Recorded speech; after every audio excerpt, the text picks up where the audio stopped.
Who the heck is Pep Talks? I'm not gay, but I fantasize about Marco Rubio. Pep Talks. Pep Talks.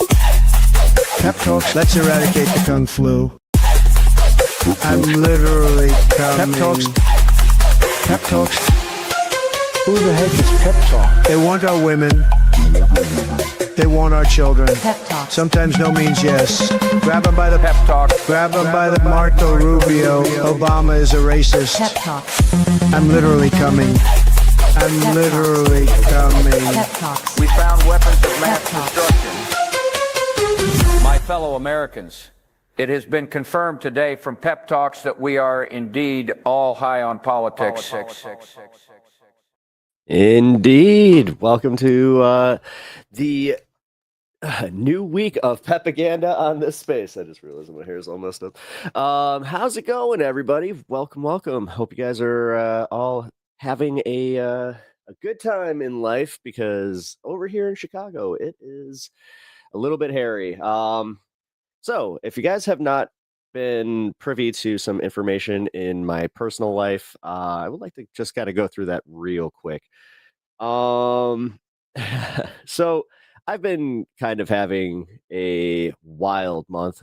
Just recently had to put my older dog down, and when I was in the process of doing so, we got some news that my wife has been diagnosed with cancer. So I just want you guys to know that going forward, I'm going to be doing the shows. I'm going to be streaming, but if I seem a little off or something, or just just give me a little bit of leeway, if you guys could, because yes, it's a lot, and also dealing with this in the way that we have learned that the American healthcare system firsthand is awful. Just completely awful. We, even with insurance, it's just insanely, it's insane how you don't really think about this stuff, of course, unless you have it happen to you. And then when you are in this position, when you're going through the ERs, when you're going through the doctors and all of this kind of stuff, you, it really wakes you up to some of just what is going on and why it is so important. And it sucks. Yeah, Medicare for all, guys. I have had a situation, anybody from my normal show, High on Politics, on from 4 o'clock, usually, they know that I have had some experience with the healthcare system, and also had some experiences with the Canadian healthcare system. And as somebody that has had experiences in both, and also the European healthcare system, it is so much easier to get care in a place like Canada. Specifically, I was in Toronto, and it's the same thing with, oh, actually, you know what? You can include Mexico into this one. It's crazy. It's absolutely crazy how long we have to wait in ERs, and just how long we actually have to wait for care and just getting results. That's one thing. I understand that sometimes it is literally the process, but then there's other points that it's just getting an appointment.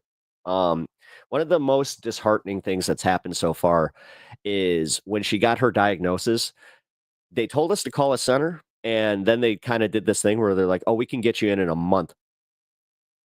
And I'm not sure if you guys know anything about cancer. It doesn't really just stay put. So absolute insanity. But that's not what the show is going to be about. I'm going to cover the stuff that's going on in my hometown here in Chicago, but I did want to let you guys know that this is what's happening. I do have a GoFundMe out there, and I also I did mention that I stream from 4 to usually any time. At this point, it's either going to be a shorter stream, longer stream, who knows, but that's part of the fun over on my channel, Pep Talks. But if you guys can support in any way, I really appreciate it.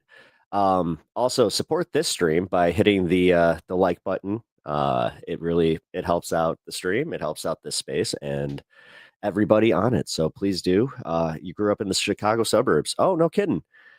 There's a good chance that we grew up pretty close to each other. It depends on what suburb you were in. But yeah, I also grew up in the Chicago suburbs.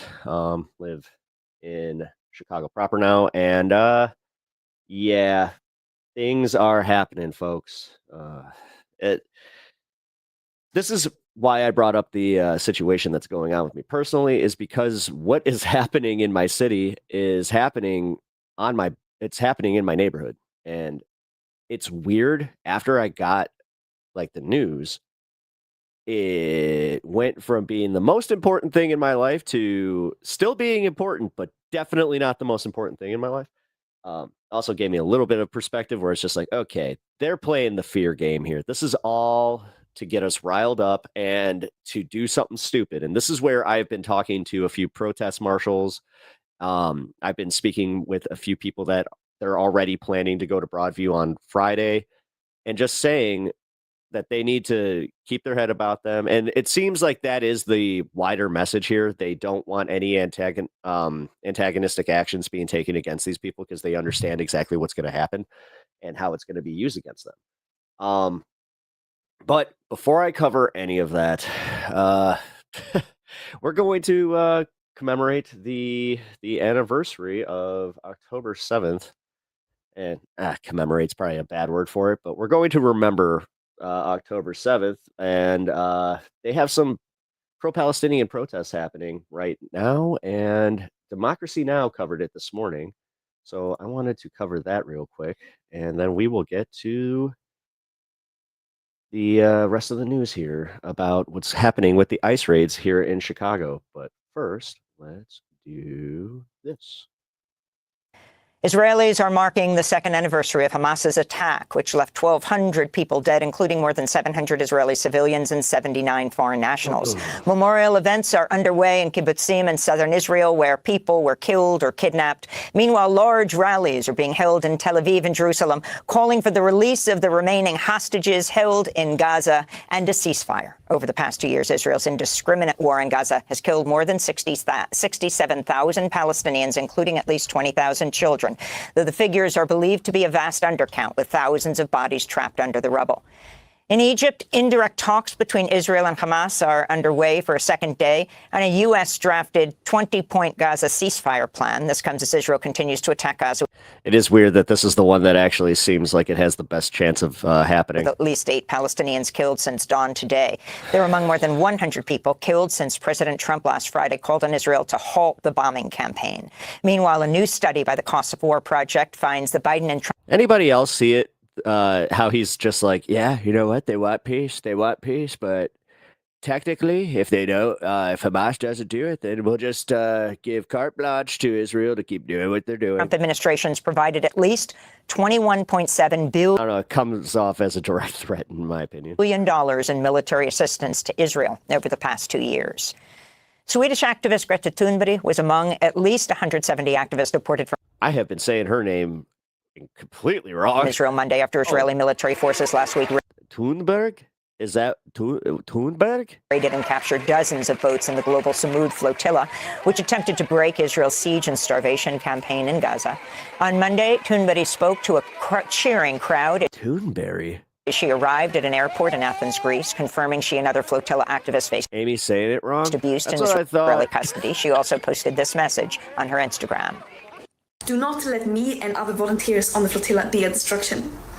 And the global Thunberg, that's Samud flotilla is about solidarity with Palestinians, international solidarity. And what Israel did was mainly not to illegally abduct us in international waters and abuse us in prison, but it was that it stopped a humanitarian mission and violating international law by preventing humanitarian aid from entering Gaza, a population that are being systematically starved by Israel. And this is a blatant violation of international humanitarian and maritime law. Maritime law is the big one, and the U.S. is breaking maritime law by striking those Venezuelan boats. More than 340 flotilla activists have been deported from Israel as advocates continue to demand the release of over 100 others who remain in Israeli prison custody. How no one has corrected Amy is crazy. Including U.S. citizens. Meanwhile, another wave of humanitarian aid vessels is sailing toward Gaza. The new flotilla is made up of 11 ships with activists from 25 countries, including doctors carrying medicine and nutritional supplies. Lebanon's health ministry says Israeli airstrikes killed 2 people and injured another in southern Lebanon earlier today. They follow an Israeli strike on a car Monday that killed a man who lost his eyesight in Israel's pager attack last year, along with his wife who was driving the car. According to the United Nations, Israel's military has killed... Who enforces maritime law? That's a good question. I don't know. At least 103 civilians in the 10 months Pirates? since it agreed to a ceasefire with Hezbollah. Despite the declared truce, Israel's kept up near daily attacks. Yar, you have broken maritime law. Now give in to the law of Captain Hook. In the United States, 200 National Guard troops from Texas are heading to Chicago after a judge declined to block their deployment following 2 lawsuits filed by the city of Chicago, the state of Illinois, journalists and protesters. This is Chicago Mayor Brandon Johnson. This is going to lead us into our next topic. I promise that the city of Chicago will do everything in our power to protect the constitutional rights of all Chicagoans. This lawsuit is the latest demonstration of our commitment. Yeah, except the problem is, yesterday I covered this on my show. It doesn't do anything. Even with him making this announcement, immediately it should have been enforced, because while he was doing this, there was literally a street and a parking lot being used by ICE to intimidate protesters. And guess who was protecting ICE? Let me be absolutely clear. The president is not sending military troops to Chicago to keep us safe. We know this because Trump has a history of targeting Imagine boat cops. Chicago. This comes as the Trump administration is asking an appeals court for authorization to send troops from Texas and California to Oregon after a federal judge over the weekend blocked the deployment of National Guard troops. In Portland, an elderly couple protesting ICE on Saturday say they were knocked over by federal agents. Lori Ekman told the Oregonian, quote, "With no warning, the feds charged into us." We were also watching the protests outside this building yesterday. Knocked us down and sprayed us. I was hit in the head with a... And I also have an update. So last night, by the way, I should probably address this too. My stream kind of just went dead. I had an internet issue. Don't know what happened. But before it went dead, we were covering something that happened here. And there, like right before my stream died, there was a protester that started antagonizing other protesters. So if you guys were watching, there was a little bit of an encampment there where they had like a grill, and then right down the street they had more encampments, but it was like a counter protest situation where they kind of had like a line. So this guy with his flag started walking through all of these other people's encampments and their stuff, and he was just like, I'm walking here, I'm walking, and he started like pushing against other protesters, and immediately, guess what he put on Twitter, where he's just like, I was attacked by a bunch of leftists. Projectile. But he antagonized him. Quote. Oregon Senator Jeff Merkley said, quote, Trump's troops are deliberately attacking peaceful protesters to incite violence. The goal is to generate riots, to justify the expansion of authoritarian measures, and to strengthen the case. That's why they're sending the FBI in now. For the troop deployments, Senator Merkley said. The U.S. government shutdown has entered its 7th day. All right. Appreciate that, Amy. Although, yes, we should probably address that she was totally saying that wrong. Actually, here, I'm going to do something that's a staple on my show. I'm going to put on a little bit of music.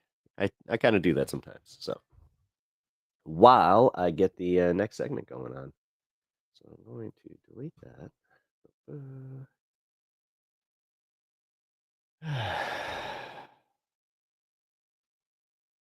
All right, here we go.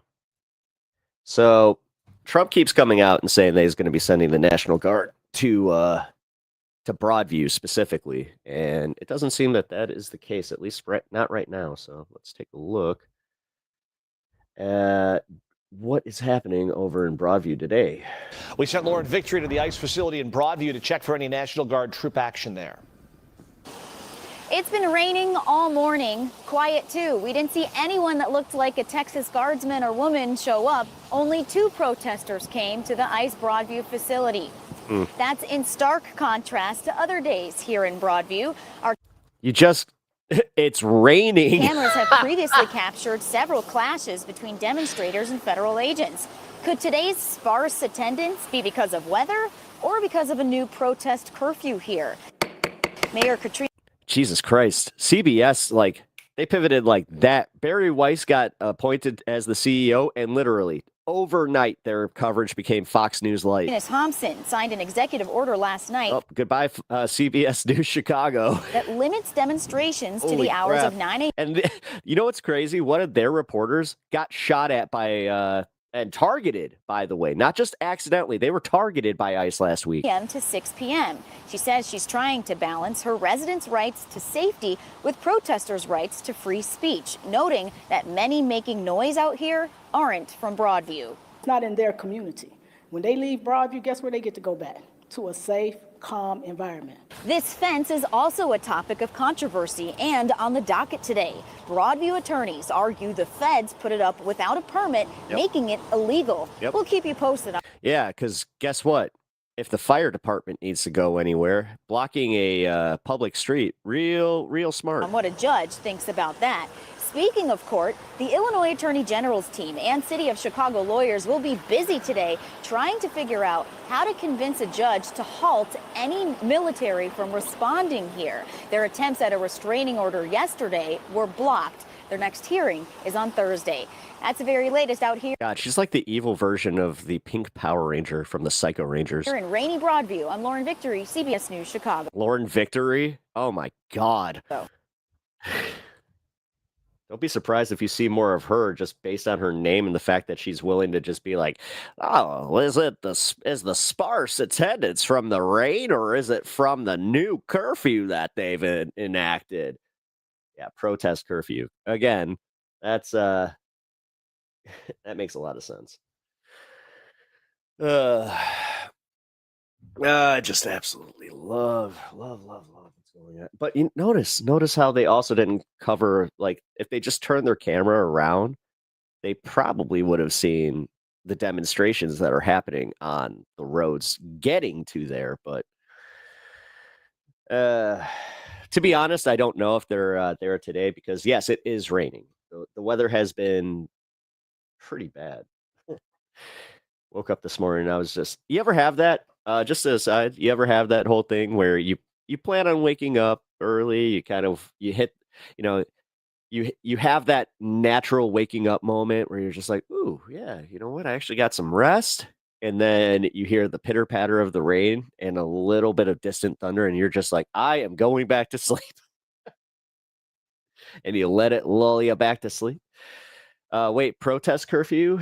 That is how that works? Yeah. The protest curfew, because, reporting at 7 a.m.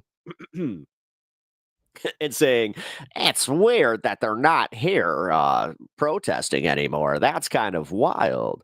Oh, sleep, what is that? Oh, you know what? I just kind of found out last night because I finally was able to get a little bit, but yeah, with everything going on, I have not been able to get a proper night's rest. Also, why I probably am a little bit loopy lately. But again, guys, I appreciate all you guys bearing with me. It's weird. It's weird to go through. So that is the understatement of the century. All right, so I'm gonna do something I haven't done. Oh man, I keep doing this. Hold on. I have muscle memory that keeps taking me to Streamlabs. So let's not do that. Before my computer gets really mad at me. Here we go. All right, first I want to address this. So this video went viral yesterday. And it turns out, according to the community guidelines, that this guy was a target loss prevention officer that followed. I mean, this guy's getting fired regardless. Right there. Because they're saying that this was an ICE officer that just took out it unholstered and.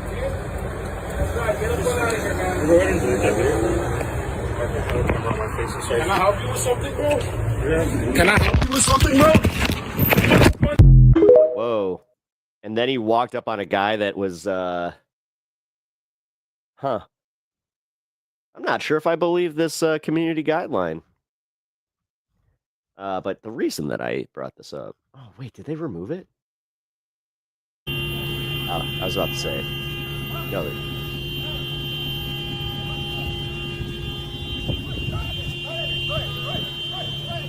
All right, we watched this yesterday. I'm just playing this one because it's funny. It's not funny that they're throwing tear gas canisters at our communities for no other reason than being stuck in Chicago traffic, which, hey, newsflash, numbnuts, you're in Chicago.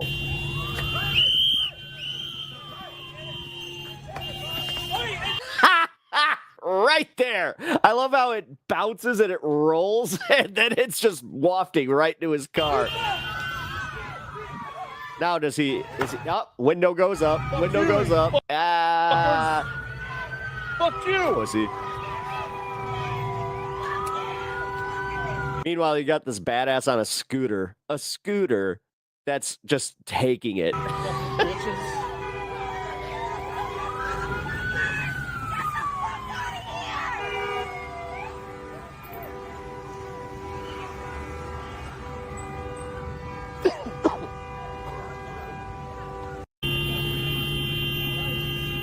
One more time. Damn it.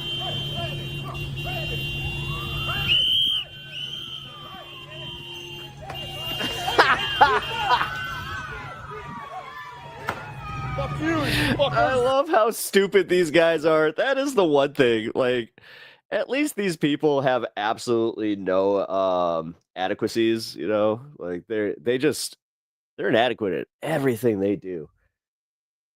All right. We got some more stuff here. Some local news reports. Let's take a look at what the local news outside of CBS, by the way, because holy crap, you want to talk about some bias reporting on that one. Like I said, Barry Weiss comes in day one, and immediately the local affiliates are starting to show like, oh, we're definitely not okay with these protesters. We're on the side of ICE. There we go.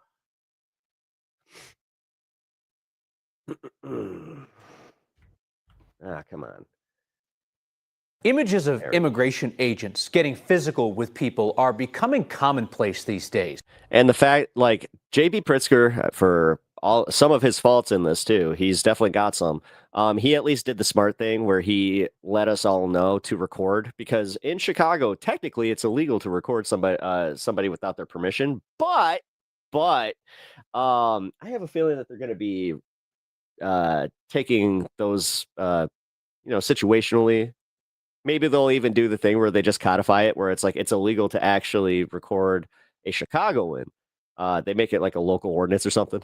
An ICE officer was really I'm glad that he did say like to record all this, and that's why it is getting the attention that it is. relieved of his duties after pushing a woman to the ground on camera in immigration court in New York last week. And an arrest caught on camera here in Colorado is raising questions about how ICE uses force here. They told our Angeline McCall they're following their policies. It's a chaotic scene where a federal officer pulls the driver in this video over to detain him, approaching with his gun drawn. What is he being pulled over for? While filming this, Maya England says she didn't know what was happening to her partner, Jose de Jesus Aguilera Bautista, who had just been in court for a DUI case. Not sure what kind of people watch those news channels. People with cable. There's a child! Their 1-month-old son was also Bunch of old ass people in the car. But with them having their weapons that already so this is what really sucks about this, and this is a little bit of a hot take, spicy take from Pep here. I think that it's mostly old people who have already taken all these resources and then hate us because, they did a piss poor job of raising us, apparently. drawn or anything. But that's our fault, guys. That's our fault. We felt kind of at danger because of the way they kind of drew them. The video is disgusting because what we see is a group of ICE agents exercising completely disproportionate force. Hans Meyer, an immigration attorney, says he considers this bad policing. In a statement, though, gee, no kidding. ICE says Aguilera Bautista failed to stop and attempted to speed away. They say officers were forced to break the window to get him to comply. We're not seeing this by local law enforcement. We're not seeing this by State Patrol. The ACLU agrees. No, that struck me as highly unusual. And stop using. I'm getting really tired of this kids gloving this shit. Like, dude, we are balls deep into fascism, and these guys are just like, oh, I think that they just, I don't know, they just unzip their pants a little bit. Problematic. Come on. We obviously don't know all of the facts behind this particular arrest, but there doesn't appear to be any basis to approach the car with weapons drawn. This is how accidents happen. This is how people get killed. The legality, Meyer says, is a gray area, with physically pulling someone out of the car. What's sort of unresolved and a little unclear is, do ICE officers have justification to break a window and forcibly drag a person out of a car? And that's a very fact-intensive. I will say this, optically, why is it that they always find the softest spoken person to come out and do this shit? Like, do they do this on purpose for optics? Inquiry, right? Like, for real. It depends on what. You couldn't find an immigration attorney that doesn't really come off just like a, hey guys, okay, like a Mr. Mackey, okay, we just need to we need to be nice, okay. Their ICE officers. It's a little bit of a gray area, okay, that they can't pull you out of the car. Would have probable cause to justify believing a person is here in violation of immigration law. It's not clear from the video that they do. The driver was ultimately detained and transferred to the Aurora detention facility. Maya is still at home with a newborn. But not only did they rip a father from his home, but they left a fatherless child. We asked ICE if this is protocol to approach with guns drawn. They referred us to an FAQ page. They also told us he was given a copy of the administrative warrant, something that Maya had asked for, and you can hear her ask for it in the video if you listen to it in full. So many of the Yeah, but they said they don't need a warrant. Actually, to paraphrase, they don't need an effing warrant. Actions are happening when people are going and F them kids to and from court or right in court, which is kind of like a controlled environment where ICE knows where they can grab people. Yeah, Hans Meyer actually worked on that courthouse law. He says that she has anime character hair. That law protects not only inside courthouses, but also people going looks like Rumi from K-pop Demon Hunters. To or from court, and restricts immigration enforcement at state courthouses. This was a state courthouse in Alamosa, so he believes that there's a possible violation here of that law. We did reach out to ICE to ask if they have a different interpretation of that law, and have not yet heard back. And there's plenty of tension between Colorado state law and immigration and what the feds believe that they're doing. All right, Angeline McCall, thank you. Thank you, Andrea. Oh, by the way, I will be covering this Piers Morgan, Mehdi Hassan video on my stream a little bit later. So come and join us at 4 p.m. Central over there. Let's do this. We have one more story here.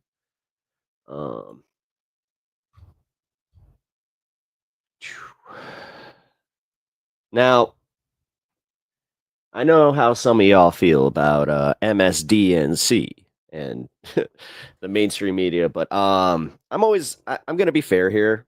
Rachel Maddow has been a good presenter of stories like this, and I have to give credit where credit's due.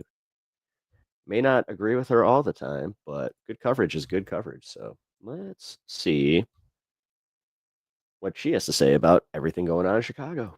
Ahead of the expected arrival of Hold federalized on, National Guard troops in Chicago, just plain federal agents in Chicago, from ICE, from CBP, from the FBI, from other agencies, they've been... And the FBI will be here, according to the news media, next Tuesday. Or wait, that could be today, actually. Hold on. treating the city like it's Fallujah 2004 or something. Piers is unwatchable. Yes and no. This is from the Chicago Sun-Times. There's definitely the entertainment value, but when Mehdi Hassan is on, he is also...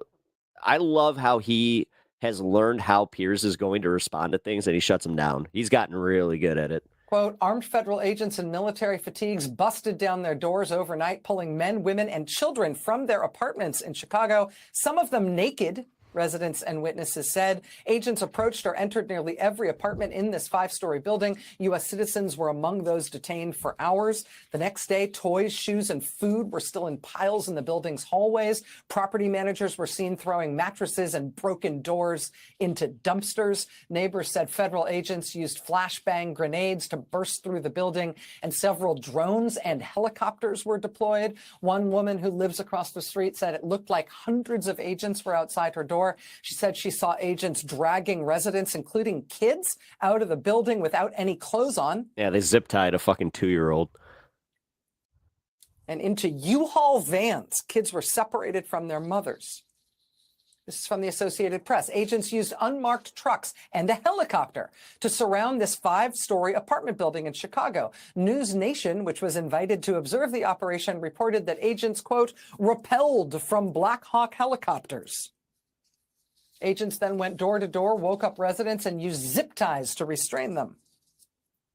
Again, keep in mind, this is before the military gets there. This is just what Trump's federal agents are doing in Chicago. Calling in the Black Hawk helicopters to raid a residential apartment building. And then zip tying all the kids and the old people and breaking down all the doors and ransacking. I mean, honestly, it's almost like they were hoping that helicopter would have crashed and they would have had a Black Hawk Down moment in South Shore. All the apartments. I mean, this is what they're doing. It's literally Chirac people. To the American people in Chicago already, before they send in federal troops. This is just... You know what's really crazy about all this? They are legitimately staying completely out of all the gang areas. Federal agents. It's almost like they know something. It's like, oh, you go there, you might actually have some situations. Interesting. Trump. But it's almost like, what's going on there? Trump is trying to deploy... Because I am thinking, like, they want those optics, so why not? Like, legitimately, if any of you guys have any thoughts on why they would not be going to these hot zones right now. Federalized National Guard to Chicago against the wishes of the mayor and the governor. Again, we're going to talk with Governor Pritzker about the lawsuit that he's brought to try to stop that deployment when we speak with him in just a moment. Another lawsuit has been brought by a group of journalists and Chicago residents to try to stop federal agents in Chicago from infringing on people's rights to protest and on journalists' right to report on protests. As part of that lawsuit, the plaintiffs included some video exhibits about how federal agents have been behaving in Chicago already. Again, before troops even get there. Yep. I want to show you 2 of those video exhibits that have been filed as part of this lawsuit. I'm going to show you 2 of them that depict attacks by Trump's federal agents on a priest, on a minister. Here's the first one. This is just about 20 seconds. Watch. Watch this happen live. Shot him like 30 times with the pepper balls. And then they sprayed him in the face with the mace.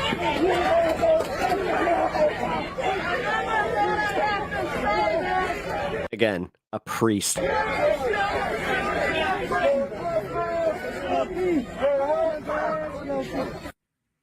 You see them spray the minister in the face with chemical spray of some kind. He falls to his knees. In this next exhibit from the lawsuit, you will see Trump's agents shoot the minister with some kind of less than lethal munition. They shoot him in the head. This is about 15 seconds long. You'll see the minister praying. He's standing alone. At the beginning of the tape here, he's standing, praying with his hands raised. Watch. I literally said if Jesus came back, they would arrest him and they would brutalize him and we wouldn't even know he came back.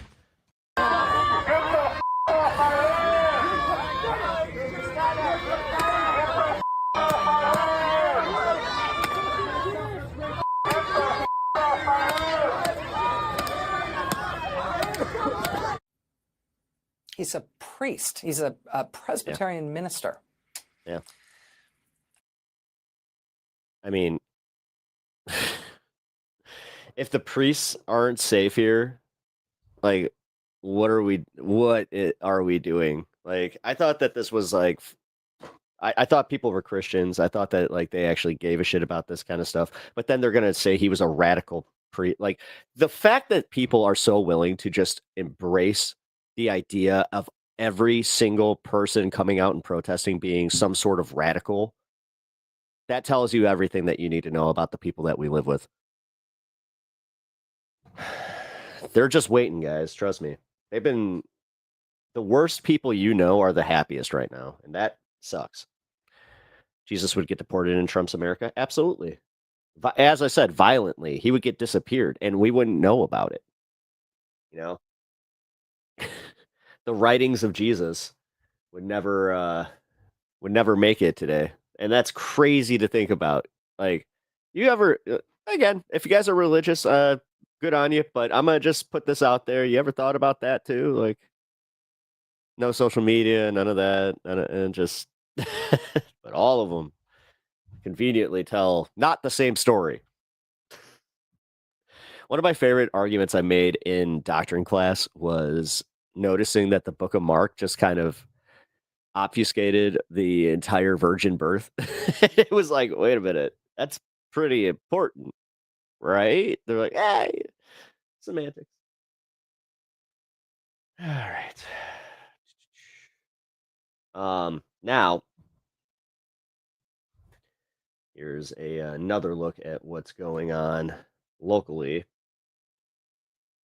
This video will definitely, I hope that it gets some more attention, because I've only seen this on Twitter, so go figure.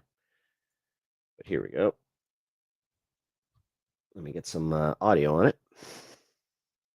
We're going to show. So this is a guy confronting a Hispanic ICE agent. We're going to use that gun on your people. Shame on you. I hope right now your ancestors are looking at you. Look at you right now, brother. Stand up. Stand up. How did your family get here? How did your family get here?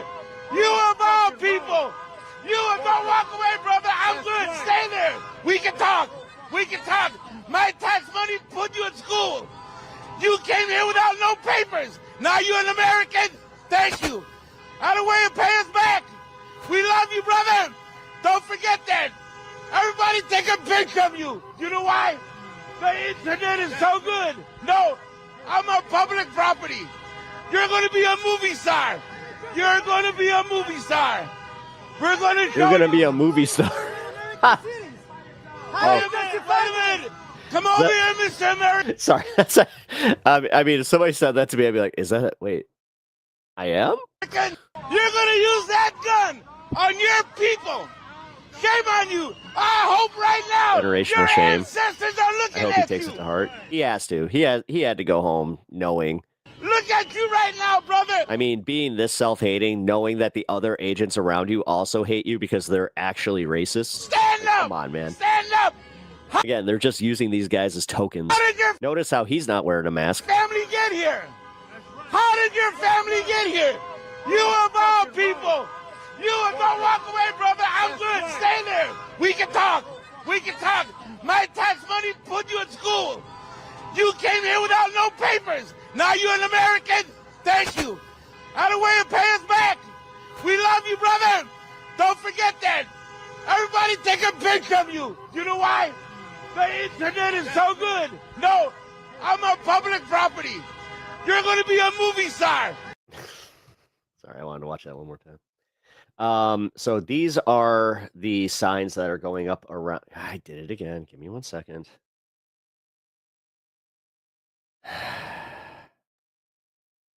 It's not just Chicago, by the way, but yeah, I really do love that we are not feeding these assholes. We are not allowing these guys to come into our communities and terrorize us, and then we're going to give them some hospitality. One of my favorite bits is that they haven't been able to find a place to use a bathroom, which, welcome to Chicago. That's something that every citizen has to deal with. Because it is literally like you have to buy something in order to use the bathroom. Well, you can't buy anything if they ain't going to serve you. And I fully endorse this, guys. I'm sure that guy wakes up in Paris.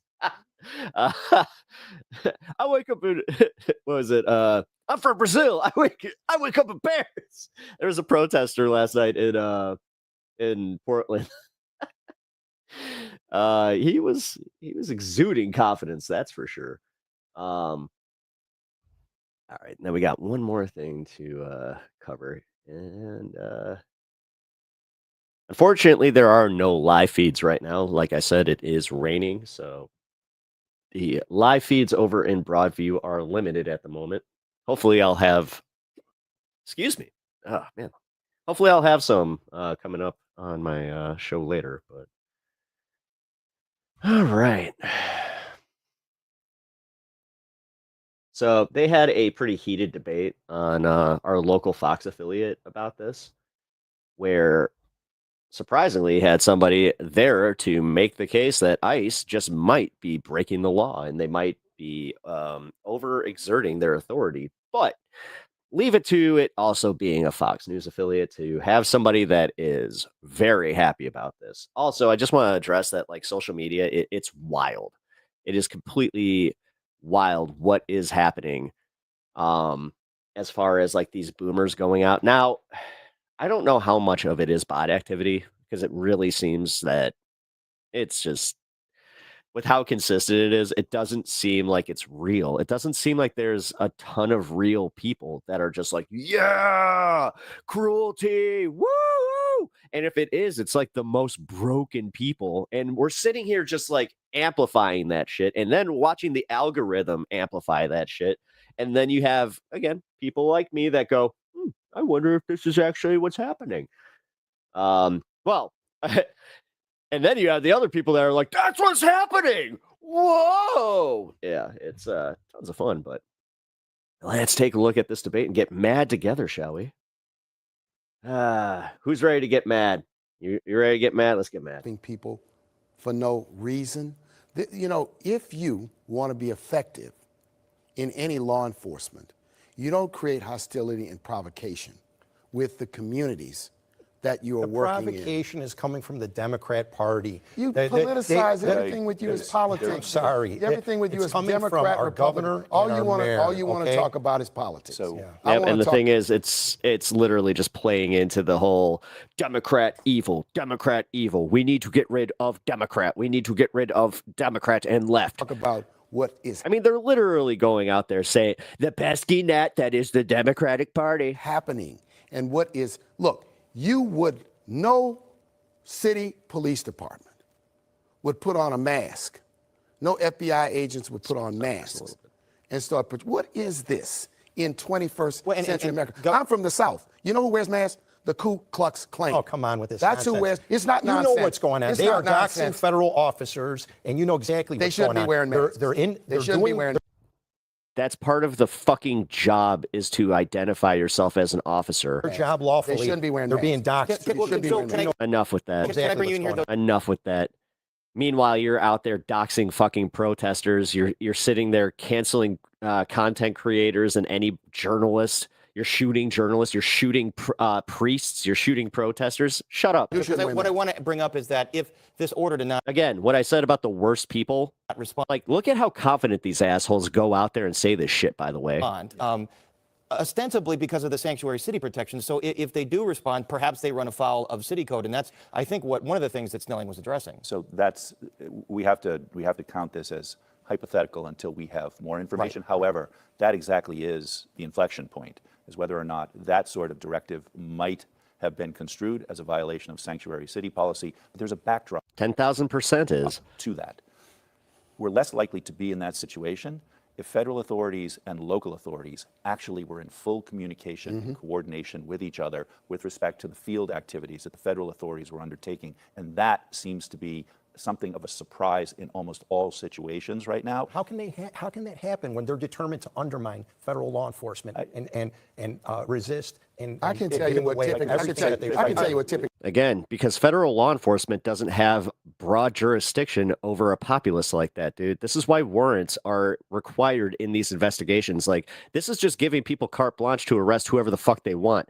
That's the problem. And you don't see how that's a slippery slope? I can tell you what typically happens. I mean, they love that. They love that word. I remember back when they were talking about the gays getting the right to marry. Oh, it's a slippery slope to bestiality. Because, you know, we had in the 90s cooperative relationship between local law enforcement, ATF, FBI, with respect to the pursuit of gangs and gun violence. It's because there were conversations put in place at the beginning. And it wasn't just pronouncements and announcements coming from anybody in Washington about what we were going to do. It was a coordinated effort, and there is a way for local and federal law enforcement to work together. But if they don't sit down, if they don't talk, if there's no spirit of cooperation, you're going to have what you have today, which is chaos and confusion and the possibility that law enforcement will get hurt, people will get hurt, and the entire mission will be undermined. Yeah, cops getting getting caught in the pepper spray yesterday. You wanted to jump in here, Chuck? Yeah, I was on a task force, ATF and FBI before. You're absolutely right. When we work together, we can do amazing things. So yeah, you're absolutely right. We need that cooperation, but our mayor and our governor are determined to resist, and they're encouraging the public to resist. And this is not lawful. This is unlawful. But they're encouraging peaceful protests. I mean, they've said that. But let me bring up another point. I've never seen, law enforcement. Literally no talk about that. No talk about our rights as civilians. They're only talking about, oh, they're being such meanie bobinis towards the people in the federal government. Oh, we're such victims. Whoa. Agencies with camera crews trailing them on everything they do. They're rappelling from Black Hawk helicopters into an apartment in South Shore, and then there's a social media video. So can't you say that they're also provoking with this? Yeah, it's almost like that's exactly what the point is. They keep amping up all their tactics. They keep bringing in more authority figures, I should say. Aggressive messaging strategy that they're trying. I'm not even going to call them enforcement. To put out there with heavy metal music and all this militarized Paris, with all due respect, this is what the American people wanted. This is what they voted. No, it isn't. It isn't, you motherfucker. And no, I'm tired of anybody getting away with that. This is what they voted for? No, this is not. Can we start talking about how unpopular Trump is and how even with immigration, his popularity keeps plummeting because of these tactics? Because they kept saying that they were going to go after the bad hombres, trendy agua, so trendy. They're so trendy that we forget about them constantly. We don't actually want to put these people in harm's way. So we're just going to go after the people that look like easy targets. Voted for. And you know what? Poll after poll shows they want to see Chicago residents don't want that. They want to see these cartels and these gang members federal and these criminal illegal aliens deported from our country. And that's happening. That's not who's going, though. It's weird how every fucking 1 out of 20 seems to be a gang member. And that's happening. They want to see criminal. Which again, this is one of those things where don't get caught up in this one.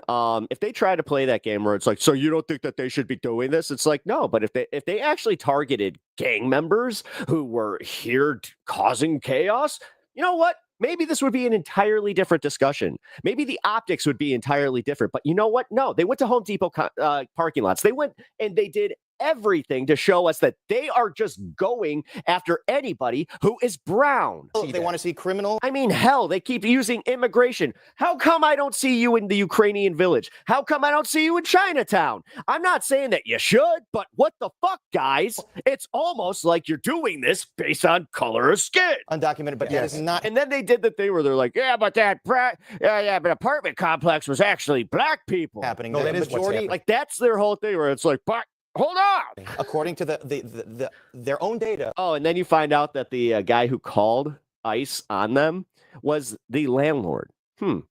Why would he do that? From the Department of Homeland Security, the majority do not have. Well, turned out that he had a whole bunch of lawsuits for being a slumlord. Weird. You look at Millennium Park. Every day they're putting out who is. Yeah, they're in Millennium Park. They're literally in the most touristy areas. It's all optics. Why do you think they have so many goddamn pictures in front of the fucking Trump Tower? Bovino in Millennium Park is saying he's basing it on looks. That is not. Why is the mayor of Chicago and Governor Pritzker? You have to admit tactical errors. I covered this yesterday, but my awesome, insurance-funded cup from the hospital. Obviously, don't like the mayor. Why are they running interference for criminals? Why are they running interference? Some more right-wing talking points. No, paid for it. Everybody's a criminal. And guess what? Everybody's a criminal in your book. They're in the black community, and they've been moving in the black everybody's a criminal. They're taking money and resources and jobs. Yeah, everybody's a criminal. American citizens. Yeah, again, civil infraction. The civil infraction of being an illegal. That's again, we should be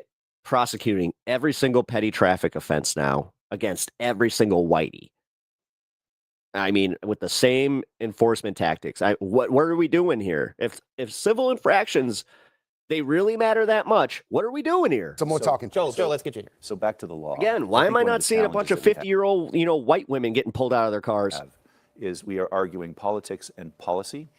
And Chuck is right. We had an election, and the election was in significant measure based on a position of removing undocumented people from the United States. That's the policy. We do have politics in all of it, and these are political actors that are talking. Most of the conversation is not focused on the methodology. It is merging that with the policy. And The system's all built of to make this, us all it's the criminals. It's literally built to make poor people criminals for protesting being the conditions that are making them poor. responsibility first of the federal government to conduct themselves within the bounds of the Constitution. And we can argue about Don't you dare speak up. who's to blame in That's like literally where we're going with this. I mean, guys, it's in front of the us. first instance, but professionalism of law enforcement is, regardless of that, you stay within your professional lane. On the other side of this, and Chuck has noted that in essence there's encouragement from the governor and the mayor, I would actually separate the two of those. Because in the last few days, the governor has filled in that space significantly and been very clear in the way that Superintendent Snelling has been, which is to say, look, peaceful exercise of your First Amendment rights, absolutely, especially in complicated times like these, but you cross that line into agitation that obstructs, that's a violation of the law, and it will be met with appropriate No, technically, because then you're not like this. You see what they were doing with the fence, though? The obstruction side of things, where it's just like, but you guys are breaking laws and ordinances and obstructing us. Huh. force both at the federal and the state level. Again, it's all this. All of this is just trying to bring people to be like, oh, you know what? Get out of the way. That is where we want to be right now. And it's always these white motherfuckers. It's always the lamest dudes. Now we need to, like this guy. You know that he's part of a golf club. You know that he has a house that's worth a couple $1 million. Like, step back. God, I hate these people. Back and settle in just a bit. Absolutely get that hate 'em. cooperation going, and that I think is one And of that's the the complicated larger things. problem, because it's a problem we have in America today. And I think the tone that's been set from the top has not been one of dialogue, conversation, and cooperation. Look, I've worked with multiple presidents, Republicans and Democrats. This is so different in terms of the way this has been undertaken without any real effort to cooperate with state and local governments. Guys, I do appreciate the effort here for cooperative dialogue. Thank you guys for, but that's most of the show. We have a short break to get to, and we'll be right back after this. The mainstream media, you just gotta love it. You gotta absolutely love it. You know what? Fuck it. You said that J.B. Pritzker and Brandon Johnson need a history lesson. I'd like to give you one. When masked men are deployed by an You executive... guys are interested in Kat's campaign, you guys can scan the QR code right there and check out what she is about. Hopefully, she does actually start talking about some of the stuff that she was figure into going our on streets about when they were at the kidnapped. beginning of her campaign. Because, I can tell you right now that the Illinois 9th is interested in getting these ICE raids under control and getting them out of here because they keep instigating this shit. But we also have material conditions that are not exactly great. Kidnapping people, entire families, naked, zip tying their hands and throwing them into U-Haul trucks. They're usually not the good guys. And in fact, it doesn't usually end well for anyone involved. I personally would call that the secret police. Okay, well, you can call it whatever you want. As far as we understand it, ICE... You can call it whatever you want. Yeah, technically. I mean, I could kind of see where you're going with it, but not really, because they look so normal. Look, they got police on their jackets. Look, they got the fatigues. We're used to fatigues. is following the law. You may not like the But they law, are not. but it is a... They are not. Yes. God, these milquetoast motherfuckers. Seriously. Is there anything more annoying than this? These are the guys just propagating all this BS. And look at them sitting in their ivory towers, literally talking down to us like we're fucking morons. Here's the thing, Leland. We just had a press conference this Friday where we Thank God for people like Kat, but for real, man. demanded transparency, accountability, and safety. The transparency You aspect can demand are whatever elected you want, officials. Kat. Hold You on, can I demand whatever finish? you want. You hold on. No, because... God, he's got such a fucking just... No, the law It's not true. requires that we are allowed to... Alexa, define punchable. that elected officials can inspect these facilities, but ICE hasn't let them do that. Why? Yes. Why yes, not? If they they're have. Just following brings the up a law, picture of this no, they guy's have face. not. Yes, they have. Yes, No, they they have. haven't. This is a continual issue. You can say You yes, they don't- have, but it doesn't make you right. I have some of your talking points here, including one of them that says that you're upset that people who have shown up with medication for their loved ones have not been allowed in. The law is pretty clear. You can show up at prison. I can show up to a prison and demand to see my loved one inside and deliver medicine. They're not going to let me in there either. And if I try to push my... Yeah, actually, they do have to allow you at a certain point to do so. my way in, Oh my God, this guy's whole argument is the cruel, inhumane way that we treat prisoners too. Cool, man. I'm going to get arrested. I'm wondering why you all think that because you're protesting ICE, that you somehow have special privileges. I love how these... You know what? I try to do like the hopium stuff, but if this truly is the way that America is going, and these are the people that are going to be ushering in the new era, we're cooked, guys. Two totally I don't know what to tell you. separate things you just mentioned are completely different. These are families that I have watched who have been told by ICE to bring medication, life-saving medication, to their loved ones. It is a processing center, so people are supposed to be there for more than 12 hours at a time, and Why they're do you tear think? gassed. Why do you think His entire argument's not that somebody protesting ICE has any more rights than anybody else? If I go stand in front of the FBI office and try to block an FBI agent from leaving, I get arrested. It's pretty simple. Why should those rules not apply to you? I don't think any of us have more rights than anyone else, but I think we have rights. I think we have the First Amendment, which I thought conservatives liked, but I guess not. Honestly, the reason I'm on this show is to let people know, let people that are watching your show, what is happening. I am a 5 foot tall, 110-pound woman who has been thrown by ICE 3 separate times, just existing. One of which I was trying to help someone not get run over by a car. You weren't just existing. You weren't just existing. You were trying to block. You were trying to block federal agents or... Dude, you would never stand up for anything in your life like she has. And then you're sitting here just like, you took your little 5-foot body and you were blocking the victims. The victims. I was trying to keep someone from getting maybe if run the over person by a wasn't van. standing in front of... Maybe if the person wasn't standing in front of federal agents, that wouldn't be a problem. Look, you can talk over me all you want, but I want people to know this is what's happening on the ground, and you have rights. What's and I know happening? that things that we're being tear gassed, that people are being taken from their homes. ICE agents repelled from Black Hawk helicopters and arrested naked children in the middle of the night. No, they didn't. That's been completely debunked. That's been completely debunked. Literally has not. I have watched a little girl be detained. I watched it with my own eyes. No kids were zip-tied. I have watched a child be detained with my own eyes. Okay. And I get that things are scary out there, but if you're watching this, this will come for you eventually, and it will hurt your loved ones. And we all deserve our rights. I couldn't agree with you more. I think that you could. I think you could disagree with me because you are. I think everybody deserves their rights. But my question is this: speaking of rights, and just in terms of, Do you actually? Being no, good one, Kat. Interested in what's best for Chicago. I used to live there. I love the city. I met my wife there. Fuck you. In terms of what is the biggest risk to law? I hope she's cheating on you. Abiding citizens Like, of Chicago. fuck, dude. I'm so done being nice. 25 wounded in Chicago in weekend shootings. The ages of victims range from 16 to 62. What's a bigger threat to the citizens of Chicago? The random gang violence and carjackings and shootings? What's with these people just blatantly lying? Again, they have trustable faces. Or ICE? ICE. Because let's be clear, if you want to... Also, she bodied Chris Cuomo, so now News Nation has the whole thing where it's like, and fight her on, but what actually the attack crime fuck rates, was you would do that? in red cities where crime is on the rise, not in blue What ones the where it's fuck? Did you guys just see that spider? going down a lot. I just saw that Look, spider. I live Where in was Chicago. it? You don't. I can tell you when conservatives describe Chicago as a war zone, that's first off nonsense, but the actual war zone is at that processing center where ICE is committing crimes against humanity, where there are dozens of people in a single cell, where grandmothers and pregnant women are sleeping on concrete, and where people I just say this respectfully. It's a war zone, though, not because people are standing on the sidewalk with signs. It's because you guys are trying to block federal agents. I watched a group of people praying, and then ICE shot them with pepper balls. They were literally praying on the sidewalk. Because there was already a riot there. No, and there is never I mean, if he's cheating, he's definitely doing it via Grindr. been a riot there when I'm like, you can just say no, but this is what I've experienced. So to the people watching right now, he can say whatever he wants. I have been there, and we deserve better. All of us deserve better. Thank you for watching. Yeah. Go fuck yourself, Chris Cuomo. I mean, the fact that dude, he has to take responsibility for tanking his brother's political career. That's kind of funny. And I mean, Andrew Cuomo did it to himself, but for real. Oh man. Well, this has been a fun show. Yeah, sorry if the mood is obviously a little on edge because hey, we got this shit happening around us and it very well could be coming to a city near you guys, but if you live in a red area, doubtful. I mean, what happened to Knoxville? Who knows? But if you guys enjoyed this, definitely check out my channel, Pep Talks TV, and follow me over there. You guys can watch my live stream High on Politics at 4 p.m. I'm going to be streaming today. And yeah, I really appreciate you guys checking out the show and stick around for what you can do with your old pal Jake. And I will see you guys next week. Who the heck is Pep Talks?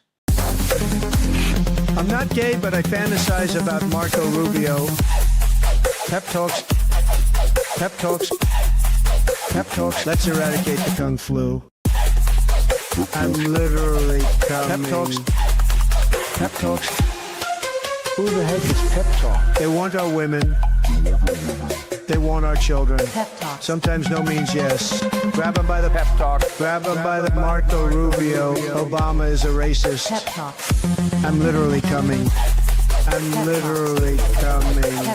We found weapons of mass destruction. My fellow Americans, it has been confirmed today from Pep Talks that we are indeed all high on politics.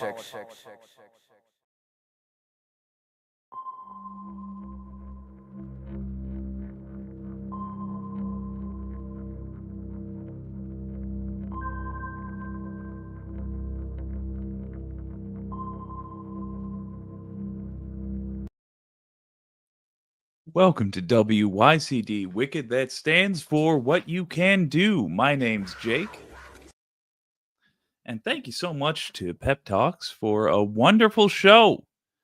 I gotta say, gives me unearned confidence to be surrounded by folks that are so naturally talented. Not unlike buying a lot of lottery tickets, I like to surround myself with friends that seem like they're going to be very successful, so I can go ahead and latch onto those coattails and just really prepare to ride them into some sort of a retirement plan. How's everybody doing out there? I'm doing, fine, considering, if you're comparing it to, I'm not being hunted on sight. Not yet.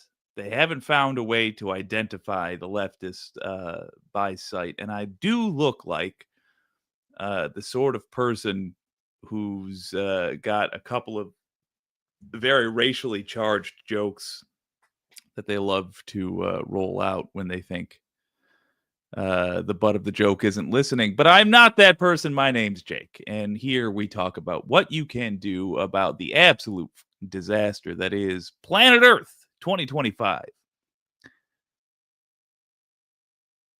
I just really realized we wasted the whole year not having a podcast called Planet Earth 2025. I mean, that's a disappointment. Let me real quick message my guest. Up on in. Here we are.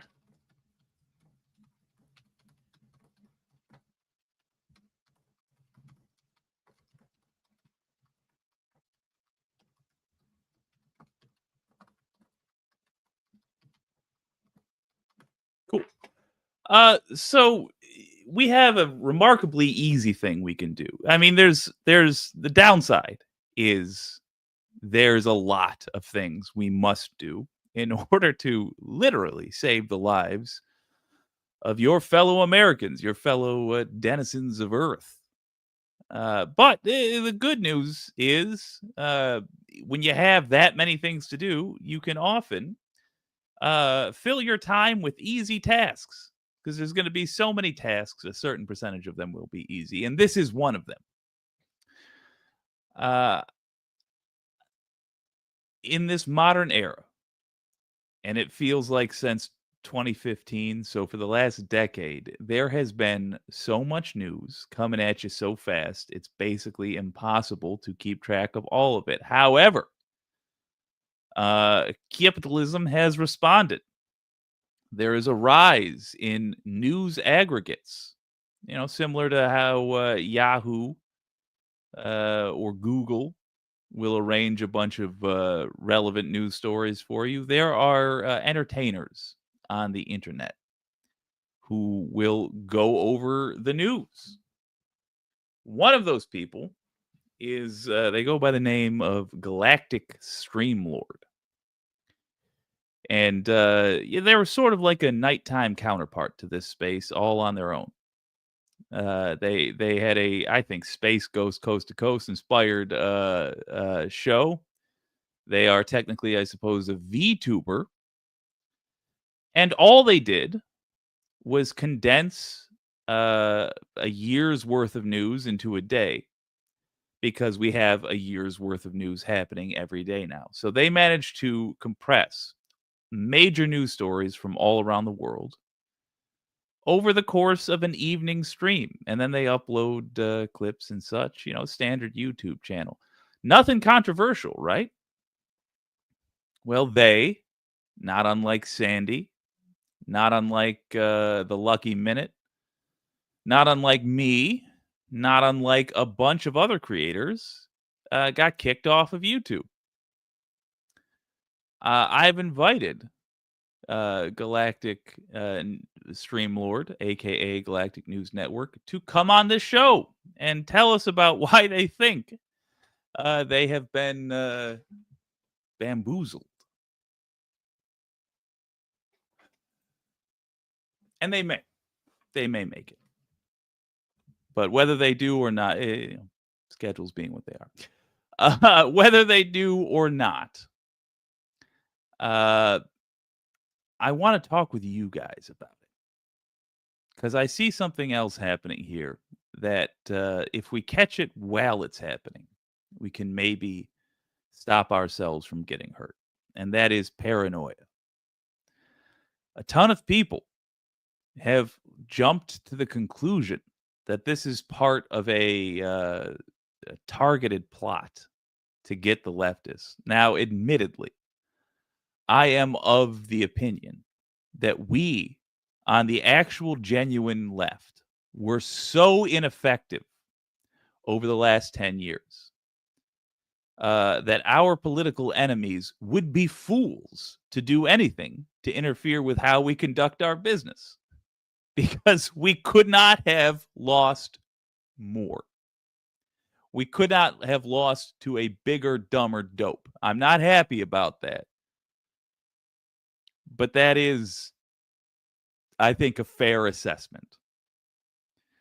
In other words, it would kind of be a waste of resources to try to silence us online. In fact, they might be silencing the very people that that keep them in power if they do that. I'm just trying to be realistic about what is happening. I don't see a conspiracy to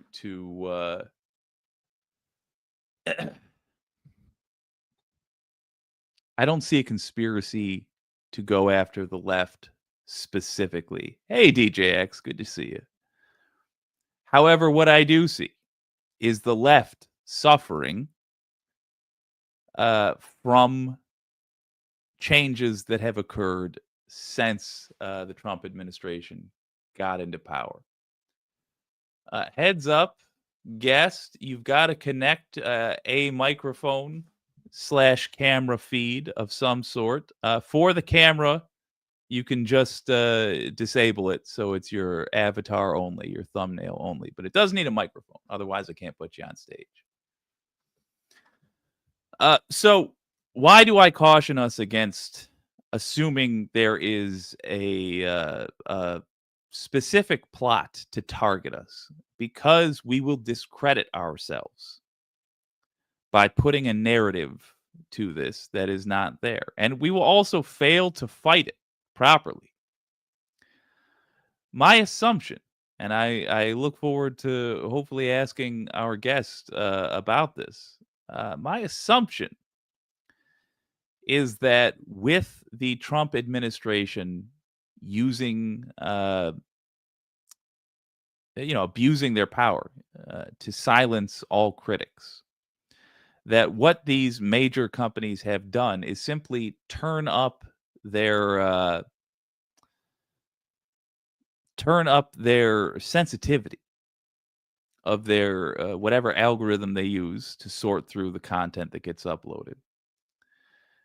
And by doing that, have knew that they were going to get a bunch of false positives for content they should be dealing with, and are just relying on the objection process, the whatever you call it, the appeals process, to sort out the actual people from the whatever accounts they think they're getting.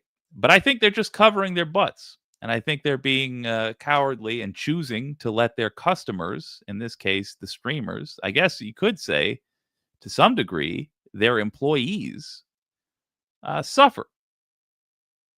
So, oh, hey, gay, Environmental Coffee House. Good to see you, Sandy.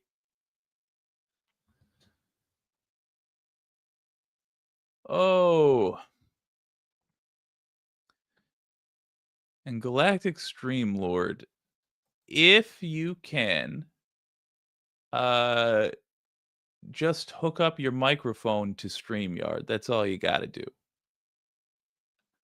I'm struggling with this software, man. No worries. Take a little bit. Just try to hook up that microphone. Ooh. Sandy says, no show tonight. I'm on Left Past 10 tomorrow and have an important show here on Thursday. Heck yeah. Well, we're trying. It's standard leftist technical issues. So, ooh. Oh, there's the private chat.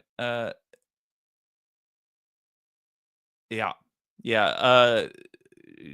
Galactic Stream Lord, I leave you in the caring hands of super producer Nicholas.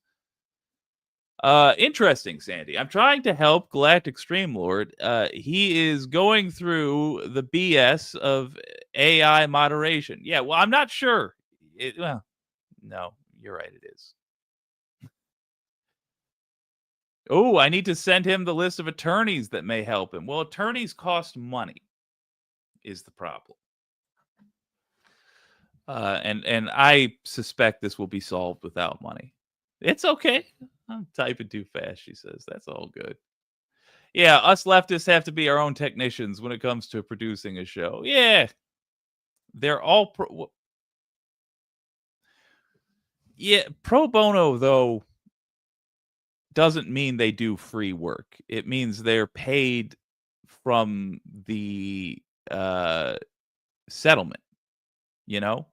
So whatever you get out of at the end of a long court case. But if it's objecting to a ban from a social media account, they're not, like, there's no money to be made at the end of that.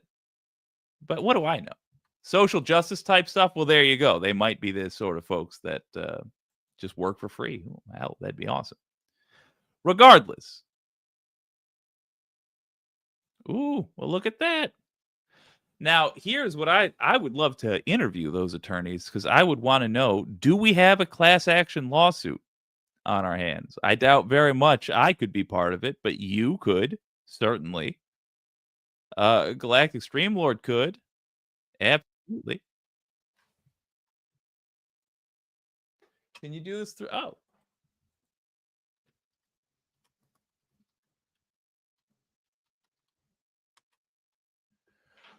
All right, gang. I'm going to switch up things a teensy tiny little bit here.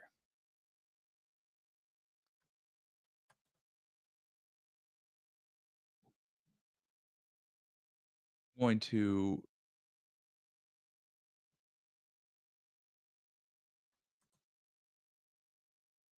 attempt to contact our guest via Discord. Hello.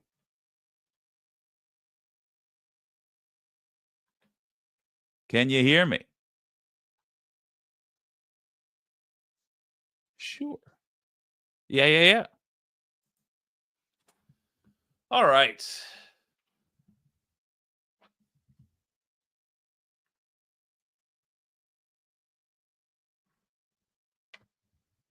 I should probably set up the there we go. And let me see if I can make this look a little bit pretty. Okay, I'm just gonna share this. You can add perfect. Add me over here with this, but this is what I got. You are added, sir. I'm just trying Beautiful. to make it full screen. I'm gonna get on my phone so I can watch the stream. Oh, headphones. So let's start when. Oh wait, we were going to wait for you to be set up. Sorry about that.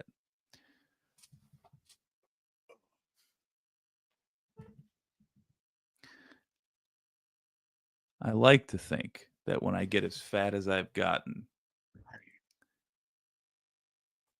I'm fooling. I don't know.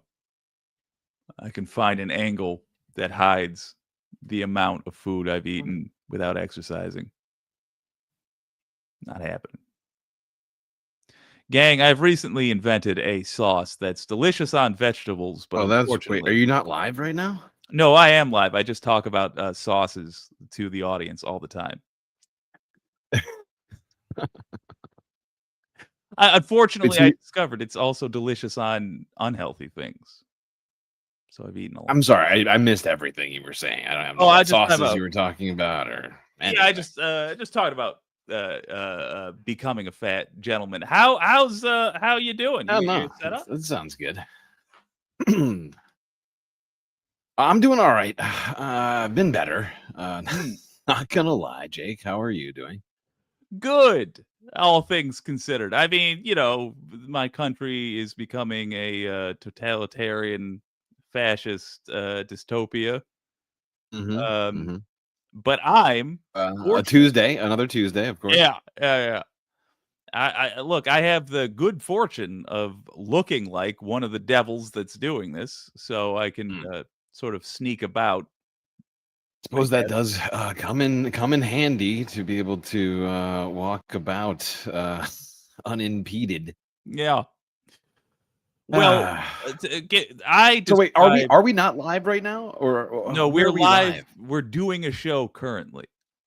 Okay, are we on this space, or are we on Wicked, or? Oh, see, I was looking on your channel. I was like, where is Jake? I can't find him. His channel's not live. I'm very confused. I gotta say, we are raising the bar for this space content. I've actually been watching as we've had technical issues. The viewers go up. I don't know how or why any of this works. I don't understand our profession at all. Hey, look, it is a mystery. The internet. It is a constant quandary of the human condition now here in the 21st century. And oh my God, we just we just have to find a way to work within the framework, I suppose. I guess I might be going full Tyler Durden here and just say, are you? Yeah, burn it all down. We can form tribes, wander the streets. His name is Robert Paulson. Yeah. Yeah, that's the unfortunate thing. There's no way I would actually be a Tyler Durden in a Fight Club world.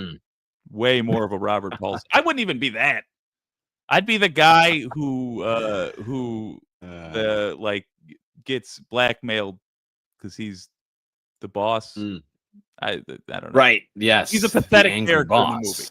That's actually a scene, an incredibly that's an iconic scene. And me and my buddy back in high school, we remade the entire scene but for TV production class, and it sucked all the audio out of it and redid every single aspect of the audio, the voices and the sound effects. We like probably ruined at least one microphone doing the things we were trying to do to get the glass sounds. Oh, but you got me going thinking about the old days. But yeah, man, I really appreciate you taking the time to try and help a guy out here today. Hey, absolutely. As far as I see it, we are some of the few folks on the side of decency. We for our own interest, we should be helping each other out. It is absolutely in my interest that your show gets back on YouTube. And on that note, I appreciate that. Talk about it a little bit. Your first of all, for those that aren't familiar, I described you as a news aggregator. Would you say that's accurate? Anything you'd add to that? would say that's generally accurate. I've called myself a content curator before. I don't see myself as being an actual journalist because, of course, I'm not on the ground. I'm in space reporting on and commenting on the already existing news out there, right? I'm sure I might. Do you feel absolutely. Do you feel that you have responsibilities in what you do? Is there a bad way to do what you do? Oh, absolutely. I mean, I think you could do what I'm doing in a very nefarious way. Considering, I think there's already people out there that exist that do that sort of thing, that are Yeah. just looking for the most inflammatory possible stuff, aren't or even checking to see if anything that they're putting out there is in fact accurate. Yeah, you could absolutely do it wrong. I would agree with you broadly that yeah, we are not journalists because we don't come up with new facts, but in choosing to present the facts, we are something. At the very least, we're news broadcasters. And right. That does bear and some I think that's how I try to think of it, right? And so when it comes to the show, I think maybe I don't know who's in the audience right now, but maybe I had no idea. I see at least a couple of familiar faces out there. Oh, for sure. Fact is that we do like an 8 to 12 hour show a day, 5 days a week. But I'm doing active research, listening to these videos at like 2x while like at my computer, trying my best to fact check things that I think might be dubious, or that I find myself skeptical about, or perhaps find myself not as knowledgeable about as I'd like to be, simultaneously doing all of these things. It's a real struggle to try and find a balance in that, to be perfectly honest. I think I don't know what you were like before this job, but you are one of the most knowledgeable people on the internet, in my opinion. And that is, I think, probably in part due to the nature of what you do. You go over this stuff every single day for 8 hours a day, but you have like an encyclopedic brain when it comes to the modern events. Wow, I don't even know how to react to that. I just think that's just a reality of what you do. Like, I think it's inevitable. I'm taken aback by that, mostly because I would never give myself that compliment. I certainly appreciate it. I think I have a fairly decent memory, but I would point out now wait, sorry. I'm assuming you hail from America, not unlike James Tiberius Kirk. But where are you from? It's true. That is true. Obviously, yes. space, Originally, I'm from New York, in the United States of America. So, for an American, for you to even be aware of the fact that there are countries outside of the United States is a feat. But you seem to have a pretty good understanding of world politics on top of U.S. politics. So that alone is doing us proud. Okay. But let's get That's to the fair. thing. And that is one thing I tried to do, though, every stream, is to not just focus on America, because I feel that is one thing missing from our discourse too much, right? And honestly, one person who was an inspiration to me is Michael Brooks. And I felt Michael was one of those guys who was very able to delve into things outside of his comfort zone, or to make something outside of his comfort zone, right? Yeah. And I just remember back when he was alive on his show, and even on the Majority Report, being like the guy, right, that people would go to and be like, we need to talk about other places than the United States today. What do you got for us, Michael, on this in South America today, or whatever else? And I feel like, to some degree, it's lacking outside of, like, say, a democracy now. And I'm not to say that the Majority Report doesn't do it, but I feel like I do feel like Michael really went deep on it. And would, like, spend entire streams on whatever, Brazil, or And I so mean, I just try to do that on the I regular. only really got to understand Brazilian politics at all because of Michael Brooks. I'm delighted to hear that you consider him an inspiration. Good. Absolutely. I also just it's even if it had nothing to do with America, it would be good to know about how the world works, just so that we can say that we do. But like in America, you don't have something like every other country surpassing us in terms of healthcare without ignorance. You don't have the quality of life in America stagnating and then declining without absolute ignorance that the quality of life is actually improving everywhere else in the world. So good. Yeah, this is one of the things that I worry about and talk about, and it seems like you might be listening to my show more than I'm even aware of. But I don't not just always healthcare, comment. right? It's not. Sometimes I'm really That's drunk. fair. You don't. Nobody is legally obliged to comment. You're free. If everybody is free to lurk. I feel naked without my soundboard. I wish I could. I'm multiple times I wanted to hit the soundboard over here. The fact is that is absolutely right. The more that ignorance is prevalent, the more easy it is for the wool to be pulled over our eyes. I mean, if it's already there, right? If we are, or if we're not even looking in the right place, it doesn't matter if the wool gets pulled over our eyes, right? If we're just, as long as we're focused on the wrong stuff, it's really all it takes. We don't even have the creativity to understand there's a problem because we don't contrast ourselves to anything. Not unlike North Korea, but that's the value I see in what you do. Like there's value in what we all do to some degree in terms of raising awareness in a country that is pig ignorant. But specifically, I like that you're a news aggregator. I like that you you show us things from around the world, but also the priority things that we're going to want to hear about in the United States. Yet you are now off of YouTube, and that was your main platform, if I understand correctly. It's a travesty. In fact, it became our main platform earlier this year. We were having technical issues with multi-streaming. We had been going, YouTube and Twitch for quite some time,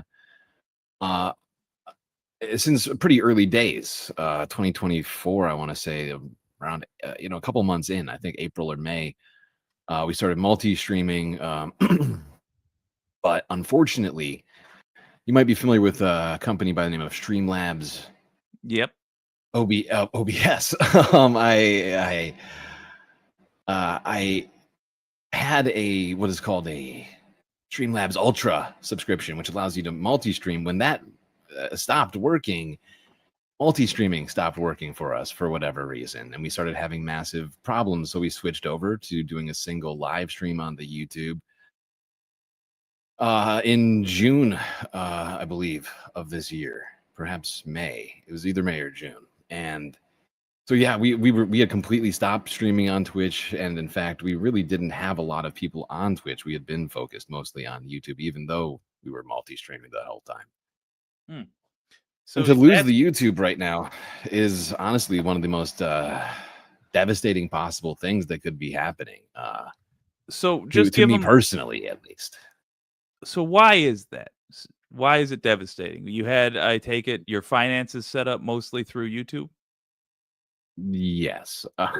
At least 80%, somewhere around 80% of my income was coming from YouTube. Maybe slightly less.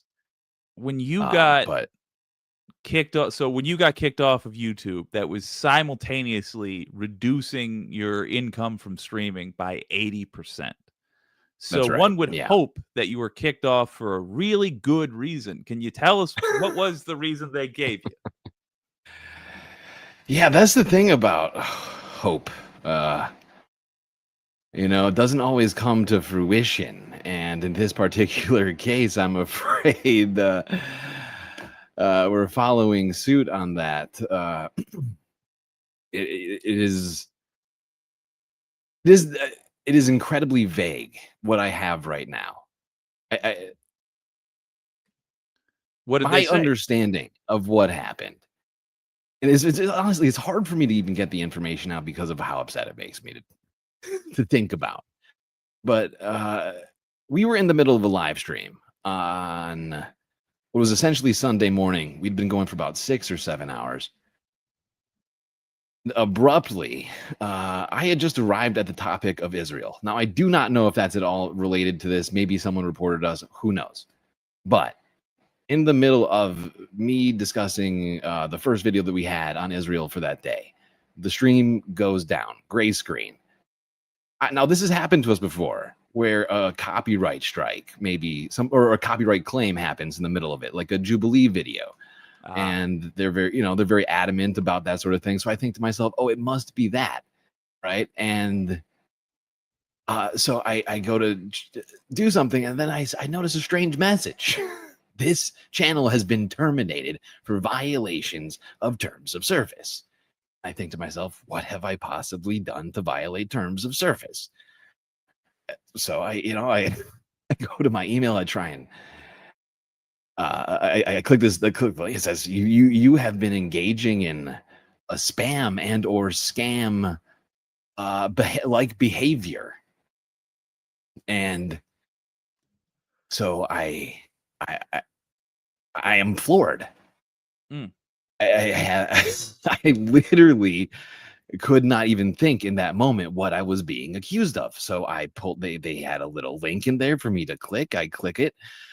I start going through it, and nothing in there seems to fit with what with what our channel does. When you say nothing in so- there, were they showing you examples of the content that they were objecting to, and it wasn't your content, or what were they? What were you seeing? When you say Let nothing me- in there, what were you looking at? Let me attempt to pull up the email for you. I'll try and explain it while I do, but the fact is that the wording of it is quite vague generally. I just mean just broadly. So was it like a list of things that they said you did, or was it generic things? No, that I did? No. So that's the difference. So the thing that we're talking about right now is YouTube's community guidelines. It's something that somebody or a team of people worked on at some point that is official YouTube policy. And just the bullet points of possible infractions. All sorts of different behavior you could be engaging in that might fall under the banner of this policy. But They in said- the email that I received, I got no details whatsoever from YouTube on my behavior in particular, just that it happened to fall under this heading of spam or scam. And they didn't tell you which video, just your channel in general? Nope. It was Ugh. just yep. They So- weren't pointing to anything in particular. They identified no particular behavior that I had engaged in, no words that had been said or topics mentioned. Nothing. So you scrambled, just to try to make ends meet that weekend, and did a lot of. You've been building your Twitch and your Patreon up. On a related note, if you want to fight the man, go subscribe over on Twitch. Go support the Galactic Stream Lord Patreon. And I'll ask you to plug Yes, that at would the end. be greatly appreciated. Absolutely. Absolutely. I'll try and send you some links here. Please do, if you could, in the private chat or the Discord. But my understanding is you then spoke. You did get a hold of somebody from YouTube on Twitter after making enough of a stink about it, and they still did not restore your account. Can you explain how that went? So that gets a little bit further than I would go, because the fact is for about 3 days before I ever even started attempting to go to Twitter. I was, at least from what I can tell, speaking to automated systems in YouTube's support. I don't even know what to call it. Support travesty. I mean, this chat function that they have. I spent 3 days trying to explain to it that I don't even know what's happening. You know, that I can't, that I can't even defend myself if I don't know what I'm being accused of and all this other stuff. And to please, to escalate this. Eventually, at some point, it was escalated, and received an email from them saying that they had reviewed it, and in fact, it definitely did. Oh, it most certainly did. It violated the policy, but we can't tell you. We can't tell you what you did wrong, right? This was in an email that I received because they'd given me the opportunity because I was supposedly speaking to a human to ask a question. I asked a question.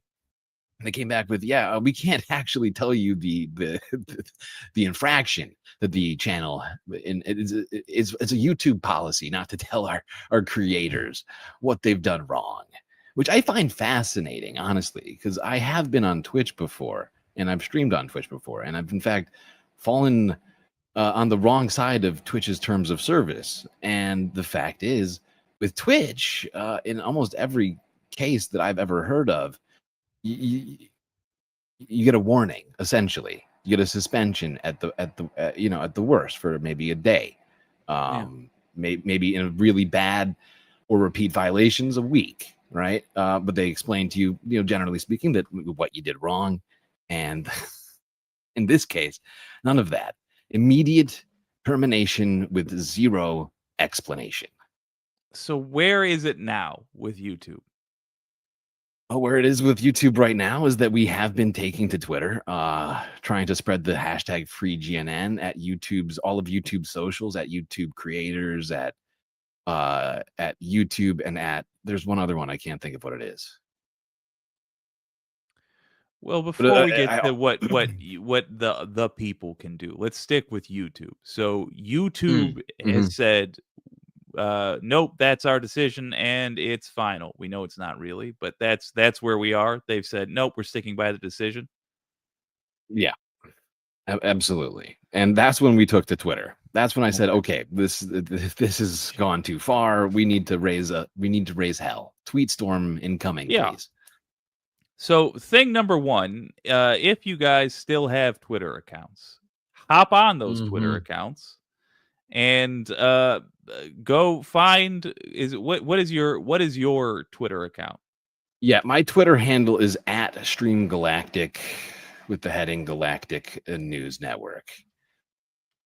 And the fact is I respect anyone's decision to not go back to Twitter who has left already on ideological grounds. It would, of course, help us immensely, but I understand your reasons for leaving and support your decisions, But there's other ways to, of course, help us out right now. We are, of course, streaming on Twitch in the meantime, so do give us a follow over there as well. That's twitch.tv/Galactic Streamlord.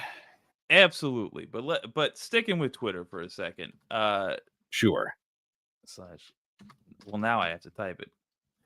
Yes. So hop onto Twitter if you still have an account, and go over to Galactic Streamlord's Twitter account and repost his message, whatever message is up there objecting to this treatment, calling for it to be undone.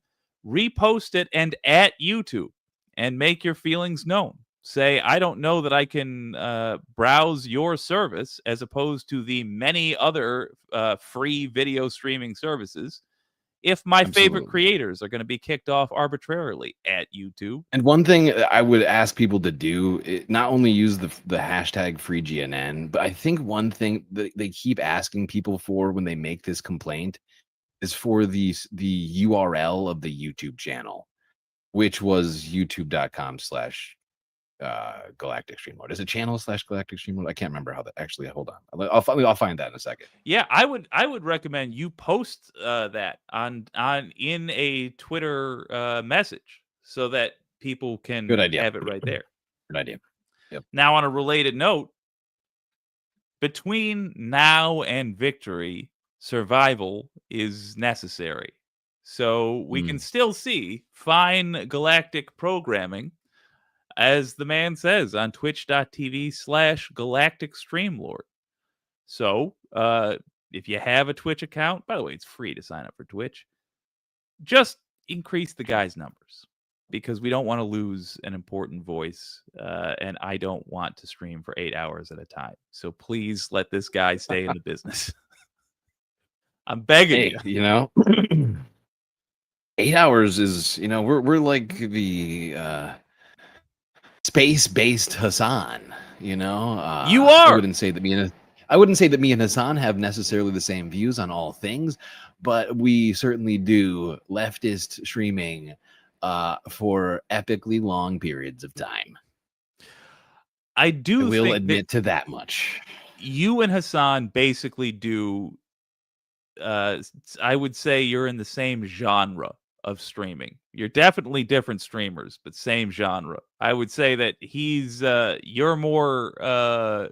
God, now I'm old. You're more 60 Minutes. He's more MTV, but you know. I'm so old. Absolutely. I'm so old to make an MTV comparison. Hey, I'll be old with you. I mean, I don't know if you've ever looked in, and it's hard, you wouldn't be able to do it now, but on some of our other socials, this phrase that we live by over at the Galactic News Network, one that I'm sure will resonate with an older audience. Never trust Galactic Blade. News Network, Lake Wobegon. That went V for Vendetta. I do love that. I love that. NPR back in the day. Good times. Yeah, Streamlord serves the Insomniac community. He's a good egg. Oh, thank you, Sandy. Yeah, I like that one. The Insomniac community is, in fact, served by Galactic News Network. I can also attest to that. So, all right. First, we're settling on what to do. Support this gentleman on Twitch. We put that up. Object on Twitter and on Blue Sky. Why not? But let's do one more thing. What's your Patreon? What's my Patreon? Mm-hmm. That is a good question. I don't actually have the link in front of me right now. I could swear it's one thing, but I don't want to say it wrong. Our Patreon. That's www.patreon.com/C/Galactic News Network. I don't know if you actually need the C in there. You don't. I don't think you do. That's just for us because we're the creators. Galactic. Yeah, and Patreon would really help us out right now. Of course, we see that money immediately, if not sooner. It's weird.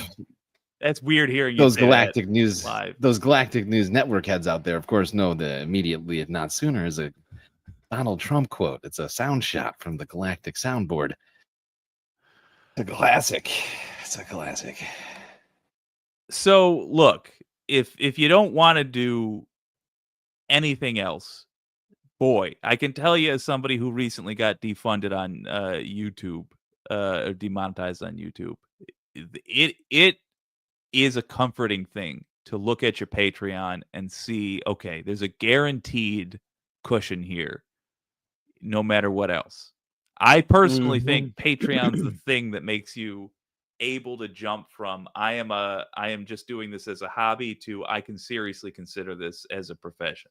Because, as I said, guaranteed income, as opposed to maybe people will be generous towards the end of the month. Absolutely. And unlike YouTube or Twitch, there's no waiting around for untold periods of time. Yeah. To never see that. Talking about that. And it's the kind of thing you wouldn't know unless you do this and rely on it for bills. But it's if you get paid, if you make money in October, you don't spend that money in October.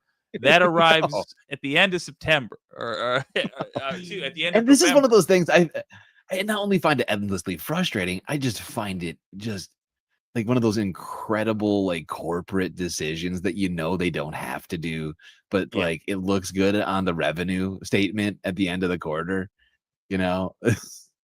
like someone made the decision right before some like board meeting one time, and it's just been that way ever since. Yeah. Right. Because if they ever went back, then the revenue would go back in the wrong direction. But someone was like, hey, if we change it so we actually hold on to everybody's money for 45 days from now, if we do the meeting tomorrow, people are going to think we have an extra like $2 billion right now. I suspect that's literally what happened. Is they were trying to make the numbers look like they were going up 1 month, and they said, well, if we just push payments to the end of the month, then we have that whole month. We can just never roll it back, or it looks like we lost. You can't roll it back. That would be a red. That'd be a red statement on the balance sheet. That can't have that. That's too much, man. That's too much. But these are the things of course you can they do can to afford help. And I'll recap to make sure folks understand. So follow on Twitch. Try watching them on Twitch. Maybe you'll find you enjoy Twitch. Worth checking out. Thing number 2, complain on YouTube. Go to Galactic Streamlord's YouTube account. Retweet his messages of complaint at YouTube. Make a big deal about it. And then finally, if you're feeling generous, if you can afford to do this, I hope you can, do support Galactic Streamlord on Patreon. Now the fun part to end this conversation for the next 10 minutes or so. The fun part. Yeah, what do you think's going on? Fairly good time. What do you think's happening? Wild conspiracies here. What is this an intentional targeting of the left? Is this just cowardice from big businesses? What's happening? This is one thing I have been asking myself. I've been trying to make this estimation, honestly. And the fact is the more that I find myself in this position, the more people that I seem to find who are also in this position. And I could wildly postulate about who or what it was that led to me particularly being banned, whether it was a human being or an algorithm. Honestly, don't know if I could put any amount of likelihood to one or the other. But I will just say one thing that I have noticed. I think gives me pause at the very least is that I am certainly not the only educational and or news sort of content based channel politically tangential in any way type of channel has been involved in having been terminated unjustly by YouTube. Not only Environmental Coffee House and myself, there's somebody else who is in our Lucky Minute in the Galactic from your area. Yes, I am currently still demonetized. Lost it. There's there's a number of other people who I saw who either retweeted my tweet or like responded, or that I saw tweeting at YouTube because I started following YouTube to see what the hell they were up to over there.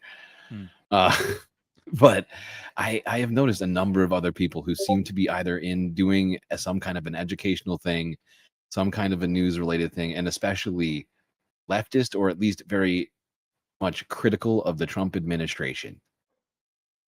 I can't say that it's not. I mean, it's anecdotal. I can't put all this evidence together and say, this is a guarantee. This is absolutely the cause. But there does seem to be some amount of people in that category, more so than others.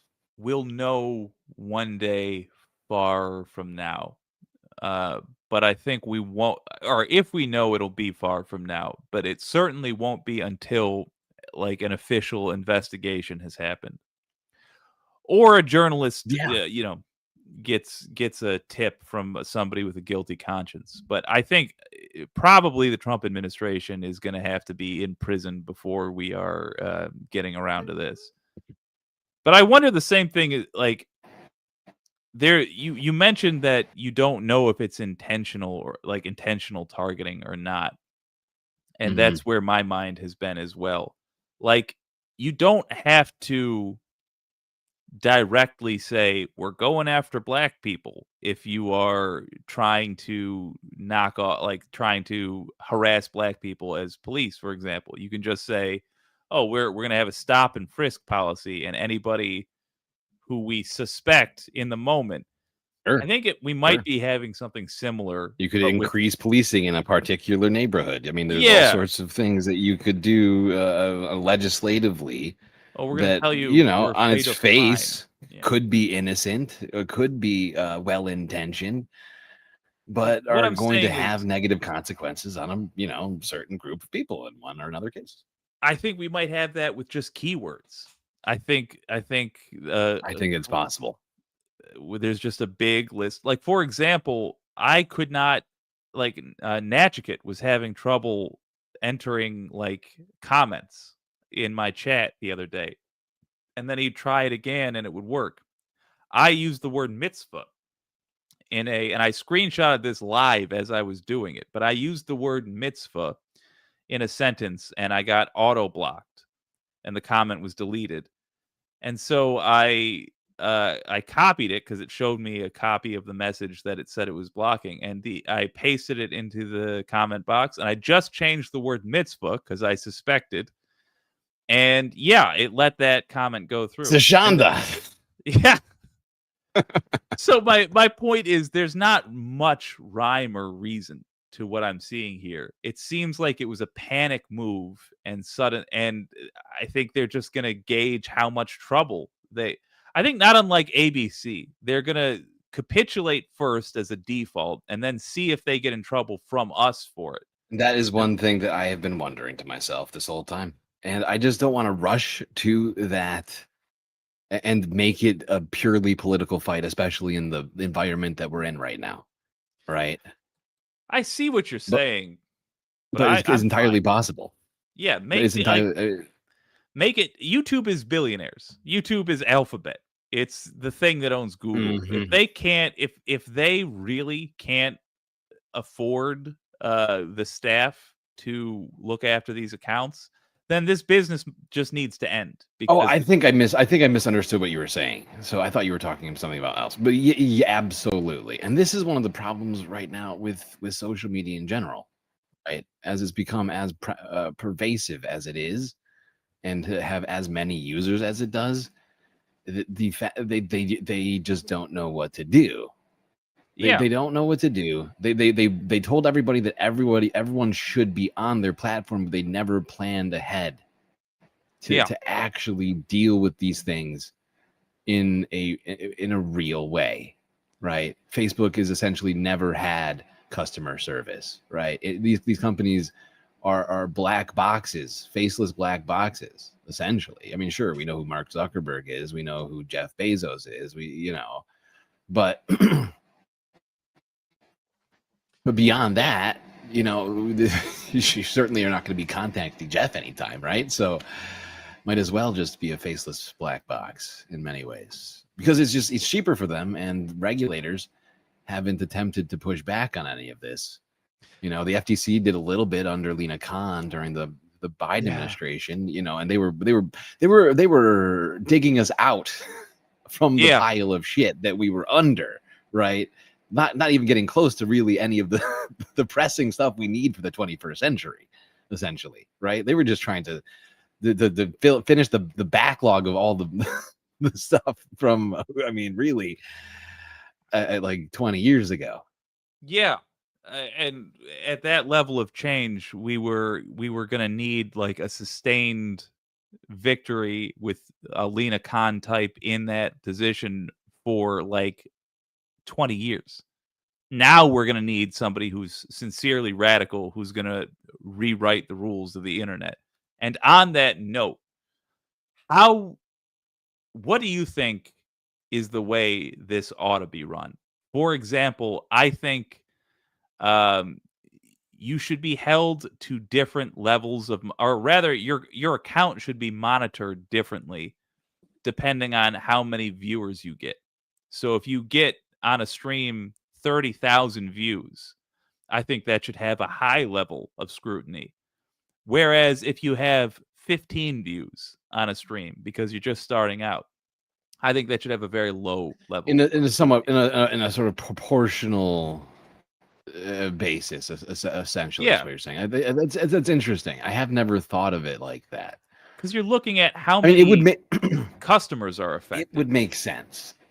It would make sense, right? I mean, if the concern is, and here's the thing that I've been thinking actually. So let me back up a little bit before we even get to there. Like the thing that I have recently been thinking to myself, right?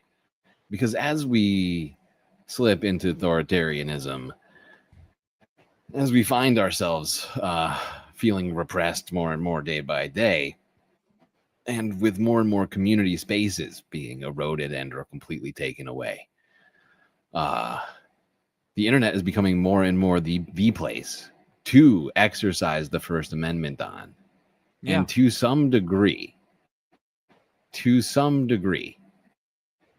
I think I've been trying to come to an actual like place on this. I've like because like this is actually something I've been thinking about a lot because of what's going on, and I don't think I have a fully formulated plan on this, but I do believe to some degree, I think all citizens within a particular framework essentially should have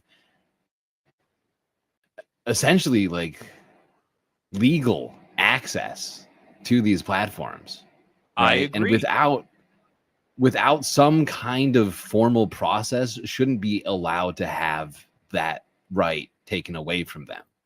That can't be decided unilaterally by these companies. You motherfuckers were making fun of me so much back in the day when I was saying that social media is should be provided by the government. But this is what I'm talking about. I agree with you. I think there should be this is communication. It's nothing but a video uploading system and a chat system connected.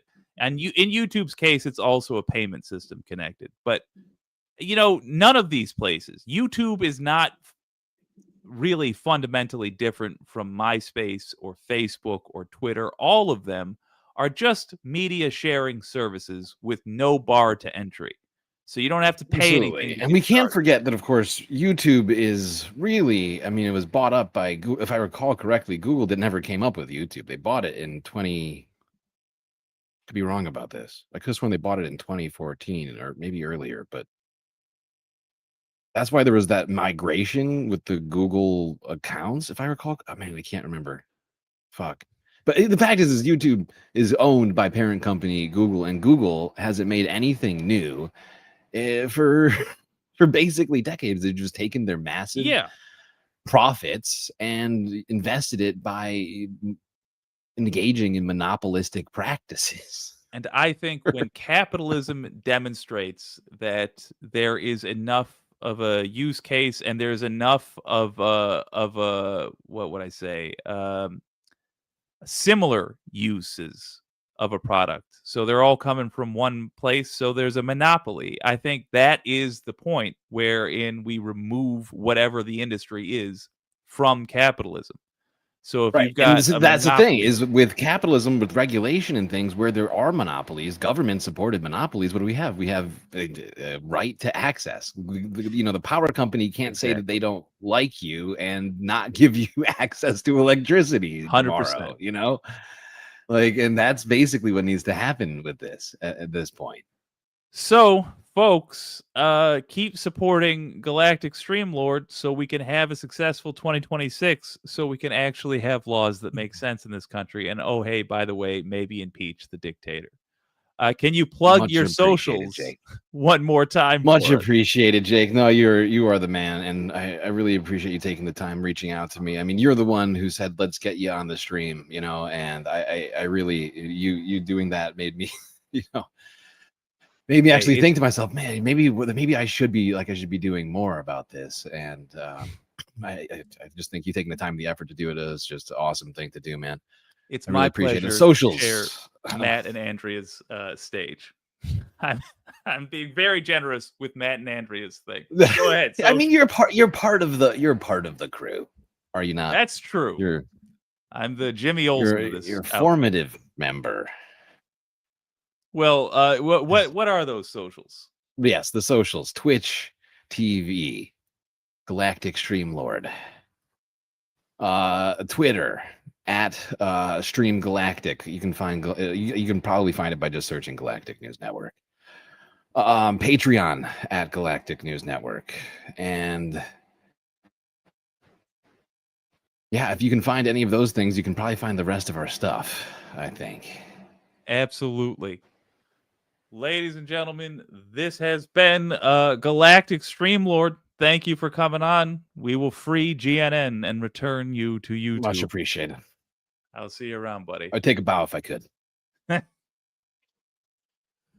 Well, coming up next is the Power Report with Dan from the Internet, Bam, and Pals. This has been WYCD Wicked. That stands for What You Can Do. That was GNN. That stands for Galactic News Network. And my name is Jake. I'll see you around.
Hello, humans. Sorry for the technical delay there. I'm Dan from the Internet. This is your Power Report for the 2nd of October, 2025. I am Dan, as I just said.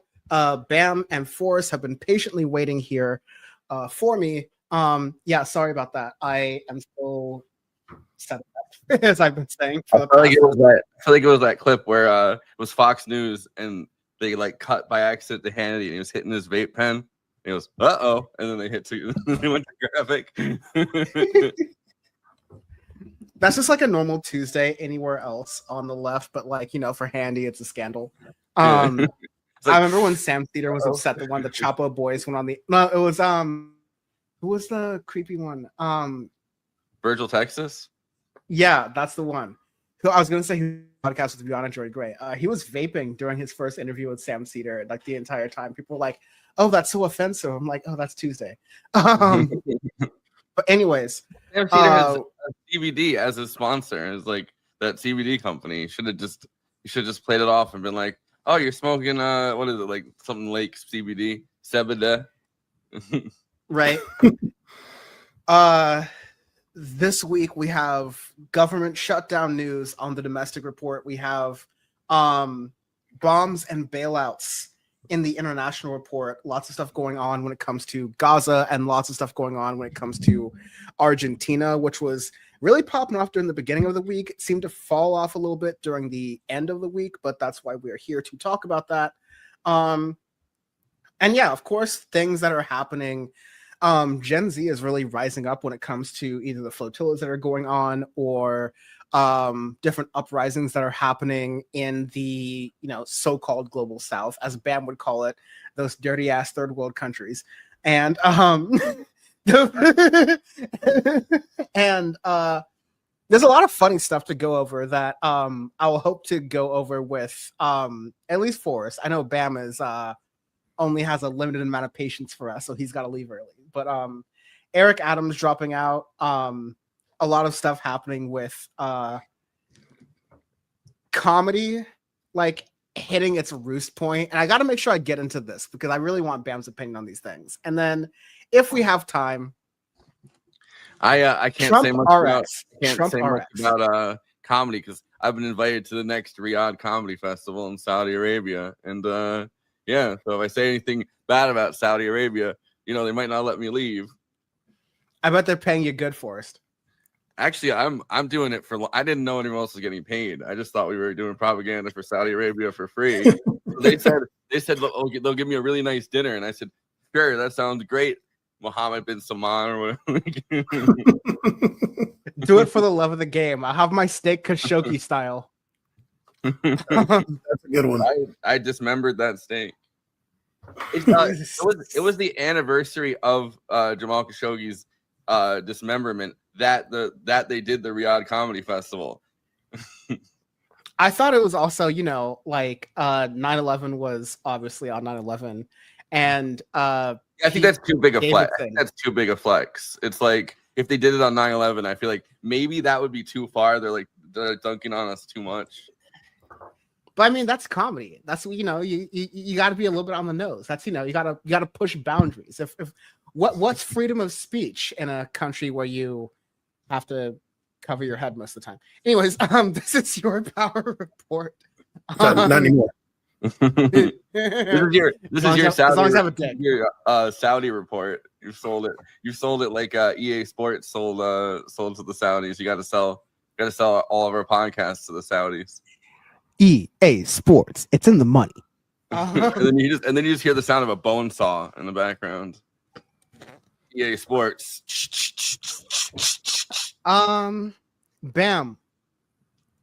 Lead us to the promised land. Where should we start this week? Well, you guys are both New Yorkers. Might as well start with your guys' favorite mayor, Mr. Adams. No. I mean, fine. I let you choose, so we'll get it out of the way really quickly. Unfortunately, Ray couldn't be on tonight. Ray was going to be, but she had a previous engagement. Also, she's probably not trying to get banned on Twitch again. But Eric Adams has dropped out, and I'm gonna play the main clip that gets the gist of him dropping out very shortly. But of course, he was the Democratic mayor. He was seen as this sort of figure who was kind of like a shoo-in. Despite all we've achieved. He was cop affiliated. He was also a Democrat. He was also black. He was also the cop story. The cop story is crazy because his backstory is that he joined one of those behind the scenes kind of fake black nationalist groups, and his story is that he joined that group and they're with Curtis Lewa. No, it was not the Guardian Angels. He joined some group and then he claimed. Sorry, if they wear a beret, they all look the same to me. He claimed that he was supposed to be infiltrating the police. He was that was part of the group. They were going to infiltrate the police and then change it from the inside, which just sounds like becoming a cop with extra steps. But so he said that was his entry to being a cop. That's incredible. Cap. Yeah. Well, everything he says is cap. So I don't know. It's just funny to repeat it, So here's his actual announcement of him saying, "Hey, look, I'm throwing in the old towel, if you will. Here's me leaving." Sitting on stairs? What the hell? He's sitting on stairs, and we'll get to we're gonna get to the. Yes, that's the mayor's mansion in New York. He's trying to prove he's lived there. He's trying to prove he's lived there the whole time. he's trying to prove that he's warming it up for Cuomo. But we're gonna get to the photo that is like kind of off kilter to his side down there in just a moment. But I want to play this official announcement because we'll get to the way he walks the set in a moment, and that is just things that make you go, hmm. But anyways, here's his official announcement. It's about 45 seconds. Despite what we've achieved, I cannot continue my election campaign. The constant media speculation about my future and the campaign finance board's decision to withhold millions of dollars have undermined my ability to raise the funds needed for a serious campaign. I hope that over time, New Yorkers will see this city thrive under our leadership, and that policies we put in place should be continued and expanded. I hope you will see that despite the headlines and innuendo, I always put you before me. Despite all... I mean, he always put you before him unless you were not first class tickets on Turkish Airways. I was gonna say he put you before him as long as you was Turkish. As long as you're not Erdogan. Right. So this was all part of a longer, like I want to say 15-minute video that he ended up releasing on his social media. And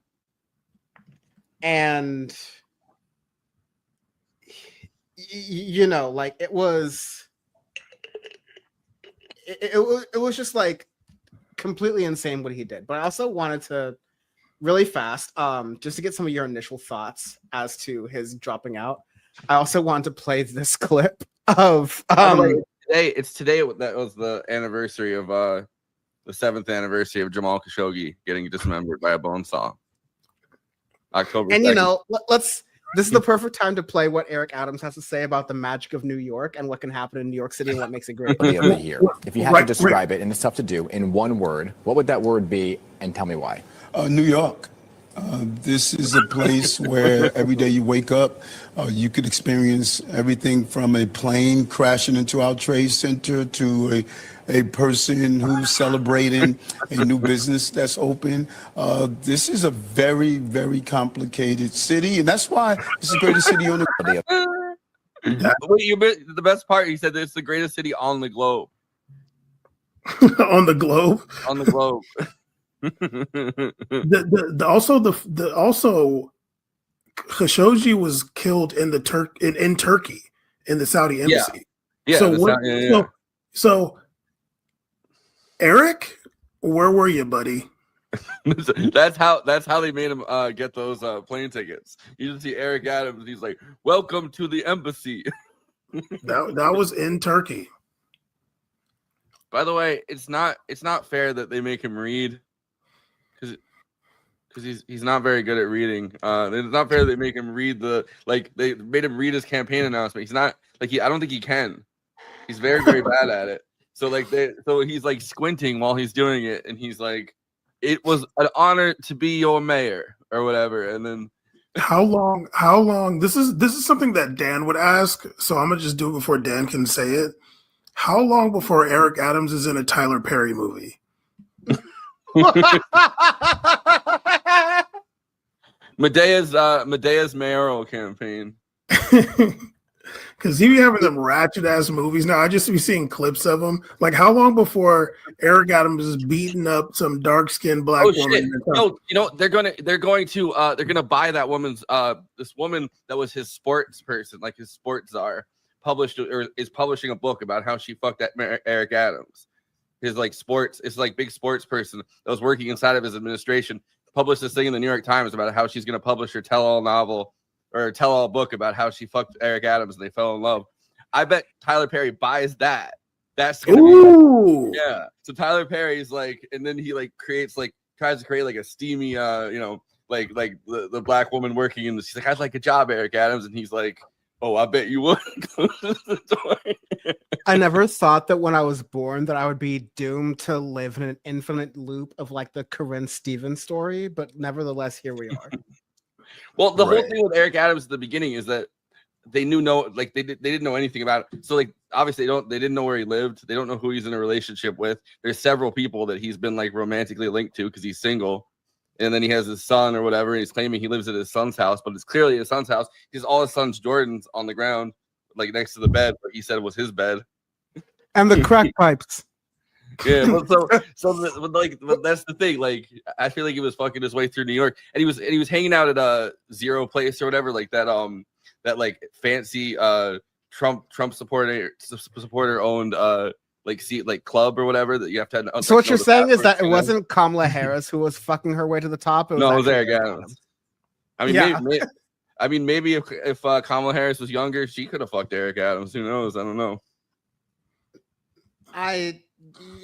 Cops beget cops. But I'm gonna play the first. It's popular in that.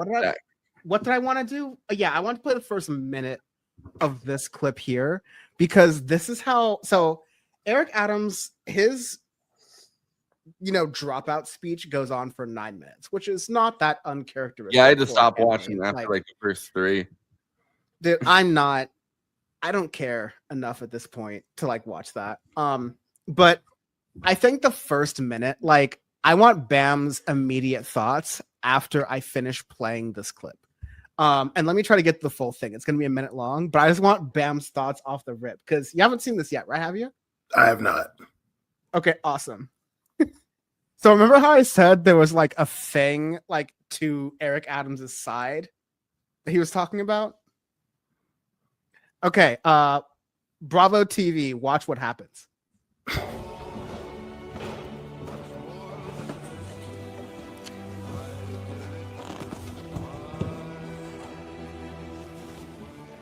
I didn't add the music.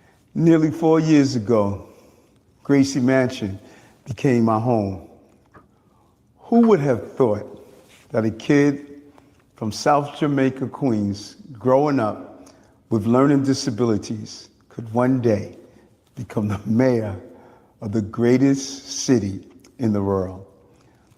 I cannot thank my mother enough for instilling in me the values she lived by. I hope every parent can use my life as an example for their child during challenging moments.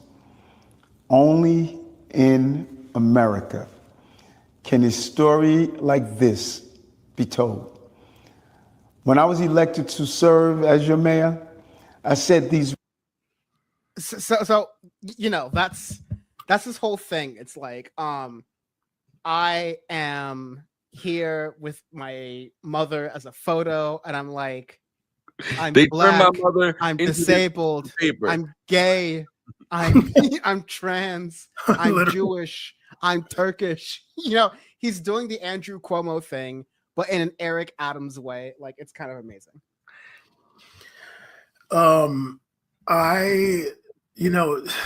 Just get out of there, dude. Like, nobody cares. Like, you're out now. Like, you're not gonna be mayor anymore. Just go. We don't need this.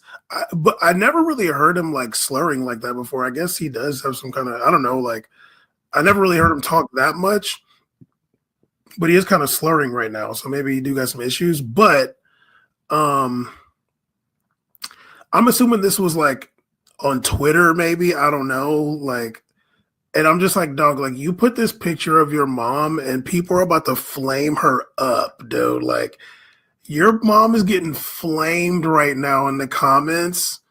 And why'd you do that to her? She does have some pretty brolic forearms. I'm not gonna flame her, but definitely the comments flamed her. Hopefully it wasn't like live on YouTube. Force, you caught me before I was gonna try to like rage bait Bam into flaming her. No, I'm not doing that. I wanted to also. Zoran has a really funny response to this.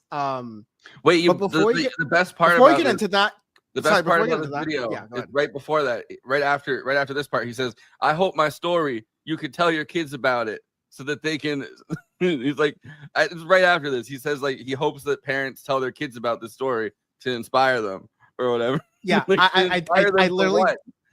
This is the most boring person ever, but yeah, like, literally right after this, he's like, hopefully one day the story of Eric Adams, you know, like Jay-Z's famous song, The Story of OJ. Like, hopefully this inspires kids out there. I did want to play. Can take bribes from the lifetime president of Turkey. I did want to play two of the hits because of course, Forrest, you introduced us to some of the best moments of Eric Adams here. I can't see what you're gonna play without laughing every single time. It's okay. I've got one here. Yeah. By the way, Zero Bond. I was trying to think of the Zero Bond as the place that he was constantly trying to go at 2 a.m. And the guy ended up not talking to him because he was a Trump supporter. He didn't like that New York had a sanctuary city policy. And that's probably why. But he put the guy from Zero Bond on the MetLife board.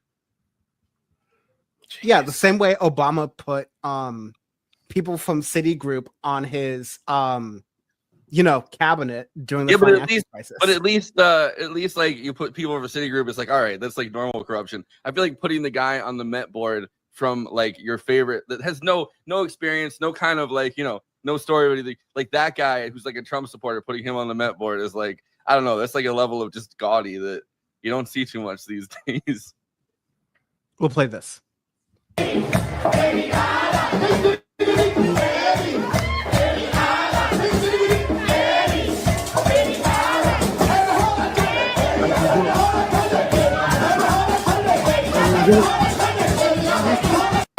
I will vote for Donald Trump. Bam's convinced. I will vote for Donald Trump. I think for Donald Trump. I don't want to get that stuck in my head. Those guys did rock that I will vote for Donald Trump song. Donald Trump. But I like I forgot what I was gonna say there. Oh, it reminds me of when he went to the Dominican Day parade and he said, I must be Dominican because I just enjoyed myself at that parade so much. He kind of looked Dominican, shit. Yeah. Me in September. That's funny. Also, I couldn't find, unfortunately, I don't have like my God computer with me, so I couldn't get to the Power Report Disney Vault. And so I couldn't get to the clips where Ray, Forrest, and I were laughing at the original apartment tour that Eric Adams did. Wait, but I did. Have you seen that video? Were you on? I don't think you were on when we did it. It's okay. It's okay. Yeah, you've seen it before. It's okay. We're gonna play a little piece of it here. But it's just. It's incredible. Could be hidden. A small caliber weapon could be hidden inside a jewelry box. Look at the various colognes and perfumes and photos and pictures. You should always, when your child brings in his popular knapsack with many different locations, look through it to see what exactly is your child carrying in addition to a book. Something simple as a crack pipe, a used crack pipe. Could he have found it on the street? That's quite possible. But this is a discussion piece where you should start speaking with him to find out what is he doing with it. And the whole use of drugs. This invokes conversation. Look at picture frames and behind them, cameras. Try to determine what's taking place. Behind a picture frame, you can find bullets. What does that mean to find bullets? Does it mean your child is carrying a gun? No. Where there's smoke, there's possible fire. Where there's a bullet, there's possibly a gun. You should engage in the conversation and find out what are they doing with the item, and this empowers the parents. Look at all the items inside the room and feel around and see what's the possibility. Something simple as a baby doll. Could be just a baby doll, but also it could be a place where you can secrete or hide drugs. Run your hands over the pillows and see if you feel anything that's unusual. Like a pillow like this where the button is a perfect invitation to hide something. And I felt something bumpy. I would reach in and see what it is. This one could be hidden inside a pillow, a gun. Maybe something that you have. I felt something bumpy. I like, maybe it's a crack pipe. Also, the music in the background, is just. I think it was Jesus and Mero that made this joke, but they said like the music gets louder and louder as as the video editor finds out like, oh shit, there's no way to save this. So he just decides to turn up the music louder and louder throughout it, so that it's like maybe I can drown out some of the craziness that's coming out.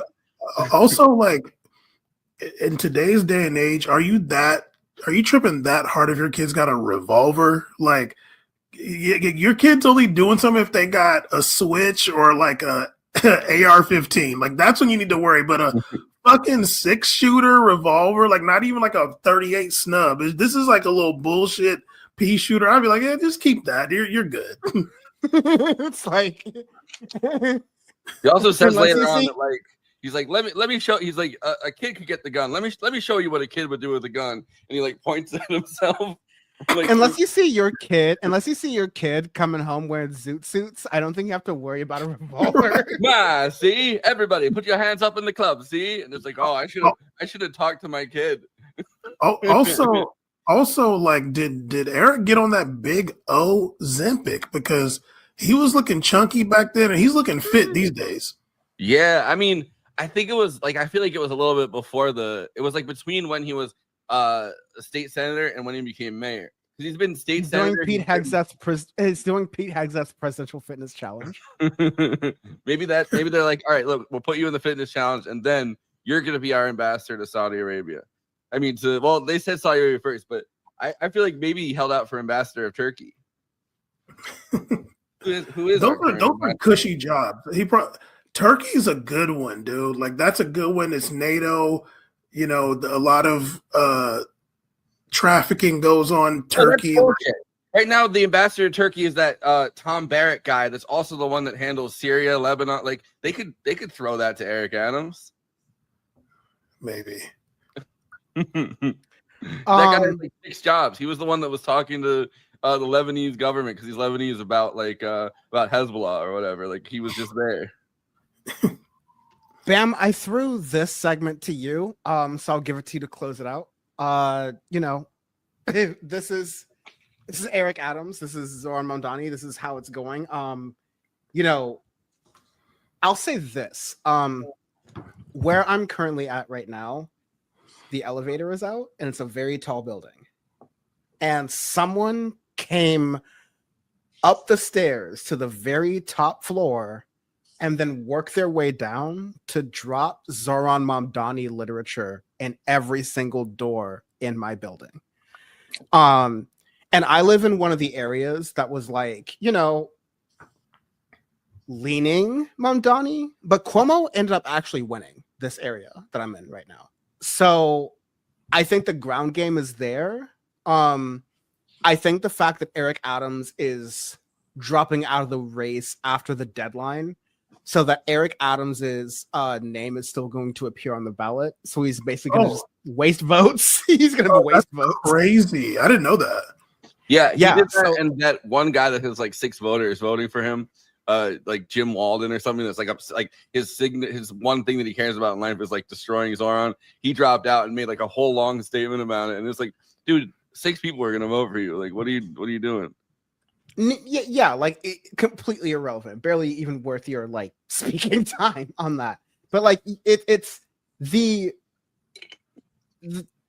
deadline's already passed. If anyone wants to drop out, Donald Trump's been doing this like fake strong arm thing, saying, "Oh, we gotta, you know, do whatever we can to make sure Zoran doesn't win, or else I'm going to step in." Which, whatever, nigga. Like, you know, like that's my ultimate opinion on that. But Zoran is. I'm sure the people of New York City would love it if Donald Trump stepped in. They love Donald Trump in New York City. He's the GOAT. Listen, my beloved Lord and Savior Donald Trump. Actually, if I could, sorry, the official Power Report catchphrase is of course, as we know, show, and that is what happened in the news. Importantly, thank you, President Trump. Can we hear that again? Thank you, President Trump.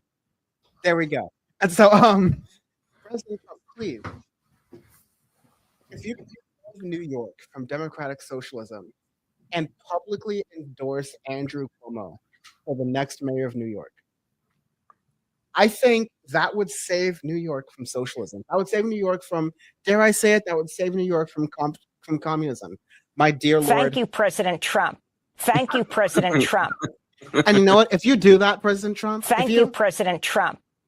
if you're able to do that, then I might stand up in the name of Donald Trump and in the defense of Donald Trump and in Pete Hegseth's honor, and I might just stand up Now and I'm say, going to buy some mother F bleep guns. I will say this though. I think that somebody like Eric Adams has a plan for Zoran winning, because for sure he wants to be mayor again, but he's like wildly unpopular, and that can Eric's happen. done. I mean, I don't want to stop you, but Eric's done.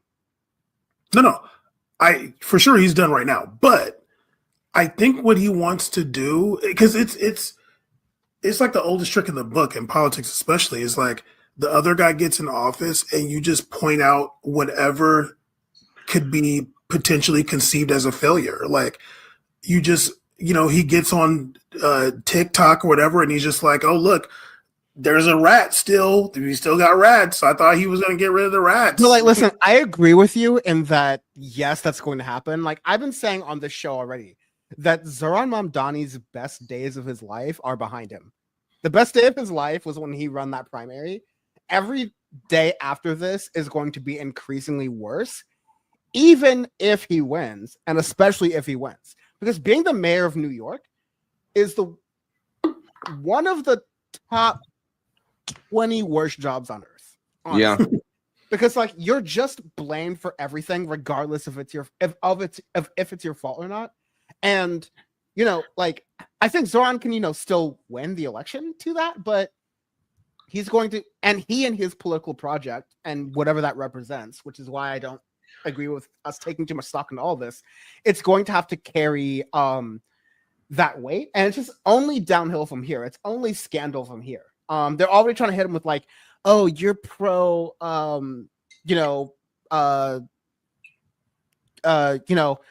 sex work. You're pro all these other different. Yeah, but I mean, props to him for not backing down on that one. Like, props to him for being like.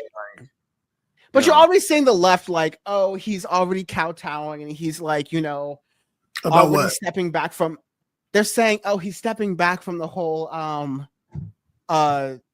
what globalize the intifada thing, which is like A, not a thing he ever said. B, not a thing he ever really endorsed.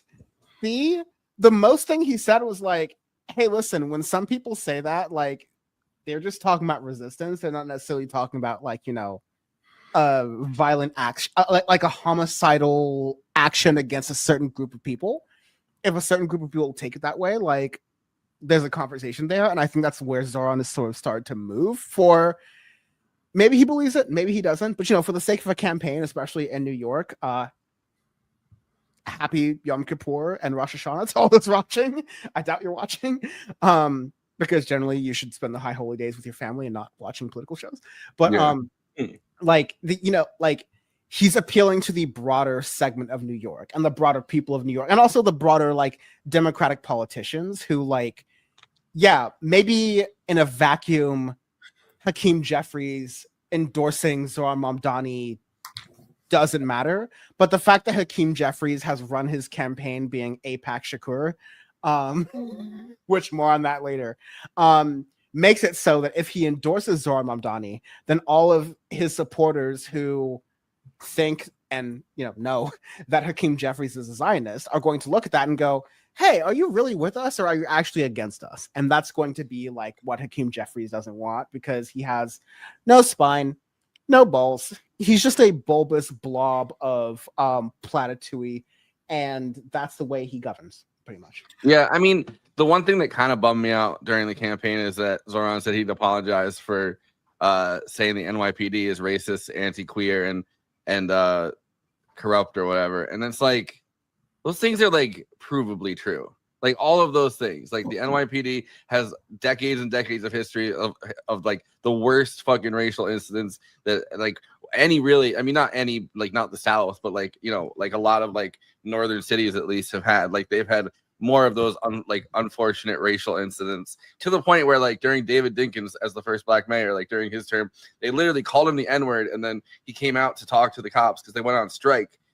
The cops went on strike for like a week or like a month or something, and he walked out to talk to them. They all turned his back on him because he wanted like a civilian review board. So it's like, I don't know, I feel like there's no way to, once you start apologizing for shit like that, like they just, no one says, oh, he apologized, it's good now. They're just like, what else can we wring out of this person? Like, if you're willing to apologize for that, which is something self-evidently true, it's like, can we get you to apologize for this and that? Like, they just take more. Nobody backs down because you apologize. They're not like, oh, good, he apologized. Let me vote for him now. Yeah, I mean, I still support the guy. I mean, I can't do nothing for him from here, but you know, like, I feel like at the end of the day, it's politics on a big level, and like 100%, the NYPD has more power than he does as mayor. Oh, yeah. Like they are stronger than him in every way. De Blasio had his whole administration up, and he had his daughter obviously was half black, and they started saying like, we know where your daughter goes to school, and we're gonna fucking kill her. And it's like, they arrested his daughter during the Black Lives Matter protests. Yeah, and they turned their back on him too. So, you know, I think on some level, I mean, this is really an issue about policing than it is like politics. Like the police have too much power, and yeah, like I don't expect him to like. I'm not looking at him as some freaking like sacrificial lamb freedom fighter. Like at the end of the day, you got to have some level of self-preservation. So if you need to apologize for some shit, like go for it. I think his big thing, I saw him on MSNBC like not that long ago, a few days ago or something. And the thing that he kept on bringing up is affordability. He's like the affordability candidate. So I feel like he's the young version of the rent is too damn high guy. And I think that's a good thing. Right. And that's the thing. It's like, you know, I just hope that there is a material difference in affordability while he's mayor. Yeah. I don't know how he's going to be able to do that, but I hope he's able to do that because he's talking it up a lot. And if people don't see it like a lot, then you're making everybody, you know, like that's it for any freaking socialist type for like 40 years. Yeah. I mean, I agree with that. I think that it's very hard as a New York mayor. Like I've kind of felt like, I don't know, like I definitely support Zoran. Like I'm not saying that I don't. That was just something that I was like, come on, man. Like, yeah, but I think that like it's very hard because the mayor doesn't have that much power. The mayor actually lost more power during Eric Adams' tenure because Eric Adams started appointing people that were so fucking crazy that the city council took back the power of the mayor to just appoint people. So now everybody that like you want to appoint as a mayor has to go through city council. That wasn't the case before Eric Adams, but he just started appointing people that were like so crazy that the city council was like, yeah, we can't do this without like you like, you know, without giving this person a background check and like having to vote on it. Like you can no longer give like your favorite like nightclub owner like a powerful job in the city. That is, it's not going to fly. But like that's already power that like the only thing that he really has the power to raise is the mayor, right? Like you have the power to raise real estate taxes or like, you know, anything with like residential taxes, and you have the power to raise sales tax. Those are the only two you have and then that has to go through city council. If you want to raise, if you need a raise in like you know, like income taxes, or if you need a raise in really any other kind of tax besides like residential tax, like, you know, for like housing, like you have to go through the state legislature, and then you have to get it like signed by the governor, or, you know, the governor vetoes it and you have to get 2/3 of the legislature. Yeah. I agree with you. Like, you know, I think there's a lot of things to unpack. And I think ultimately the topic here that I want to move on from very quickly, because this is, I think the online left this is going to be one of those I critique the online left a little bit episodes, but, you know, let's put the pin in that. I think we're focused a lot on New York City. I don't think it's the center of the world, even though I'm here right now. I think there's so much going on in the rest of the world, and people here especially forget about it because there's so much going on here. That being said, like, get off Zoran's dick. Like, I'm not talking to anyone on this podcast, but I'm just saying in general, like, I see people online who are like, he's not this enough, he's not that enough, he's, going against his principles. And I think we're just going to come back to something that Bam and I were saying a lot last episode that we're going to continue saying. Dude, shut up and run for office. Like, stop popping off on the internet. And if you have any complaints about someone who is an incumbent candidate who is polling against, someone who is an insurgent candidate who is polling against the incumbent and beating them in double digits, unless you're doing that in your own neighborhood, sit the fuck down and shut the fuck up while Billy Mays is talking. Like, honestly, like that is the full point in the sentence. Like, I really have no patience, especially like I didn't have a lot of patience during the Biden administration during this, but I would bite my tongue. I just especially don't have patience during this time, during this amount of urgency for again, not attacking Forrest or Bam or anyone here. But just in general, like the stuff I don't use social media at all. And I'm like at the happiest points I've been in my adult life because of it. But when I do check into X or Threads or whatever, or occasionally Blue Sky, because I see it less on Threads and Blue Sky. But when I do check into all those platforms, I see sometimes people who are like tone policing Zoran Mamdani from the left. And I'm like, dude, shut the fuck down. Shut the fuck up. You bought the ticket, now pay the ride. Like, is what I'm saying? Like, a lot of times they didn't even buy the ticket because they're not even in this, like in New York City or in New York State.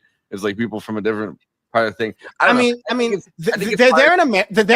you're in America and you're like have enough, if you have enough energy to have more than 10,000 posts on any social media platform or all of social media platforms combined, if you have that kind of energy and you have not run for office, even if you attempted and massively failed, I respect that. But if you have that kind of energy and you haven't run for office and all you do is like repost clips on social media and throw out takes, like, eat a dick. Actually, like, that's where I'm at. Like, I don't care anymore. Like, this is not the time for armchair punditry. This is the time for people who are like, if you're going to get on camera and show your face and say your opinion, I think that's courageous. I think that's, people give a lot too much courage for people like us who are on camera, but I think that's a courageous act. If you're going to run for office, I think that's an even better and more useful, more fruitful act. If you're going to get out in the streets and be counter to a lot of what is going on in this regime where it comes to arresting or trying to de-arrest people, like, I think that's the best thing you can do. Not everyone's built for that. I don't expect everyone to do that, but like, it all comes back to, until you are actually getting out on the streets and forcing some type of change, whether you live in Broke Dick, Nebraska, or big building Brooklyn, like, shut the fuck up and fight, or shut the fuck up and start watching Real Housewives, because this is not the time for people who are just going to like twiddle their thumbs, whether you're a Chuck Schumer or whether you're an online leftist. To me, they're both bums to me. They're both. Yeah.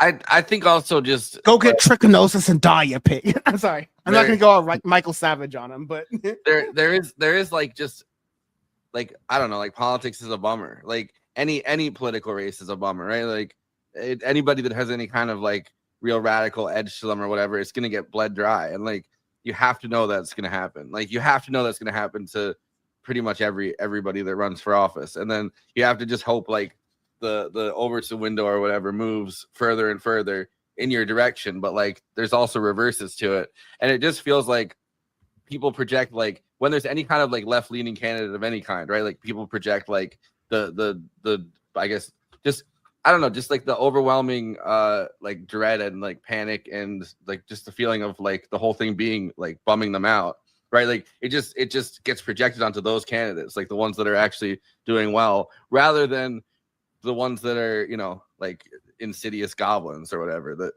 try to run for office. Yeah. Bam, last word, and then I'm gonna jump a little. Look, man, we got to build a big tent. Like I said before, Steve Bannon is an ultra right super duper to the right of every Republican, and he looks at them as part of his coalition because they're all against us, and including the center.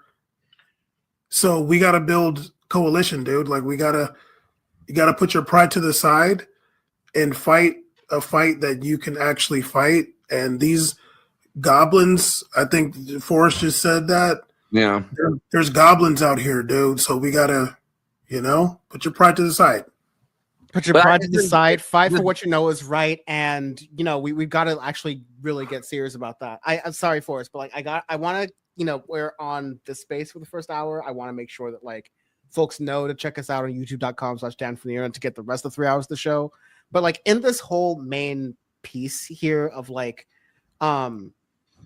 funny things, I think this ties in very well to this whole thing that's going on with comedians. There's the Bam, I don't know if you have your globe or your map in front of you, but I don't know how to pronounce this part of Saudi Arabia. Is it Riyadh? Is it Rida? Stupid.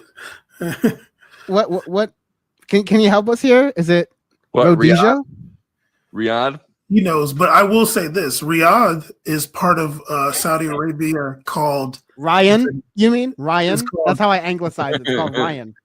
It's called Nejd. That's in the Nejd region, and it's a big plateau, and there ain't shit around there.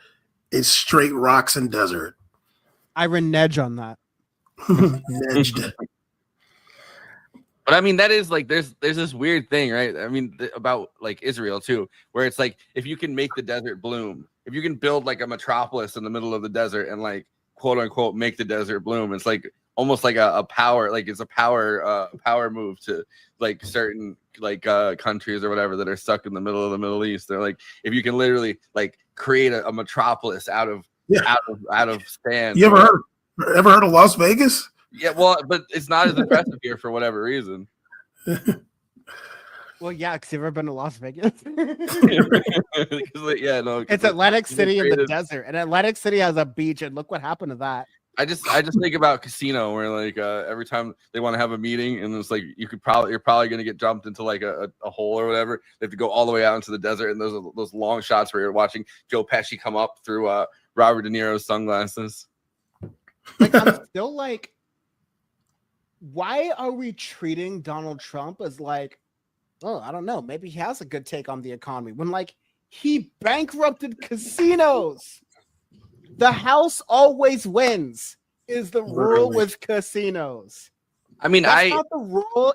If you have a single family home and you are a straight man and a straight woman raising 2.5 kids and a dog and a cat or some shit like that, your house is not really making you, it's making you money maybe, but also I was just reading a story where a lot of the people who are buying houses for the first time oftentimes during COVID, now because of the way the housing market has gone, the way the interest rates have gone, they're underwater.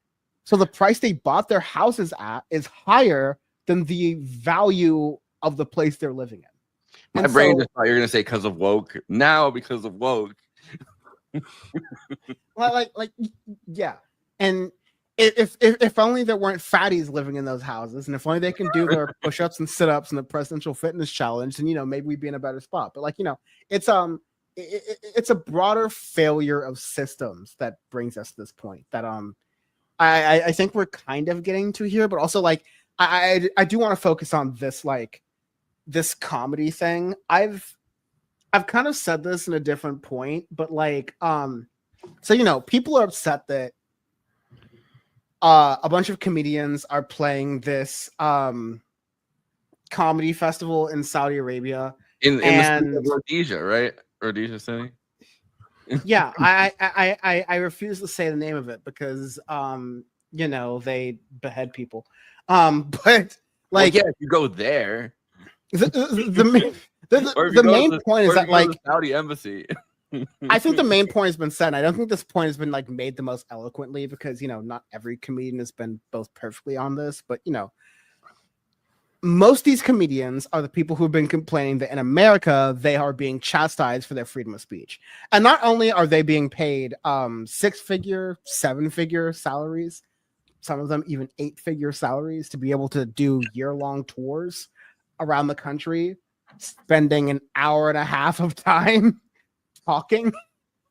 And for some reason, they can make not just a living off of that, but like a top 10% of the country income yearly living off of that. But they somehow complain that they're the ones who are being marginalized and downtrodden. They're now going to Saudi Arabia, a place where, Tim Dillon or Tom Dillon, one of those, right-wing comedians, was about to go there, and he was being said like, okay, no, you can't actually go there because you made some jokes in just about did you like see the video? Sorry, we're really close at time. I want to get Bam's thoughts on this, but I just think it's funny how all these comedians have done this big free speech bit, and then a lot of these comedians are going to a place like Saudi Arabia where they're not allowed to do free speech. And then secondarily, I think it's funny how a lot of people are surprised that a lot of the comedians that they follow don't have values. When I think at top level, we've been putting comedians on a pedestal that they don't belong on. And like, that is a fundamental like issue that we need to unpack, because the only reason that these comedians have been able to be like, oh, we're the true truth tellers, is because Joe Rogan thinks that he's George Carlin. And in reality, like, the guy who crawls on a stool and humps it is nowhere near the guy who said it's a big club, but you ain't in it. Bam, I want to get your thoughts really fast, and then Forrest after that. Exactly what you said about comedians being put on some like level. It's funny because Dave Chappelle made that joke about Ja Rule, like not wanting to hear Ja Rule's opinion. It's like, we don't hear your opinion either, dude. Like, you're not smarter than Ja Rule for like, why? Just because you talk instead of freaking sing the song? Like, these guys are looked at because like, they're funny, and when they get on interviews, like they know how to make themselves sound like they're intelligent, but it's like these dudes ain't never read a book. They're really just out there for the big payday. And sorry, if I can personify exactly what you're talking about as one person, it's Stephen A. Smith. Right. So yeah, they're gonna go do this comedy festival. I was trying to look to see what date it is actually. Oh, October 9th. Oh, it's wait, what? Oh, I guess it already started. September 26th. No. There will be artists who are performing on October 7th in Saudi. Oh yeah. Yo, how much you want to bet one of those artists is like, I'd like to take a minute to just say, free the hostages. And, they better not.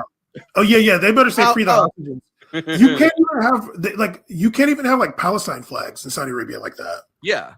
Oh yeah, you can say free the hostages. If you're saying free Palestine and you're saying how much you want to bet, I'll take whatever is the opposite of what you're talking about, and I'm gonna put my life savings into that joint. You gotta be like Ryan from The Office or whatever, who's like, he's gonna be like, I just want to take this moment to say free the hostages, all the hostages on both sides. Okay, this is the last thing I'll say, because this is what's gonna happen. A lot of these guys are gonna go. They're going to make their jokes. They're going to make sure they say the stuff they weren't supposed to say while they're there. They're going to come back here and make those jokes one time, and then they're going to stop. They're going to stop. They're going to get that email. They're going to get that freaking something that says, buddy, don't play. You want to know why? And Bam, you're right, but here's the deal. Like, I don't think they're going to make that joke over there. I think they might. No, they're not. They might do that thing. They're going to come over here. They're going to say that joke. And then Donald Trump is going to be like, hey. I'll let you guys. We got to deal with them, right? We love let you guys go over to. And I don't think you properly see my thumbs under my armpits here for how much I'm doing the huckster shyster voice, but we loves us some Saudis here in Trump's America, right? I let you guys go over to Saudi Arabia, and you come back and make a joke about me. I did everything right, and you embarrassed me. That's gonna be Trump, dude. I think the whole like comedian is true to, like, I've thought about this a lot, just as they've like proven themselves over and over again to be like, you know, the opposite of truth tellers. But like, I think it goes back to like the overall media failure during, you know, the Iraq War, like the lead up to the Iraq War and during like the Bush administration, because the only person that was allowed to say anything about, or the only people that were really allowed to say anything about the Iraq War and to like, you know, publicly oppose it and to publicly oppose like the WMD, you know, like the entire lie about that, like were like people on like just on Comedy Central, like Jon Stewart, or like, you know, like, and not to like put him down or like say he's not, you know, but like they supplanted journalists in that moment because the media failure on the actual news was so bad that, you know, it was they kind of got like the Fourth Estate welcomed in comedians after that, because it was like, oh well, comedians can say what we're all, you know, what we'd all get fired. Like Donahue got fired from one of the biggest fucking stars on NBC for the longest time, the Donahue Show. Like he spoke out about the Iraq War. They fired him for that. Like the freedom of speech has been non-existent for a long time. And so during the Bush administration, like, you know, like Jon Stewart kind of was one of the first people to be like a comedian truth teller, that, and it was just because of an opening left behind by like, well, you know, like journalists. You want to know why Bill Maher still exists on HBO? No one loves his show. It's boring. It's hack. Everyone who writes for it hates it. The writers hate it. The staff hates it. Half the audience has to be told with a sign that flashes off camera to applaud. Like, they do that shit on TV in the 80s. Late night shows technically have that, but people laugh in late night audiences, whether it's like, you know, Colbert or Kimmel or whatever, because they're like at least kind of funny sometimes. Like, they laugh naturally. Bill Maher is so unfunny that the directors need to come out in front of the stage and be like, hey, please laugh. Like, Bill Maher fucking sucks. You want to know the only reason Bill Maher is like unfireable? Because after 9/11, Bill Maher made the first like anti-America 9/11 joke that was like, hey, listen, it takes some balls to fly a plane into the World Trade Center. And that was like way too far for America at that time. And he was canceled by, let me check. I'm sorry, Forrest, let me check. Yeah. He was canceled by the American Broadcast Corporation, ABC. It wasn't even him that did that. Dinesh D'Souza was on Politically Incorrect and was the one that said the thing about how it's actually brave to, you know, fly a plane into the World Trade Center. You know, it's not. And Bill Maher just agreed with that statement. So he wasn't even the one that made the original comment. It was, so Bill Maher got Kimmeled. Yeah, it was Democrats are the real racists, Dinesh D'Souza. Because everyone's saying that like, oh, Kimmel politicized it by saying, oh, Republicans spent the entire weekend hoping that it wasn't one of their people. When it was the mayor of Utah who stood up on a podium and said, yo, I was praying last night hoping it wasn't one of us. Right. And so like, I say all that to say that like, you know, I think Forrest adds great context there, but Bill Maher has his position because Bill Maher went through all of that very publicly and made a big stink about it very publicly and said, hey, listen, if you cancel me for what I say, I'm just going to get worse. And he kind of got grandfathered into HBO because of that. And so people know, like, whoever made that decision at HBO has retired and or died. Yeah. Whoever made that decision to first hire HBO based on this pretext. But that person left a note to the successor, and that person passed it down, and it's been since going down to say, like, hey, you don't fire Bill Maher because the whole reason we hired him was because he couldn't say what he wanted to say on network TV. So, like, that is all the pretext to say that, you know, just like Forrest said, there's comparisons to Kimmel. There's comparisons to Stephen Colbert. There's so many comparisons to what's going on here, but the ultimate reality is when patriots come together and they're like, regardless of who you agree with or who you disagree with, we have to stand by certain values and we have to stand by the flag. Like, it's the oldest trick in the book. When the left and the right finally agree with something, you're getting fucked. That's the only option that's coming out with that. And so this whole sort of like when the left and the right come together and say, can't we all just agree that Robert E. Lee was just very passionate about states' rights? Like, we're fucked. Like we lost the game. We lost the plot. It was 107. I mean, like I don't know, like 1.7 million people canceled their Disney Plus subscriptions over Kimmel.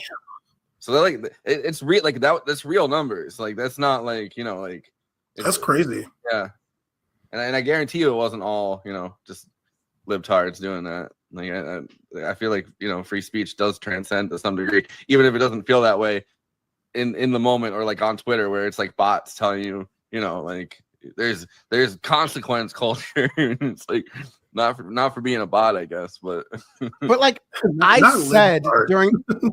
said during the Milo Yiannopoulos thing that like freedom of speech does not mean freedom from consequences.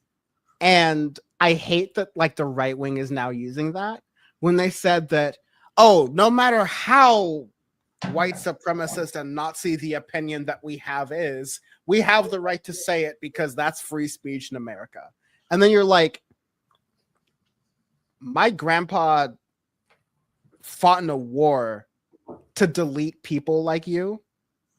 And then when you say that, like now all of a sudden it's your speech that needs to be canceled. It's your speech that needs to be gotten rid of. It's like, okay, well, my patriotism is that like, we don't like fascists. Like we are, some might say, anti-fascists, because in World War II, Germany was fascist, and America, Japan was. Listen, I'm flattening this. I agree with what you're about to say, but like, you know, that's I've just always had like an aversion to like getting people like I've always felt like getting people fired is like a line for me, just because I mean, unless they do something truly like heinous and unsafe to the point where you're like, yeah, I don't trust that this person can adequately do this job. So like here's the original sin. The original sin is that one white lady who like made a black joke as she was flying to Africa, and like she tweeted the joke and got on the plane, and by the time she got off the plane, she was like a social media sensation and she got fired. Like that is the original sin that right wingers believe. I forget the joke, and like it's so irrelevant. Like I know. That's what white people believe was chattel slavery. Yeah. In the 2010s. Like that's what they believe is like, okay, this allows us to say the phrase reverse racism with a straight face. That if a lily white woman can get canceled for making a joke about like, you know, dirty Africans getting AIDS or whatever. I'm not even sure if that's exactly the joke. I think it was, but I'm like also that. not exactly. I'm also not very off, right? Like, you know, just because a lily white woman can make a joke about, you know, Africans getting AIDS, maybe, and you know, like can get off a plane and lose her job for that. Like, you know, we disagree with that. I'm like, you know, hey man, like, listen, ultimately, no skin off my ass, but I think it's like net better for the world, like N plus 0.1 better for the world if that woman who is in a role that might possibly be servicing people of color, like if that woman's not there, that might be helpful. Or, you know, if that woman is just like sent to hide for a very long time and not in any public facing role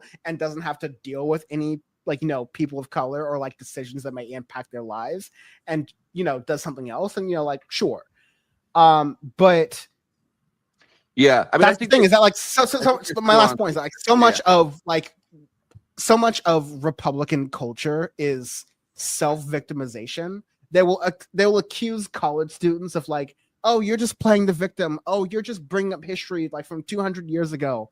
Meanwhile, these same people are like, you bringing up that history from 200 years ago offends me and makes me feel bad. Therefore, I'm going to complicate life for you. So yeah, I mean that's why like the intersection you know recently of like Republican, like conservative, like culture war conservatives and Zionists has been a nightmare, because it's like they could teach you guys way too much fucking shit about how to make life hell for people. Like I hope that alliance doesn't you know, that alliance does not become cemented to the point where like Zionists teach you know, like I've already seen them teach conservatives about the hostage posters, because they had posters of Charlie Kirk, and when people ripped down the posters of Charlie Kirk, there was a camera filming them, so they could call up and be like, "This person don't respect Charlie Kirk."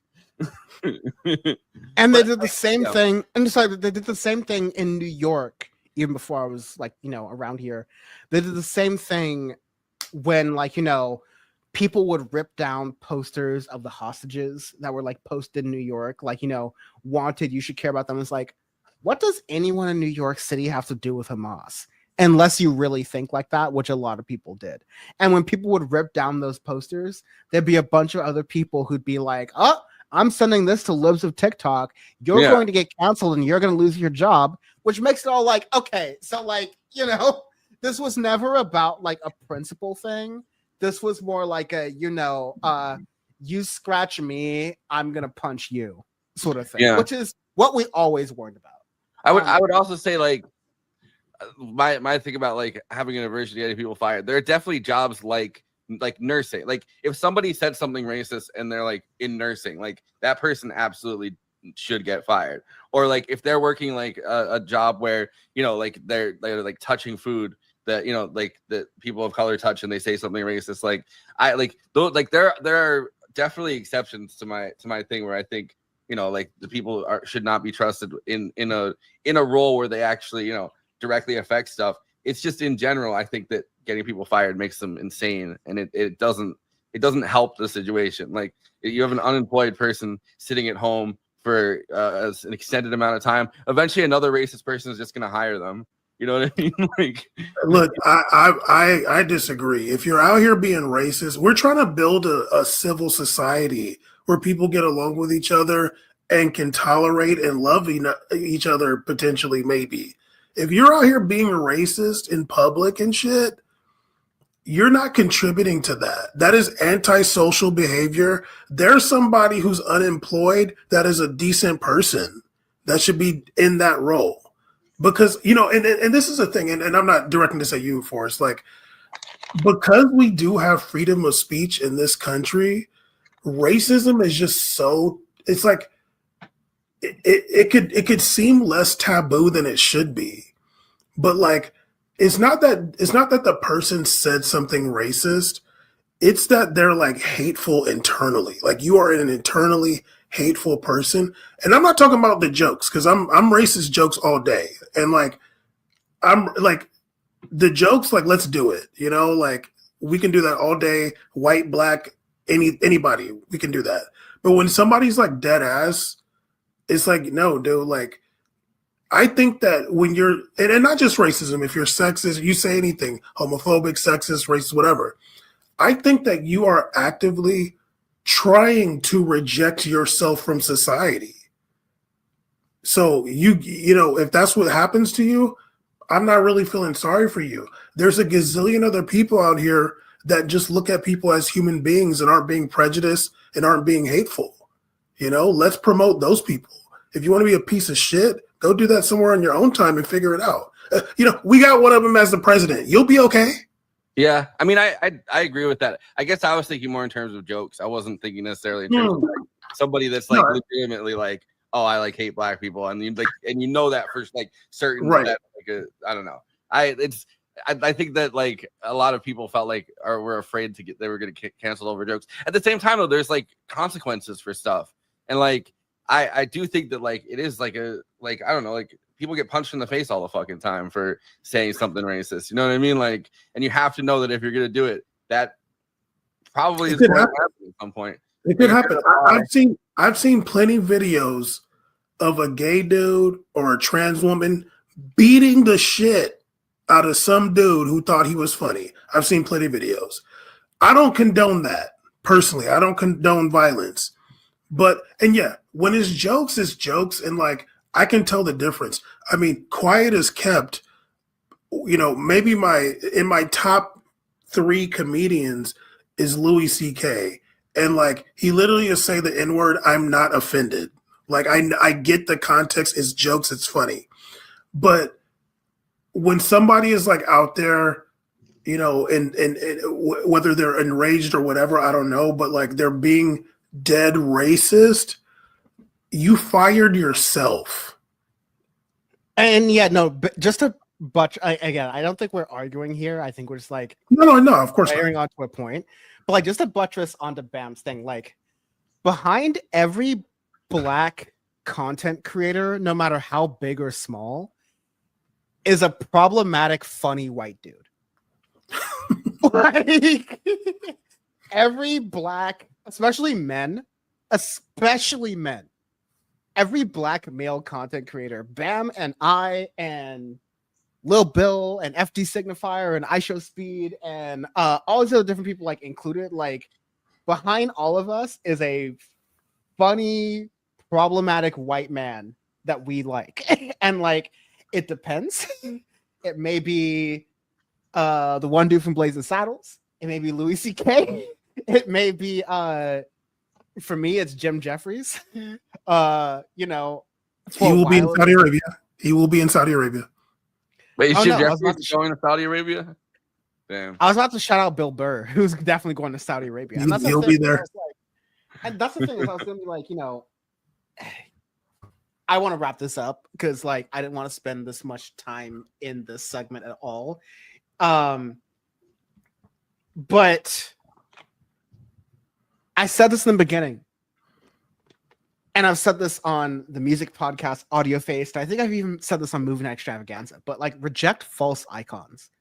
I've never been someone who's been into celebrities or has looked to a celebrity for morality, whether it's the character they're playing or how they talk about that character in promotional interviews for the film that they're playing in and making millions of dollars off of, right? Like, I don't give a fuck. Like, just because you happen to be rich and famous does not mean your opinion is justified.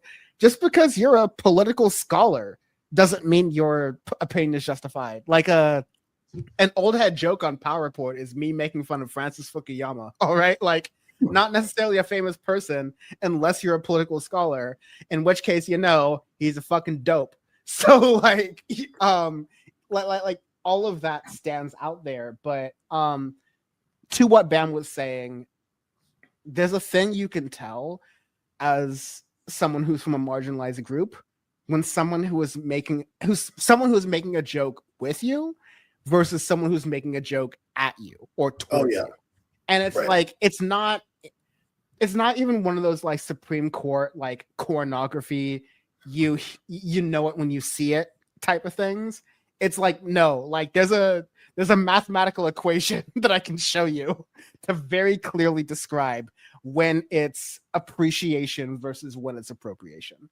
And so ultimately, but because of that, like, you know, comedians are not versed in political science. Comedians are not versed in political economy. We shouldn't expect them to be.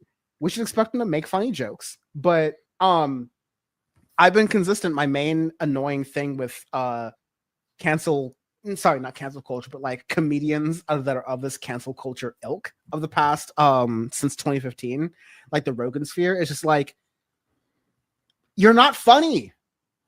Like you just suck. Like you just like get better jokes. If all of you are gonna make the same joke that you can't call women broads and that you can't say the N-word, even if you're, you know, listening to a Childish Gambino song, like these jokes have been made already. Whether they're offensive or not is almost not the point at this point. You're hack because you keep making the same jokes. I wish you had not to be funny, Dennis but to Prager, appeal to like the culture. I wish you had the Dennis Prager drop where he's like, "You're not allowed to say the N-word anymore. That's disgraceful." I think it's. The next best thing that I do have will not allow you to say the N-word anymore. It's the one word you're not. The next best thing that I do have is Glenn Beck going, My N-word. My N-word. Let me find the Dennis Prager one. So funny. And that's the thing too. Like I definitely won't be able to play it, but like Bam, last word. Like, and that's the thing too. It's like when those comedians and stuff, they're like, "Oh, you're not allowed to do this. Now you're allowed." It's like you're like, that's the thing. It's like, no, you are. You can say whatever you want. Get up there and say it if you're really about it. If someone is on air on TV saying you're not allowed to say X, you're allowed to say X. Yeah, because no one on TV, like, if it was just the slurs, like, if it was like, let's just go extreme. If it was just the slurs, like, I know we can all imagine Jesse Waters being like, well, in defense of slurs, like, you know, right? But like, there is a line for their right-wing audience where, like, even the boomers know you're not supposed to say a certain word, and they're supposed to feel bashful when you do, or at least supposed to feel embarrassed. That's the social cue they've gotten. And yeah, like, a lot of comedy just doesn't really meet that. But I want to, sorry, Wait, like, one of my bedrock principles, just bring back shame. I feel like there's a lot that you could, like, if you bring back shame, and if people felt ashamed at shit that they were doing, I feel like you could correct a lot of antisocial behavior. I feel like taking shame away. how do we bring back shame though? Because I think shame has to be like put on. Like, I think I don't listen. If I knew, I'd be doing it. We kind of need to do the things we're saying we can't do. If I knew, I wouldn't be saying it on a podcast. I would just be doing. I would be out there bringing, like, making people have shame again. Because I feel ashamed about. Okay, well, like, I think I have a thesis though. I have a thesis for you that I would love for you to take out in the world. And I think that, like, you know, I'm about to go into some of the international stuff with, like, Pete Hegseth and what he's doing. And when we look at that, we are looking at a world where shame has been allowed to let Pete Hegseth exist, which, let he who's not sinned cast the first stone.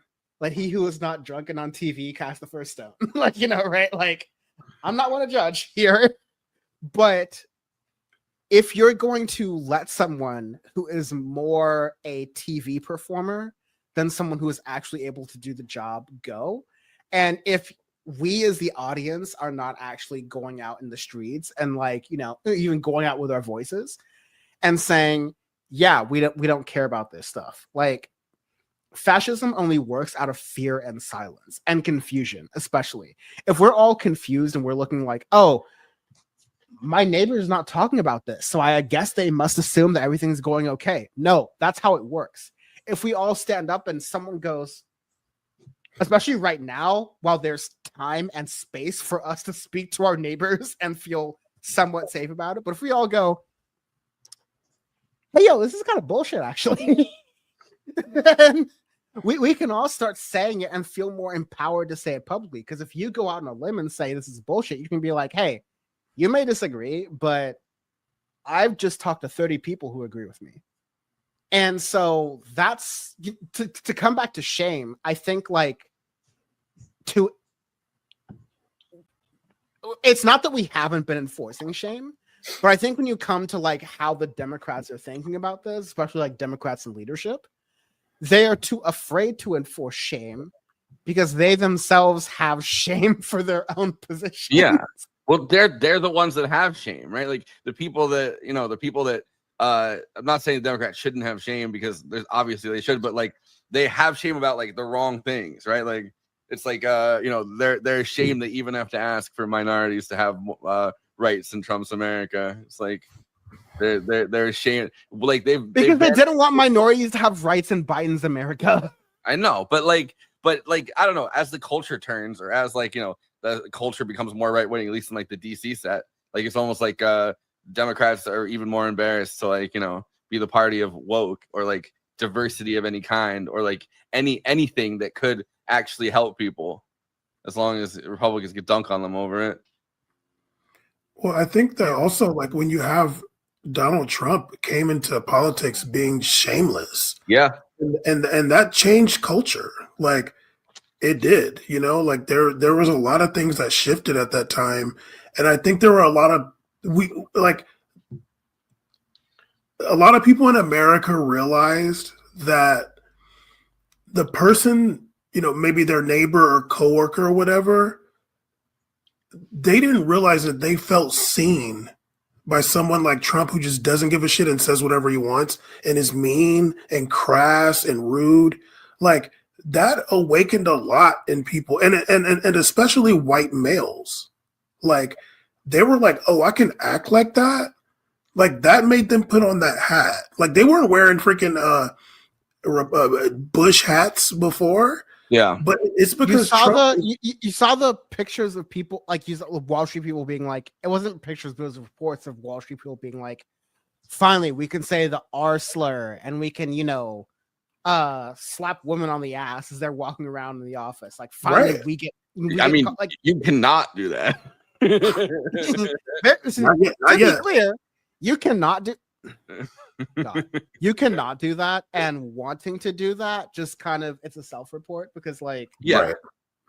if you got a game like that, you can just do that in your real life and like you can have fun, but like, do this consensually and do this with people. And again, but anyways, I'm just imagining the first guy that's like that puts that to the test, and he just like he ends up like buried under the jail. Like, you did that. well, let's inshallah, let's look at someone who is hopefully one of the first people to test that, because this is one of the first people to endorse this. This is Secretary of War PXF.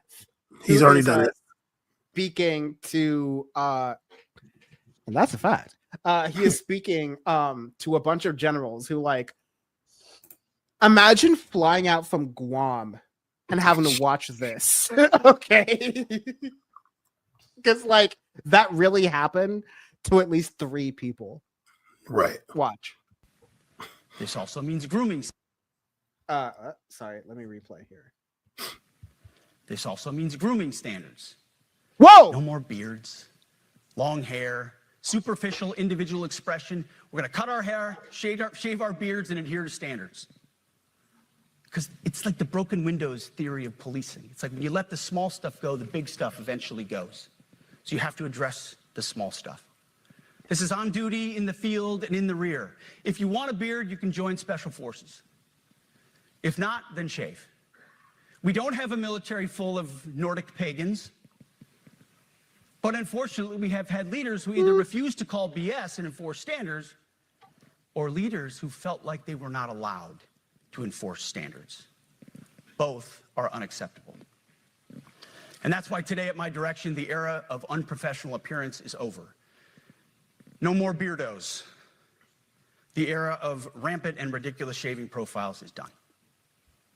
Simply put, if you do not meet the male-level physical standards for combat positions, cannot pass a PT test, or don't want to shave and look professional, it's time for a new position or a new profession.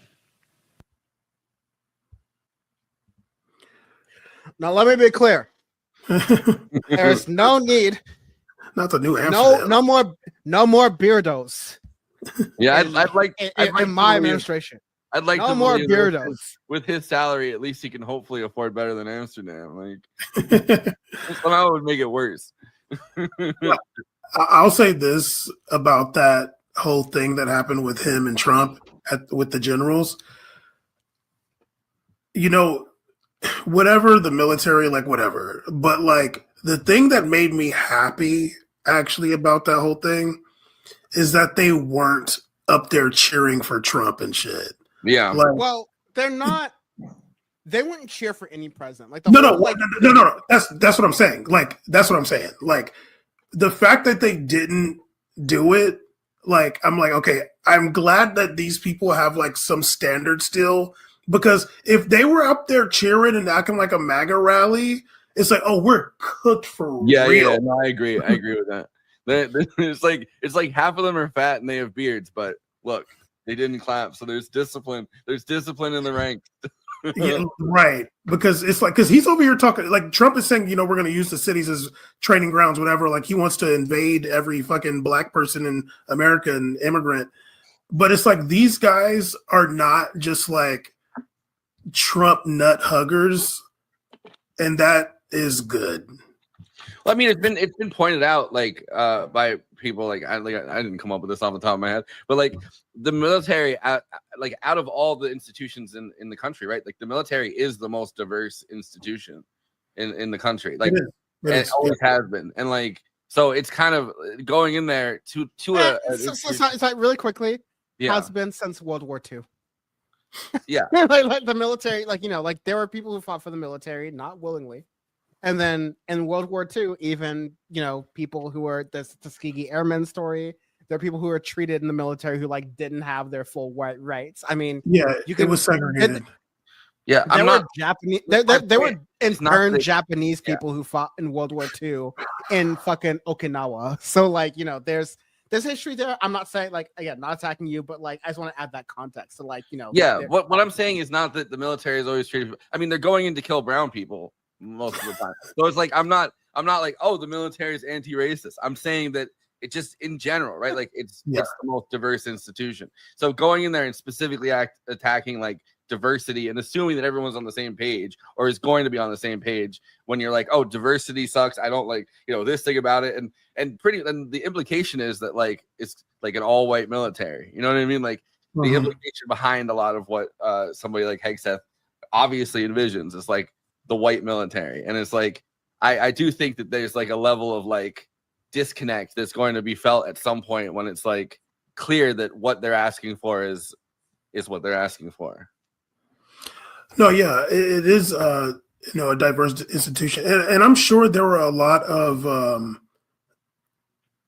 for lack of better words, like white military officers and generals or whoever that are offended by this administration trying to erase, you know, black generals in the past and current ones, whatever. I'm sure they're offended by that. Like this is like the, you know, the military is like one of the few places in America that you can have a black dude be screaming in some racist white boy's face in his basic training to the point where he like screams the racism out of him.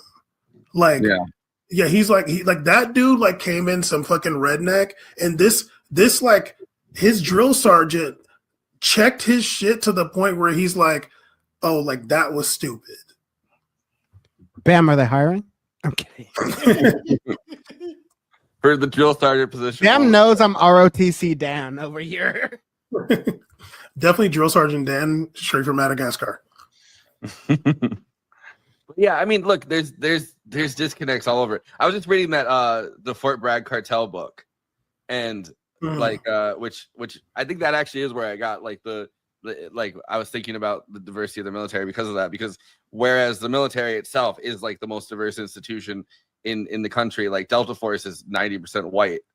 Like and so they would like, I don't know, like Seth Harp was writing about it and writing about the fact that like pretty much everybody, like all the people that do because there's a small team of people at any given time that are doing like the inductions or deciding who gets into Delta Force and who gets into Special Forces, right? And a lot of them pick people that look like them, like a similar height profile, a similar complexion, so it's like one of those things where you go through it and you see a bunch of like, you know, like you walk through the hall and you see a bunch of soldiers that kind of all look the same. And that's like the one place where it's like the least diverse part of anything. Probably Space Force too now. Yeah, probably. Well, does anybody besides white people want to go to space in Space Force? I don't know. Katy Perry's in Space Force. Yeah, she's the commander. She's screaming the racism out of people. In exactly this way. That's the scream. Damn, it looks like he like unhinged his jaw and he's like, Jesus. Pause. Whoa. Like the way like a snake does. Still pause. Hey, yo. Still pause. I didn't know Force was freaky like that. Wow.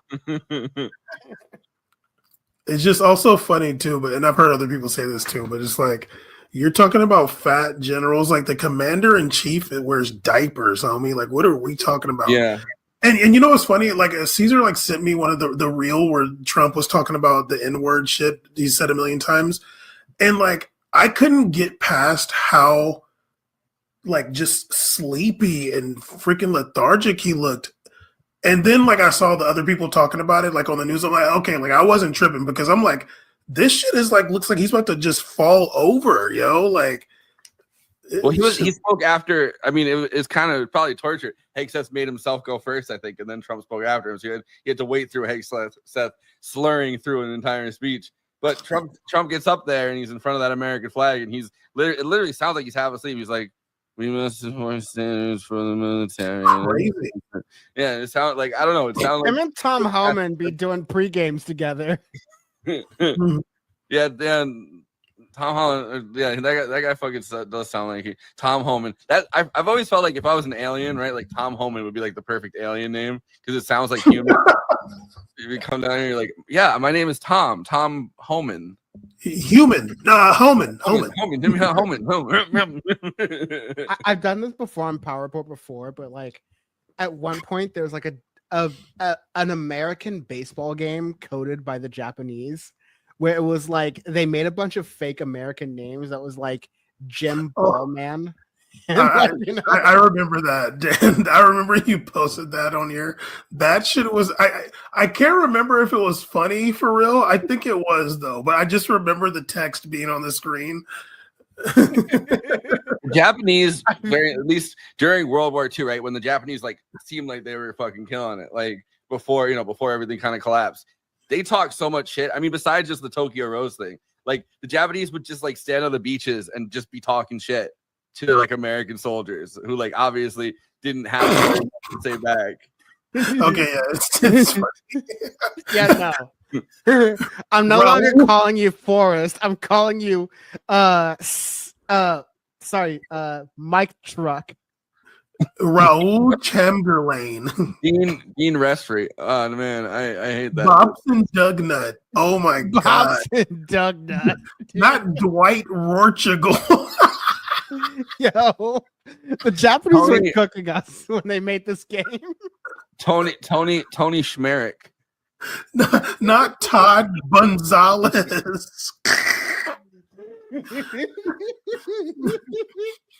Scott Dork. I feel like they're Tim Sandale.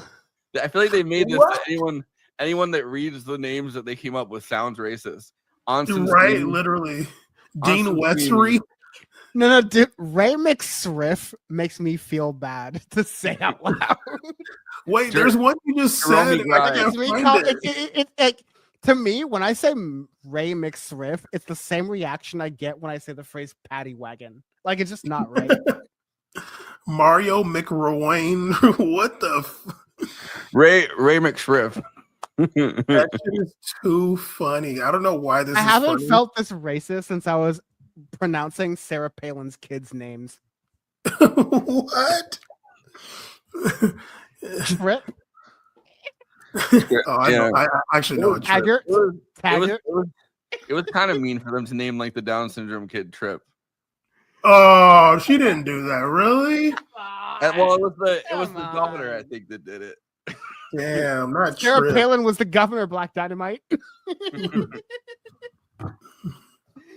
Yo, man. Daryl Archideld. Oh my god, there was one that you said, Dan, and I'm like, where is that? Because that shit sounded hilarious, but I can't find it.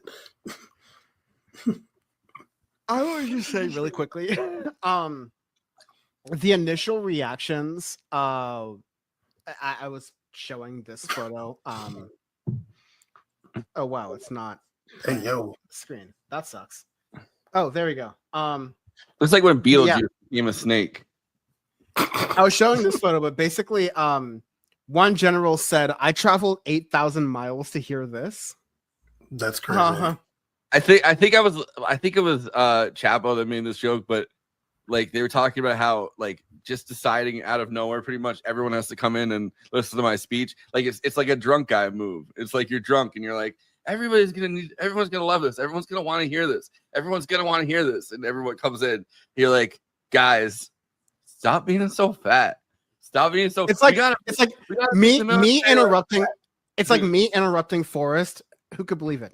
It's like me interrupting Forrest at a bar party when he's about to close on like the hottest girl there, and I'm like, "Hey, no! I got a funny thing to say. Come on, y'all, listen to this." Come on.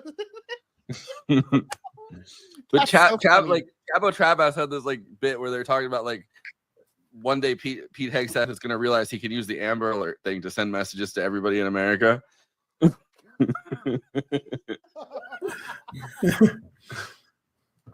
The emergency presidential alerts, like, dude, someone forgot to bring the natties. Whoever's closest to the Costco, please bring the natties. So there's I think I'm trying, like theirs was like like alert, are you mad at me? And, like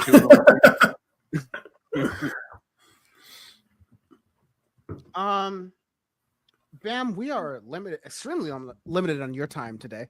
So let's talk about Gaza really fast. It looks to me that Donald Trump has done it again. And I think for like maybe the 46th time in his administration, he has freed Palestine. He's free. Like, what? I really despise the flotillas that are going over there, wasting their time, because Donald Trump has already freed Palestine. Anyway, sorry. I'm not going to spend my time wasting more time on this joke because it's A, kills my soul, and also B, just kills time for you talking, which your opinions are justified. So A, we had some smoke for the flotillas. I think we need to readdress that. So that's number one. Who had smoke for both of us? Oh, both of us. I never had smoke for him. Let's come back to this, but let me just say, there's two pieces of this that I want Bam to hit on first. First of all, there's like Trump and Netanyahu's quote unquote deal for Hamas, the negotiators they bombed in Qatar. There's the Yemen stuff. There's everything that's going on. That's an issue. So like, let's talk about that, quote unquote deal that Netanyahu is not going to stick to, that Trump is not going to stick to. And we've already seen the AI videos of Trump Gaza is finally here to like understand what's going on there. But then there's the second piece of the flotillas. And Bam and I both agreed maybe a year ago when they were first doing these freedom flotillas that like, listen, this sucks to say right now, but let's just say it. A year ago, they were doing the same freedom flotilla thing, and it was fucking stupid. It was meaningless, and it like I didn't say that. I did not say it was stupid. You did not say it was stupid, but we both kind of settled on the fact that it was more performative than effective. Yeah, it's never going to At make that it. time, It's not going to make it. They're not going to let it go and deliver aid ever. Well, what about now? Yeah, they're Because not. They now are. I mean, like, no, maybe they won't deliver aid, but like now you have like actual militaries who are at least pretending to escort those ships. And, again, like the Italian military said that they were going to make sure those ships were safe. They didn't. And now the Italian dock workers are like, nothing moves anymore. Like, that is worker solidarity. That is, not to use a college phrase, but like it's anathema. It's an allergic reaction to the way that Americans think about solidarity. So Bam, I want you to jump in, and then Forrest after Bam, please go ahead. Okay, well, just quickly on the flotillas, like, it's cool that they're trying to do it, I guess, but like they're not gonna make it. Like they're not gonna deliver any aid. So it's just, and the military, like the Italian or Spanish military, are not gonna get into a freaking shootout with the Israeli Navy. Like it's not gonna happen. Like they may be making sure it's safe in the sense that like Israel's not gonna fire on the boat, which they are wont to do. See Turkish flotilla thing a few years back, but yeah, it's just not gonna make it. The people are gonna get detained and they're gonna get deported. Like that's just what's gonna happen. Even the one that they tried to do over land, last month or a couple months ago, like Egypt stopped those. like they're like, we're not even letting you get to the freaking over there. Like they just stopped them at the border with Libya or something. But as far as what's going on right now in Gaza, like obviously it's still terrible. People are still getting killed every day. Gaza City's under siege. Trump and Netanyahu had some meeting where they allegedly talked about some peace deal. It's such bullshit. I didn't even look into it. Like I literally didn't look into like the quote unquote details because it's not real. The Israeli military is currently in the process of invading / occupying maybe even Gaza City. That hasn't stopped. So what the hell is the point of saying there's going to be some ceasefire right now? That's not going to happen. Hamas, apparently there's like some internal rift between some of the members. Like some of them are like, we just got to take it. Some of them are saying, whatever. And I think I saw somewhere that Netanyahu called to apologize to the Emir of Qatar about bombing them, and Qatar said, "Okay, that's good enough for us. We'll keep being in the negotiations." I'm sorry for bombing Qatar. Okay, I did not mean to do it. Right. So yeah, the situation has not I am changed. from West Philadelphia, born and raised. On the playground is where I spent most of my days. On the playground is where I spent most of my days. You know that I just pop off sometimes. I'm sorry, Qatar. I wonder if he knows that song. But yeah, the situation has not changed. The Fresh Forrest, Prince of Tel Aviv. sorry. The Really? Fresh Prince of Tel Aviv. Really fast. Force. Fresh Netanyahu Will Smith is like an Yeah. underrated dude. That's really funny. It's the Fresh Prince of Tel Aviv. He's like Sorry, the Fresh Prince of Tel I got- Aviv is I Eric got you. Adams, so we've got to I do got- like the Fresh Prince Alright, of the Fresh- West Bank or I'm something. not, all right, but he's like, I got in one little fight and it was anti-Semitic. Like, You're moving with your auntie and uncle in the place that was promised to you 7,000 years ago. you're moving with your auntie and uncle in Tel Aviv. See, it worked. Auntie and uncle in Hebron.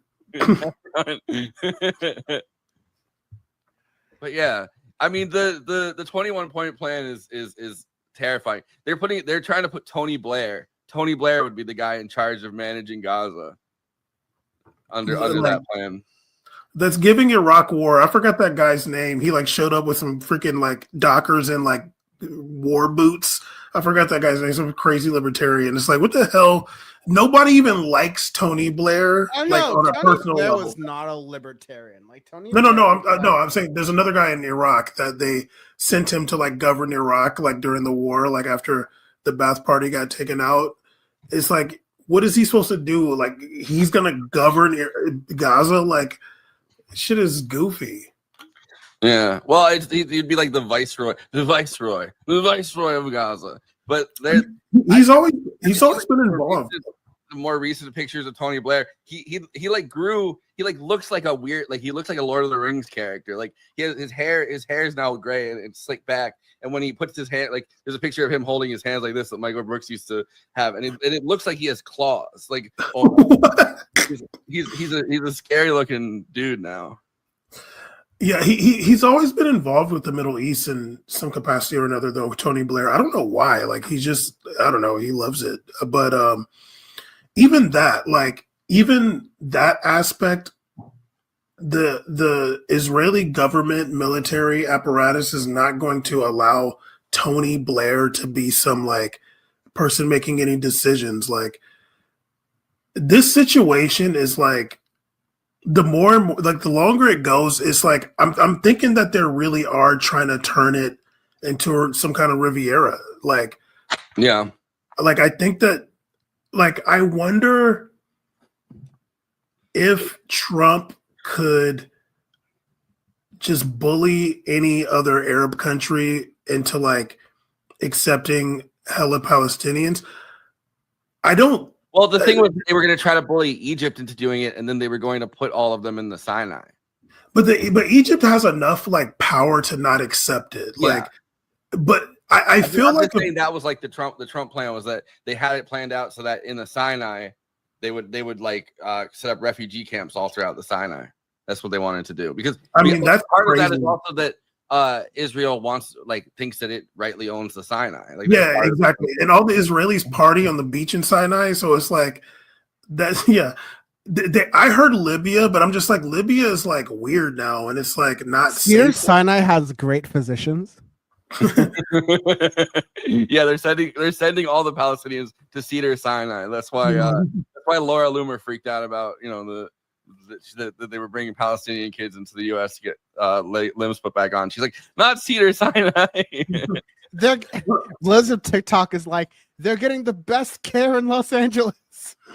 One of my friends, a friend of mine worked on one of those kids actually. But but yeah, like the situation. Friend, real talk, honestly. No, yeah, he did. The situation is just like at this point, it just feels so far gone. Like, yeah, I don't know what else. Like, I don't know what else they're planning to do other than let's like occupy some of this. It's either like we're just gonna like annex maybe like most of northern Gaza and like bring in settlers there, and y'all can just have this southern part, and we'll just have like a big demilitarized zone or whatever. Or it's just like y'all all gotta go, and we're gonna just take this whole shit. And it's just like, where do those Palestinians go? I have no idea.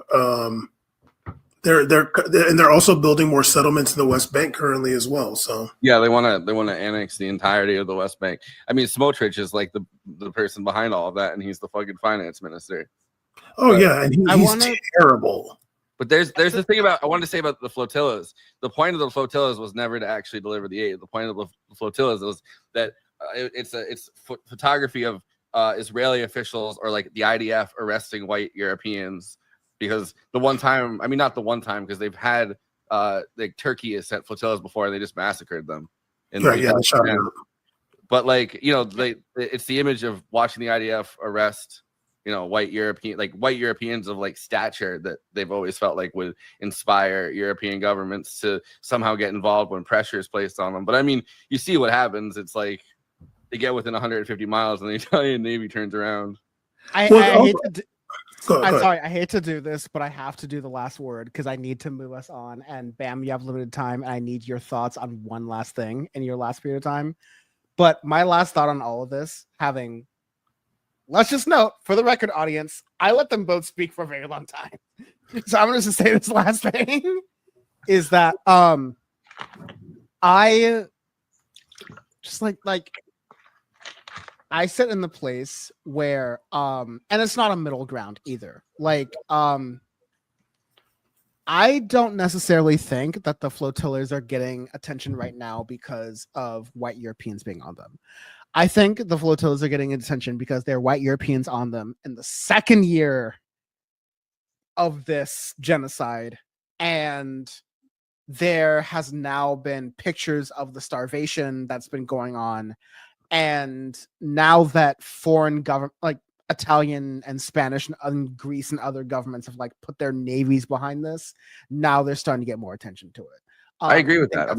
I don't think anyone disagrees. Like, I just want to like put a bow on this. Is like I think the top level is that whereas like I started this by saying Bam and I had some hot takes in the flotillas like a while ago, and I think we're still consistent on that point.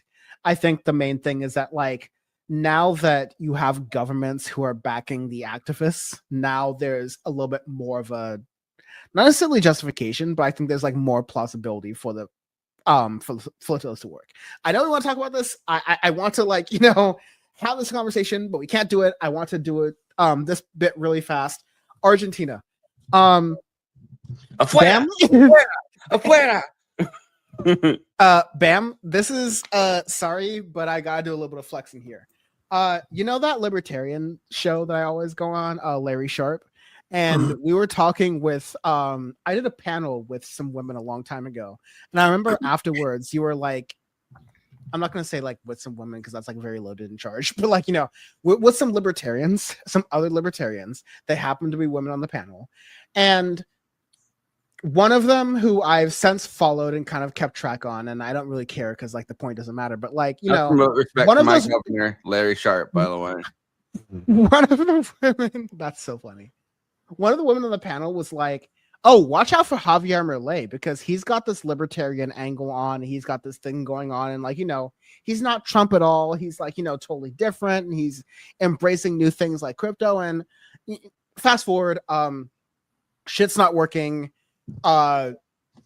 Argentina now needs a bailout from Republicans in America who love bailouts. Apparently for wealthy millionaires and politically connected Argentinian political you know, figures. but not necessarily for, you know, working class white people or fucking anybody else in the in the world, frankly. So Bam, I don't want to jump in. First of all, how right was Dan? Second of all, how right was Bam? Third of all, how right were Dan and Bam, and how much should they be gloating right now that they were right than libertarians who can't tell their head from their ass? And fourth of all, how do you feel overall about the fact that your tax dollars are about to be going towards bailing out the Argentinian government for things that would have been figured out by cracking open an Econ 101 textbook? Well, okay, I'll say this. I've been looking to see if the bailout has has happened or not. I'm seeing different things, but I don't care if this happened, to be fair, not to cut you off, but like I care the fact that even Trump was considering it. Right. But I have seen or read some stuff about it, like actually is if it hasn't happened right now, that it is happening to the extent that basically what's going to happen or is happening right now is that Malay is screwing over America with this bailout because they're going to like subsidize their own soybeans to sell them cheaper to China, while China is still not buying American soybeans. And apparently like even like they're lowering the price that's going to even lower the market price around the world. So America is subsidizing soybeans for Argentina, who is then selling those cheaper soybeans to China. Wow. And the whole thing that we're doing in America is like America is subsidizing farmers in America because we've done a trade war against China. Right. And China has decided to not buy our soybeans. And Yeah, so and they're now they're just going to get them cheaper. Yeah. So like, no, I just want to like thank you for hitting this point. I just want to lay it out very clearly in one sentence really fast for folks. Like America is both giving the opportunity for China to look to non-American places to find their soybeans. And in doing that, being one of the top soybean consumers in the world, they are looking to places like Argentina, who are also being subsidized by the United States government to give cheaper soybeans. So in all of this, America is not selling soybeans like we were during these burning soybeans. They're burning soybeans, our farmers. So it's insane. It's ridiculous. It's like it's something that, once again, people just please remember this. Like, please remember. Because these are the people that are supposed to be brilliant or whatever. And basically, Trump's reason for doing this is because they have midterms coming up in Argentina. So he's just trying to help them out, like Milei's party or whatever, trying to help them out in the midterms. And I don't think it's going to work still.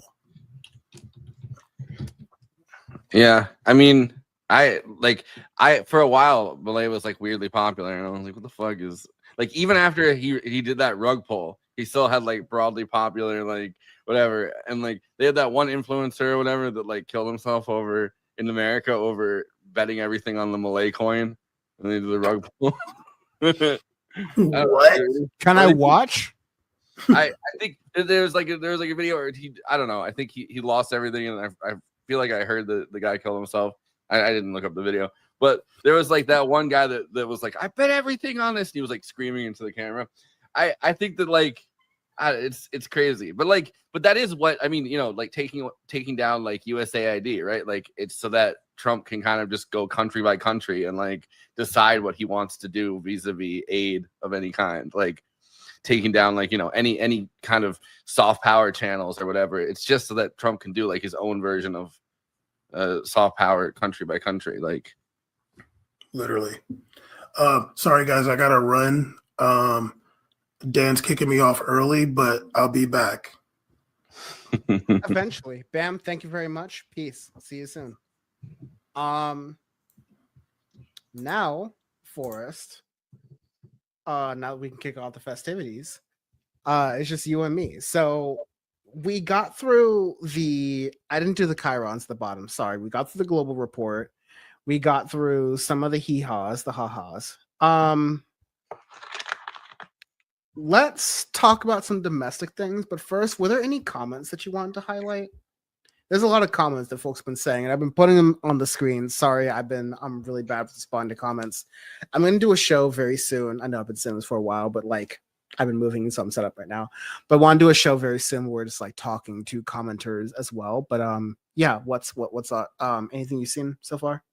I mean, everything's kind of just following along with us, which is good. But I'm just saying, like, oh, there was like the Tony Blair Lawrence of Arabia thing. Which I thought was funny. So, like, Narwhal by Nature said like it was Lawrence of Arabia, and it would sound so much like I feel like Lawrence of Arabia would not have popped off if his name was Tony from Arabia or Tony of Arabia. Like, I feel like if his name was just Tony, everyone would be like, I don't Tony from Oblaria.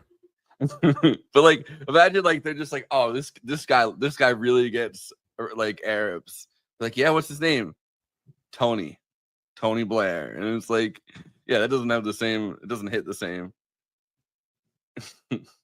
So the government shut down. I have a lot of clips from this. Can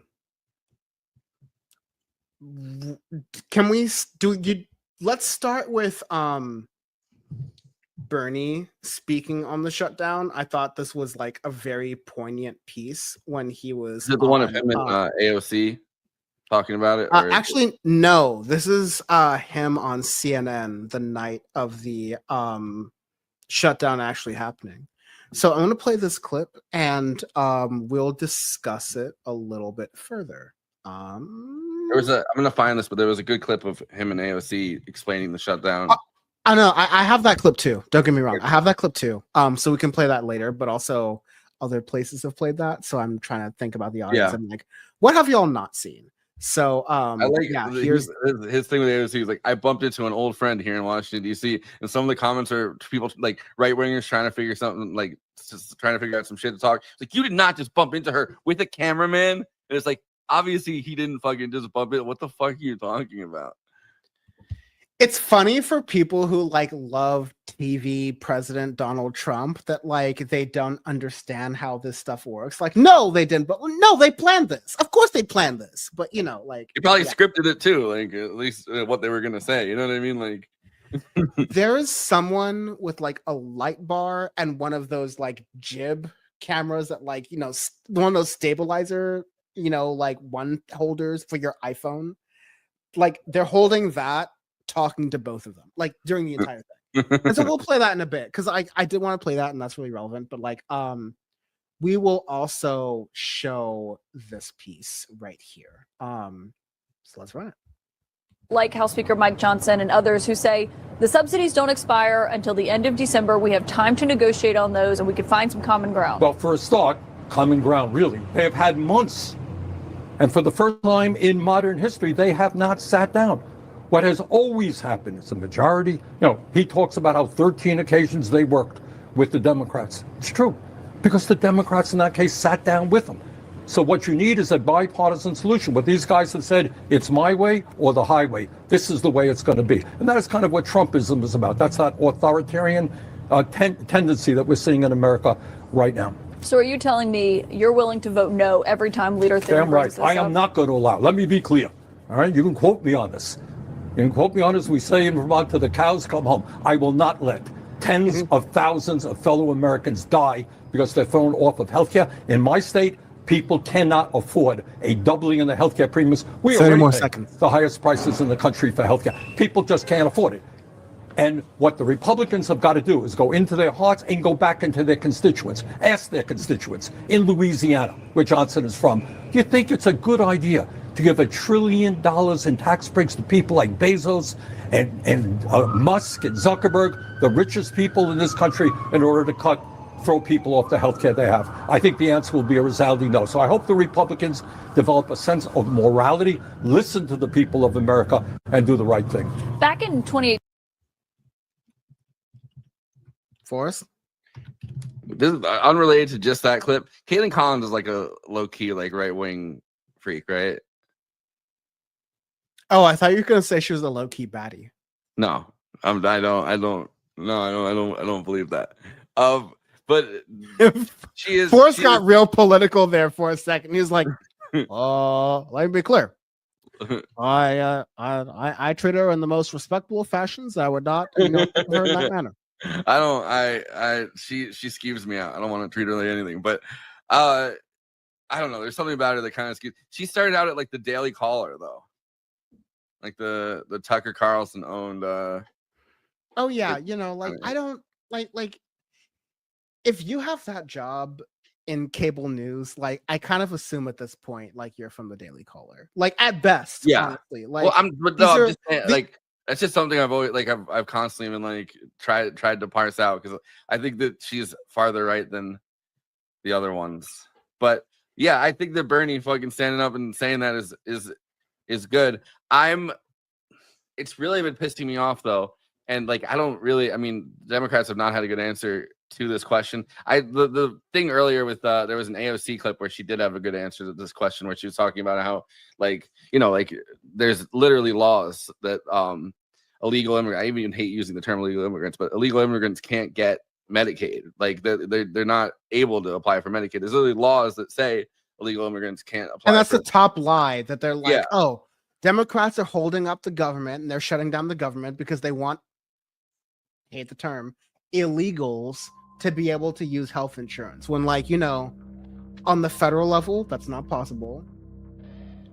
Just fundamentally in the Constitution, if you show up at an emergency room, you will be taken care of. Yeah. Again, fundamentally in the Constitution, this is America. And so what happens after that is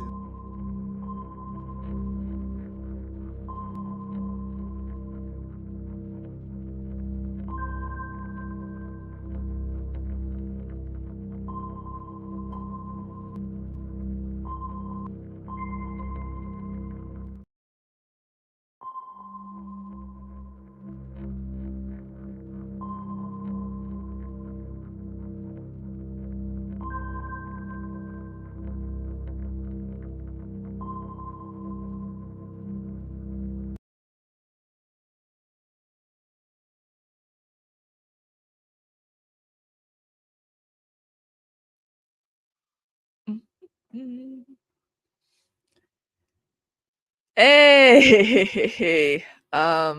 I know what you're all thinking. Why do you look like a real housewife of Long Island or some shit? Well, it's because I do. I was gonna do a Yelena cosplay from Thunderbolts, but the accessories don't fit on the costume for me, so I gotta buy the stuff. And so once I put on this wig, I was like, wait a minute, I'm tanned. I got a faux fur leopard jacket. I got this. So, hi. Welcome to Kristina's Corner. Real Housewife of Long Island edition. You know what I'm saying? Anyway, whatever. This looks weird. I don't know. I think I got the look down pretty good though. Not gonna lie. Ew. Update. Could not get a new computer like I had hoped. This laptop is still stuck with me. I bought a new memory card for my Switch finally, and it's updating. Hopefully, that's enough storage. Anyway, so there's a lot going on. Still potential South Carolina abortion ban, probably the strictest in the country, possibly happening. Supreme Court is most likely going to rule that conservative conversion therapy bans are unconstitutional because I honestly don't understand what the argument is to keep conversion therapy a thing. And Trump going after his opponents. What else? Honestly, my lips look really good. Look, ooh, yeah, so fulfilling. I went with what did Dow go with a dark brown, cool tone-ish lip liner, a paler nude, and your lips look like you got filler, baby. Yeah. Okay, anyway, I need to shut up. Also, my birthday's on Saturday. Yay! What am I doing exactly? Well, I'm gonna get drunk on stream and wear a unicorn onesie. That is it. It's my birthday week technically, so y'all send tips and stuff, please. We got another eviction notice because we're still behind on rent, and yeah, there's that going for me. Will I ever escape it? I don't think so. Anyway, how you doing? Let's see, there's that. I got a few things to say about Taylor Swift. First of all, I hate her. I've never liked her. I felt bad for her for the Kanye thing, but that was like 16 years ago, and she needs to let it go. And she hasn't. She's like, I'm a victim my whole life. You're a white rich billionaire about to marry an NFL player. I do not think you're a victim. Also, she dated underage boys. She dated RFK Jr.'s son, moved next door to him and was like obsessed with him. Dated Harry Styles. She dated underage boys when she was in her mid-20s. Like, it's weird. It's weird. It's weird. I'm glad that a lot of people are starting to like really go in on like hating her, and I'm like, I've been doing it from the beginning. Anyway, ooh. Okay, no. So yeah, there's that. That's a thing. Also, I'm also mad because Cillian Murphy had his debut on the Graham Norton show, and whose idea was it to put 5 people, including Taylor Swift, on that panel when it was mostly just about her? All the clips are about her. There's one clip of Cillian. I'm like, man, this sucks. Fucking hate it. Anyway, tonight on Moon Night Extravaganza, we're going over no after party though. Sorry guys, but I probably might stream afterwards. You know, because why not? We're going over Hocus Pocus, the cult Disney classic that was not a hit at first. It's like a Christmas Story. It took airing it on TV 24/7 during a holiday season for it to get the recognition. You know, so huh. Yeah, there's that. I don't know. It's just, you know, it's whatever at this point. So, I got like two main stories really to discuss. God, my lips look huge. Take that, Kylie Jenner. Ooh. Sorry. So, the Supreme Court. Am I right? Man. Here we go. U.S. Supreme Court skeptical towards Colorado's LGBT conversion therapy ban. Yay. Also is the October 7th spectacular. Let's be real here, okay? Anyway, I got so many of my friends who are Zionists who are like talking about October 7th, and I'm like, October 7th would not have happened if y'all just let the Palestinians alone. Just saying. Anyway. The U.S. Supreme Court on Tuesday appeared ready to decide with a challenge on free speech grounds to a Colorado law banning psychotherapists from conducting conversion therapy that aims to change a minor's sexual orientation or gender identity. Questions posed by the court's conservative justices during arguments in the case signaled their sympathy towards Christian licensed counselor Kaylee Childs. That sounds like a psychotherapist who would force conversion therapy on her patients who challenged the law under the U.S. Constitution's First Amendment protections against government abridgment of free speech. The court has a 6-3 conservative majority. She's really saying it's her free speech to torture her patients. Okay. Some of the liberal justices during the argument seemed persuaded that Colorado has the authority to forbid a healthcare practice it considers unsafe and ineffective. Childs appealed a lower court's decision, rejecting the claim that her claim that the 2019 state unlawfully censors her communications with clients. What the? That's not an excuse to do what you're doing though. Like what the hell? Colorado Solicitor General Shannon Stevenson told the justices that the law regulates conduct, not speech. States should not lose their long-standing power to regulate safety in healthcare and to restrict the use by providers of harmful treatments that violate a profession's standard of care just because they are using words, Stevenson argued. Conservative Justice Chief Justice John Roberts pushed back on Stevenson's assertion, saying that the court's precedents make clear that just because they're engaged in conduct doesn't mean that their words aren't protected. Colorado's law prohibits licensed mental health care providers from seeking to change a minor's sexual orientation or gender identity according to a predetermined outcome, with each violation punishable by a fine of up to $5,000. This includes attempts to reduce or eliminate same-sex attraction or change behaviors or gender expressions. So it's like, okay, we can't be transing the kids, but if they're trans, we can trans them back. That's okay. No, it's not. And even then, minors are not transitioning really. They're growing out their hair, changing their clothes, changing their name. That's about it. Maybe get on beauty blockers when they're like 12, but that's about it. I don't understand why people think that kids are being transgendered in school. I'm like, what the fuck are you talking about? You're not making, shut up. You're not making any sense. The law does permit treatment that provides assistance to a person undergoing gender transition, as well as therapy centered on acceptance, support, and understanding for identity exploration and development. See, that's basically what is happening, and yet conservatives like, no, they're giving 5-year-olds hysterectomies, and I'm like, and mastectomies, and I'm like, first of all, no one has developed anything at that. What are you talking about? This is, and it's mostly men, because men obviously they know the female body more than women do, you know, whatever. Conservative Justice Samuel Alito seemed to embrace the plaintiff's claim that Colorado's laws aim to marginalize the views the state dislikes, saying the measure appears to allow therapists to help a patient feel comfortable about being gay, but bars them from helping a patient who seeks to end or lessen their same-sex attraction.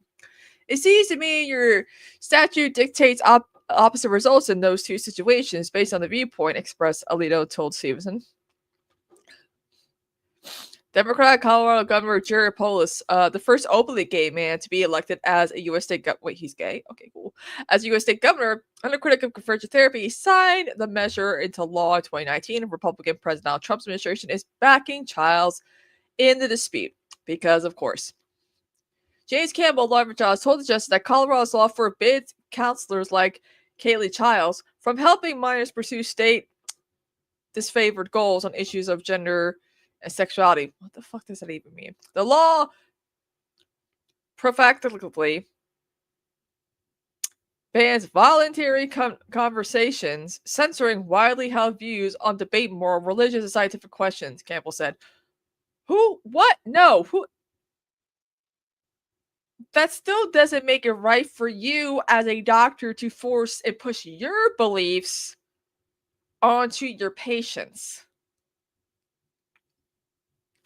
Colorado is among more than 2 dozen states and District of Columbia that restrict or prohibit conversion therapy for patients younger than 18. I wonder why that is, because it's torture. Colorado cited the state's interest in ensuring that minors receive safe and effective mental health care, saying states routinely regulate health care practices, including talk therapy, to guard against substandard care. Stevenson told justices, people have been trying to do conversion therapy for 100 years and with no record of success. There is no study, despite the fact that people tried to advance this practice, that has ever shown that it has any chance of being efficacious. Okay, here's the thing, though. Whatever. So, you guys know the ex-gay movement, right? Like ex-gays, the D-trans, they're all paid actors by conservative think tanks and groups. A lot of them in the future regret being part of that movement. Like Jane Roe of Roe v. Wade. She got paid. She even admitted on her deathbed on the like FX documentary, whatever. She got paid by a religious organization to be anti-abortion and have regrets and blah, blah, blah. A lot of ex-gays end up saying, I tried being straight. I can't do it. It's not who I am. I tried so hard. I'm sorry. Oh, well, the damage has already been done. You went out. You only were for yourself. Oh, is it done? You only, like, these people, they're only out for themselves. They don't care about the community that they claim to be a part of or were a part of. Medical groups such as the American Psychological Association cite studies showing that the practice has been associated with harms, including an increased likelihood of transgender minors running away from home or attempting suicide. I have seen, it's not just I'm just a cheerleader or whatever. But I'm a cheerleader. That movie, but like I've heard stories of the shit that they do to LGBTQ youth to try to make them straight or cis or whatever, and it's not pleasant. Like electroshock therapy, trying to get them aroused, or they do get aroused, they have to get tortured, shocked, burned. Like it's not like that. Like, you know, trying to do like a reverse Pavlovian type of situation, and it's just disgusting. Irreparable harm. Campbell and the Justice Department lawyer Hashim Mupan said the Colorado law should be assessed under the most stringent form of judicial review, known as strict scrutiny, rather than the lesser review applied by the lower court. Some of the justices asked the attorneys about the possibility of the Supreme Court sending the case back to lower court to apply that heightened level of legal scrutiny to the measure. Liberal Justice Ketanji Brown Jackson said applying strict scrutiny would not necessarily doom the law. So why wouldn't we give the lower courts a chance to evaluate whether there's sufficient evidence here for the state to actually go forward with this regulation? Jackson asked. Campbell, objected to the approach, saying there is irreparable harm going on right now. Campbell said, child is being silenced. The kids and the families who want this kind of help that she'll offer are being left without any support. What do you mean? They don't.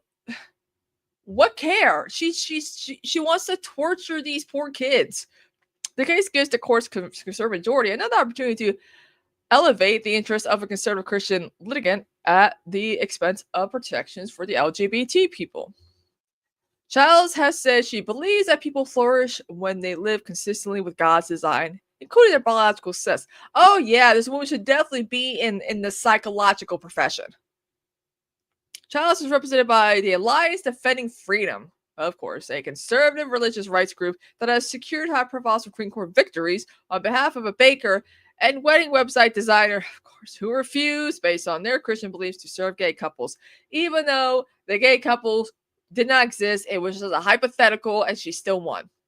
The Supreme Court's ruling is expected by the end of June. Oh my God, next year.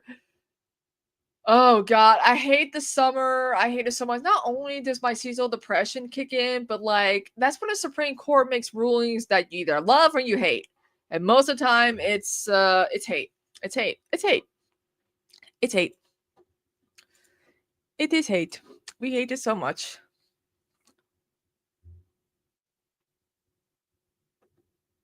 Oh no, yeah, I game. I want to play The Sims. I got an external hard drive where I do a lot of custom content and script mods, you know, so I need something good and powerful. Could put a down payment because I don't have enough credit. Also, yes, my birthday stream is on Saturday, and I'm gonna be dog sitting, so I'm gonna get drunk, wear a unicorn onesie, and hang out with some dogs. Oh yeah, it's gonna be fun. Who let the dogs out? Who? Yo, Rich, I don't even build houses. I just download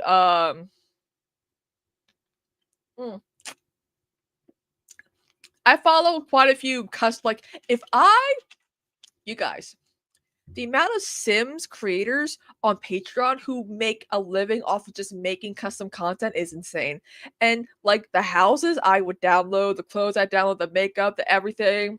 The Wicked Whims mod, I have to also, when I have the Wicked Whims mod, I have to have the streamer mod because I gotta pixelate their nudity. It's a whole thing. It's a whole thing. Yeah, all these Sims after dark folks know what I'm talking about. But I got my Nintendo Switch fixed finally, and I could play my DC Universe Online game. I want to do a cosplay based off of the character that I made on here. She's like a Harley Quinn, but like black and white. Whatever. She likes to beat up cops. I love beating up cops in Gotham. It's fun in the game. Anyway, oh my God, a Real Housewife, whatever the hell. Okay. Yeah. I was like, I played it in a while. Let me see, and I fixed it. I also bought myself a SIM card so it has more storage on it. Anyway, but yes, it was funny. I went to try to get them to fix my when I started streaming, I had no idea what I was doing, so I just bought the first refurbished PC I found on Amazon for like $700, and they're like, "Yeah, this thing's not even worth $700. It's worth like $300, not even." I'm like, "Why?" They're like, "This is outdated. This is outdated." So when I went to, and then I had a spill or whatever, they're like, literally, the guy I went to a few places, but like, "Hey, can you fix it? Like, once something spills, it causes irreparable damage, and you have to get it replaced." And I'm like, "Oh, really?" Like, yeah. I'm like, "Well, I have friends who spilled stuff on their PCs a ton of times, and they say what you're saying is bullshit."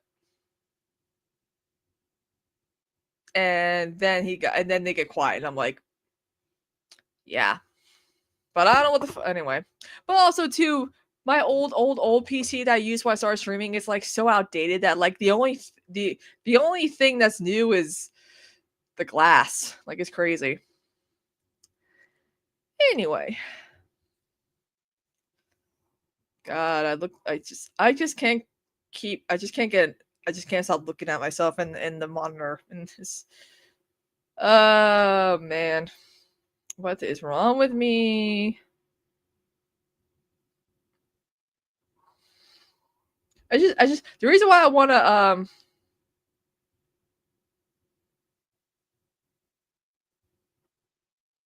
there's just a lot going on right now in my life and in politics and in the world that I want a game to distract myself and just be in a different world. And I have to wait until December apparently, because that's when my uncle gives us our Christmas money. My uncle who works on Wall Street.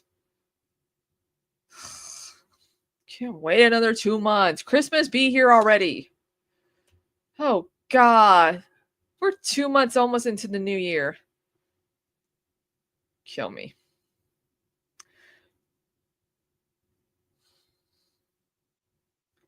I guess I should download that. You can play that on Switch, can you? I've never played Stardew Valley. I play Mario Kart, Lego games, and Among Us sometimes, and Mario Kart. Hey, I like Mario Kart. Oh, and the DC Universe Online game. That's a lot of fun. That was fun. I like my Mario Kart games, though. I get a bad cramp in my wrist. Oh God, it's the worst. Oh, I hate it because I put so much pressure on the control. I'm like, go fast. Okay, sorry. I'm so distracted right now. Oh my God, this week's driving me nuts. Real Housewife of Long Island. Is that real fur? Hell no, it's not. I got this shit from like Shein for like $5. I do not wear real fur. Mm-mm.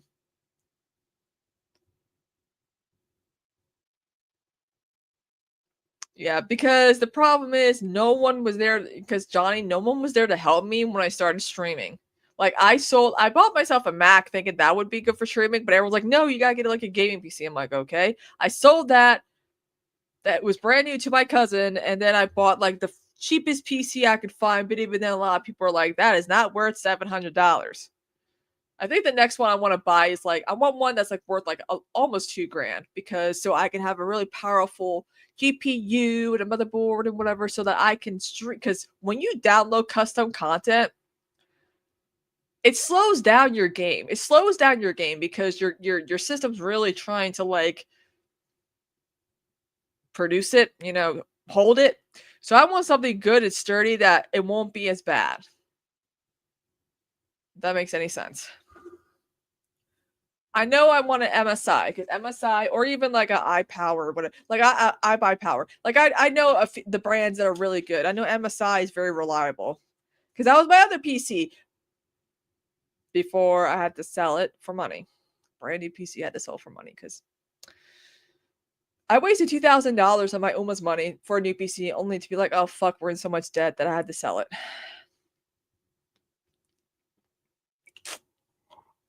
Ugh.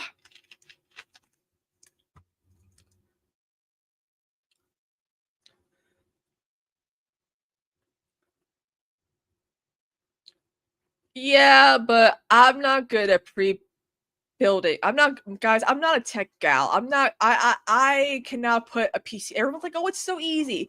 I open up my PC and I'm looking at it like, how How? I cannot do it. I can't. Like, I would need someone to do it for me. Like, I'm not a tech gal. I'm not good at putting stuff together. I'm not like my uncle, who, if he lived down here, he probably would have been able to do it. I mean, I'm surprised I put like shelves together. Like, I'm surprised I managed to put all this together. It's just kind of crazy. Like, I'm not a techie gal. I had to figure out how to fix my customer's TV because she still uses this network, which I haven't used in 10 years.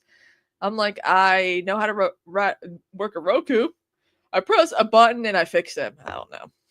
But like, yeah, like when people say, oh, buy a bunch of parts put together. No, I don't want to do that because that's just too much work. And plus, everyone that I know who could put a PC together in town don't live in my town anymore. So it's like, ugh. And I've looked at videos and I still get frustrated and confused and rage quit. Like, that's just me. Like, I get easily frustrated. I'm not calm. I'm not cool. If I don't know how to do something, I get very frustrated and I give up easily. Because even when I try again, I still fail. This is why I need to get back on Adderall. But my doctor says no because of my borderline personality disorder. She's like, you have too much rage. I'm like, well, I would be a lot more better and calmer if I was on Puritrain doesn't really do a whole lot for me. Like, I don't know. It's like, yeah,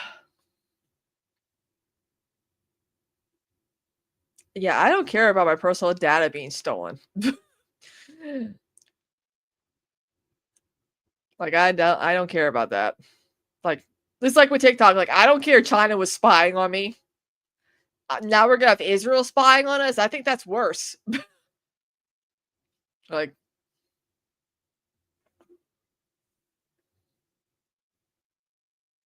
that's my thing.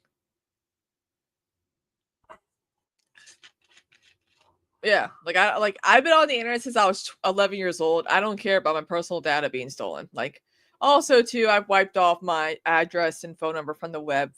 I paid for that when I got doxxed one time, so.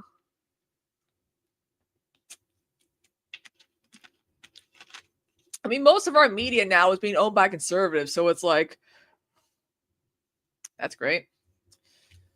TikTok is now going to be owned by pro-Israel Larry Ellison, as long as same with fucking CBS. So, yay. But yeah, I don't really care about personal data. If I don't know how to do something, I don't want to do it. I'd rather just get a decent pre-build that I can like upgrade.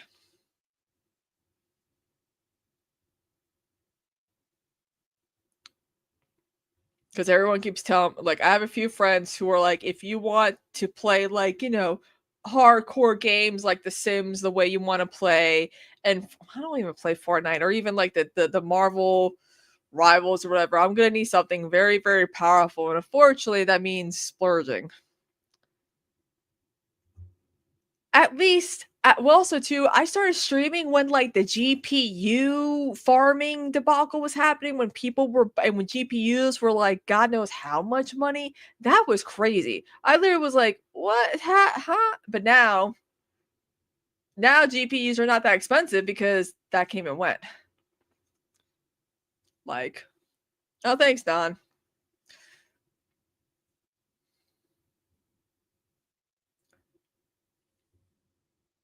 So, what the? I hate when I'm subscribed to something like the Rolling Stone. I always assume that if I signed up, I shouldn't have to have. I should still have my ad blocker because I'm still paying. But no, I gotta log in. Shit.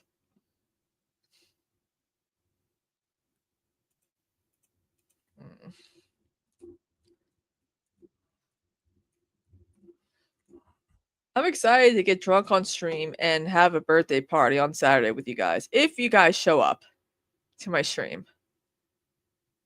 Yeah, I just don't understand why the GPU farming was happening. Like that, it's almost like the same thing as like the data centers that are popping up now because of everyone using AI and ChatGPT. It's like people are like, why is it 90 degrees in October? Well, because you're using ChatGPT for everything. You're using AI to answer questions that are easy with just a simple Google search. Asking Grok, is this true, every time Grok responds to something is so ridiculous. I hate it so much. Oh my god, this is a long ass article. I don't feel like reading all this.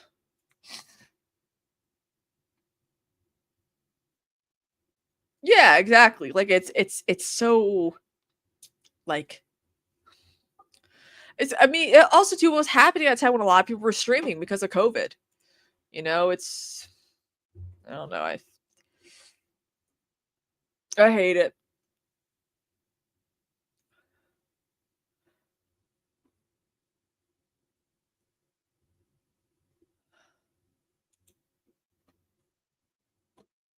It was.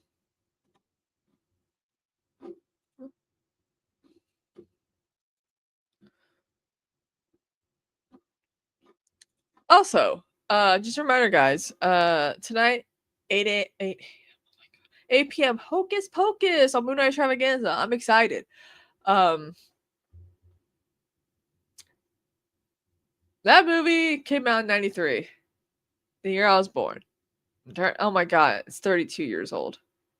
Actually, I'm the same age as the Backstreet Boys. They were formed in 93. Pretty cool if you ask me.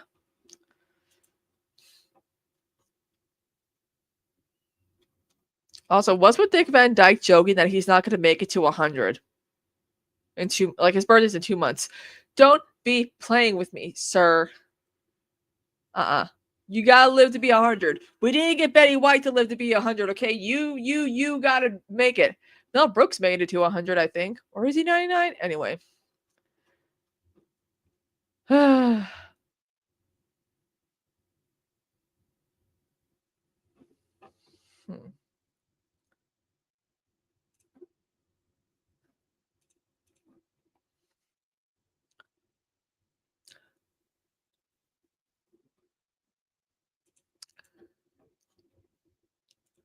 Oh, guys, did you hear this? If you live in California, I envy you. Oh, thank you. I appreciate it. Okay, so I mean, my idea was doing a payment plan, but I don't have enough credit to do one, and that kind of made me mad. Like I was gonna do that, but yeah.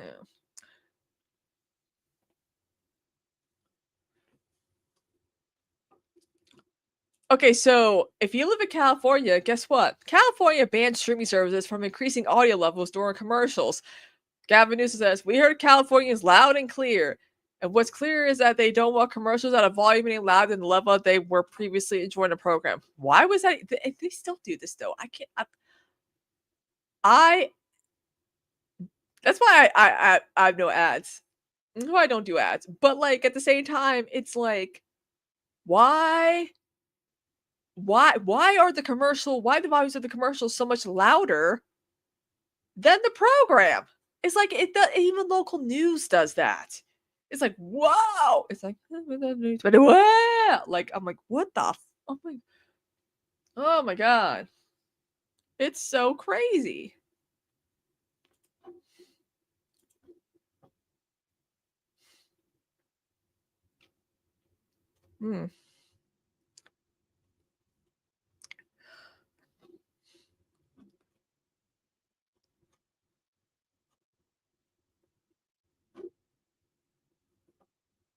So I know, but if you, it's only good if you live in California, though. I am mad that I do not live in California. Well, actually, no, I wouldn't want to live in California. Y'all know I'm a New York gal. I just don't. I can't handle fires and heat. I mean, I live in the South. It's bad enough as it is, but we've been getting cloudy weather and rain, so that's like my favorite weather.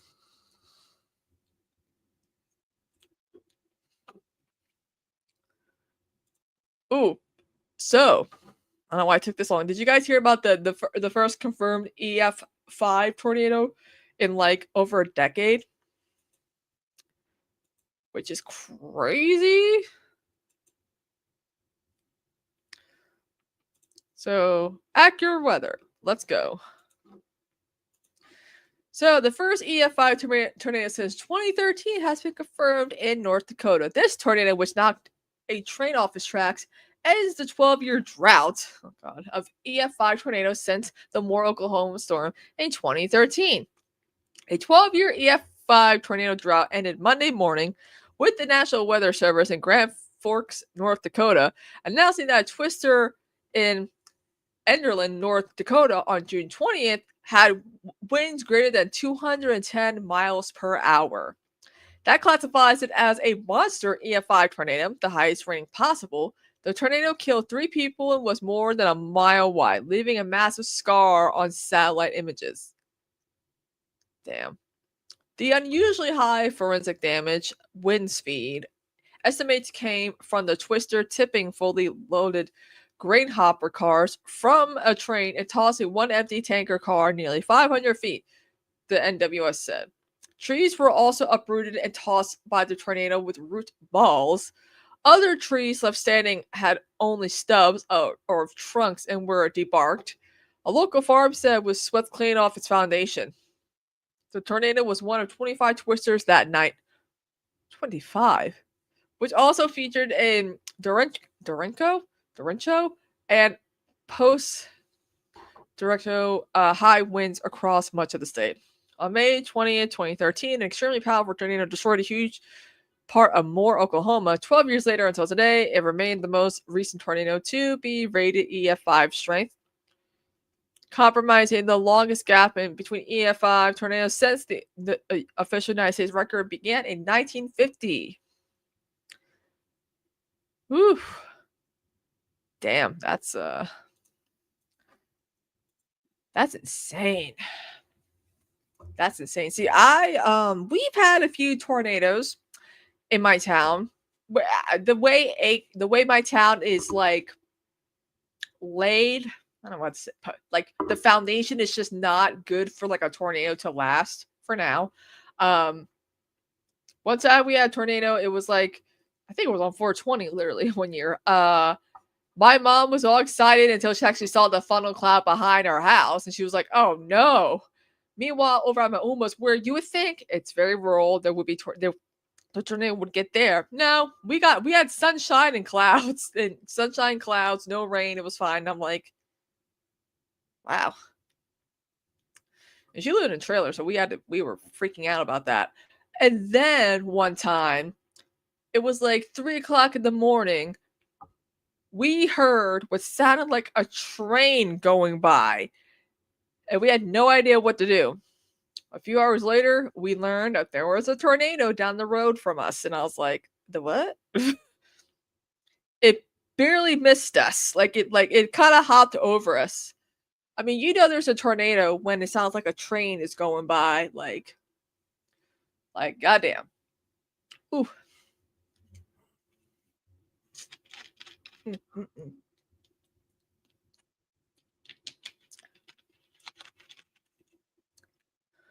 Ooey. Man, I wish we could watch the Wicked for Good trailer. I'm so excited for Wicked for Good. Oh, I can't wait. It's gonna be so good. It's gonna be like crazy. It's gonna be magical. It's gonna be like, what? For those who are new here, I'm a huge fan of The Wizard of Oz and a musical theater and Wicked. I read the novel when I was 12 thinking, oh, it's just about their friendship. No, it's not. It is very, very mature adult novel. Very political. Very political. I mean, Elphaba is a Marxist, Glinda's a neoliberal, and the wizard is a fascist, which, I mean, kind of they brought that into the musical and a little bit more into the movie, which I'm excited about. Gregory Maguire didn't have as many Easter eggs that tied back to the Wizard of Oz, unlike the show does. So I'm looking forward to that. I told the guys that I am ready. Actually, let me see if I can find this real quick. I want to find something. This makes a lot of sense. Let me find this. I uploaded on my Instagram, so we should be fine. I'm pretty sure it's someone else's TikTok. Okay. Okay. Alrighty. Okay. Let's see.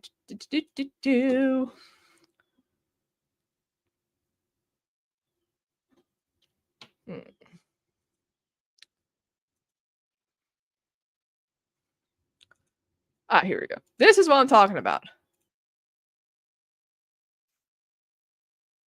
Is Elphaba's nickname? Elfie? I was going for the Wicked Witch of the West, but yes. What university do they go to? Great. Who is Elphaba's daddy? The what? What are you doing? Spoilers! Spoilers! We don't know that yet. What I happens? mean, we kind of do know that yet. Okay, what's her dad's reaction when she's born? Take it away. Take it away! You need the passion. Take it away. Oh boy. No, you went take it away. It's take it away. What specific Easter egg from The Wizard of Oz is in the scene where Elphaba makes everybody go night night? The poppy flowers. Poppy flowers. What is a spell that Elphaba uses to make her broom go push? Well, she was trying to get the wings. But what spell does she use? I don't know. What do you mean? What color does she suggest the brick road be? Why are you hesitating? Because it was Glinda. Yellow. It wasn't Elphaba. It wasn't. Play it back. No, really? Yes. It just says road to me. How do you get a boy's attention? More emphasis! Wait. Toss, toss! Toss. I can't. You can toss, toss. It's easy. You have more hair than me. I'm in my 30s. What's the age have to do with toss, toss? Has everything to do with it. No! My body cannot handle it. Your body needs to be better. What is easily the most terrifying part of Wizard of Oz? The monkeys. The flying monkeys. What city does a wizard reference when he's doing his fake magic? Fake magic? Yes, his fake magic when he's fooling the Aussians and he's all magical when he's really not. Omaha. What do you mean you have no idea? How many times have we watched Sunday Night Football together? Every football fan knows this. Omaha, Omaha. He's doing the Peyton Manning. What color are the ruby slippers? Oh, in what movie? This movie. Well, there's silver in the first one. Okay, you got it. It was a trick question. What is Bach? He's a munchkin. He's a munchkin. Stop spoiling the movie. What's Elphaba's sister's name? Nessa. Nessa what? Rose. Nessa Rose. What animal takes care of Elphaba as a child? Dulce bear. A dulce bear. What does Elphaba do to gravity? She defies it. What color is the Emerald City? Green. Emerald. There's a difference. When I say Figaro, what comes to mind? Jonathan Bailey and his funny little glasses. No, wrong movie. What is the name of the two new original songs that are going to be in Wicked for Good? Girl in the Bubble and No Face Like Home. Yes, and what does Girl in the Bubble refer to? Belinda. No. I'm not gonna say it. Say it. She came down in a bubble, bro. I'm excited.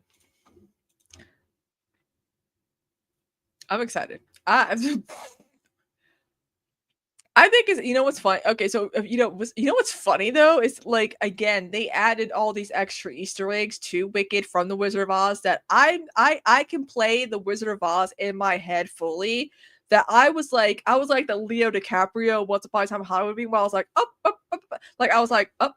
Every time there was like a little subtle, even the most subtle of Easter egg from the Wizard of Oz in the first Wicked movie, I was like, I know where that's come from. There's literally a scene, I hate spoiling this for you guys, where they rescued the Cowardly Lion cub as a cub. And they're on their bicycles, Elphaba and Fiyero.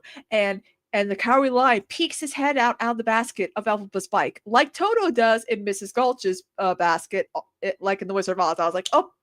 And the person was like, why are you doing that? I'm like, because that's a Wizard of Oz Easter egg. They're like, what do you mean? I'm like, Toto did that with Mrs. Gulch's bike. And they're like, wow, you know everything. I'm like, I pay attention to everything. Okay, that's what I do. That's what I do. Though I think it's funny when people are so mad that like certain characters are being spoiled about who they're going to be in Wicked for Good. And I'm like, well, the book is 30 years old. The musical's over 20 years old. Don't be mad at me for spoiling it. Okay, I'm just saying. Goosebumps. Okay. Anyway, I gotta all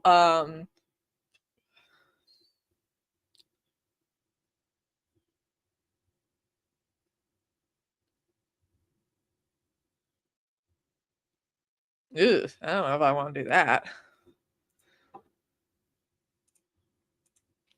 But also I'm kind of mad that Taylor Swift's movie for her album has taken up all the showings for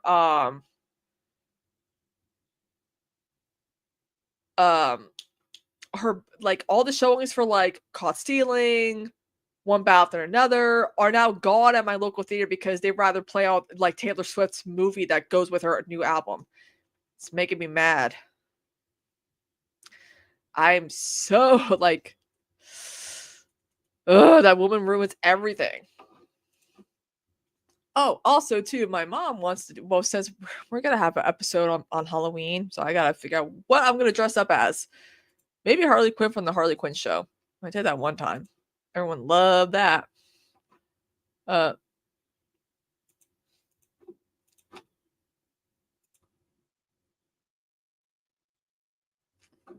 So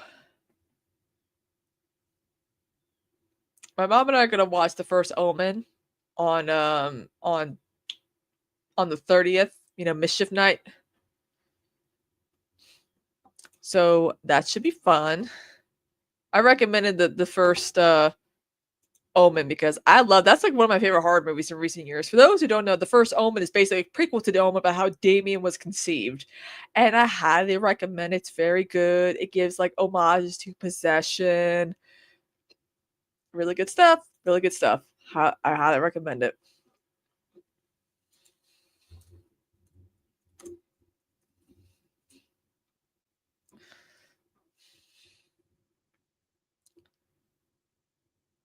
Ugh.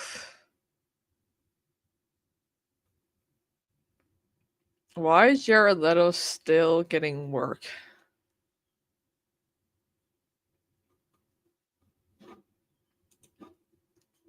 Anyway, really, again, I highly recommend the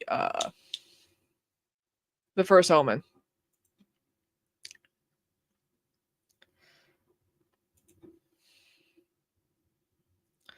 So, anyway, oh, did you guys know that Marie Goosen-Keppen, whatever her name is, Perez? What's her name again? Glusenkamp. Okay, Marie Glusenkamp Perez. You know her first name is Kristina, spelled with a K like me. We have the same name. She's probably the worst person named Christina Marie.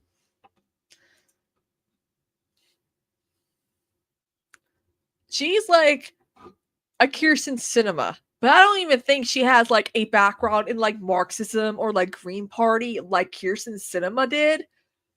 She's literally like a co-chair of like the Blue Dog Dems, and it's like, girl, you embarrassing.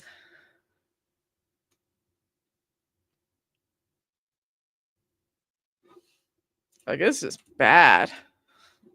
I think there's an article about her.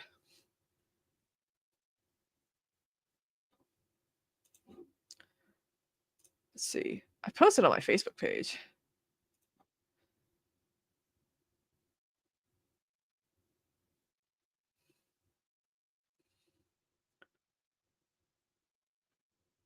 Let's see. I think someone...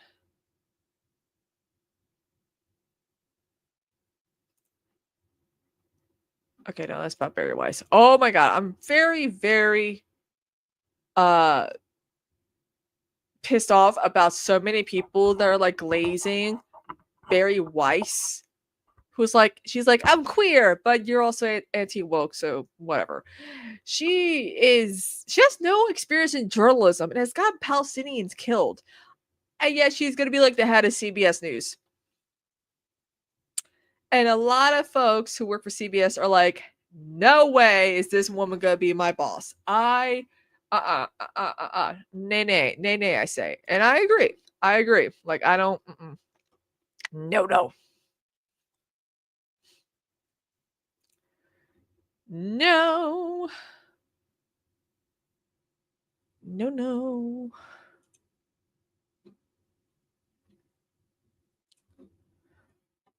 Okay, this is a long article, but you know what? I'm going to link it. It's from Current Affairs.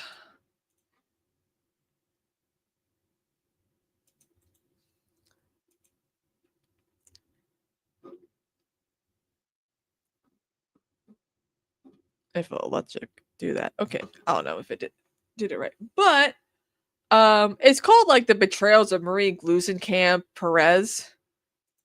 So If you guys want to make it. Wait, they dated? What the fuck? What? I did not know that. That explains a lot now that I think about it.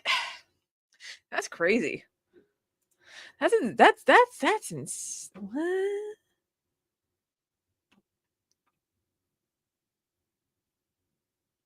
Like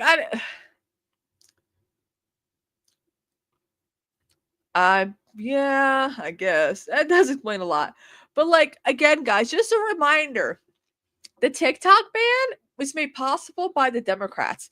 The TikTok being bought by pro-Trump, pro-Israel billionaires like Oracle and Fox News was made possible because of the fact that a lot of people were trying to expose what Israel was doing to the Palestinians, and they're like, no, this is anti-Semitism.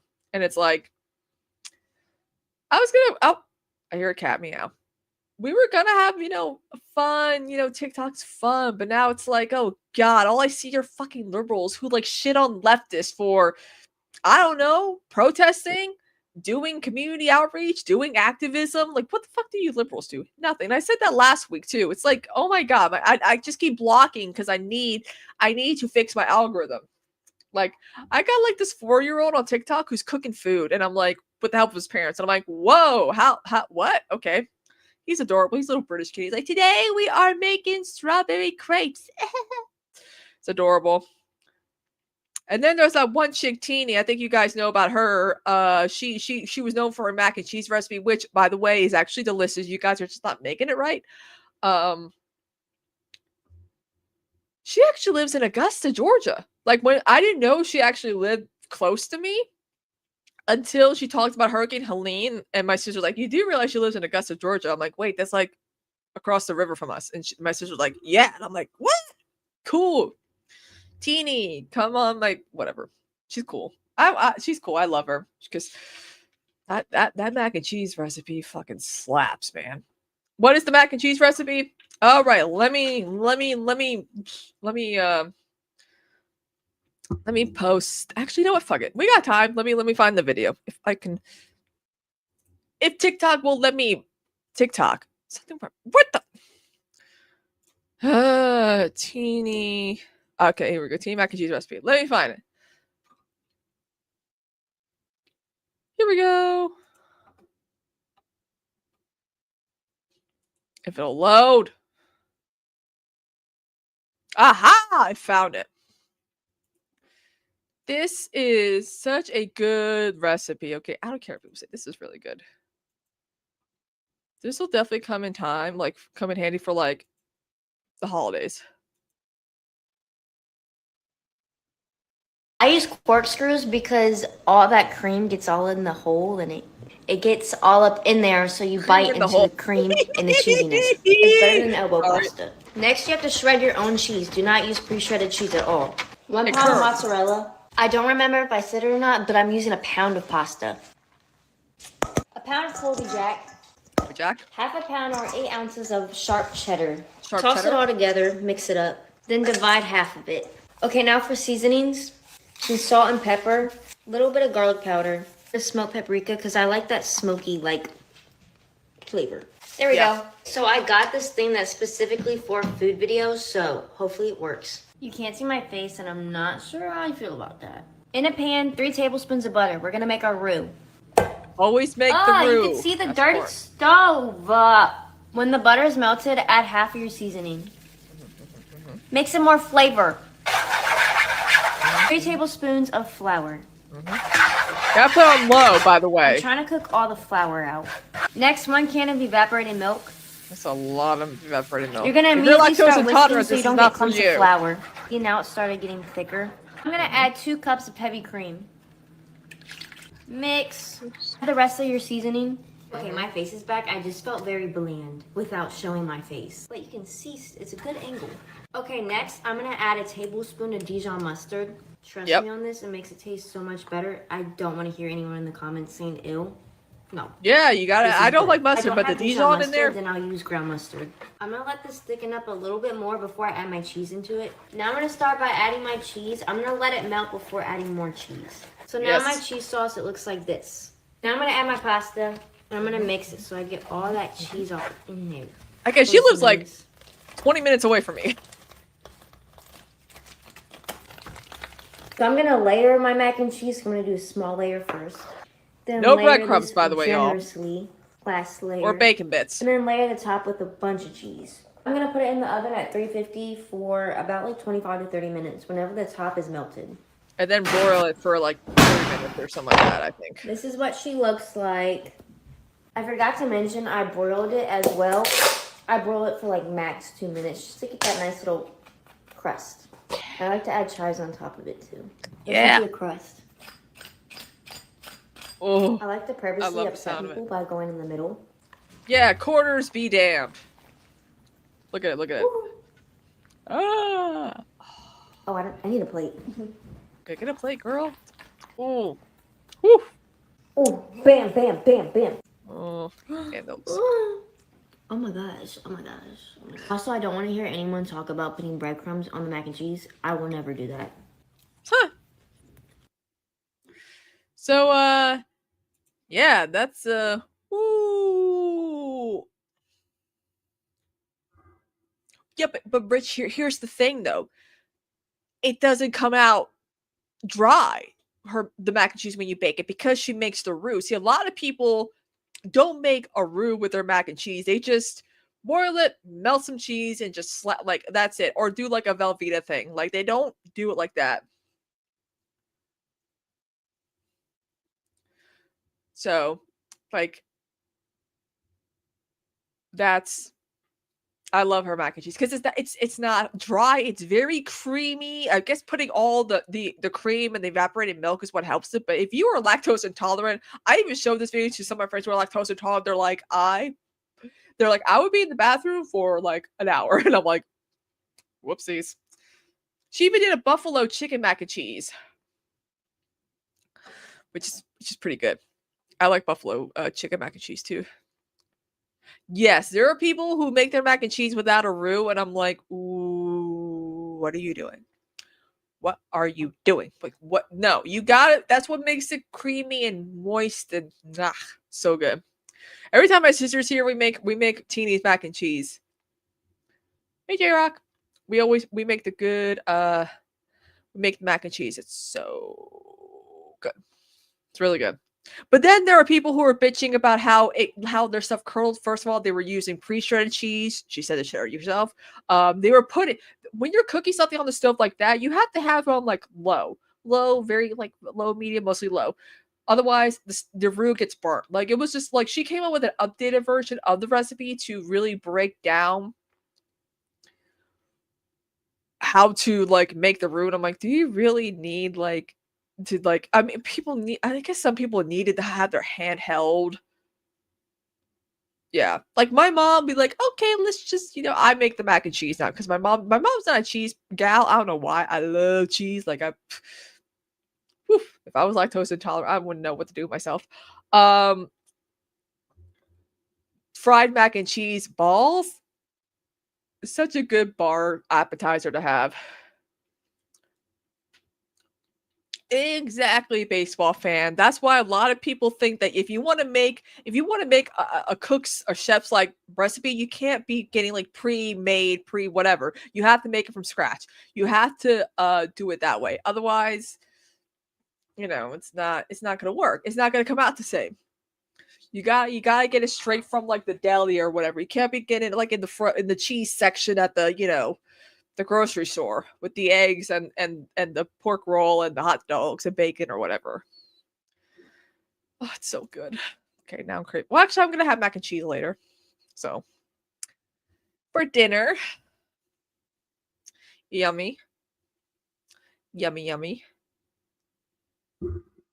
I mean, it's really not that difficult to make once you like watch the recipe a few times. You're like, okay, I get it. The key also is to layer everything, like a lasagna. And she did a really good pot roast recipe. That was pretty good. I just look up Tini, Tini on TikTok, and you will you'll find all her recipes and stuff like that. She's also expecting twin girls, and I'm like, damn, you are tiny, and you are expecting twin girls. Woo. Yes, that's very true too. Very, very true. Pound of cheese to shred yourself is a lot cheaper. Yeah. That is so true. That is so true. All right, guys. This was a more chill day. I don't know. I'm just not in it right now. But Alex is be coming on. It's gonna be good.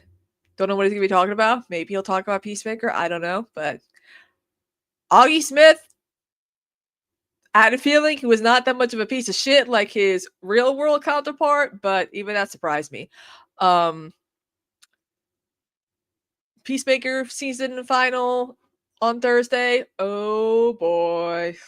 It's gonna be an hour long. Thankfully, I've been waiting hour-long episodes since forever. Not 30-minute episodes. Anyway, tonight, guys, 8 p.m. Eastern. I'm gonna be back dressed like a real housewife from Long Island. Going over Hocus Pocus. And also, I'm gonna be streaming on Twitch after. And come to my birthday party on stream on Saturday. It's gonna be a lot of fun. Maybe people can collab and hang out on stream while I get drunk and wear a unicorn onesie. Anyway, guys, I will see you in 2 hours. Bye.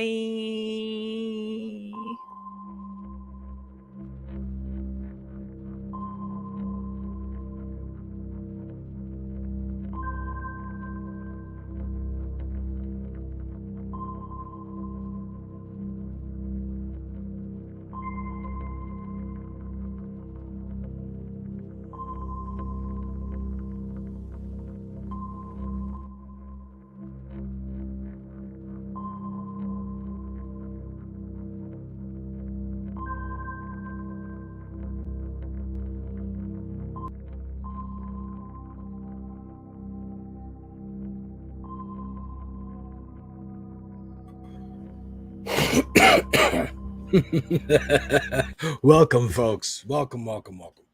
It is Devil's Advocate Productions on this space. Hopefully you're enjoying your day watching this space.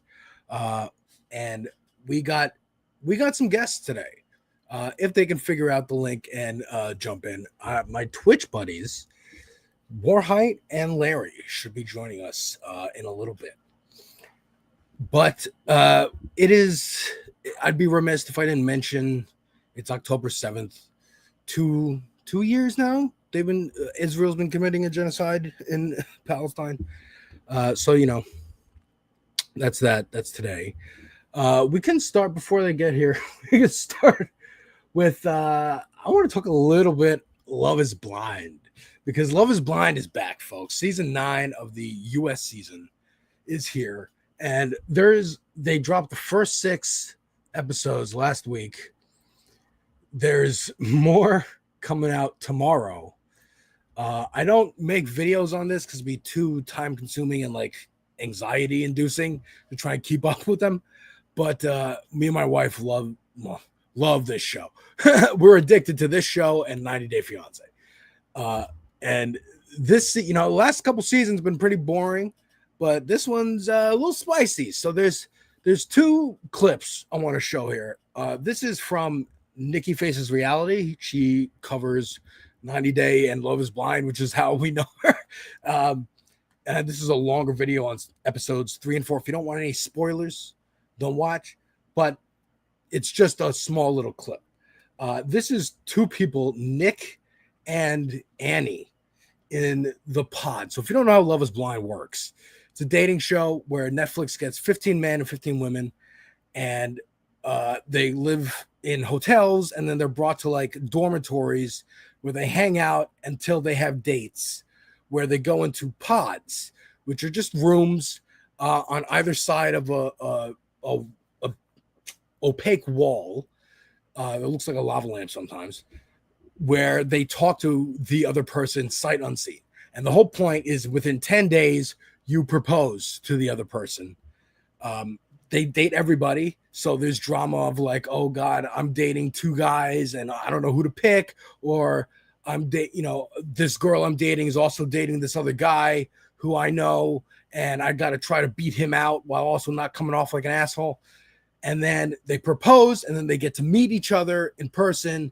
And that's the reveal. And then if neither of them run away after that, they go on a 10-day, a week-long vacation to, Mexico or some place tropical for a honeymoon. Again, they're engaged now. And then they come home to their city where Netflix hooks them up with like a test apartment, a neutral apartment. And then they go to visit their own homes and like show each other, like, here's my life. Here's my friends. They get their phones back. They go back to work and stuff and see how they can live with each other for 2 weeks. And then they get married. So it's all together 6 weeks of meeting a person behind a wall and going to the altar. This is a clip from the section in the beginning where they're in the pods. And again, this is Nick and Annie. And I feel like this is important for this audience. Would you react if at some point your child told you they were LGBTQ+? No matter what, I'm always going to love my kids. But, like, I can't tell you I would be the first person to be like, yay! I do know exactly what you mean. Like, I'll support my kids, but making sure that they're, like, informed.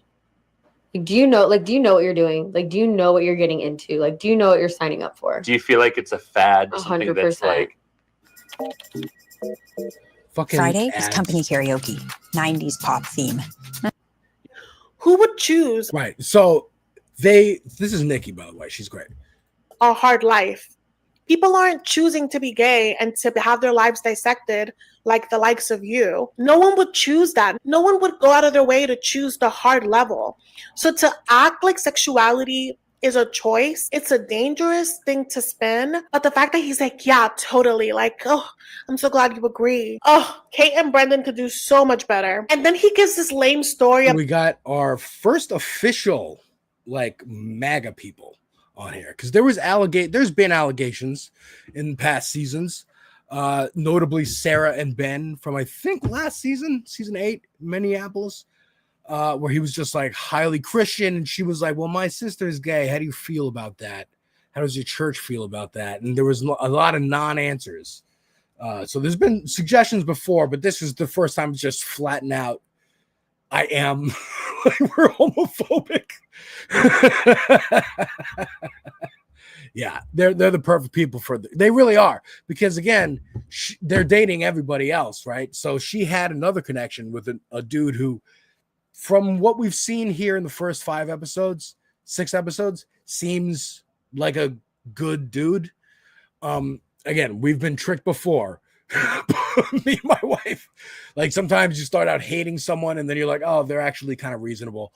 Sometimes you think someone's awesome and then they turn out to be a huge piece of shit. So we're learning along with everybody else. But let's just finish what Nikki has to say here, because I think it's good. About how he thinks sexuality is a fad, and how his parents thought that he was gay, but he was just, going through depression. And I was like, I don't care to hear anything that you guys have to say. And on this date, he's like, oh my God, I feel like we're so compatible. Like, I can see myself proposing to you. And she's like, you probably say that to all the girls. Yes, he does. And I'm not just jerking you around over here, Annie.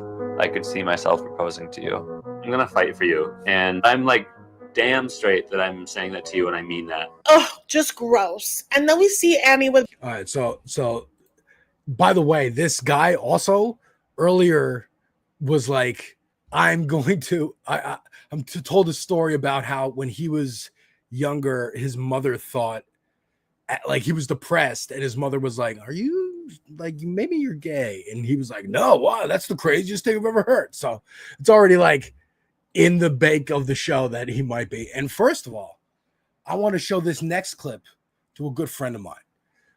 His name, Warhide Omega. Here we go. Boom. I didn't do anything. Not today. You I don't know what you trying to show me stuff for. I'm showing you. So this next clip This is actually going to lead into what I wanted to bring you on to talk about, which is video games. So we play a lot of games. You summoned me. What's up? I summoned you. Yeah. But this is another contestant on Love is Blind. This is after they're at the resort. So they're on their honeymoon. These are two people who met each other behind a wall. And this is the next day after the first day of like being in Baja, right? And they already had like the mixer and met all the other couples, and the dudes talked about that they all fucked except for him, and this is now how he reacts. All right. When we talk about saying I do at the altar, this is who I am. It's not that I'm not as strong into it as you are. This is me. No, and I keep in mind this guy is basically like this is the only clip you're seeing, but he is like live action Steve Urkel, but with all the negative consequences too of like being too enthusiastic in the negative way as well. He's just super goofy and weird, and he cries a lot. Yeah, well, I can't be in my. So he's already gonna cry. I'm just always a fucking nice guy. But fuck me up. I'm too fucking nice. You be fucking me up. I'm too fucking nice. I'm too fucking nice. Fucking weird, yo. Because so he found out that she in the past has had sex with guys who she didn't really like that much. And then sometimes she waited 9 months to have sex with someone. And now he's like, well, I proposed to you. I should. Everybody else is having sex. But we're on our honeymoon. And she's like, I just want to, I literally just met you 2 days ago in person. 10 days we've been talking behind a wall. Like, and this leads me into what me and Warhite and Larry, who's coming on later, we play video games. We play video games on Twitch. And being a fan of video games, being a fan of anything, there is a vocal minority who everyone stereotypes. And that's people like Asmongold and fucking like Destiny and shit. Hassan. I just want to expose this audience here to some good people like Warhite. Warhite, tell the people a little bit about yourself. I'm tired. I'm tired. I live in Alabama and I play video games. That's about it. And you got two. And kids. I got 2 kids. I got 2 boys, and I've been married for fixing to be 6 years to my wife, who is over there. And I'm about 5 minutes older than this joker over here. Yes. And it's been a pleasure. It's been a pleasure knowing you, brother. Oh yeah. We met in a Discord group.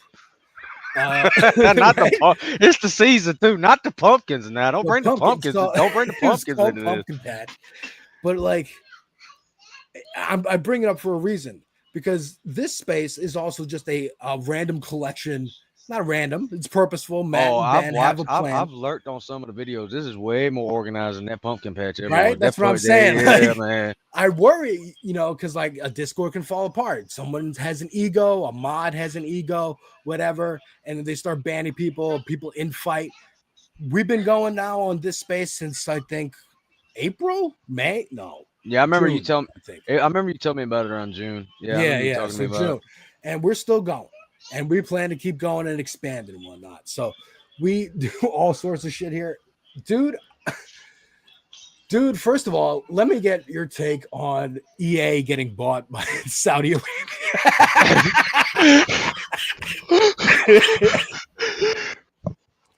Oh, Lord. All right. He's like, is they're gonna say, hold on. Let me get back to censor. I had to walk away for a minute.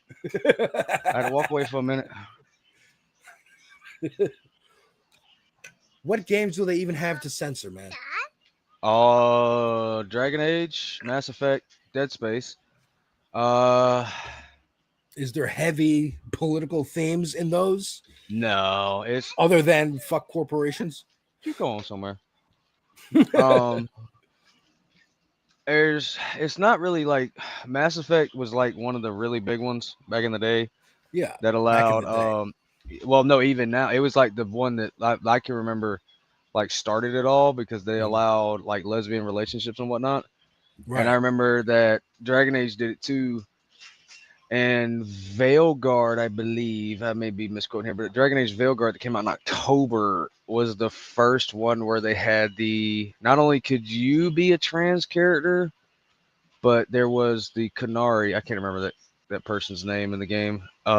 With the Canary, there's a character in the game that you can actually help them go through their discovery that they're trans, which is fine.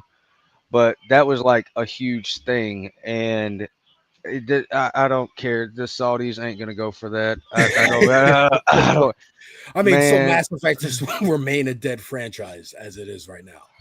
Well, Dragon Age is dead, and it had nothing to do with any of the characters. That game was horrible. Right. Sometimes the game is just it bad, ain't nothing and it's not to get. because No, it was because like they even said in the dev diary, right? Like they did the whole introducing transgenders to the game, which is great, and I'm glad they did it. But they spent 200 hours working on this. When the rest of your game is garbage. So you have the one good thing, right. but then you kind of forgot what you were supposed to do for the rest of make it. a good fourth installment of the Dragon Age series. You could have made this a webcomic that I would have loved to watch, but I had to pay $80 for it. So I have an issue with that personally. Yeah. But So- no, it's going to be Dead Space will probably be because of the violence. If I was to take like an absolute guess, Dead Space, I'm sitting there looking at the list. Dead Space is going to be of the violence. If I was to guess, they're not going to allow that. I mean, they so may, that will but also be a dead franchise as it is right now. I mean, they put out the remake, but 3 was not good. No, good and had like God, loot no. boxes and shit too.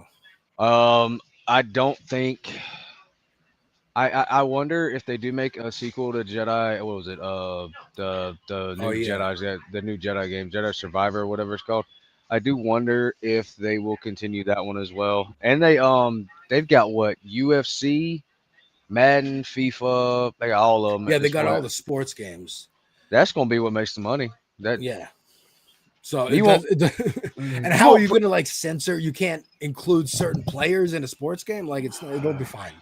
Yeah, I mean, I do know that's already hitting because they announced Rock Band servers were shutting down finally. And people are like, oh no. I think Battlefield will be another one. Battlefield will be, they may, because they'll be like, for the campaign, if they use like certain Saudi themes in it or if derogatory I mean, to Saudis, then it may not work. I remember a couple years ago there was like a Rainbow Six game that was set in a fictional South American country, and like Brazil or something came out, was like, fuck you guys for making us look like we're a crime-ridden nation. You know, countries all the time get mad. Middle Eastern countries have gotten mad at like Call of Duty and Battlefield. Call of Duty, that worst. whole shooting up the airport scene was the Russian- worst. You just spend like 15 minutes shooting up an airport, and I'm like, I will never forget that as long as I live. Yeah. Like, so I was like 12, bro, and there was a button that said, this is violent. Do you want to skip this? Grand Theft Auto didn't even have that. Like, but there's like this thing there. Do you want to skip this? This is violent. So there's also the question of AI coming into things. And I have some examples here of the Tron, whatever it's called, Tron Ares premiere, where they have AI posters. We, of course, have the AI actress, quote unquote, Tilly Norwood, who's just a created character who they're like, this is going to make Hollywood nervous. We're going to have to talk about like how she's going to win an Oscar or whatever. Like, look at this footage. Is this not the most stock? This is stock footage. This is what this is for. It cannot write a narrative. It ain't even good AI. It's not even good. It's not even good AI. Bro, I don't even use Twitter like that, but Grok can make me something better than that in about 20 minutes. Speaking of which, this is hold on. Let me get you back up there. Boom. This is this video of a streamer in Fortnite gameplay is entirely AI generated by Google's VO3. So watch this. Let me actually put sound on this. because this was like, oh, this is a little weird and realistic looking.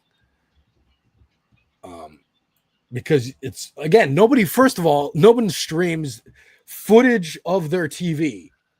It would be the screen itself. Bro got a camera on his TV. Except for me, when I first started streaming, I actually did do this a couple times. Yeah, but hold on. And this is, as a streamer, I can say this. So you got the I'm poor, but I want to stream this setup. The dude's in what appears to be a DX Racer headset with a pair of sizers on. You couldn't afford a computer, but you got a pair of sizers on right now. Oh my god. Yes! Woo! Victory Royale with a pickaxe!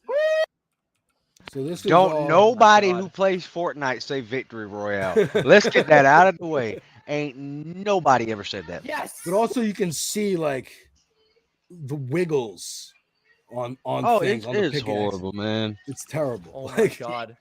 With this wiggly boy. Victory Royale! The character with a disappeared. pickaxe! Like, it's just they think they want to be able to do this, right? The studios and all this, because they want to, if they could literally own artists, if they could own you like a fucking slave, they would. Every musician has talked about how bad the music industry has been for its entire existence. Pretty much. Every actor or whatever has some side business to make money in between acting jobs because they aren't protected. It's just wasn't that like when they had the, what was it, the writer's strike? What was it, last year? That was one of the things they fought for, was protections from the AI.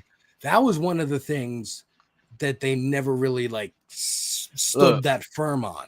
I'm the kind of actors guilds were ready to like, all right, because they were like, well, we got all this other stuff, so we'll let that kind of slide. And that was a mistake. And all the animators were like, hey, this is a fucking mistake. There is only one in gaming, at least. There's only one time I think AI is okay. If you've got like one dude, aka Schedule One, if you've got one guy who's making this and he needs like some artwork done and he ain't got no money, because they ain't got no money. If you want to do, you ain't got no money. And you just make something up with AIs like a promo poster or something, that's fine. But otherwise, like I've heard it, man. There's some games you could just tell that they did not have a voice actor budget. They got like Google to do the voice acting for them. Mm-hmm. It's so bad. It's so bad. even in like what was it? Elder Scrolls Oblivion. There's like famously line flubs that they leave in the game because no one caught it, but it just adds to the charm. Hell, some of the biggest games right now is fucking Hollow Knight Silksong, a game developed by 5 people originally. Five people came together and made this game. Among Us was a fucking huge sensation, and that was another small team. Fortnite, another small team. Minecraft, one guy. Fortnite was not a small team. Well, okay, Fortnite was Epic Games, right? Fortnite was Epic. They had come off. They had like 400 people in Gears of War money when they did that. That wasn't no small team. That wasn't no small team. But Minecraft was. Undertale, like these are some of the. There was a whole controversy. What was it, last year or the year before? Whenever Stellar Blade came out, the controversy because stirred up by people like Asmongold. Grums, you know who Grums is? I know Grums is. Yep. Yeah. The guy who was like, he used to work on Warcraft or something back in the day. Yeah, he did. He was one of the devs for Warcraft. Yeah, and now he's like, oh, I'm gonna be a MAGA right winger. I can see your chat, and I do got to bring this up too.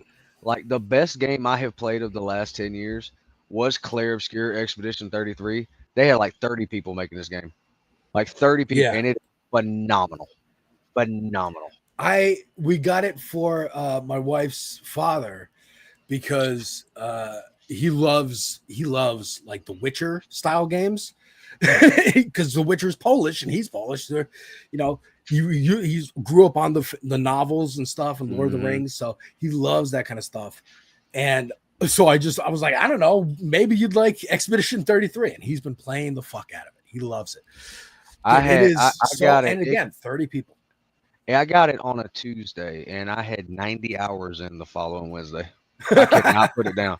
I was working and everything from like 8:30 in the morning to like 3:30 when I pick up my son coming straight home, just gone.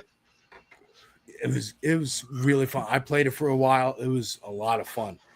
And just I could see the addictiveness of like, oh yeah, I want to be in this world. You don't want to just explore. You want a hot topic? You want a hot topic? Expedition 33 not being nominated for Golden Joysticks Game of the Year pissed me off.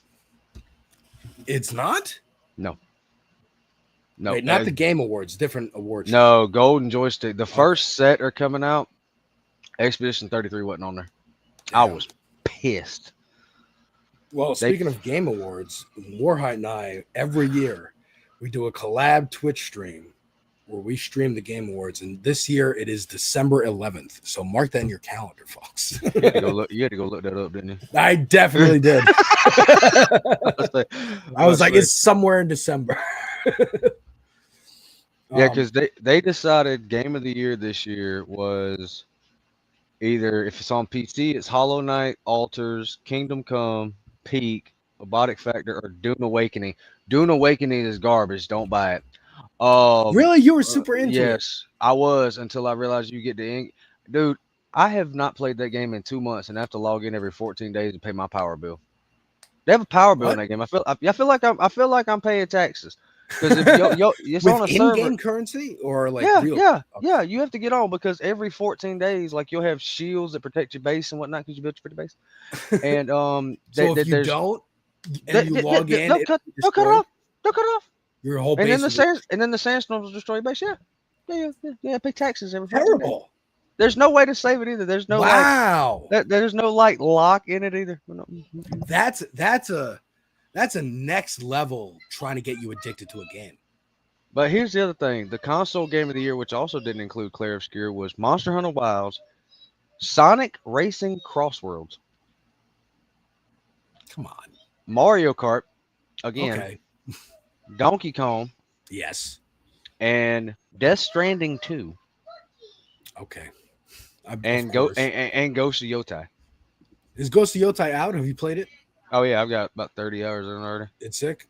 I actually Ghost of Yotai is really good. Okay, it's really good. I'm waiting. It's getting a bad rap right now for a lot of reasons, but it's really. Why good. Is that?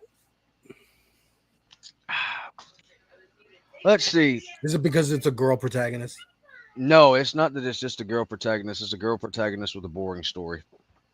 Oh, okay. Well, you ever see like the gameplay is great, but you ever see like an old like 80s, 90s samurai movie that like, you killed my family, I'm going to get vengeance. Yeah, it's just that's revenge. The whole that's the whole plot of the game. That's the whole plot of the game. That sucks. She starts the game with like, you actually write with the touchpad on the PlayStation 6 names, and it's like, I will kill you, and then I will die, and I will avenge my family. That's the entire plot. Oh, that sucks. Because I heard the first one, like the story was really. Oh, that one was great. Tsushima was great because it wasn't just vengeance. They tied in like the samurai tropes with it and all that other stuff. Ghost of Yotai is like, no. No, we're just doing a straight up revenge. Yeah. Well, and you kill one of the 6 as like the tutorial boss, which makes it worse. Oh, that sucks. So it's really the 5 that you have to go hunt down. Yeah. Well, there's this game that I only just heard about. I'm sure we've seen it at award shows and whatever. Called Crimson Desert. That looks really fucking sick. Yep. I want to show this trailer a little bit. Because again, this is an indie studio, I believe. No, it's not. No? Who is it? Earl Abyss. They make Black Desert Online. They've got money too. Oh, okay. So they made Black Desert, and now they're making Crimson Desert. They're making a single player experience in their MMO world space. Oh, really? Okay. Yep. I guess I've never seen the gameplay of Black Desert. No, Black Desert's gameplay is horrible. Oh, this is way better. Crimson Desert actually looks really good. Black Desert is like, you just spend a lot of time just running around or auto walking, and you have to. It's like a gacha game. You can get upgrades with loot boxes and whatnot. Okay. But like already, their traversal looks awesome. This looks really good. I've seen this already. IGN first for October is Pearl Abyss's Crimson Desert, the open world. And then they go to a base. They get a mission. A few. And then it looks like fucking Dynasty Warriors. Mm-hmm. Looks Where really you good. run up with a whole crew. Yeah. Like this. It's well done. It's well done, but I'm kind of scared because trailers always look good. Yeah. Bro sitting here running this on an RTX 5090 dual card with like 32 gigs of freaking RAM. Mm-hmm. But yeah, this would be, if this runs nice, this would be fucking sick. Oh yeah. Oh, you can use a fucking cannon. It's I a love potato. dynamic worlds like that. Oh I'm yeah. sorry. Oh yeah, for sure. Well, we are joined now by our Canadian correspondent, Larry. Reporting live. Sup, friends? Look who it is, live, baby. By the way, Larry, there is a Canadian on this space. Her name is Sandy. Her show is called Left of the Box. So if you ever do want Canadian news, tune in on Wednesdays for Sandy. But Larry, how you doing? Not bad. Happy to be home from work. It was a I'm about very to say, you slow just got fucking home. day. Yeah, I literally went and warmed up pizza, smoked a bowl, and I'm here. I mean, That is how we do things, folks. It's the Canadian way. Y'all got to excuse me. It's not legal here. I got substitutes. That's true. It's not legal in Alabama. Now, it won't be ever, ever. won't I fucking be. promise you, it will ever be. It will be Unless- legal in everywhere other state before Just it's a legal. circle around war. Yeah, like Florida, literally everywhere Georgia, except Tennessee. where he is. but Yeah, pretty much. Why is there a want for it to be legal? That's Yeah. another question. Yeah. Well, Democrats, you heard the voice of the people. Organize in Alabama, win the governor state straight up house, said- win the governor. Okay, look, let me explain governors in Alabama to you. This old lady has been governor for like 15 years now. They call her Granny. You don't believe Oh, me? yeah, Look that's up right. Granny K. Look her up. She been there so long, she got tenure. For people wondering where in Canada I am, the butthole. You'll know where it is. The butthole of Canada. Kay Ivey said straight up, I remember the quote that she said she did not, they had to invest like $4 billion to build the farms and the dispensaries. She said straight up, I don't think the state will have a positive return on investment in 5 years. Are you out of your fucking mind? Just look at what Yeah, Canada's Kay Ivey, right? Granny K, baby. Granny She was like K. every Southern grandma ever. That is Ever. literally every Southern grandma. Everyone, Granny K. We are ruled by a gerontocracy on either side of the aisle, all throughout the middle. No, it's old people. It's It's even boomers. worse. She acts like grandma too. She only comes out when it's important. Like, let it be like the world could be ending. You don't hear nothing. But let there be snow on the ground. Kay Ivey's got this full page ad in the paper. She's ready to go with the. I remember when it snowed in Georgia one year, like a tiny little bit, and they were like, "We're closing the city. We don't know how to deal." Shut down. They do. Larry knows this. I've told him. If it snows, the measurement is 100th of an inch. 100th of an inch. And you They need shut a down- snowflake to fall, shut and down- everything's they done. They shut down all non-essential services. Like, it is a crime. It is a crime to be on the roads. When it snows, they will give you a reckless endangerment charge. You know why? Because everything's privatized. They don't want a public help to clear the roads. They don't want to invest in that. To be They don't fair, think they need to. Southern No. drivers don't know how to drive in the winter. We don't. That's number one. We don't know how to have drive. no idea what That's driving in number one. We snow don't is know how to like, drive. Devil. Like you and Number I, two- like I know what driving in snow is like. I'm sure you do as well. To an Well, I extent. can't drive. I'm in New He York. can't drive. Fair He's in enough. New Yeah, I York. guess you're They don't know how to New York, drive, you drive. period. They don't know how to drive. Okay, They don't know how to we drive, got period. public as the only transportation. as the person that's I mean, like we're approaching winter right now. I was thinking about winter driving on my way into work this morning, and how much I'm not looking forward to that. Yeah. No, I really don't but like winter here's the driving, thing. This and we is got how lots of bad- snow. This is how bad it is down here, and I can send you a link and prove it. Where I live, every fire department for like a 90-mile radius is volunteer. They don't get paid for it. Wow. They don't Like get fucking paid. 1800s? Oh Yep, my like god. they don't. It's all volunteer fire departments. You go to the city, to the municipality, they get paid for it. All these little rural sad counties that got like one fire truck and a dude named Bill. That's all they got. And he decides if he's up for coming to your house. Dude, the if it's on fire fire. chief of my little section's name was Bob. Forever. His name was old grumpy white dude named Bob. Bob. He did. Guess what, Bob? Legend. You didn't see Bob. He was always Bob. It was always somebody else. This is why rural communities get hit the hardest when it comes to the policies of fascist administrations, because they don't. If you do what FDR did, the New Deal was, we're going to invest in the country. We're going to have paved highways, paved roads everywhere. We do? Where? Everywhere. I live in Alabama. Where they at? Possible. Where they at? Where they at? Let me know. Dude, but they the stopped. 7-day Adventist was repairing my road the other day because the county got like a 3-year waiting service. All right, That's when why they repairing my road.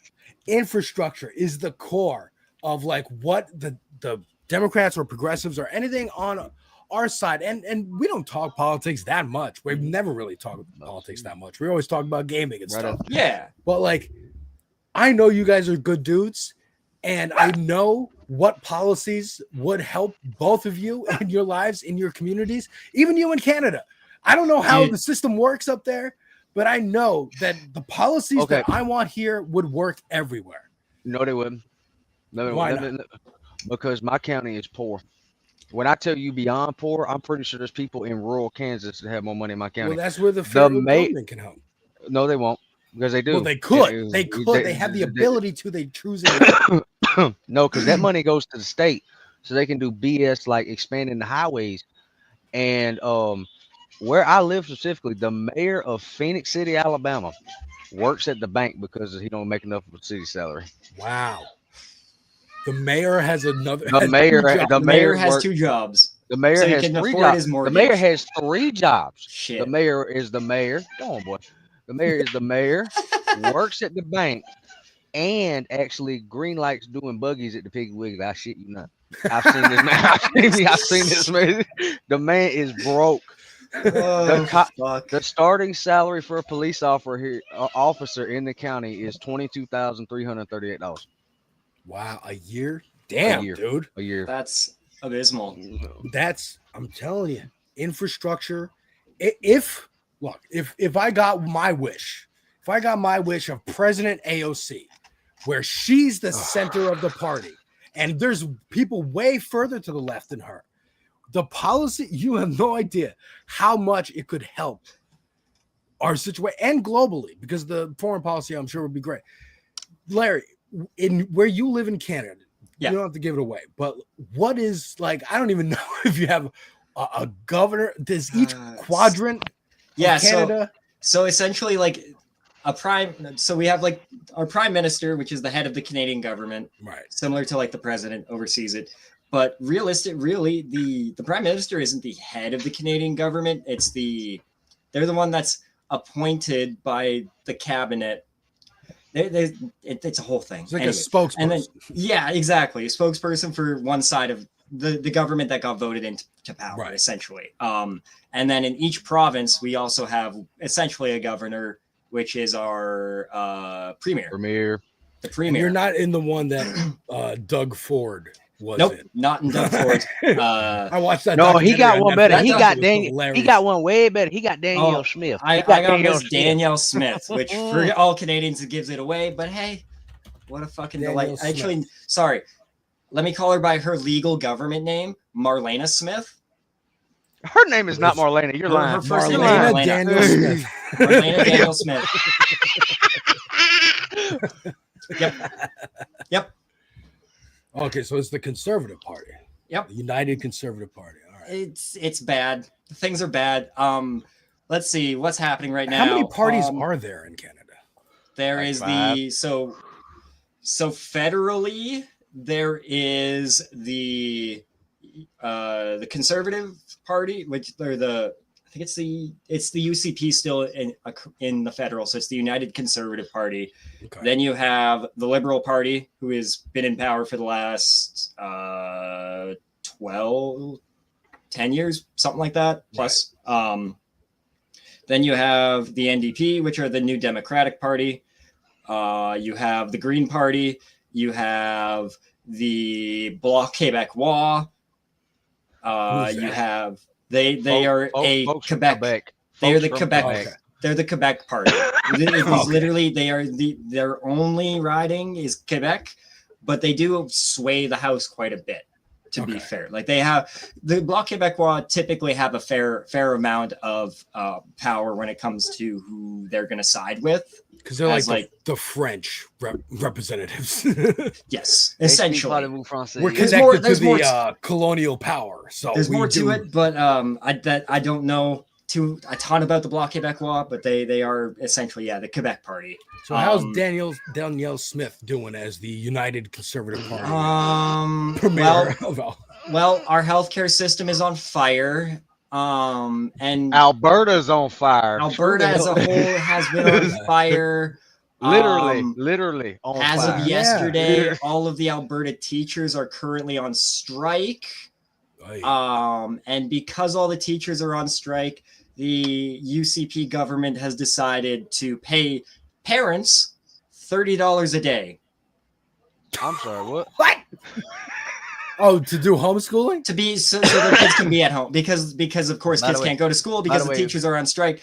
They're paying everybody $30 a day. By the way, that's Canadian. By the way, for my American friends, that's like $15. Yeah, it's like $20. Yeah, essentially, it's nothing. It's nothing. Yeah. No, really. We would get taxed for it. It's like $15. Okay, we would get taxed for it. The crazy thing is, the amount of money that is theoretically being spent to all of the parents across Alberta, like this $30 a day, just go fucking pay the teachers. Isn't y'all's post office on strike now? Oh yeah, no, that's federally. That's different. The Canada Post is also on strike again for. Do y'all have anything working right now? BC healthcare workers went on strike. And this is because they're trying to basically Americanize their healthcare system. So BC, I think BC's. I think it's a new contract strike. They need a new contract for the healthcare system. I think it's for nurses specifically. It happens all the time with healthcare, having to negotiate these new deals with between like healthcare and the unions. It always seems like our delightful UCP government has decided that they would rather these people go on strike than just fucking pay them. They don't want to pay people. They don't want to pay. Our nurses were on strike like 2 years ago. So wasn't your post office on strike last year too? Yeah, Canada Post was on strike last year around this time, and they're back on strike now indefinitely. We don't know when they're coming back. They're trying to batter the unions because they've been so strong in places like Canada and Europe and Britain and stuff. They're trying to break these public services that have been part of the DNA of these countries for years. The downside with Canada make you Post, pay for them. The thing with Canada Post is like, obviously, the bigger like companies like Purolator and UPS, FedEx, and companies like that don't typically deliver to like rural communities. So that's what Canada Post has to do, and because of that, they're always losing money. Every year they post a loss, much like USPS. Right. They just post a loss because they can't make money. And that's why those services are important. They're not there to make money. They're not companies. These are public services from the government, which is us. We are the government. Our taxes go into paying them. Presumably, yes. Theoretically, they should be. Theoretically, any one of us three could run for office and win and become part of the government. Ours don't. Ours is how Trump goes and plays golf on the weekend. That's right. And not just once a weekend. It's every week. That man's golfing every fucking day. And stays on the golf course. Man lives for the golf course. I mean, you golf courts, Mar-a-Lago. I mean, that toupee glue or whatever holds it down. I mean, to be fair, I wonder if Trump's like my father in that My father has a new hobby at the golf course of stealing the tee box markers. No, on certain that'd be on the news today. That would be on. I'm sorry. Like, that would I be feel on like the that'd news. be my dad just developed this new silly hobby in his retirement, and that's what he does. Just If you steals retired, tee box yeah. markers from golf courses. He has only 2 currently, but like it's his new fun hobby. So our retirement, man. Our government is currently shut down. I heard about that today. Yep. Again, the Republicans want to gut whatever little scraps of good were in the American Care Act, the Affordable Care Act, and Democrats are surprisingly holding the line and are like, no, we're not going to do that. And so the government shut down. This is Mike Johnson, the Speaker of the House. Oh boy. Oh boy. Given his explanation, because this is his job. His job is to be yelled at and from all He's sides. the Speaker of the House. It's What do his you think job. his job was? His job is to sit and speak. But as we know, Mike Johnson and his son watch each other's porn intake and make sure they're not going over the line. He said that. His out words, loud not on mine. camera. His words, not mine. And so this is Mike Johnson's explanation for what's going on. So they created a red herring. A red herring is a distraction. They decided that they would pick a fight on healthcare. Well, let me look right into the camera and tell you very clearly. Republicans are the ones concerned about healthcare. Republicans are the party working around the clock every day to fix healthcare. This is not talking points for us. We've done it. A big part of the one big beautiful bill, the working families tax cut, was to fix healthcare. Healthcare is broken in America. It's too expensive. The quality of care needs to rise. We need more access for more people, and we have lots of ideas to do that. But these motherfuckers. April Fools. Surprise, motherfucker. These motherfuckers April have been saying they have a plan for oh, healthcare since the ACA was voted in and have yet to present their plan for healthcare. Trump said it. It's the big They've been beautiful bill, saying it. though. We still don't have a concrete, what is your plan to do these things you keep saying you want to do? And of course, they're lying. They don't care. They don't have a plan. playing golf. Hey, man, busy. golf. They busy. You have an interesting relationship to the healthcare system. If you don't have to go all the way into it, but if you want to give a little bit of what it's been like in Alabama, in rural Alabama, trying to get fucking healthcare, give the people a little taste. Let's see. You got to fill out for this stick, and it did about this stick actually, and then submit them to Alabama Medicaid, and they'll get with you eventually. So you gotta basically write a Tolkien novel. Eventually, You gotta write a Return of the King. That little boy. That here we go. This little boy over here. We just found out he's autistic, which is fine. It's irrelevant to subject matter.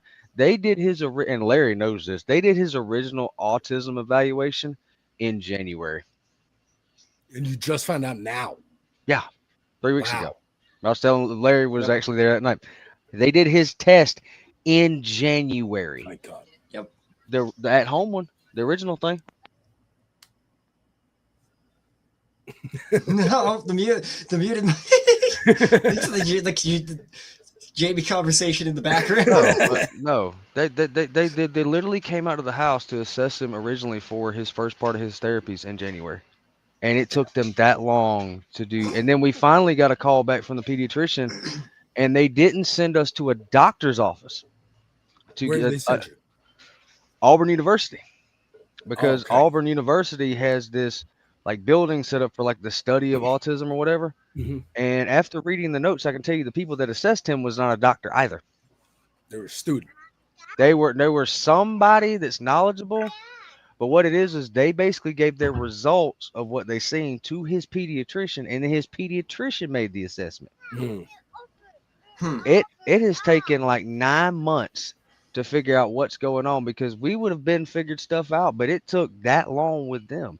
My wife filed for disability 2 years ago. Damn. Still They waiting. haven't gotten back to you? Well, let's see. They sent her the original denial letter. So she's got a lawyer, so she appealed that one. Then that was the robot. No, I was told that was the robot. Then this is how I feel. AI did the next one. Wow. And now she's got to go in front of a judge, but they can't do anything right now because the government shut down, because you can't do any Social Security applications because the government shut down. She hasn't got a court date or anything on the third one. Wow. That Still is our waiting. system in working order, folks. This isn't we're already- this is in a red state who the governor denied access to the ACA because it was up to the states if they would allow it in their state or not, and all the red states said no. And this is the result. We were looking into this about a week ago, actually, because Alabama Medicaid's waste. They'll cut you off because they feel like it. Because actually, Jamie had a doctor's appointment last week. And we found out her insurance was canceled when she got there. We never got a letter or anything saying that her insurance was canceled. Oh, good. It was just canceled and never had any knowledge of it. And now we're looking into getting on the well, we just call it Obamacare down here. Well, Obamacare, we get looking into getting into it in November. But it's either gonna be somewhere between $0 and $200 a month. No middle ground. One of the two. Damn. And that is the Republican plan. That is the Republican healthcare plan. It's up to you. I live in a state where minimum wage is $7.25 an hour, and they will pay you $7.25 an hour. They have no problem doing it. Wow. That's I why, think like, it's $15 here, and that's not down here, even after vehicle expenses and all that stuff. And keep in mind, folks, I have a college degree. After everything, I make more money doing DoorDash and Amazon deliveries. It's not even close. Mm-hmm. If I use my college degree and got a job tomorrow, matter of fact, when I first met Larry, I was using my college degree. I was making $15.77 an hour. If the federal government stopped paying for people like Trump's fucking ballroom he wants to build and paying Elon Musk, man just needs room for his balls. AI into the government systems and get everybody's data, if they would stop paying for that and start and fuck it, nationalize Space Force. Space Force. Nationalize Amazon. Bro. Nationalize Amazon deliveries. It's part of USPS now. Everyone gets paid the No, it same ain't. amount that much Whoa. across the country. Amazon deliveries are not part of the post office. Hi, Amazon. I'm saying they should be. They should be nationalized. Amazon would rather have their own little minivans going around, of course, or pay the equivalent of a DoorDash driver to deliver it to you than do it with the post office. Of course, they want their own kingdom. That's what these are. These are tech kingdoms. Elon Musk, Jeff Bezos, Ellison, the guy who's buying Paramount and putting Barry Weiss in charge of CBS News. There's a good idea. Do you guys know who Barry Weiss is? Yes, I do. You do? Okay. All right. So this is going to be more censorship. I can't wait for next week's South Park. I'm excited to see if they touch on it. So you guys know, of course, the Nosferatu that we have in the government, Stephen Miller, who's probably the most outwardly Nazi-ish of everyone. Yesterday, AOC did an interview. Love AOC, Bronx, represent New York. Did an interview kind of just dissing him and being like, he's short. He's 4'10". She said he was 4'10", and I'm like, you know what? I believe it. I've seen that. And Jesse Waters of The Five on Fox News was personally offended by that, and takes AOC to task here. Of course. And of course has to bring it to a creepy place, because that's who Jesse Waters is. Jesse Waters, if you don't know, Larry and Wright, met his now second wife, who was a producer. So already he's an employer dating an employee. Started dating her by slashing her tires so she wouldn't be able to drive home, and offered her a ride home. Insane behavior. Also, And I do know cheated this on guy his now, first seeing wife. him. Yeah. Fucking clown. Wait a minute. I gotta ask this. How did the conversation go with friends? So how did you two meet? Well, I was cheating on my wife with her, and the way I got her on my first date was to slash her fucking. So we worked together. We weren't together, but I made sure she couldn't leave. I made sure she couldn't leave, and she was stuck going home with me. She was reliant on me. That's the first in the dentist plan from Always Sunny in Philadelphia. But this is him defending his good buddy Stephen Miller, who's also a fucking creep. He is a policy savant. I mean, this guy is confident. He battles CNN with grace and with class, and he provides wise counsel to the president of the United States. This is what AOC doesn't get about Matt. Miller is a high-value man. So literally, Dennis from Always Sunny in Philadelphia. I'm a 5-star man. What in the literal fuck is a high value man? That's all Stephen Miller. Stephen Miller, exactly. Yeah, That's the definition You of a have to high look value man. like a salamander in a tan suit. I can't believe he's wearing a tan suit, folks. Is he raiding Obama's If fucking bro closet? stood over there against the wall and put like a mask on, I wouldn't even know he was there. I ain't gonna lie. He put to the wall perfectly. He's Just camouflaged with imagine. the office. Just go left and back there by that picture a little bit and put like a mask on. Oh, that's art. Don't worry about him. Because he has power and influence, because he has vision, and he's on a mission to save this republic and protect Western civilization. He speaks with confidence and flair, and he's unafraid of anything. Now, AOC. Well, may maybe he have rides someone at that's Six taller Flags because like he doesn't meet Gavin, the height or requirement. maybe That's someone right. has more distinguished characteristics like Adam Schiff, the senator, or someone with more wealth like Soros the Younger. But those men are not brave men. Those men did not protect the country when the country needed it. We had tests throughout the last couple of years, tests on crime, tests during COVID, and tests with immigration. And all of the men that AOC seems to value, they all failed the test, and they failed it miserably. Men who are high-value men like Stephen Miller take risks, they're brave, they're unafraid, they're confident, and they're on a mission, and they have younger wives with beautiful children. I think I just gave him like a dating.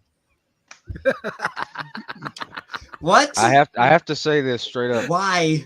I have to say this, and I'm the old head here right now, right? That is the dumbest shit I have ever heard in my life. That, and I've heard a lot of dumb shit. EA's getting bought out by the Saudis. I thought that was something. That's a whole thing. Let's finish this. Let's finish this. Recommendation. Beautiful children. I think I just You gave had him to like a rewind it to dating that too, didn't you? recommendation. I don't know, man. That was pretty creepy. I love Stephen Miller. Wow. Wow. Even Gutfeld said it was fucking creepy. Oh, shit.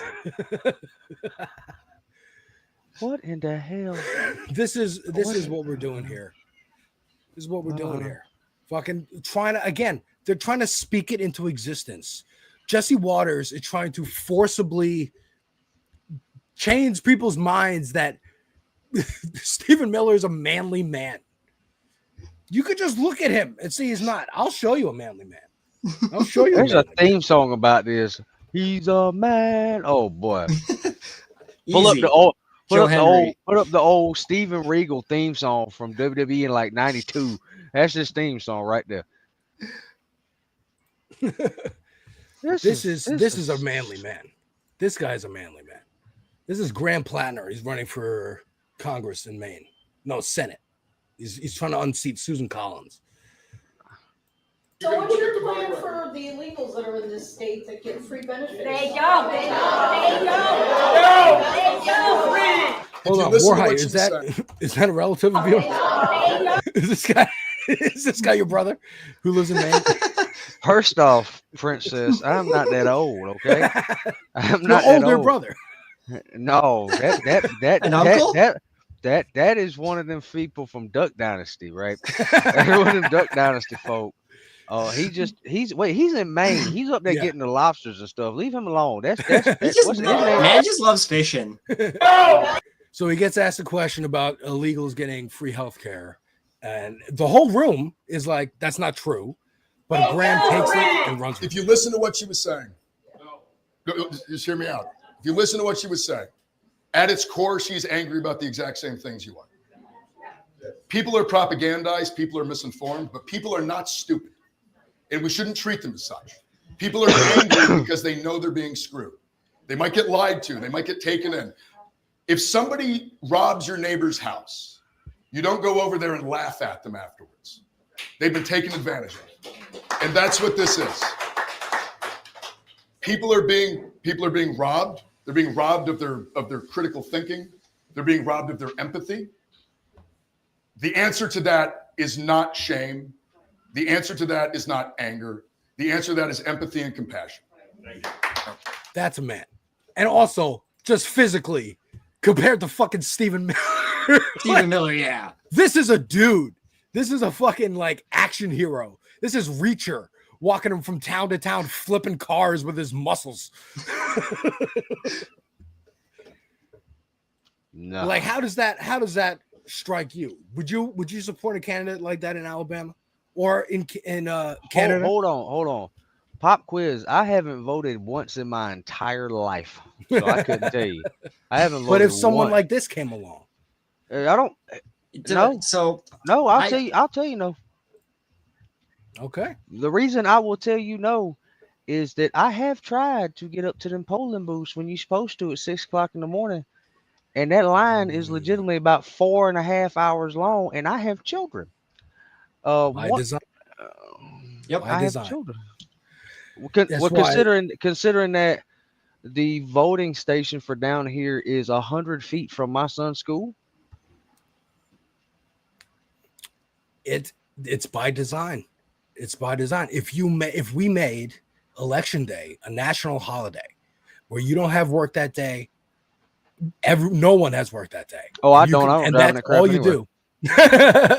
And that's all you do. I don't know how to drive that crap anyway. You'd be more inclined if the wait wasn't, if there were more polling places, there wasn't one place where advanced there's polling. a line around, 10 miles long. My mom's friend got there during the Trump-Biden one that they had last year. She got there at like 7 o'clock in the morning. She voted at 5:20. Christ. I'm not. I don't care if we're voting for a dividend check. I am not going to be in line for no 9 hours. I can't do it. Reference can't. frame says where they are, it takes them 5 minutes to vote. Same here in New York. I go in, how you doing? Boom, boom, boom. I'm out. Oh, I wish they did. It would be more That's what I'm accessible, saying. but you got to get there like super early. Because they know, by the way, they had a food conservatives truck there. all I over forgot now. about that. I remember they had a food truck there. The They had more folks people out there that getting lunch. vote, the more people that vote, it usually goes towards Democrats. It usually goes away from the Republicans because the Republicans' policies are fucking terrible because they only appeal to 0.001% of the population, which is the wealthy. Mm-hmm. That's why they make it hard to vote on purpose. On purpose. So I appreciate you both joining me today. By the way, Absolutely. folks, follow Larry Korb and Warhide Omega over on Twitch. When are you guys going to be streaming next? Both. Warhide first. Plug your stuff. What? I don't know. What are you playing when you're streaming? I don't know that either. I'm winging it at this point, man. I got a kid who's autistic who has insomnia at the same time. I do what I can when I can at this point. That boy has been up so many late nights lately. He went to bed at 5. He went to bed at 5. He went to bed at 5 a.m. this morning. So we're working it out. We're working it out. Probably this week sometime doing Warhammer 40K Rogue Trader again. Ooh. I'll Really either, like yeah. Really I'll like go live. I'll go live this week, either playing It'll be Ghost this of the week. Entire Lord of the Rings too. Yeah, it'll be this week. I just don't know when. I'm trying to ease myself in to streaming again. Warhead and his wife Jamie play a lot of Lord of the Rings online. Yep. And Larry is returning after a hiatus. And he's been playing 40K Hiatus. Rogue Trader, which I only learned from watching your stream. Last night, I was on with Jake from This Space, talking on his channel what you can do, which is a great channel. If you can, it literally tells you, what the fuck? It literally tells you what you can do locally to help your community, to help yourselves get better policies. And we watched and reacted to Space King. Have you heard of Space King? No. It is a 40K like South Park Family Guy style cartoon. Oh, I've funded by, seen like, that. Oh my god, 3 I've dudes seen that. from England who Yes, are like, that here's is our great. Patreon if we're making more Yes. episodes. There's 3 out. It's fucking hilarious. I encourage you guys to watch it. Encourage you, everyone in the audience, to watch it. Larry, you'd love it because I'm looking this up right now. Yeah, man. Space King, it's great. It's really okay. fun. This actually looks so fucking silly. I'm so for it. It's very silly, but like you don't need to know anything about Warhammer to get it. But if you do That's know, fine. there's extra jokes in there for I you. don't really know jack shit about Warhammer 40K, Yeah, so it's but perfect. I enjoy And, the Warhammer 40K stuff. Folks, Cool. on this space, thank you very much for watching. You can find all my links down there. And a difficult truth with some real news is up next.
In a world where we get so caught up in the day-to-day, just keeping your head down and how we can survive.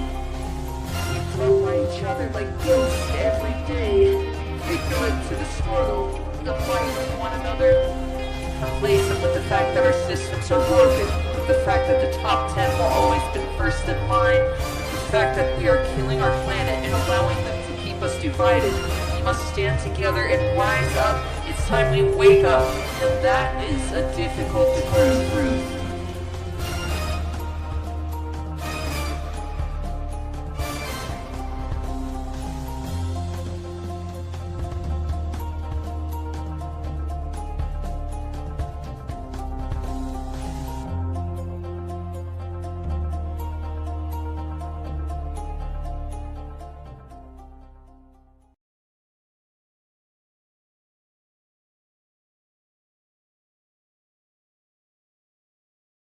Oops, sorry. Welcome to the Tuesday stream. I hope everyone's having an awesome Tuesday. Welcome, everybody. Just want to say hello to some folks in chat. But first and foremost, thank you for that awesome show, Alex.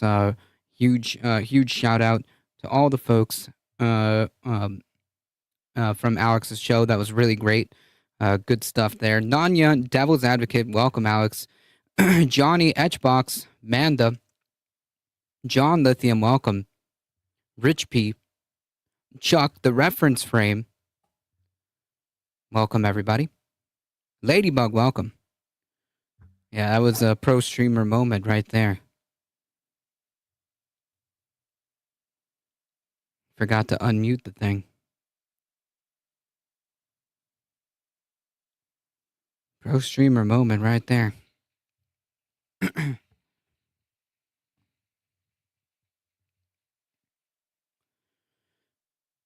Welcome, everybody. All right, folks, let's get right into it. We've got plenty to talk about. We'll start first with some Supreme Court stuff. This will be kind of quick, but very important to pay attention to. Okay, there's going to be a lot of cases that are going to be handled very soon. And three in particular are the most important ones. So let's go ahead and take a look at that over here.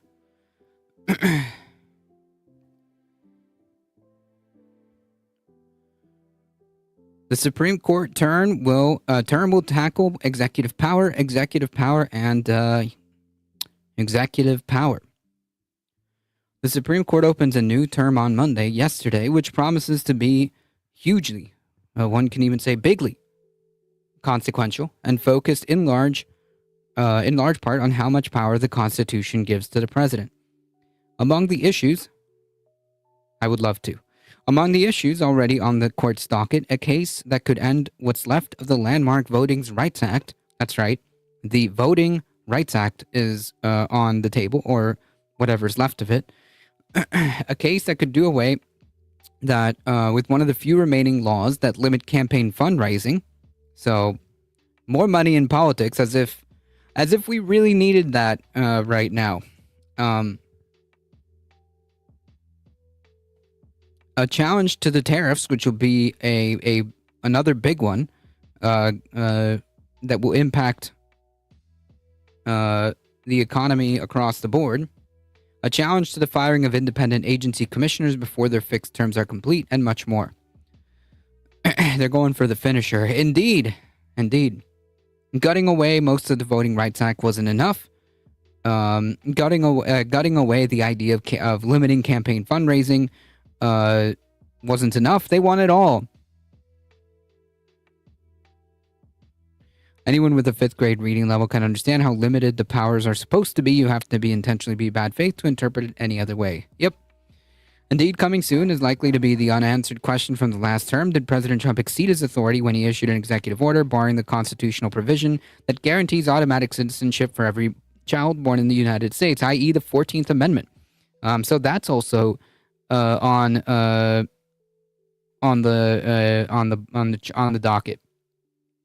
Since Trump took office for a second term, the conservatives' court 6-3 supermajority has been rocking the boat big time. I guess that's one way. That's one way of putting it. Given the fact the ramifications of these decisions, rocking the boat is a very, very light way of putting it. You're supposed to blame everything on producer Nick, even though it is your fault.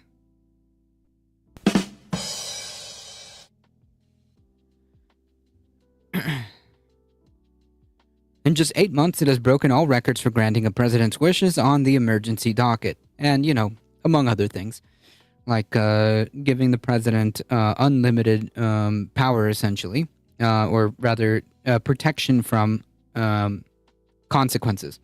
By the end of the last week, the court granted 20 of Trump's requests to block lower court orders opposed by the administration. In contrast, the court ruled against the administration in these emergency cases just 3 times. Nice.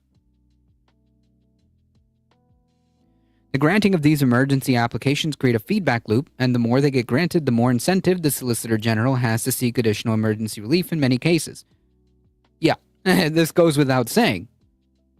This goes without saying. Observes Donald Verrilli, who served as Solicitor General for 5 years in the Obama administration.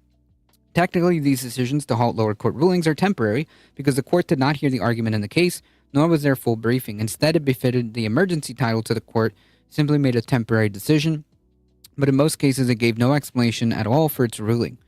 Now, some of these cases are back in the High Court to be heard on the merits. That means the court will have a full briefing, and arguments will be and it will spend months putting its conclusions on paper where they can be read by all. Without this early intervention, lower courts would have put a halt on the programs and policies that the executive branch is pursuing that are in some ways fundamental to the president's agenda, and some being unconstitutional as well. At the same time, though, in many of the cases where the court intervened quickly, the temporary intervention was a death knell for the cases. Education department is already decimated. The Trump takeover of the private Social Security records is complete. We've later found out that apparently all of our Social Security numbers have been put on a separate server that has not been properly vetted, and it is most likely and to be assumed that all that information is out there.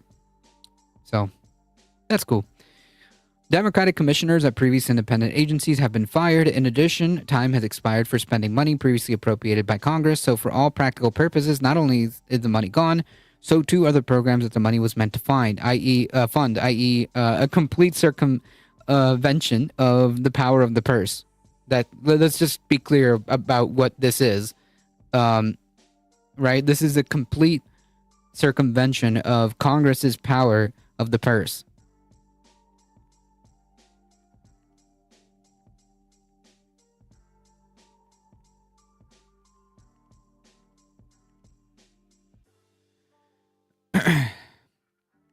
Among the big cases that are already back for a full hearing this term, those that strike at the heart of how government is structured. Although Congress has set up the system of independent regulatory agencies a century ago, the court this year has allowed Trump to fire agency commissioners at will, the only exception so far being the Federal Reserve Board of Governors. Although Trump didn't try to fire the independent agency officers in his first term, his second term began with firing Democratic commissioners before their fixed terms were over. And late last month, the justices said they would hear a test case involving the firing of an FTC commissioner. Ironically, the FTC was the very agency the Supreme Court protected from such at-will firings in a unanimous 1935 decision. Back then, the president who was doing the firing was FDR.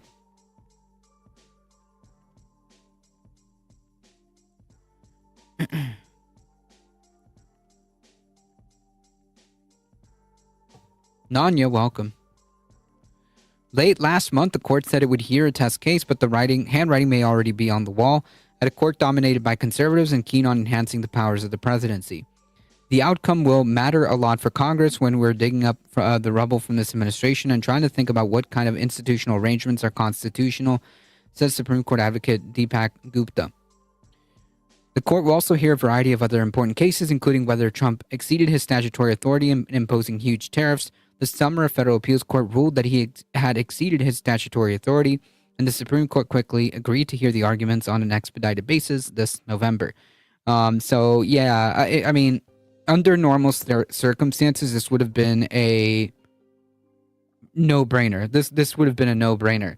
There is no national security emergency that would warrant the president to be able to take over and impose these tariffs.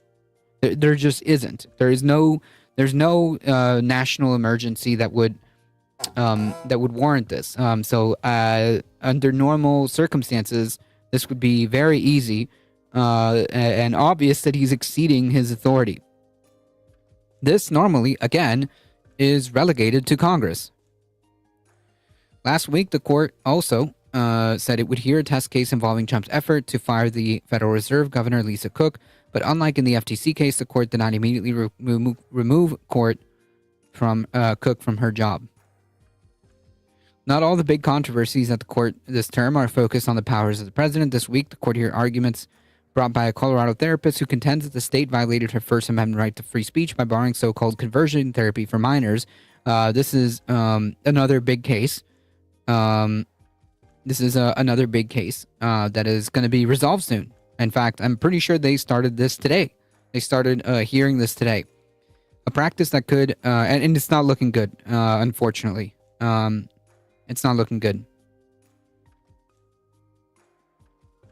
A practice that the country's major medical associations have found to be dangerous. Later in the term, the court will hear arguments in a case involving transgender female students in school sports, because of course. At least we're not talking about extinction. I mean, the extinction of democracy, maybe. the death by a thousand court decisions of democracy, perhaps.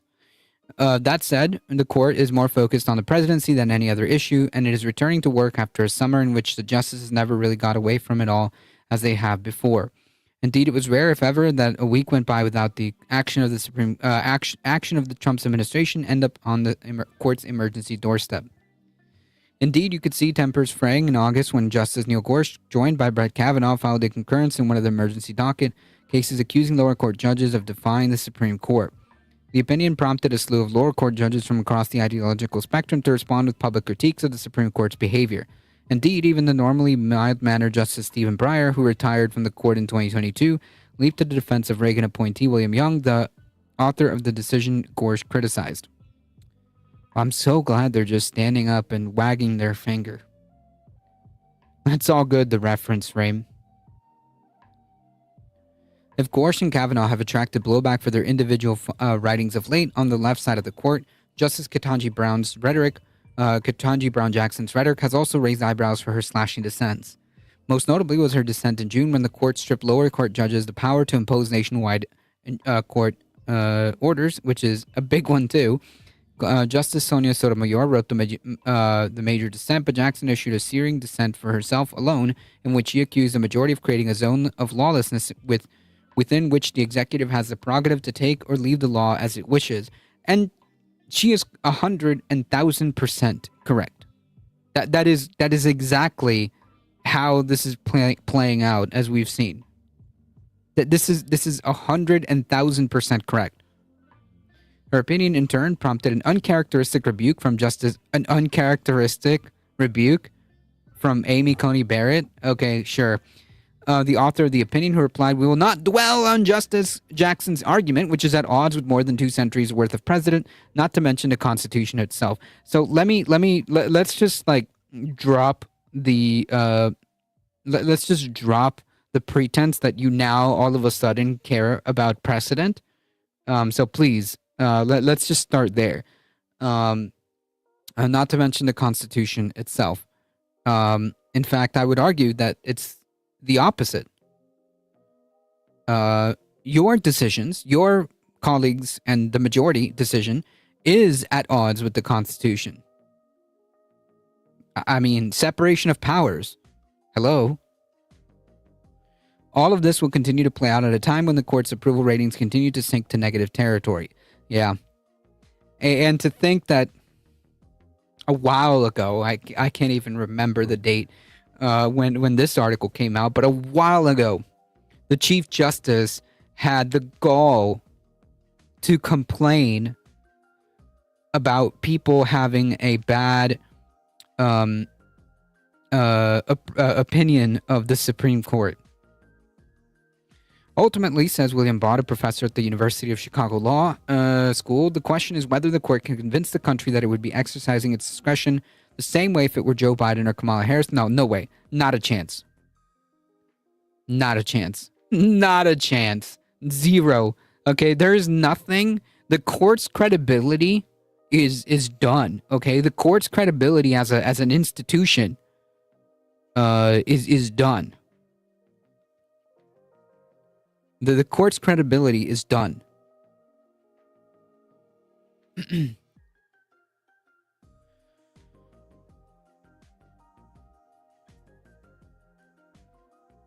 Doing things that are the legal equivalent of what Trump is doing now.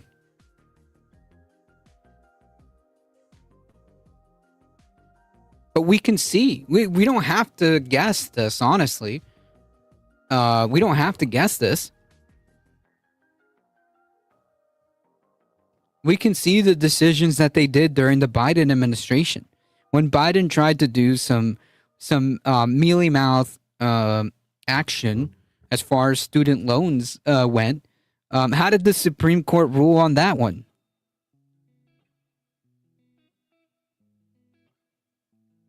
As an example.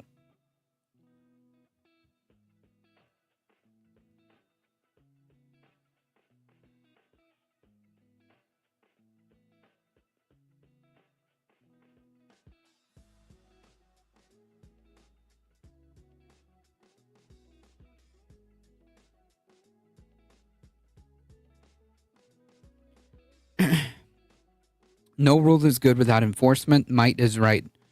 Might is, well, I mean, they might believe that. You have the right to remain silent. Government agents remind everyone daily.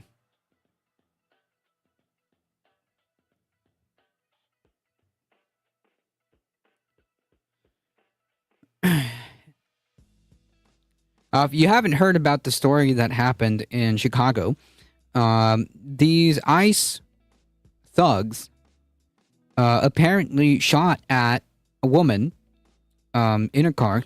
The initial story, of course, I'm just repeating what they said. I just to be clear, I don't believe this for a second because the story has already changed a couple of times now. So the original story was that these little men thought that they were being surrounded and attacked, and therefore they shot at this woman. The original story said that she had a gun. She didn't. Then they tried to say that she tried to box them in. She didn't. And it is apparently now coming out that it was ICE who actually initially tried to ram their car into her car, which sounds more possible. And now we have another addition to the story. Federal agents taunted Chicago woman to do something before shooting her. The attorney for a woman who was shot by federal agents ICE in Chicago over the weekend after she allegedly rammed a CBP vehicle has claimed that body camera footage captures one of the officers saying do something before opening fire, according to the Chicago Sun-Times. The shooting occurred on Saturday morning in Chicago's Brighton Park neighborhood, and as immigration agents, at the behest of the second Trump administration, has been scoring Illinois' largest city for people to deport, i.e. looking for brown people. Federal agents allege that the woman, 30-year-old Marimar Martinez, was involved in a vehicle chase that ended in her ramming a CBP vehicle.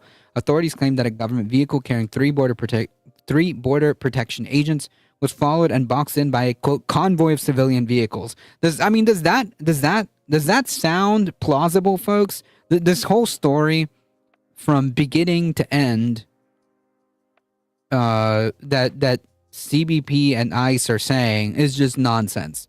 It's changed at least 3 or 4 times at this point. And boxed in by a convoy of civilian vehicles, including cars driven by Martinez and another 21-year-old Anthony Ian Santos Ruiz. Both Martinez and Ruiz have been charged with forcibly assaulting, impeding, and interfering with federal law enforcement officers, according to the U.S. Justice Department. On Monday, Martinez's lawyer disputed the government's portrayal of the case. A judge ordered her and Ruiz released from custody pending trial. According to the criminal complaint filed in the case, the government says that the convoy vehicles followed CBP agents closely and pursued them aggressively. Sure. They claimed that Martinez and Ruiz drove into and struck the CBP vehicle, leading to a temporary loss of control of the car. Sure. I mean, like, we've seen so many videos of ICE doing this, actually, doing this exact thing, of them using their vehicles to ram into other cars.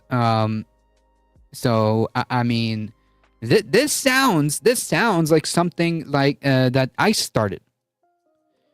After being struck and boxed in by Martinez and Ruiz, says prosecutors say an agent exited the vehicle. The complaint alleges that Martinez then drove her car northbound in the direction of the agent, at which point the agent proceeded to fire approximately 5 shots from his service weapon at the driver of the Martinez vehicle. Yeah, kind of like how the original story about the other, which I may add, fatal shooting that happened, where ICE lied about the circumstance of the case. They said that, oh, this guy was attempting to drag an ICE officer, and then it was later found, and that's why he had to shoot him, obviously. And it was later found that the ICE officer admitted that he was in no danger whatsoever. He was fine. So yeah, the complaint alleges. My point being is that they lie a lot. That's my point. Nadia, welcome. The SC's legitimate credibility was gone by latest 2000. Yeah, actually, I think that's fair. That's a fair statement to say. To be fair, the complaint alleges that Martinez fled the scene and was later found at a repair shop about a mile away. She was transported to the hospital and treated for gunshot wounds. Originally, it was said that she drove herself to the hospital. Federal officials with the Department of Homeland Security said Martinez was armed with a semi-automatic weapon at the time of incident and had allegedly doxed or published sensitive information about agents online the week prior. However, the criminal complaint does not mention her being armed because she probably wasn't. The next paragraph explains the incident. She was filming them. Yeah. This seems exactly ICE's MO. During a detention hearing on Monday, the Chicago Sun-Times reported that Martinez's defense attorney, Christopher Parente, challenged the government's account of the incident and claimed that the body camera footage shows an officer saying to Martinez, "Do something," before firing at her. Parente at the hearing also said the footage showing officer driving the vehicle and suddenly turning the wheel to the left and then jump out and just started shooting. I mean, this tracks, right? This completely tracks. What I do know is it was Miss Martinez who had 7 holes in her body from 5 shots from this agent who fired within seconds of getting out of the vehicle. The body camera footage has not been made public, which is wild to me. At the same time that Chicago Tribune reported, Assistant U.S. Attorney Sean Hennessy described Martinez and Ruo's actions as extremely dangerous and reckless. The Tribune reported that Hennessy also said the body camera footage was also recorded agents saying, "We're getting boxed in, we're getting the F out of here. She's going to make contact before the car was indeed struck." According to the Tribune, Hennessy also mentioned in a hearing that Martinez had a loaded gun in her purse at the time of the incident. He reportedly said that she had a concealed carry permit and acknowledged that she did not brandish the gun during the interaction. So this doesn't even seem plausible because none of that is actually in the report so far, as we know. The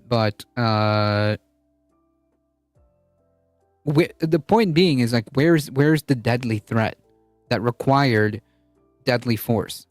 Because that's what's at the heart of this, right? Someone was shot by these ICE thugs, and presumably the only reason any law enforcement would pursue deadly force is because supposedly, allegedly, their life would be in danger.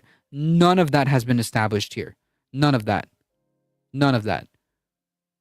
This is a shoot first, ask questions later type of incident, as far as I'm reading from this story.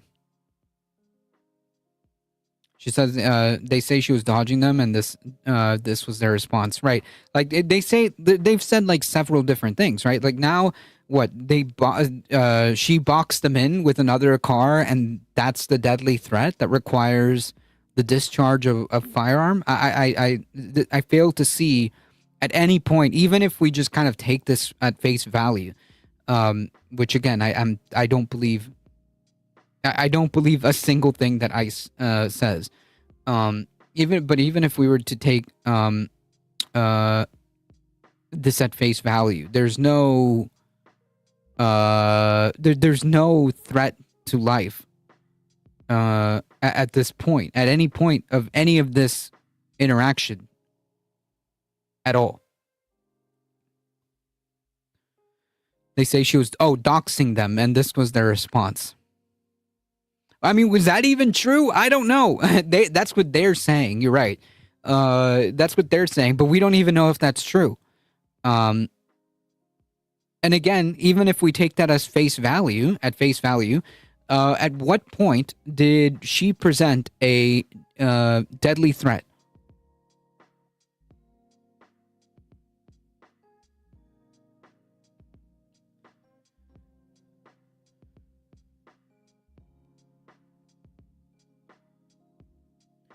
The police can feel threatened and react. Information after the fact is not considered. These aren't police, but law enforcement, generally speaking, should have, in theory, on paper, the type of training that would assist them in making that determination, right? Like these aren't civilians, right? There's no excuse for any of this as far as I'm concerned. Meanwhile, a National Guard troop from Texas were heading to Illinois after a federal judge declined to immediately block them in the wake of the Illinois lawsuit against the Trump administration. U.S. District Judge April Perry allowed the federal government to continue to troop deployment in Chicago while it responds to Illinois' suit. So cool stuff. Very cool stuff. We will keep We will keep track of that story and see how that plays out.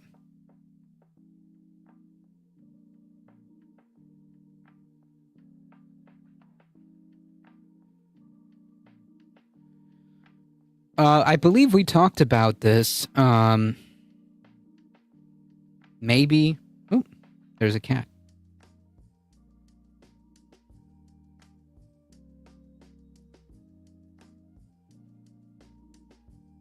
Say hello, everyone.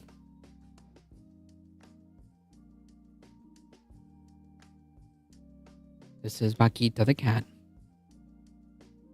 And she's just here to say hello.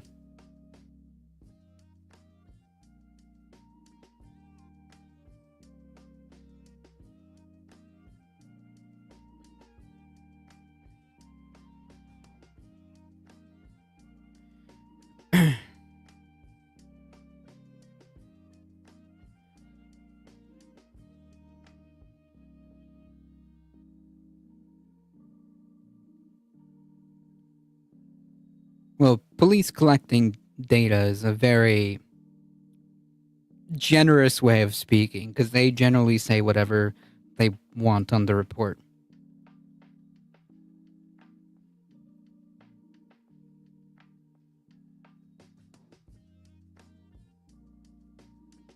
Anyways, a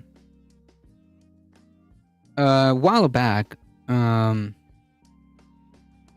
we talked about a reporter in Georgia who started his own kind of media network, just kind of by himself. He's like an independent journalist, right? He was detained by ICE because he was filming them. That's it. That's literally it. He was live streaming what they were doing in Georgia, in Atlanta, and he was arrested for that. After a while, he is now being deported to El Salvador. It's presumed he probably, unless they stop that, he's presumed to have already been deported by this time, I imagine.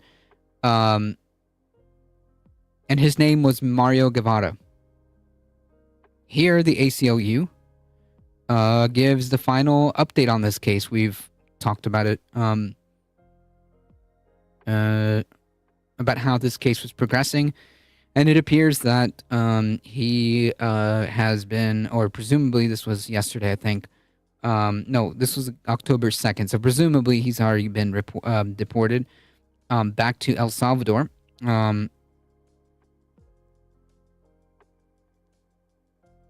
Make no mistake about it. This is explicitly retaliatory for filming.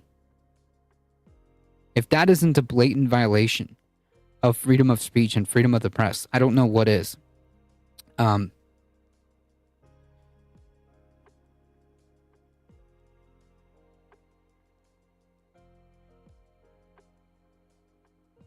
any updates happen on this case, of course we will talk about it, but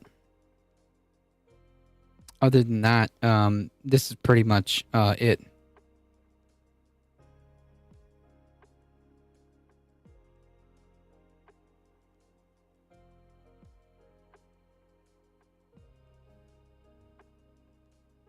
Yeah, and that's kind of a problem, right? The law takes the testimony of police and officials as fact unless proved otherwise. Yeah, and that's kind of a problem given the fact that they lie.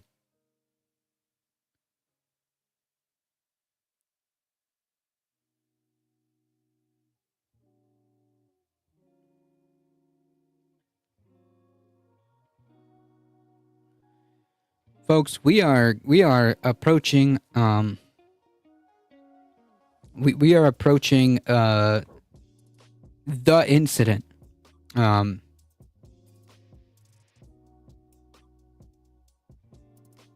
incident that might find us in what we would call martial law.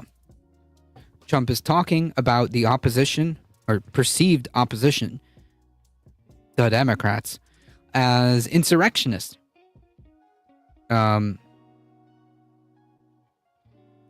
And is getting closer and inching slowly but surely, to find the pretext to invoke the Insurrection Act. He's arguing that they are committing insurrection over this shutdown.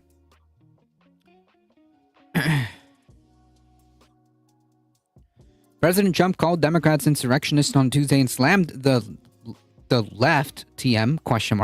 For what he described as kamikaze attacks on America, invoking increasingly warlike rhetoric to describe the opposition party. So let me see if I can pull this up here, because this will move over to his actual statements. Here.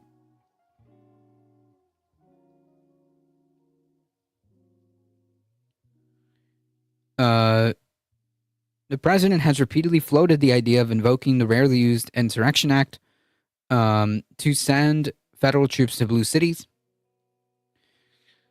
without, like Chicago and Portland, without local approval. These Democrats, this is the quote, these Democrats are like insurrectionists. Their policy is so bad. That's not what insurrection means. For our country, the president has said in the Oval Office, specifically targeting Democrats on immigration and crime prevention. So anyways, he is consistently talking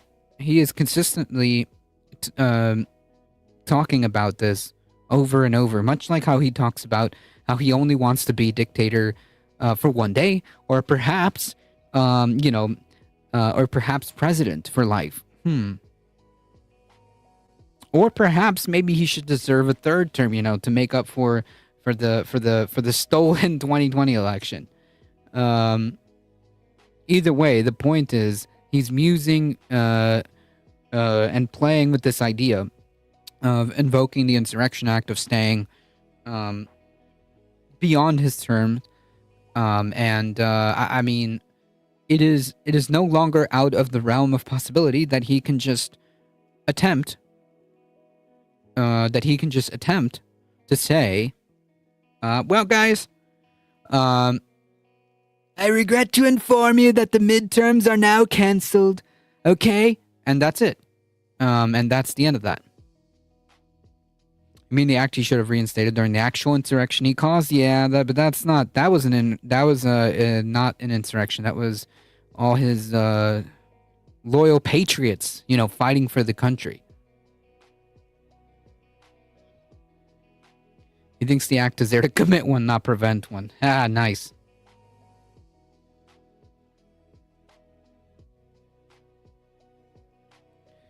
He won't live that long with his health. True, he's not the paragon of health, but I'm more afraid of the precedent and what he will do, even if he's not the leader for a long time.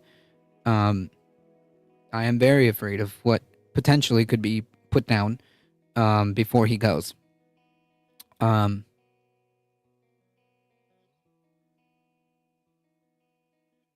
So anyways, President Trump said he considered declaring an insurrection inside the U.S., accusing Democratic governors and mayors preventing the federal government from enforcing immigration laws and turning their cities into, quote, war zones. This is the pretense. This is how they talk. Remember, folks, for fascism, there needs to be a there needs to be a constant emergency. Everything is an emergency.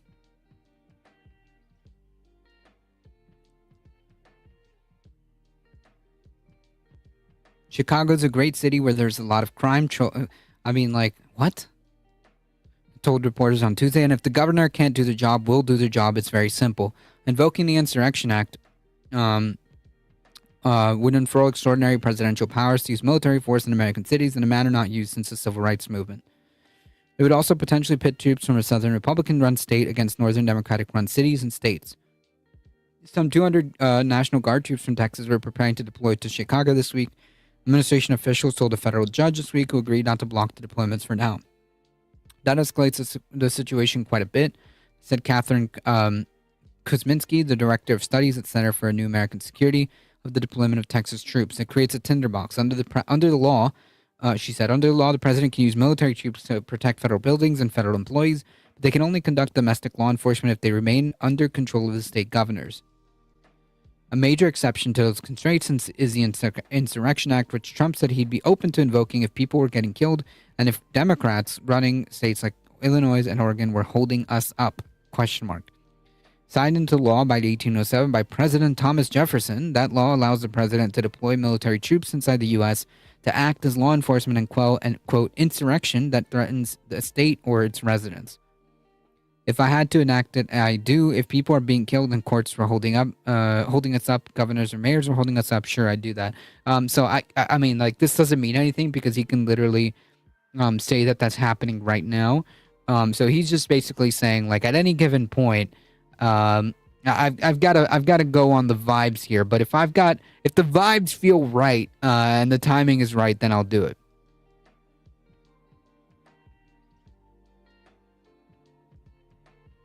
An interview on Newsmax, of course, Trump said he wouldn't invoke the law if he didn't have to. At the same time, he told the outlet what is happening is, quote, pure insurrection.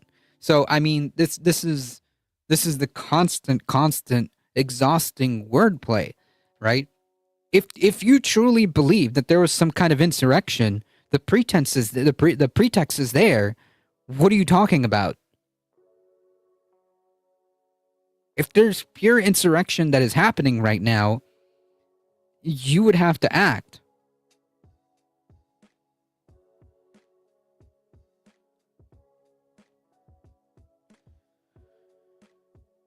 But of course, there is no insurrection happening, and he knows that. Illinois Democratic Governor J.B. Pritzker has called the allegations of civil unrest in his state complete BS and pushed back on the arrival of Texan troops as an unconstitutional invasion of Illinois by the federal government. Which it is. It is. If Trump declares an insurrection in Illinois, it would mark the first time a president has invoked the law without a governor's consent, since Lyndon Johnson did so to protect civil rights activists in 1965 Alabama. Yeah.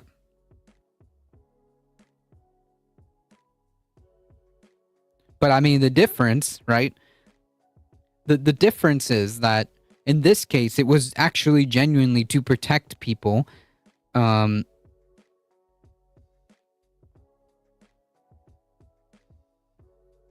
Versus now, this is a completely manufactured reason. There is no insurrection. Okay, all the stuff that they're talking about how Portland and has been on fire since, like, I don't know, since BLM days. Okay, Portland is consistently on fire. It doesn't exist since the BLM riots or whatever. Yeah, it's only been used for bad reasons. Well, no, I mean the Insurrection Act to protect civil rights activists was a good thing. But this is not. This is complete BS. This is complete BS. Since then, the law has been invoked at a governor's behest, including in 1992 during riots in California following the acquittal of police officers during the riot accused of beating motorist Rodney King. On Monday, both Texas GOP Governor Greg Abbott and senior Trump aide Stephen Miller, Goebbels, echoed Trump's accusation that Chicago was a war zone and blamed Democratic politicians for refusing to enforce federal laws.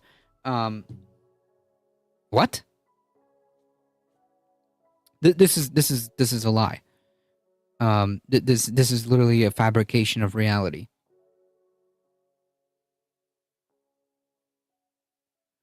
Also, it is the federal government's job to enforce federal law.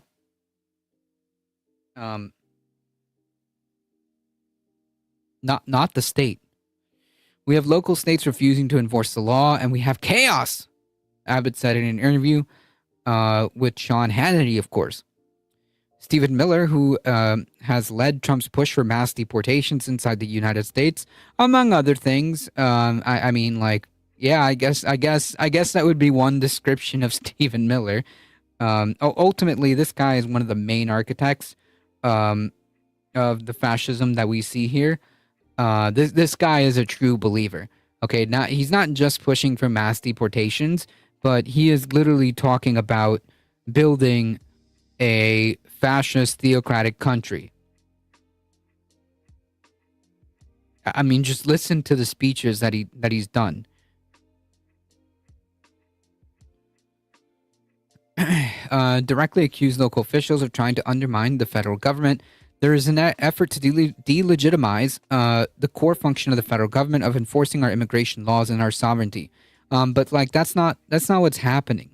That's not what's happening, man. First of all, the federal government has delegitimized itself, for one, and for two, let's be real. We're not talking about like enforcement or safety or any of that. We're talking about the removal of brown people because racism. Okay.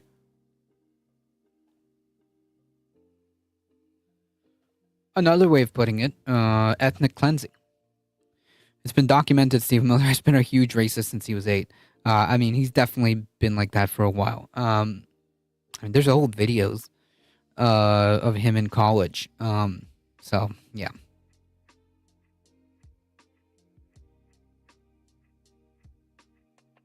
I saw a nice caricature emphasizing the circular reasoning of deploying the National Guard to quell the protests over the deployment of the National Guard. Yeah, which is the exact that's the intent. Make no mistake about it, folks. That is the intent. Trump wants an escalation. Trump wants something to happen. So that he can just go in and say like, well, see, this is why I got to do it. Since that hasn't really happened, he's just now like manufacturing that. Since that really hasn't happened, he's just manufacturing that, saying that there's insurrection when there is none. There's a effort to. Okay, yes, we know. It's domestic terrorism. It's insurrection, says Goebbels. Kosminski and the Center for New American Security said the president has broad authority to invoke the Insurrection Act, but after Democratic-led states inevitably sue in court, the judge would likely press Trump to provide evidence that an insurrection has occurred. I mean, we're talking about, if I may, we're talking about under normal times. I would say, obviously, right? But can we rely on the courts to be like, no, you can't do that? And let's say the courts do say, Trump, you obviously can't do that. There is no insurrection. Your invocation of the Insurrection Act is exceeding your authority. You can't do that anymore. Let's say that they do say that. And in this hypothetical, again, we're just playing hypotheticals. None of this has happened yet. Who's to say that he can just say, cool story, bro, and then does it anyways, right? Like, who's gonna stop? Who has stopped Trump so far? Thus far, their kangaroo courts in even much better times, and to trust the Supreme Court, because I mean, let's be honest. If the lower courts say like, obviously you can't do this, they're going to immediately appeal until they get to the Supreme Court. And can we be sure that the Supreme Court is going to do the right thing here? Normal times are long gone. Yep. So perhaps, perhaps we can just kind of not delude ourselves into thinking that these are normal times, that the courts are going to stop him.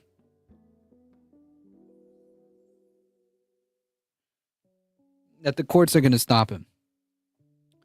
World War's fought and the alt-right continues. 33% support him. Yeah, it's always about that percentage.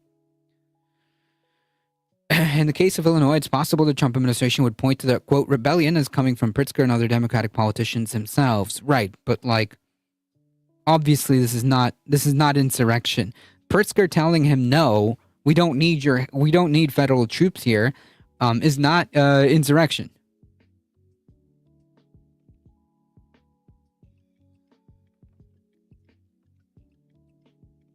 Is it possible that we are wrong and the alt-right is correct? Nope. Not even like a bit. If you have reached that conclusion, then I'm afraid that you live in an alternative reality, because the alt-right exists to subvert and take over democracies, whenever capitalism, liberal democracies that fail due to capitalism. That's literally like how the far right gets its power.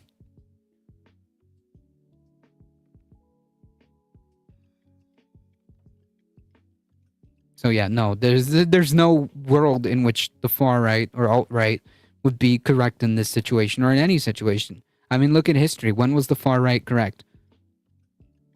At what point? At what point in history was the far right correct? We may rest assured that SCOTUS is 100% bought and paid for. No doubt about it.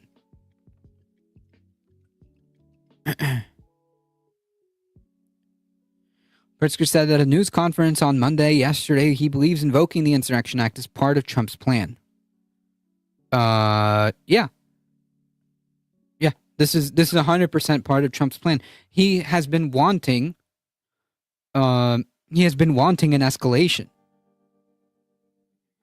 He has been wanting an escalation as an excuse. Since there hasn't been a real, like, genuine escalation, he's making one up. He's saying that there's, like, an insurrection happening in Portland, that an insurrection is happening in Chicago, that governors telling him no is rebellion.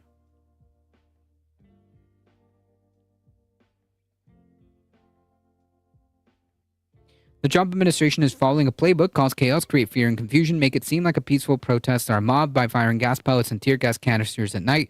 And they're also they're also tear gassing the local police. Why? To create a pretext for invoking the Insurrection Act so that he can send military troops to our city. Kosminski said there's a reason why a federal government should move cautiously when thinking about unleashing military might in American cities. Fam, let's be for real. Let's be for real. This federal government, moving cautiously is not a thing. Like, that's not even. Let's be so for real right now. Let's be so for real. We are proud of the fact that we trained the world's most lethal fighting force. This is wild. This is wild that this is the categorization that we're getting from this news. Fantastic. And that's why you have such firm boundaries on their use in law enforcement. Or because it's authoritarian. Perhaps it's wrong to use the military under any circumstance for law enforcement. That's why there's specific rules and guardrails, supposedly. Like the Posse Comitatus Act, right? Like this is wild that we're actually reading this. So like the problem is that we should be careful because this is the most lethal fighting force. Jesus Christ. That is actually wild that I'm reading this.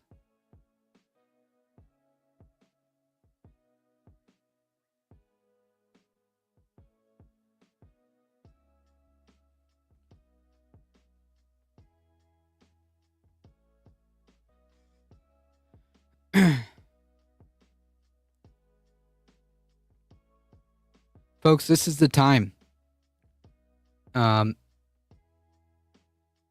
This is the time to stand up while we still can stand up.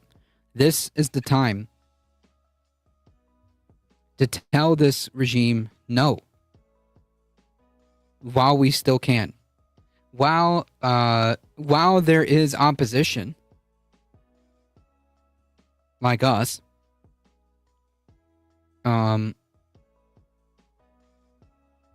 while there's still oppositional voices like us that are still allowed to go on YouTube, that are still allowed to post on social media, that are still allowed to peacefully assemble, while we're still able to do that, it is now more crucial than ever that we do so.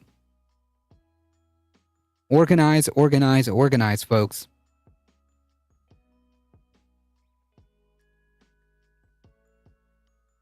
Yeah, time to wake up to a difficult truth. That's right. Now is the time, folks. While you still can. While we still can. If you're in the United States. While you still have a voice to be able to speak, while we are still able to peacefully assemble and protest, while we are able to get up here and make content, while we are able to still post on social media against the regime, everything counts. Everything counts, and this is a all hands on deck kind of situation. Unfortunately, no one can sit this one out. Nobody.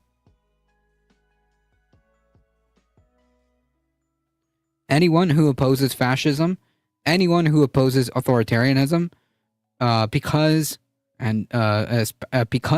they believe in freedom, and because they believe in democracy, everyone who is like that should be standing up. Now's the time. Find your local DSA chapter.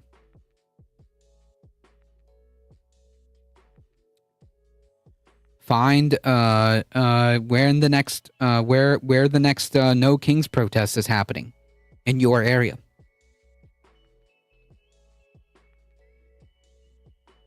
October 18th is the next one.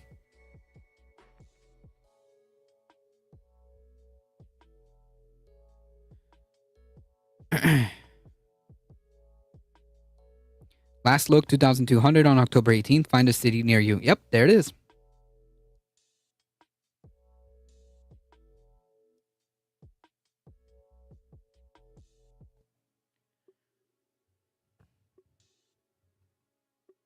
Anything that you can do.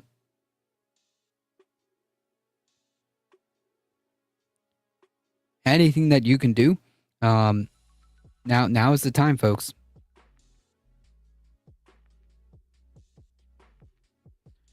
All right, folks. It is 8 o'clock. It's time. It's time for me to get out of here. Thank you all for being here. I appreciate all of you guys for hanging out here. Thank you once again. It's about 8 o'clock, so make sure you do all the things, folks. Like, share, subscribe, comment, spread the word, folks. We're here Tuesday, Wednesday, Thursdays. We've got live content. We've got syndicated content. There is something for everyone, so spread the word here. And check out my show every Tuesday at 7 p.m. If you want to follow me on all social media, same name, A Difficult Truth, across YouTube, across Twitch, across Blue Sky, all of that. I appreciate every single one of you. Thank you all. Movie Night Extravaganza is up next, so stay tuned, folks. As always, please stay safe. Please take care of each other. I love you all, and I hope to see you guys in the next one, Tuesday, 7 p.m. See ya.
You mess with the great and powerful Max. You now must suffer the consequences. I summon the burning rain of death. Burning rain of death. Burning rain of death. He makes fire in his hand.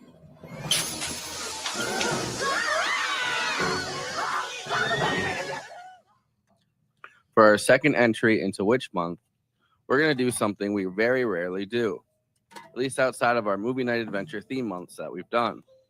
We're talking about a movie aimed at families, released strangely enough in July 1993. I don't get why they didn't do it in October since it's a Halloween movie by Walt Disney Pictures. Tonight we're talking about Kenny Ortega's Hocus Pocus. Yes? I will ask thee one final time. Yes? What hast thou done with my son, Thackeray? Thackeray. Answer me! Well, I don't know. Cat's got my tongue. Originally a bomb when it came out in 1993, it's become a cult classic after decades of ABC Family and Disney Channel airings around Halloween. It has created an entire cottage industry of articles about it every year, especially after Disney released Hocus Pocus 2 in 2022. Of course, a bomb for Disney is still a movie that was made for $28 million, making $39 million at the box office initially. That happens very often, and nothing I've done ever reached the heights of what The Stand did. Well, except Hocus Pocus. Yeah, which, we'll get to Hocus Pocus in a minute. which was actually written 8 years before it was made. Right. My draft, anyway. There are 11 other people on it after me, but we'll get to that. Yes. It was written by Mick Garris and based off of a story that the producer, David Kirshner, told his daughter after seeing a black cat wander over from his neighbor's house and inventing the Sanderson sisters, 3 witches who turned a boy into a cat. Mick Garris is probably best known for his many collaborations with Stephen King on now cult classic TV miniseries that King would write and Garris would direct.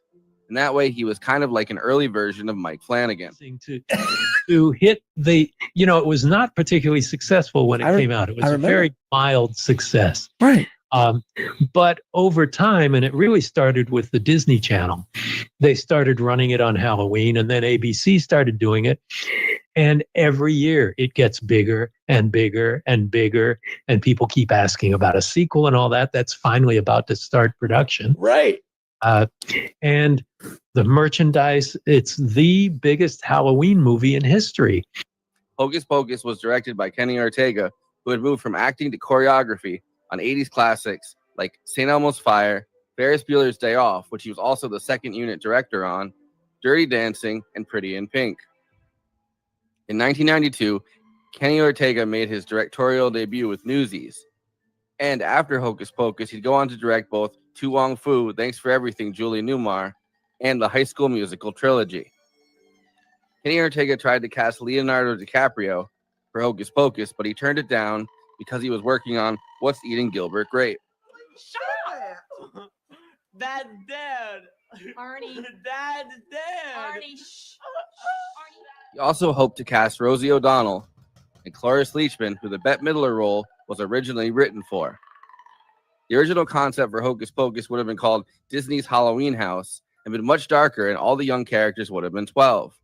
Finally, after searching around for quite a while, Bette Midler was cast as the main witch, Winifred Sanderson, and Sarah Jessica Parker, right before Ed Wood, Mars Attacks, and then Sex and the City, was cast as her sister. And finally, Kathy Najimy, who just a year earlier had starred in the VHS record-breaking Sister Act with Whoopi Goldberg, a film of success Hocus Pocus would seek to emulate, as well as Omri Katz, Vanessa Shaw, and Thora Birch as the sassy younger sister almost a decade before Ghost World.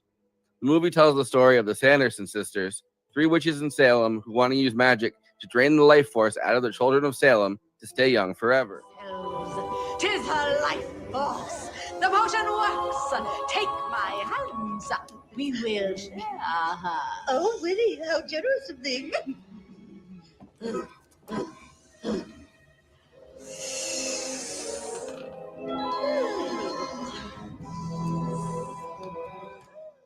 They drain a little girl named Emily Binks and turn her brother Thackeray into a talking cat, which I'm sure didn't give any kids nightmares, before they're finally caught and hung for witchcraft. But they've hexed a black candle that if a virgin lights, they'll return from the dead. Thackeray the cat stays around their house, warning people to stay away from lighting the candle. black flame candle made from the fat of a hangman. Legend says that on a full moon, it will raise the spirits of the dead when lit by a virgin on Halloween night. What happened? A virgin lit the candle. But a virgin named Max from LA who's just moved to Salem wants to impress a girl in his class and lights the candle, bringing the Sanderson sisters into the 1990s. Bubble, I'm in trouble. Tell me, friend, what is this contraption? I call it a bus. A bus. And its purpose? To convey gorgeous creatures such as yourselves to your most forbidden desires. Before I introduce the panel, please like this video and subscribe to the Movie Night Extravaganza YouTube channel. Then hit that bell to get notified whenever we're streaming. Super chats are now open. If you have any pressing questions, send us a super chat, which helps me maintain the expenses for the show, which I'm obligated by the rules of the Geneva Convention to stop everything and ask the panel. Another way to help us out is to become a patron and give us money every month. In exchange, you get access to all of our after parties, bonus content, and we'll tell you even more movies we watched recently. Patreon.com/Movie Night Extra. We have a Movie Night Extravaganza Discord. There's an invite link in the episode description, and we have a Letterboxd HQ account. So those are 2 more places to follow along with us. Okay, let me introduce the illustrious panel. We are live right now on This Space. If you aren't following them, join This Space TV on YouTube. Link below. Conan Neutron is the co-host and senior producer for Movie Night Extravaganza, host of PROTONIC Reversal, an independent Film Critics of America film critic, and the frontman for the band Conan Neutron and the Secret Friends. Check out his music at neutronfriends.bandcamp.com. Kristina Oakes is a co-host of Movie Night Extravaganza, a streamer on Twitch, twitch.tv/cosmopolitics, a host at This Space, hosting Kristina's Corner, and is across social media at Cosmopolitics and on Letterboxd at Kristina. I, of course, am your host and a talking cat, Forrest Miller. It's a full moon tonight. That's when all the weirdos come out. Well, you're darn right about that. Look at this show. Yeah, look at me. That's right. Last night I was biking and it was like the fullest moon. Like it was one of those like like when the moon gets like really big. Yeah, because it grows in Super size. moon or whatever. The moon Whatever. the moon actually grows in size, and when it's really big, Yeah. it's closer to Earth. No, but so I saw the really big, and my first thought seeing the moon out when I was biking was like, that's when all the weirdos come out. Full moon entertainment, indeed. Yeah, this is quite the legacy on this one. This is it's interesting to me because again, sometimes the age difference on this show shows. I did not see this as a kid. This was not out as a kid. I was in high school when this movie came out. Yeah, so I did not, and I was not as aware. It wasn't really my vibe at the time, but I do remember. Ironically, the one thing I do remember about it is what apparently every male film viewer remembers, which is that Sarah Jessica Parker is very attractive in this. Yeah, this was after she did, what was it, Girls Just Want to Have Fun, the movie where she was like a dork. Like, she was very dorky in the 80s. Yeah. So, like, a lot of people were like, whoa, what happened to her? Okay. Glow up. Yeah, her vibe in this is fantastic. And that's one of my favorite characters as well. Have you noticed, and I don't want to, Forrest, we can't hear you. The Three Stooges of it all? Like, basically... Very Shirley and Mo, So- but for women. Yeah. I mean, like Bette Midler's Mo, and so it's basically like, so I that has to be intentional, right? And I mean, because if you think about it, like it matches exactly, and it's a tried and true comedic thing, right? But it's just funny that like when I saw it before, I don't think I was paying that close attention, frankly. And so so Winifred's Mo, Mary is Larry, and Sarah's Curly, basically. Yeah. If Curly was a like super hot goth chick. Can you hear me now? There you go. Yeah. Okay. I was doing the same thing again when I plugged in headphones, and then all of a sudden the microphone was like out. One hocus after another. Oh yeah, because Leonardo DiCaprio. Okay, very good. Yeah. Yeah. Good. Solid. There you go. We will address the bus driver, I'm sure. Rick, don't worry about it. The first bus time I saw driver this would movie, later get me too. Sad bus driver from Hocus Pocus, me too. First time I saw this movie, I was obviously really, really young because it would air on the Disney Channel. Like again, it took a while for the Disney Channel to do their like Halloween theme until like not late '99, early 2000s, from what I remember. And it's like I always compare it to A Christmas Story, because A Christmas Story, a lot of people are like, yeah, it airs on TBS and TNT for 24 hours on Christmas Day. That's why it got so popular. It became a Christmas cult classic. Dude, you can't avoid it. You can't avoid the Christmas, like a Christmas Story. On Christmas Eve, like it's on AMC. It's on like it's everywhere. Well, it's interesting because what did come out the same year was Nightmare Before Christmas, which was I feel like that was the first. So I'm gonna asterisk my own statement before I finish it. The first times that it was blending that kind of thing with the main Disney property, and the caveat there is like 70s things like Black Cauldron and like darker stuff along those lines. But like they basically under Eisner had been like, no, we're going to keep it like strictly family fare, right? And so they shied away from like the freakier, and some of those experiments and stuff that they did, like Witch Mountain and stuff, is like, it's awesome.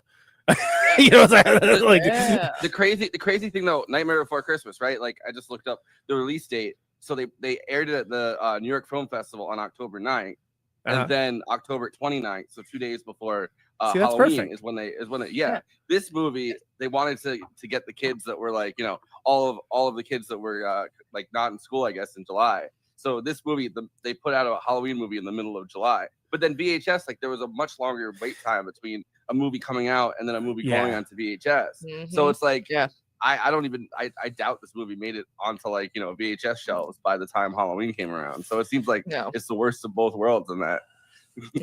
What's the and I'm not talking about the Chilling Adventures of Sabrina, which is the more recent one, but the Sabrina the Teenage Witch show, that was 2 years later, right? And I'm specifically asking for the Thackeray mix of it all, which is to say the talking cat, and that cat. That's so sassy. I feel like this movie in pre-meme culture was like, oh, there's a talking cat in it. I'm like, okay, like Milo and Otis. Wait, not Milo and Otis. Freaking actually, do they talk in Milo and Otis? I don't remember. There's some movie where the cat's talking. I can't remember, but it's like voiceover. It's 96 that Sabrina the Teenage Witch, the movie, and then the TV. Okay, so it's like 3 years later, right? But I feel like the seeds for and both on the cat talking, that started with this, which even though technically it's a chant. Even Stuart Little had the talking cat, Yeah. I mean, it's not the first time ever to have talking cats in cinema, just that like as a 90s thing where it's like that witches, the witches have. With witches specifically, that like they really leaned into that this decade. Well, I mean, it makes a lot of sense when you think about like the concept of like familiars. It's like why wouldn't a witch be able to like charm their cat into like being able to talk? Like it just seems like it would help with things a lot more to have like a cat as an assistant. So which I mean, and that's all the way back to two mentally challenged sisters. That's all the way back to Book and Candle, right? I mean, clearly, like the cat there is very, very more astute than he is. Like, oh, I think I'm allergic to your cat. Like it's like that. But he's not talking. That's the difference. And but of course, harder to do a talking cat before. Not that the CGI is amazing or anything, but before the rise of digital effects. Yeah. Well, thank you. Talking cats, everybody. Thanks for coming. But also, too, people don't. A pre-NCIS Sean Murray played Thackeray Binks, but it wasn't his voice. James Marsden, who's known for doing a lot of voiceover work, did the actual because he could do a British accent. Yeah, he's known for playing a Goofy movie. Playing the son Max. In like Sonic the Hedgehog too, right? Isn't he something? Yes, he's known for voicing. So I mean, for us who had the Lion King 2, Simba's Pride, like Goku, like Lion King 2, Electric Boogaloo, right? Yes. Yeah, exactly. Like him playing, Kovu or the voice, like everyone's like, oh my god, like he's actually apparently doing not the thing right now. Not related to James Marsden at all. Which is No, kinda- is it? I assume- Yes, yeah. there's two different. Yeah. Yeah. Right now, him and Omri Katz, they're doing like a little hocus pocus thing because I've seen videos on Oh, they're TikTok doing a all of a little sudden. hocus pocus. Yeah. What's ironic is yeah. that Omri now has his own like cannabis company, which is funny because Ice and Jay asked him if he had any weed, and he's like, "Nah, I don't smoke." Yeah. Because they're the Well, I people mean, in California and all. that character is like, I don't know. This movie is so quintessentially 90s, like all of the characters. It's in very it. 90s, yes. And Up and to and so, including like, the there's- borderline sexual assault, but we'll get to that, I'm Yeah. sure. Well, oh yeah. There's like there's the kid that doesn't fit in because he's like, you know, he's from LA and everyone in Salem Yeah. is like, Yeah, oh, Hollywood. Hollywood. It's like, okay, like this is It's not giving landing how Legally you think it's gonna Blonde. land. No? Yeah, right. but like, can- but also just like the bully calling himself Ice, like as a thing, and then having Oh, yeah. Ice in the back of his head. Yeah, because I mean, he you got to doesn't wanna go remember, by Ernie. Yeah. like the Ice Cube, Ice T, Vanilla Ice. That was, yeah. you know, that was there was a lot of That was the Ice first means time a white something boy- entirely different now. That was Yes. that was the first time a white boy had bars like that. So you know, everybody wanted to. Yeah, Everybody you wanted see, to jump in. because their song goes dun na na na na na na, and my song goes dun na na na na na na. Yeah. I'm like, shut Right. up, Vanilla Ice. Yeah. It's the same song. It's the same song. One more Everybody knows that. chord doesn't change a thing. Pressure jumping down on me. What I don't remember from this movie is how almost every character is constantly hassling this high schooler for being a virgin. Like this kid is 15. Like lay off him. And it's everybody. Like the guy like cosplaying as a cop. Yeah. Like mentions it. It was like what? See, I think Even his today, sister knows what it means, and it's like, ugh. Yeah. Thora Birch is Today, lighting that him guy up like a would still Christmas give tree. him- yeah, today that guy would still, you know, light him up for being a virgin. But I feel like today's character would have to lie because it's like, I mean, Yeah. it was embarrassing then, but I feel like it's like so embarrassing even to be like a 12-year-old and be like, oh, you're a virgin, and it's like. You like every 12-year-old has to be like, no, I totally. There's this girl in Canada that I was dating, Canadian and- girlfriend. Yeah, exactly.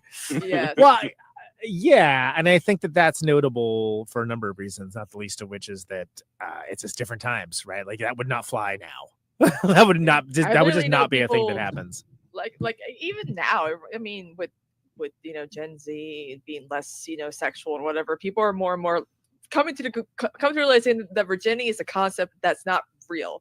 Like the whole act itself, it's like, yeah, the hymen's still intact, blah blah blah blah blah. It ain't. You should have explained it to those kids. I know. When he went to light the candle. Be like, Actually, kids, this is just okay, this is just a social construct. It really is if you think about it. But I don't You know what- explain it. like, Explain I to feel them like- witches.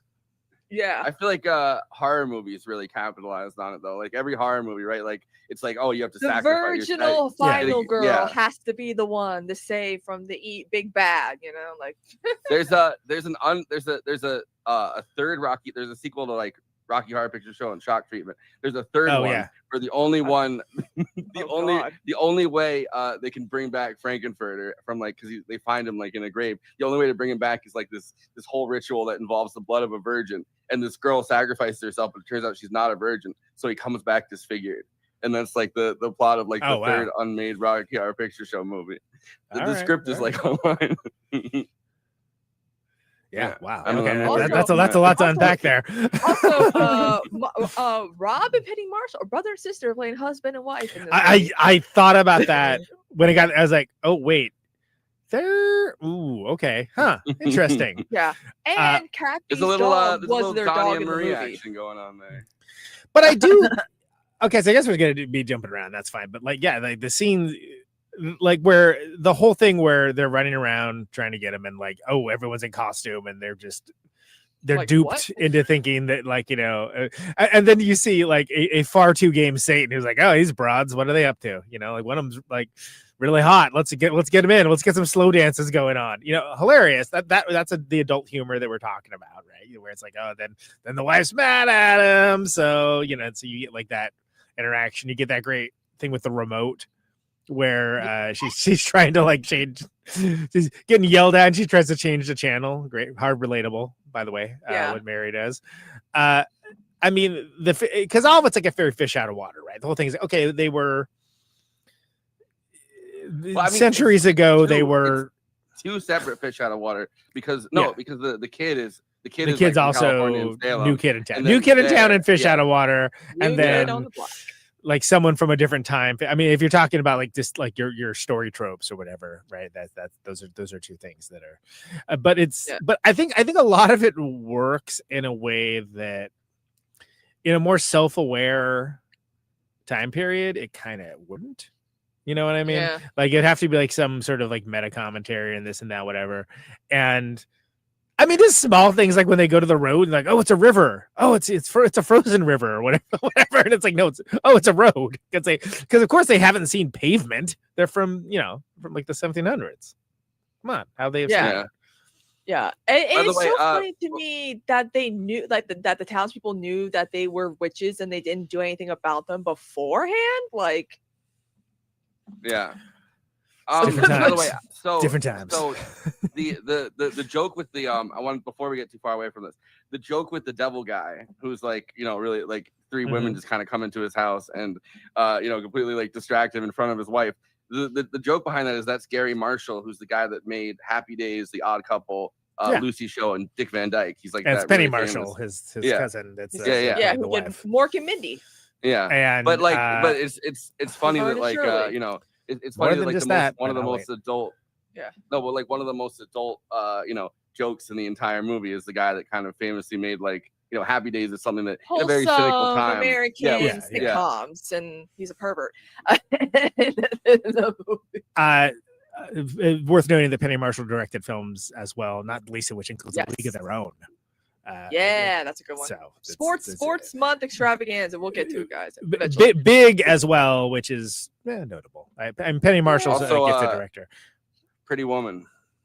Yeah. The man behind Pretty Woman. So, and also notable, since I'm not sure when the heck talking about Gary Marshall is going to come up naturally on the show anytime soon.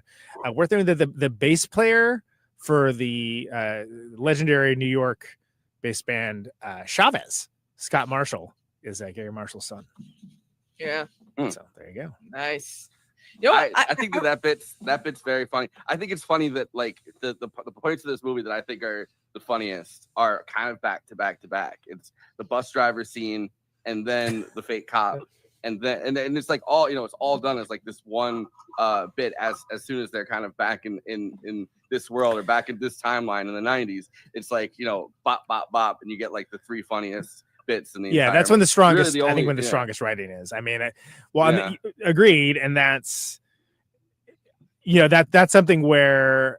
And again, it being very much like a family movie, but it's like, okay, there's some jokes for the adults. A little sexual innuendos. But at the bus driver one, can we just say talk about different times? Like that character, we just would not. I mean, that character is like a lawsuit waiting to happen, right? I mean, he's just they don't know. Yeah. They don't know. You know what's interesting about like when it came to casting, like Rosie O'Donnell didn't want to play a mean witch, which is hilarious. I'm like, but also too, I've always been a Rosie O'Donnell defender because she was always ahead of the curve when it came to stuff happening in our culture, like with Britney Spears and being very respectful and whatever. Always loved her. But I think I read that Bette Midler was hesitant to take on this role because she's like, I want to sing. Like she's and then they changed the script, so she's the only person because they were going through all these people and they were trying to. It was like a 8-year period or something, and they were trying to go through all these people, and all these people were like, I don't really get this. I don't really want to be part of this like witch trio that comes back. And finally, the person that said like, fine, I'll do it is Bette Midler, and because of that, they had to start changing the script. And so they changed that mutated version of I Put a Spell on You that like this was sort of like, all right, they're doing a song and dance there's backup vocals they know, like I mean I guess it's magic. I'm like, I'm like, how they know this song? I guess maybe they got minds. But yes, screaming. As someone about to convene a band to go practice, I was pretty jealous. I'm like, they just know it? Jesus. Also too, shout out to that song. That's from basically the Godfather, Shock Rock, Screaming Jay Hawkins, who had one of the most prodigious amount of illegitimate children in all of music, to the point that there was a who Bastard Children of Screamin' Jay website for years. I don't know if it's still around. That basically just like outlined all of them, and it was amazing. Screamin' Jay Hawkins, big fan, but yeah, definitely. Oh yeah, you got around. Staple. Yeah, you got around. Yeah. I mean, but using I like that that song he makes did sense. he did the African horns. Like the tribal horns. On Yeah, TV whenever he performed. Yeah. Well, not just on TV, in the actual live show too. Yeah. Yeah. You know what's funny though? I feel like that song though, I put a spell on you, is like the perfect song to sing in this case, considering they're just basically put a spell on the whole party. All the adults dance until they die. And it's a grand tradition of the musical where they're telling you what's happening in the musical while they're singing about it, right? What's funny is like, I mean, Screamin' Jay has plenty more songs, but that's the one that like, I mean, it's Nina Simone's covered it. Marilyn Manson covered it. I mean, it's been covered so many times. I mean, you got to give Screamin' Jay if you're a shock rocker. I mean, he's the guy that started it. Like, and people don't give him enough credit. Like a black artist did that. Like he set the tone for many other artists. Even Ozzy Osbourne. Well, Alice Cooper did. Alice Cooper gave him credit, but like, didn't he throw a chicken into the? Well, I mean, Alice Cooper's its own. Its own thing, but yeah, absolutely. I mean, Annie Lennox, covered "I Put a Spell on You," like Brian Ferry. Oh God! I mean, Nina Simone, like one of the greatest. That's covers of she. Yeah. Did you hear when I said that was like the first one I said? Oh, yeah. I didn't. Well, also too is that it could be interpreted in different ways depending on how you cover it, like a slow, sexy, or upbeat or frantic. Like it's a good song that just you could do so many different versions of. Even the kind that you hate, Conan, where it's like slow down. I hate it because it's just overdone. Everybody just does it as if like that's the only type of music you can do in a preview, and it's hacky and terrible. But Creedence Clearwater Revival covered it, and it sounds like a Creedence Clearwater Revival song, right? And compliment intended. I love Creedence Clearwater Revival, but that just goes to show you the salience of that song. Yeah, exactly. But so we're gonna talk about the bus driver, or no? We just pivoted it over. I mean, I think it has to be addressed, right? It's crazily. I think it's the most glaring thing in the movie of just like, oh, geez, okay. She's just sitting on his lap, beep beeping. He's like, well, yeah. I'm like, and runs over Thackeray Biggs too. And we all thought he dies, and it's like, oh God. But then I'm like, wait a minute, he can't die for now. Yeah, but that's how we see, rather than being told, that's how we see that he can't die. Yeah. Right? Which is, but it is funny that it's like she's, it's a very inappropriate bus ride. Let's put it that way. Yeah, especially considering Sarah Jessica Parker's the one with all the cleavage being shown in her costume. So Thackeray bounce him. But Thackeray Binks very quickly says like, "Oh, by the way, I can't die," but it's like part of his spiel where he's like, "I'm a talking cat," blah, blah, you know what I mean? Yeah, no, everyone's like, "Yo, that cat is talking." Yeah. So, and what'd he say? I don't know, but he's talking. He does the Conan where he's like, I told you guys I can't die, and it's like, and they're like, in the middle of, but we were still in shock about the talking cat. So sorry, our bad. Also, like, I'm a child. Yeah. A lot of girls had the hots for Sean Murray as Thackeray, and it's funny because a lot of people are like, why does he look familiar? I'm like, he's on NCIS. I hope you mean like teenage as girls, adults. That too. That would work. Like all the teenage girls who watch Hocus Pocus for the plot, and I'm like, yeah, because whatever. I'm watching the plot, aka the least important thing about the entire movie, aka Sarah Jessica Parker, the plot. Oh yeah, exactly. Her run after this was like intense. Like, I mean, Mars Attacks, Ed Wood, like becoming like a Tim Burton. I forgot she was in Ed Wood. Yeah. She kind of became like one of. I mean, Tim Burton kind of just. I think Beautiful Women catch his eye, and then he starts making movies around them. But him and Monica broke up, and I'm sad about that. Yeah, but like, and then like Sex in the City, and it's like, which every time I think of Sex in the City, I think of Sam Cedar with the. The bulimic kind. My mom was watching Sex in the City. She's like, Kristina, come in here. I'm like, what? She's like, is that Sam Cedar? I'm like, yeah. And also, too, I remember I remember on Sam Could Have Been Somebody with Mark Maron. He said, like, this has helped me like get girls in the past. When I was on episode Sex in the City, and I'm like, oh, okay. Well, he the funny part of it is that like after all that, you know, Cynthia Nixon came on Majority Report and was like, when she was running for governor, and was like on there a bunch of times, like talking to Sam on Majority Report, and it was like, yeah, you guys were dating in Sex and the City. Yeah. But I think that there's like an insane amount of artists that have covered I Put a Spell on You. Like it's like the animals, and then you know, Beck, like there's Marilyn Manson. Like it's just I don't know. It feels like it is like, oh yeah, I mean, of course. It's like it's become a novelty song for Halloween for sure. And I think that's why. Well, and then also it's been recontextualized to be something more serious, which has like a kind of a darker undertone as well. And that's one of the reasons why it works. It's interesting that it's kind of a lyrically remixed version, because you don't really need to do that, but okay. Yeah. Like that's what they chose to do. The original lyrics, like, yeah, I mean, sure, maybe like they didn't have to pay Screaming Jay Hawkins's 10,000 bastard children another like nickel because they changed one of the lines, you know. But it is notable. It's interesting. Okay, can we just take it back? He also recorded the Feast of the Mau Mau, which is the you know, like Pascal is always talking about like the Mau Mau, the Kenyan uprising or whatever. I mean, that's he sounds like that. This is what he sounds like. Yeah, he does. He does. Yeah. Like I'm not making this up. Like he does, and like he would do this show, and it was like a big freaking, you know, nobody was doing that, and basically, you know, put together Howlin' Wolf plus Screaming Jay Hawkins, and you get both Captain Beefheart and Tom Waits ultimately, just with the better songs. Can we talk about how rotten these 1700s parents are as parents? Yeah. Like there's an angry mob. So they catch and hang the witches, by the way. Great that she gets in a couple digs before yeah, should we go through it by like scene by scene almost? Because like I mean we can start here and then like we've been bouncing all around, but so Thackeray Binks is okay. No, but so catching the witches initially, right? And then getting them ready, like there's the mob, and it's the mob mentality thing, right? Like it's, I mean, they kind of, I feel like it gets parodied. I feel like it gets very easily parodied that, like, you know, there really are these like bloodthirsty mobs in like the 16 and 1700s that are like, you know, putting these women up on things and being like, hang them. Which like there's so many like places in the world that even in like the 1900s still kind of did that. Like, yeah, actually.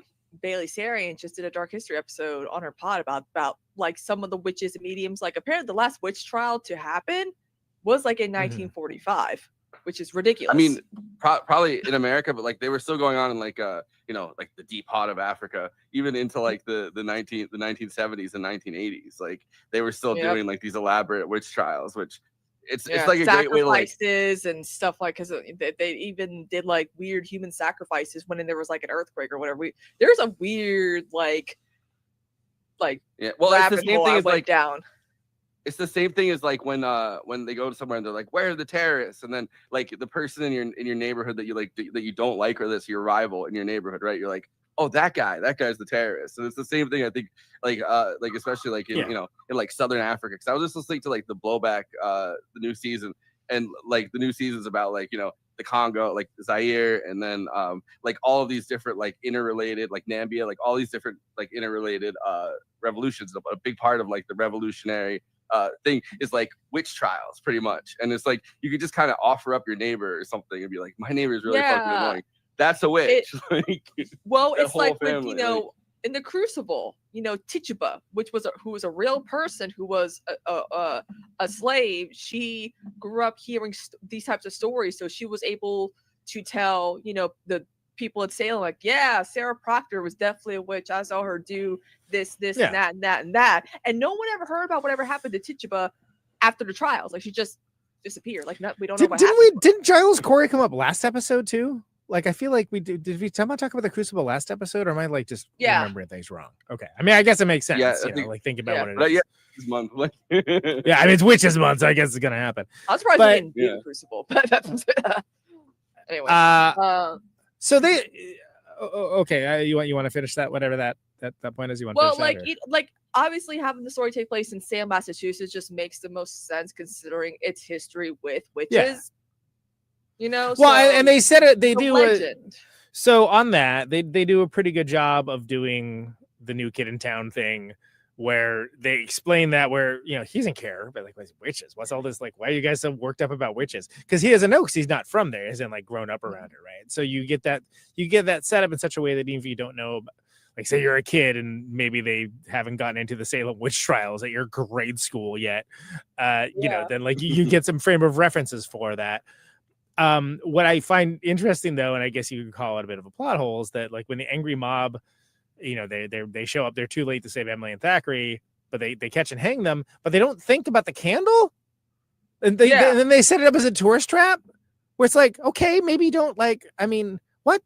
Yeah, like I get it, people were less educated on the supernatural, but I mean, which we'll get into next week, big time. Told the townspeople what would happen. Like we have a They said it. They told them.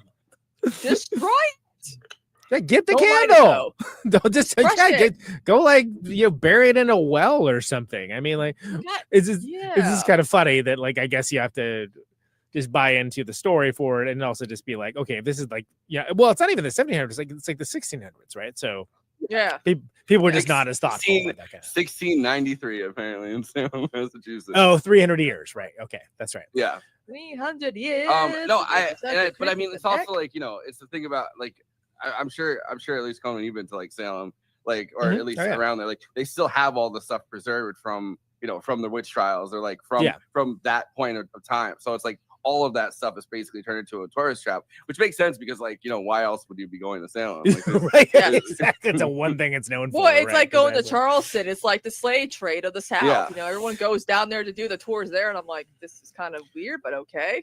but it just hammers home into the adults are useless trope, right? Because it's true in 1993 as well, because they try to get help from the parents and the party goers, and everyone's like, oh yeah, haha, great prank. Oh yeah, cool. They're dressed up as the witches. Haha, awesome. Let's dance. And it's just over and over again. The police officer just clowns on him for being, or the playing the part of a police officer guy just berates them. I feel like that guy. The story, they know the legends, but they still think it's like all pretend and just urban legends and blah blah blah. I feel like that guy had to be like the joke had to be that he was like the town degenerate or something, like right. Because everybody he has like the hooker. He has like the hooker like woman behind him, pretty girlfriend. Much.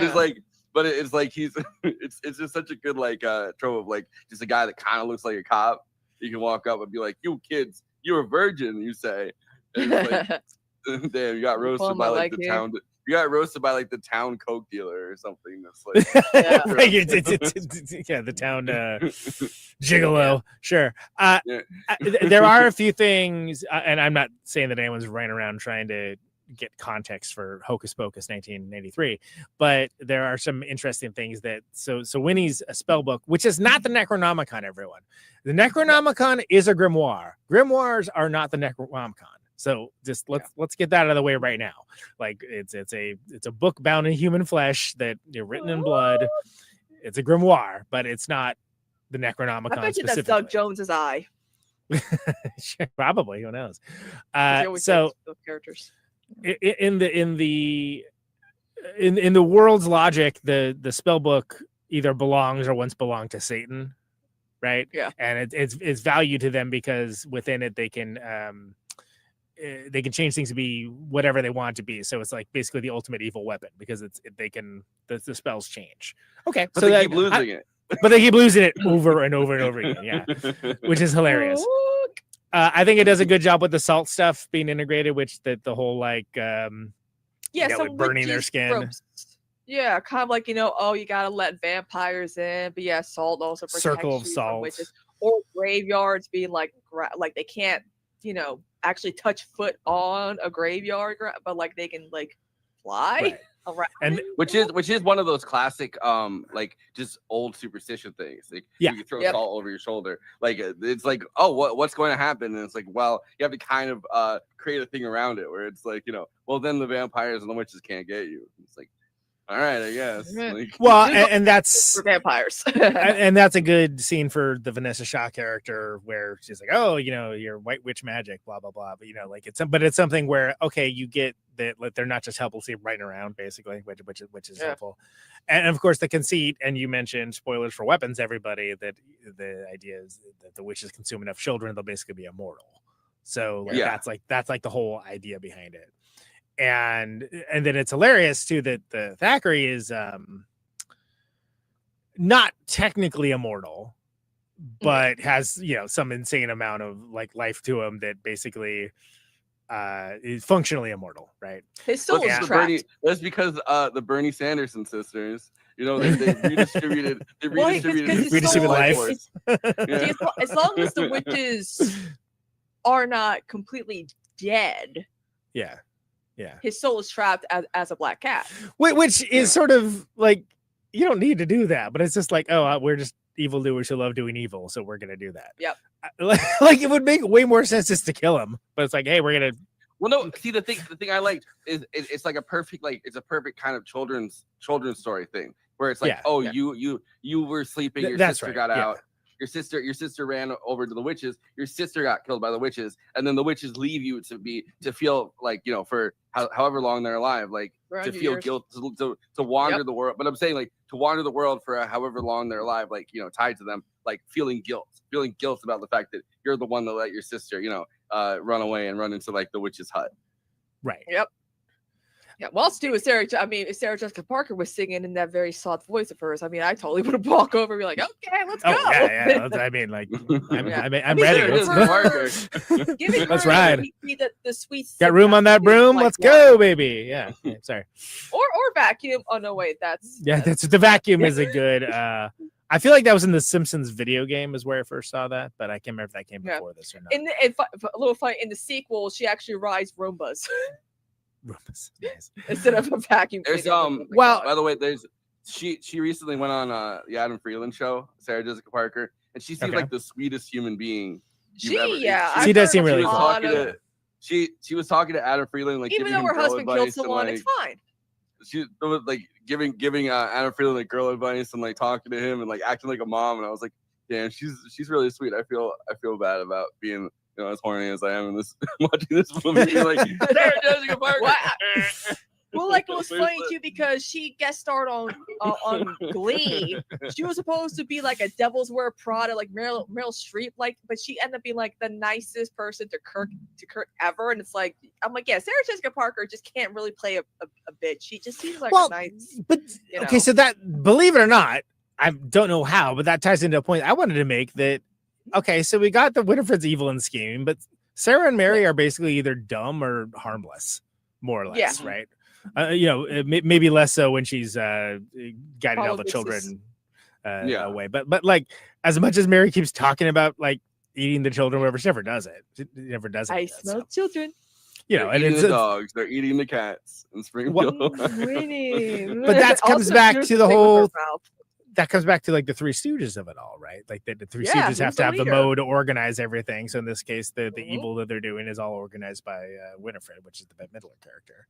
Yeah. Well, also too, Bette Midler based Winifred off of Wicked Witch of the West and I can see that. Angelica Houston in Witches. Right. Which makes you see it in her performance. Yeah. She's also got the Larry. She's got the Larry hair, you know, in this because she has her. She's got Larry Fine hair. Yeah, you're right. It really is like the Three Stooges. Yeah. But yeah, I mean, I think that like the trope works because there's always like kind of like the dumb kind of henchman, right? And that's like the sister that was in Mary that was in Sister Act.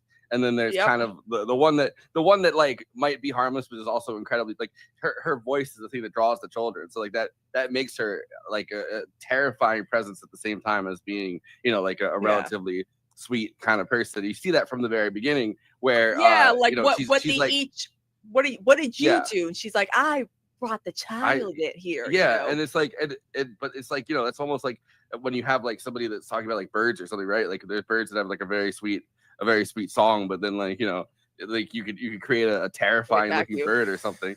Like can we do it? does it ever get into what happened to their brooms? I mean, those kids take off with them, but like what they have to replace them with like the modern broom, the mop, and the vacuum cleaner, right? Yeah, but like what happens to them? Because those Is that the sequel? Those These kids running little around brooms? girls, which they should have done that. Those little That girls would be a way better movie, yeah.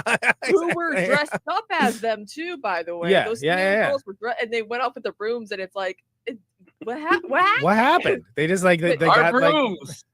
You think that they would go That's after great. those girls? You think that I they'd know, be because you like, can hey, see they it find flying them. in the sky. See, but Forrest, they didn't have air tags yet. They got to air tag those brooms. I do we like lost that. the brooms. I need a low jack for my broom. Low jack, everybody. Thank you. I just think it's funny that this is one night, and yet they were able to catch up with like 300 years of like diet, like pull over. Let me see your driver's license. Yeah. And I'm like, Which is the plot hole that like people on Reddit love to point out. Like this? Yeah, people on Reddit love to point out, be like, yeah, how did she know that? How did she know what a driver's license is? She's been asleep for 300 years. But maybe they had Google during that whole time on their phone. No, They're like, Google "Oh, wasn't a man." thing back then. Maybe that bus driver educated them. I don't know. No, Google wasn't a thing in 1693 and 19. He was busy trying to do something. I don't think it was educating. But Also, yeah, I mean, did we know the actress? What Vanessa Saul? She looks a lot like Hilary Swank to me. When I first saw the movie, I thought that as well. Yeah, she's she's Domino in Eyes Wide Shut. That's probably her most well-known movie, and she's in 310 to Yuma, which is good. And I think she's in the remake of Hills Have Eyes. But this is definitely the first one I've seen. The 310 to Yuma that Mangold made, by the way. This is one time. and also Thora Birch. Christian Bale. Well, Thora It's Birch. funny Yeah, I to me- mean, yeah. Well, go it's ahead. funny too because Christina Ricci did Addams Family and did Casper, but her and Thora Birch were in Now and Then together as a younger versions of Melanie Griffin and Rosie O'Donnell. That was a good coming of age movie in the 90s as well. So like you can see like a lot of some of these folks are really just like, oh, they do a lot of like horror spooky s type of like almost like being like a genre actor, Yeah. Well, and like, I mean, American Beauty. Well, the way that her body is in Eyes Wide Shut is like terrifying. Like as like the kind of like the centerpiece of their entire child trafficking ritual or whatever. Like that is like a that is. Oh, like you're talking one about of the those Vanessa Shaw classic, like- character, sure. Yeah, Yeah, absolutely. No, that's and then everybody. So then back to Thora Birch. Yeah, American Beauty. Talking about things that haven't aged well. Starring nobody. Yeah, exactly. Starring nobody. Did not win an Oscar. Talking about problematic movie, and then most notably for me, Ghost World. I think that was an incredible role that she Yeah, but at the time we've covered this on very the show. and that was one of Scarlett Johansson's first roles, and she was objectively less famous than Thora Birch at the time, which is crazy how that all works out. But Yeah, well, and still holds up. Saw it recently. Yeah, Thora Birch is one of those people that kind of I think had a little bit of like a crisis where they had to like walk away from acting and it like got to be too much, which is 100% understandable. If you start as like a child star, you want to have some moment in your life of like peace and like start a family and like not be like consistently in the spotlight and like walking runways that way. But she had she had a time period where she took a break from acting completely and like went to live in relative obscurity and then came back. Right. Yeah. Yeah.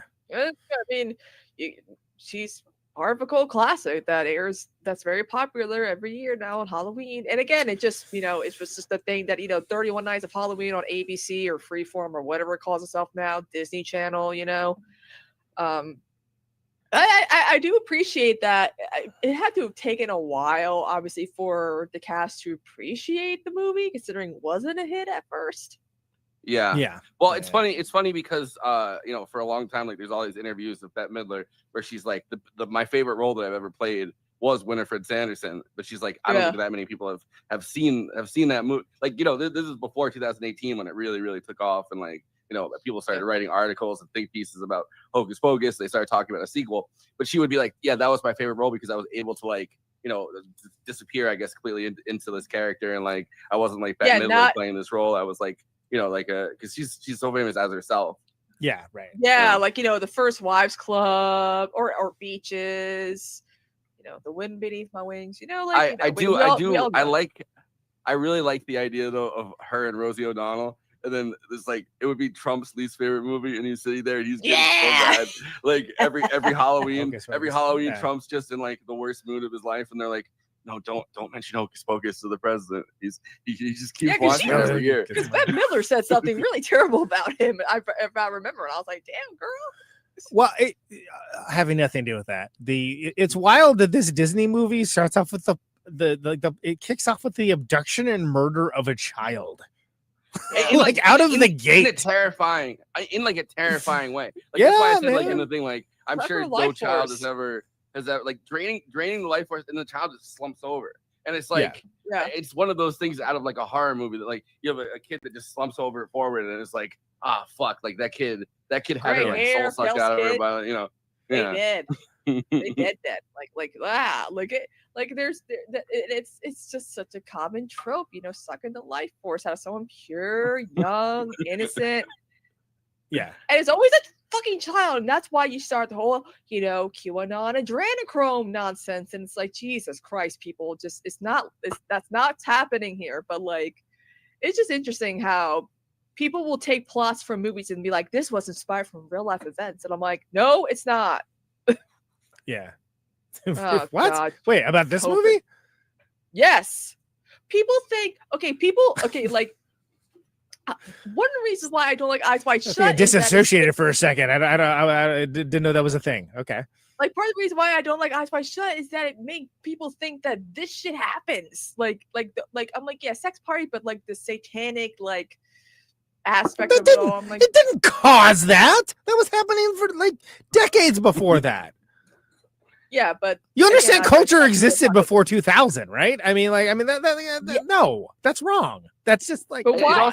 Every video I see where they they always use clips of Eyes Wide Shut, and I'm like, Jesus Christ, people. Seriously? Well, so they had a visual to go with it, but all the freaking early Alex Jones stuff, like Illuminati, that all existed for like decades. It just happened to be that it wasn't shown in a movie. Bohemian Grove. That's like the thing. Bohemian Grove, yeah. Well, people started going to Bohemian Grove. Like Alex Jones managed to break into Bohemian Grove. Well, he managed to get in because of John Ronson.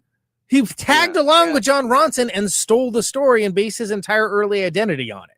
And he was the tag along for that, by the way. Because John Ronson was doing a book about conspiracies called Them, which is great. It's a great book.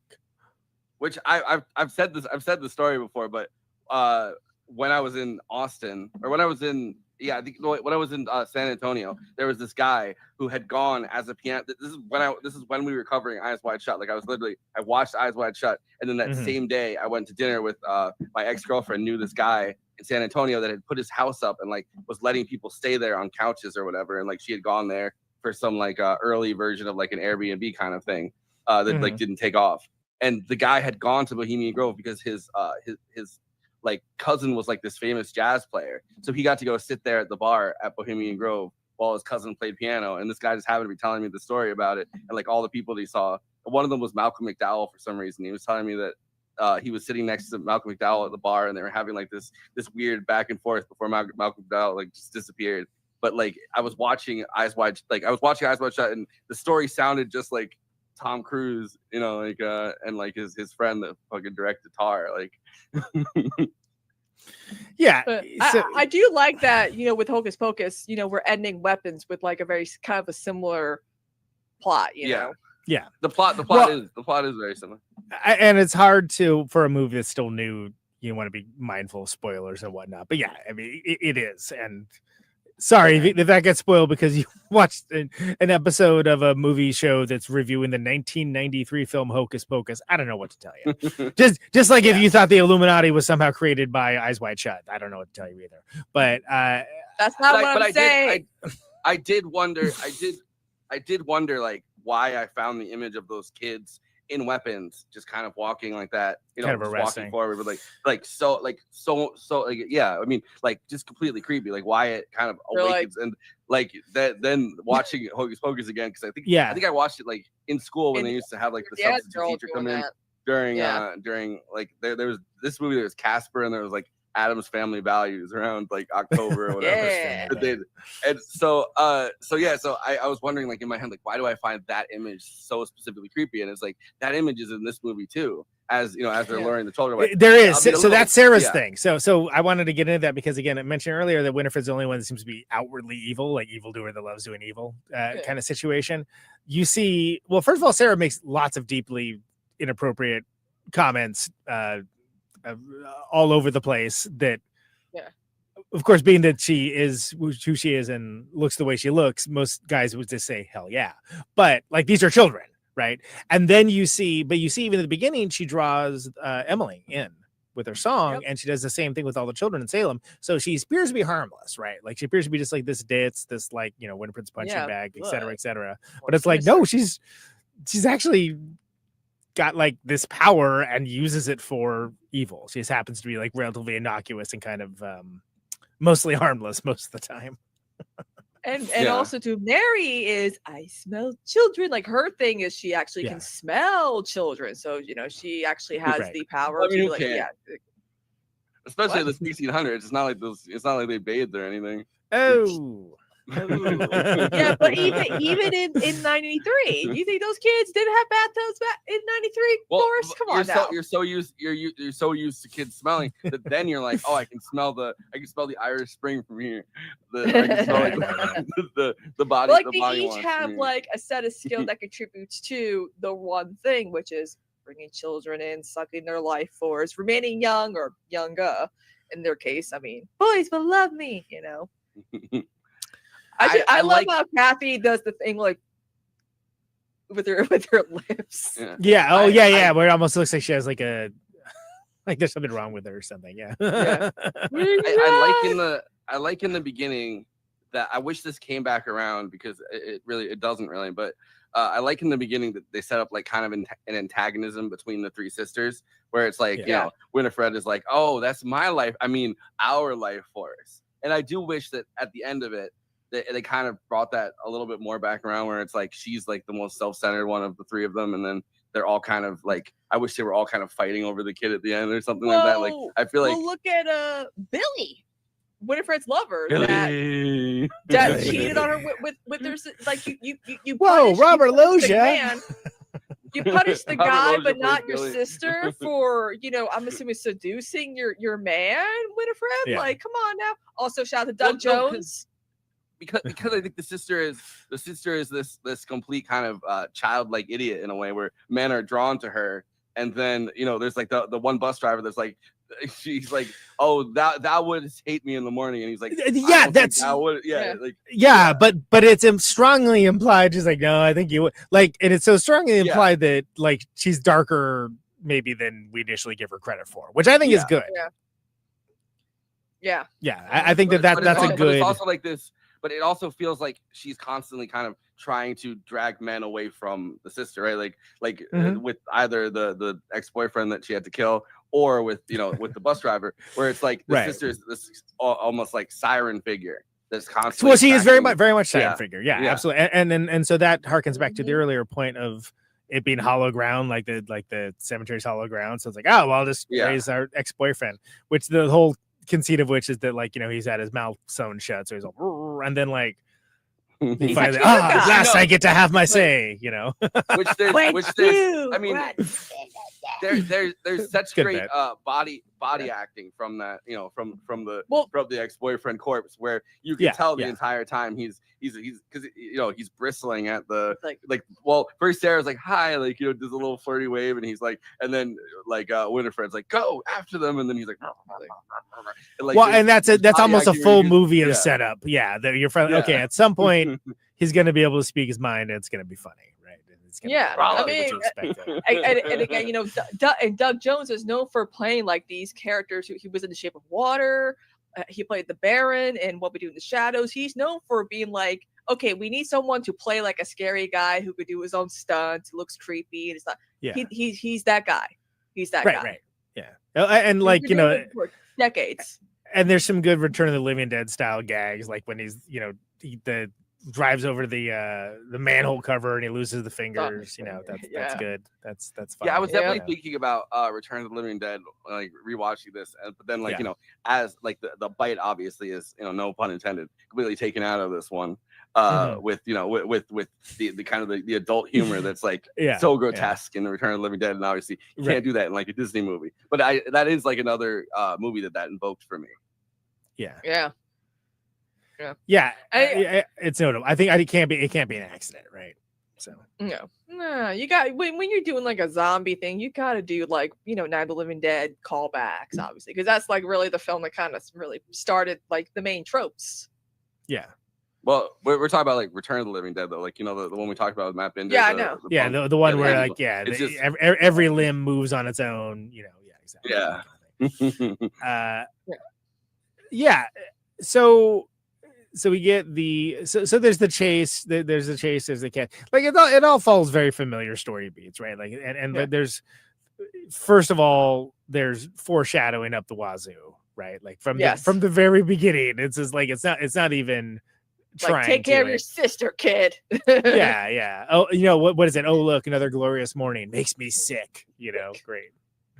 Yeah. It's like, Only got okay, one so they don't night. like the sunlight, huh? All right, okay. Yeah. Hey, I don't blame All her. right.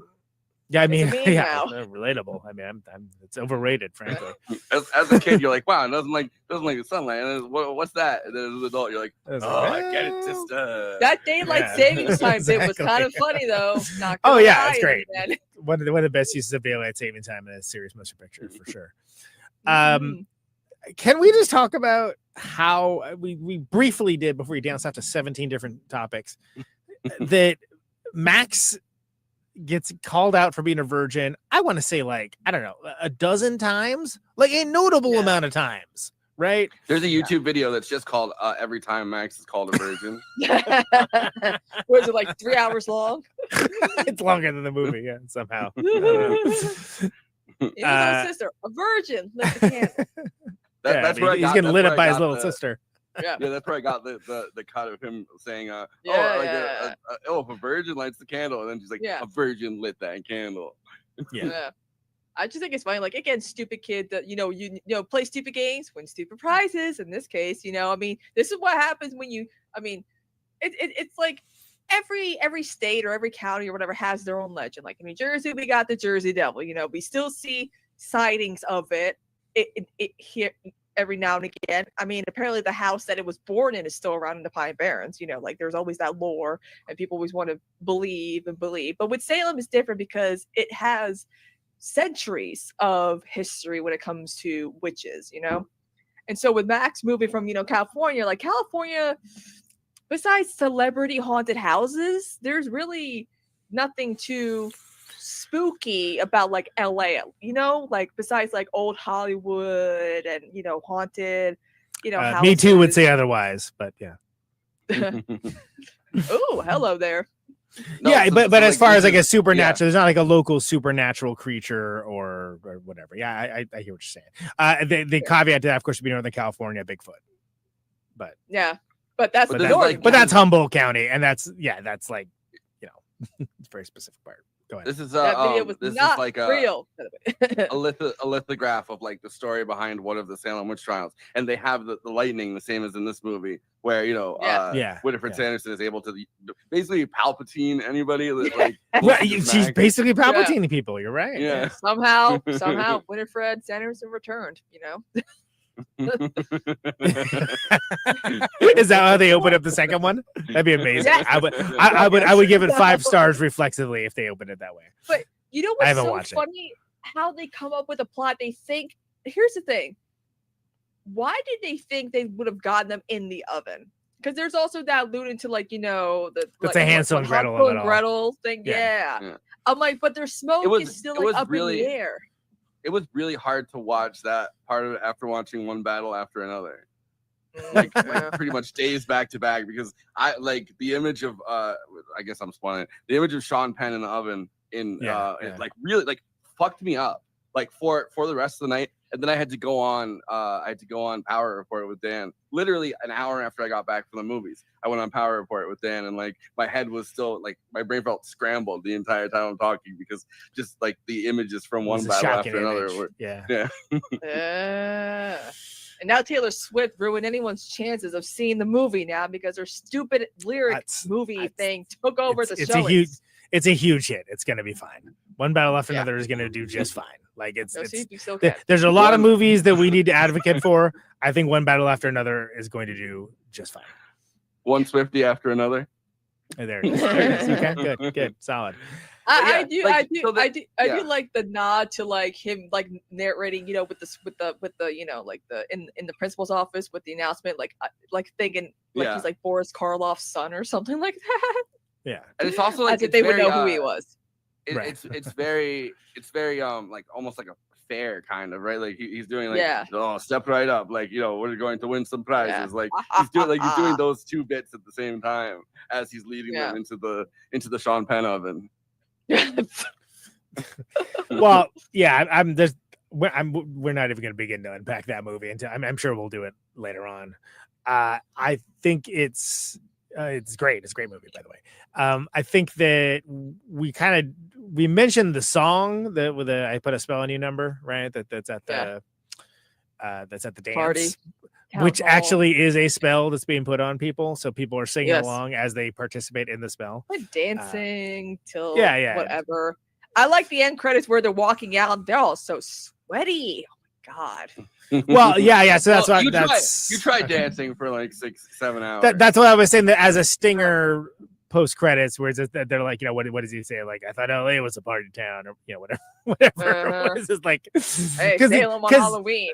Because it is sort of like a hanging plot point that you left them at the dance, and they're all just they're under a spell. They're like all just like dancing until they drop, presumably, right?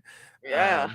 Which is kind of funny because it's something like where that could be set up. The setup could be much darker if the situation was similar to the actual plot of Snow White, where they give the wicked stepmother shoes to dance with, and she like burns herself to death dancing. Like that's the original plot of the ending for Snow White. If I remember. Well, no, and I know Conan knows about this because of Saint Vitus, but there's the famous the dancing plague, which in Europe, and I'm sure that's because that was the whole thing in season 2 in Europe too. Yeah, well, in Europe, there's this entire town of people that at least claim that they were dancing, and then people started dying because they literally couldn't stop dancing. At the time, they believed it was like a case of like demonic possession that had taken control of an entire town, and like lasting plague, where they can't stop dancing. So I wonder if it's definitely like a reference to that. Absolutely. In the chat, They Shoot Horses, Don't They? Which is a great movie with a very misleading title. So basically, it's during the Depression. There's a $1,500 cash prize for a dance contest, and so like a young Jane Fonda and Red Buttons and Susanna York, they're all basically in this dance contest, and it just goes on and on and on. It goes from like days to weeks and so on and so on. It's like The Long Walk with dancing. Yeah, no treadmills here. Which was crazy, but I feel like if they had called it, and this is like a 60s movie, right? So it's Sidney Pollack. 69, yeah. I think if they had called it anything else, it probably would have been, like, it's not been rediscovered by a modern generation, because people are like, what is that? Well, it also it should be like Dance Till You Drop or something. I know. Dance Till You Drop. Call. It plays a pretty big part in the in the seminal boomer mythology of like the right wing turn that boomers had, which is that it came out the year after Jane Fonda went to Vietnam. So all of these all these young people were incredibly angry at Jane Fonda. We're coming up with all these puns about they shoot horses, don't they? And it was like this big it's not Clute, I guess, but it's. I mean, I haven't seen it in a very long time, but it is interesting that it has a rare echelon of. I mean, that's very astute because it's a marathon it's a dance marathon, right? How many movies are about Yeah. dance marathons? And that's basically what they're doing. Like, and it's played for laughs, but I could have, had that gone on multiple days. Yeah. That would be. You They know, have that. you don't- They have that great "It's Always Sunny" episode where they just where they're like they shoot horses. Don't they have the weight. And- Oh, yeah. And they're That's doing right. this to keep dancing. Yeah. And they're- Yeah. you're just standing there with like a keg, and you're just doing this. Yeah. This is not dancing. Yeah, And then that was Charlie- they've done so many good like subtle like homages to things on that show. There is a Facebook page where it's just that episode, clips from that episode with like, they're dancing to just this different song. song, They're dancing yeah. to that. Yeah, yeah, they Is have, there they have- really? Okay, They have that's funny. they have a Twitter too. They have a Twitter with the same person, and they just put that Yep. song, and it's just different That clip people and with dancing. different But it's like songs. it's multiple dances from there because it's like the one that Yeah. they're doing like this, and then it's like the one they're doing like this, and they Yeah. put it on two different songs. It's so funny. Can we? I know we talk about how dumb the adults are, but the kids too. Like don't. Well, they're go just to the useless. right It's not that book. they're dumb. They're just Yeah. useless. They don't do provide any value at all. They, it's crazy. It's like, and that's a trope for any kind of movie that centers kid heroes, right? Is that the Yeah, adults but- aren't listening to the kids, right? Yeah. But even the kids are like, Thackeray's like, don't open Winifred's book. Nothing good could happen from it. They're like, well, let's open this book and see. if Yeah. there's Why don't we any open it up? Why don't we see spells." what happens? Yeah. And then light. Yeah. I mean, Like, it's although the I- ultimate. Although him doing like the sprinklers and being like, it's the rain of death, and they're like, oh no, and they like run to the corner because Yeah. and which goes to the like guilelessness of it that would be too self-aware of comedy to do now because they never fall for that. It's like they just woke up from a 300-year Yeah, so they sleep haven't of seen being Wizard dead. of Oz. Although- They haven't although seen that- any of that stuff. Yeah. That's the first thing that I would probably watch if I was a witch and I woke up for 300 years. Yeah, So I'd What be do like, I need "Hey, to there are know?" movies Wizard about of Oz. witches. I need to figure out what's going on here. And then, What's the I'd primer? actually Wicked on Okay, Broad. it seems a little steep, but okay. I'd watch Wizard of Oz and I go see Wicked on Broadway, and they'd be like, "Okay, the night's over," and I'd be like, "Fuck, I was supposed to get those kids life essences." I forgot all about it. I got so wrapped up in this great Broadway show. So Thora Birch's character, can we just mention that it's the first time I heard the usage of the word yabos Yeah, for me for too. use of a breast was from Animal House. So that implies that this little girl Animal has House. seen Animal House, which is Yes. somehow more horrifying than the witches then involved.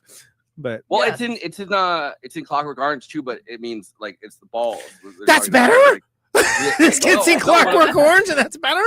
No, but he goes, "Oh, I got hit right in the yabos." Yeah. Yeah. So and then they use it for breasting Animal House. Yeah. Yeah. Somehow the second time this month we've invoked Animal House. Yeah, I know. Yeah. Animal House and the Crucible. That's right. That's what you come to this show for. That's a clip. Clip that. That's if we're gonna make like a teaser or a bumper. Mhm. Yeah. All right. I'm Come for marking Hocus it. Pocus- come for the Crucible and Animal House, 113. stay for Hocus Pocus. Right. Yeah, you're very excited. You're like, "Oh, the Crucible, Animal House," and then you're like, "Oh man, Hocus Pocus." Yeah, exactly.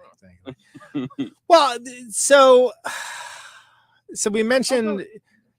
Oh, go ahead. Yeah, it's fine. Oh, then we gotta also point out that the witches, Winifred's kind of dumb because she really wants Danny's life force, yet they have all these kids coming to their house, and it's like, Well, no, the hello?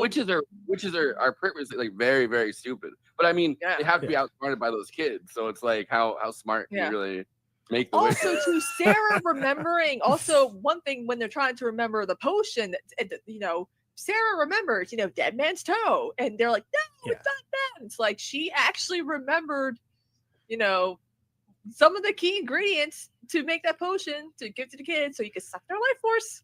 Yeah. I'm sucking those kids' life force. No,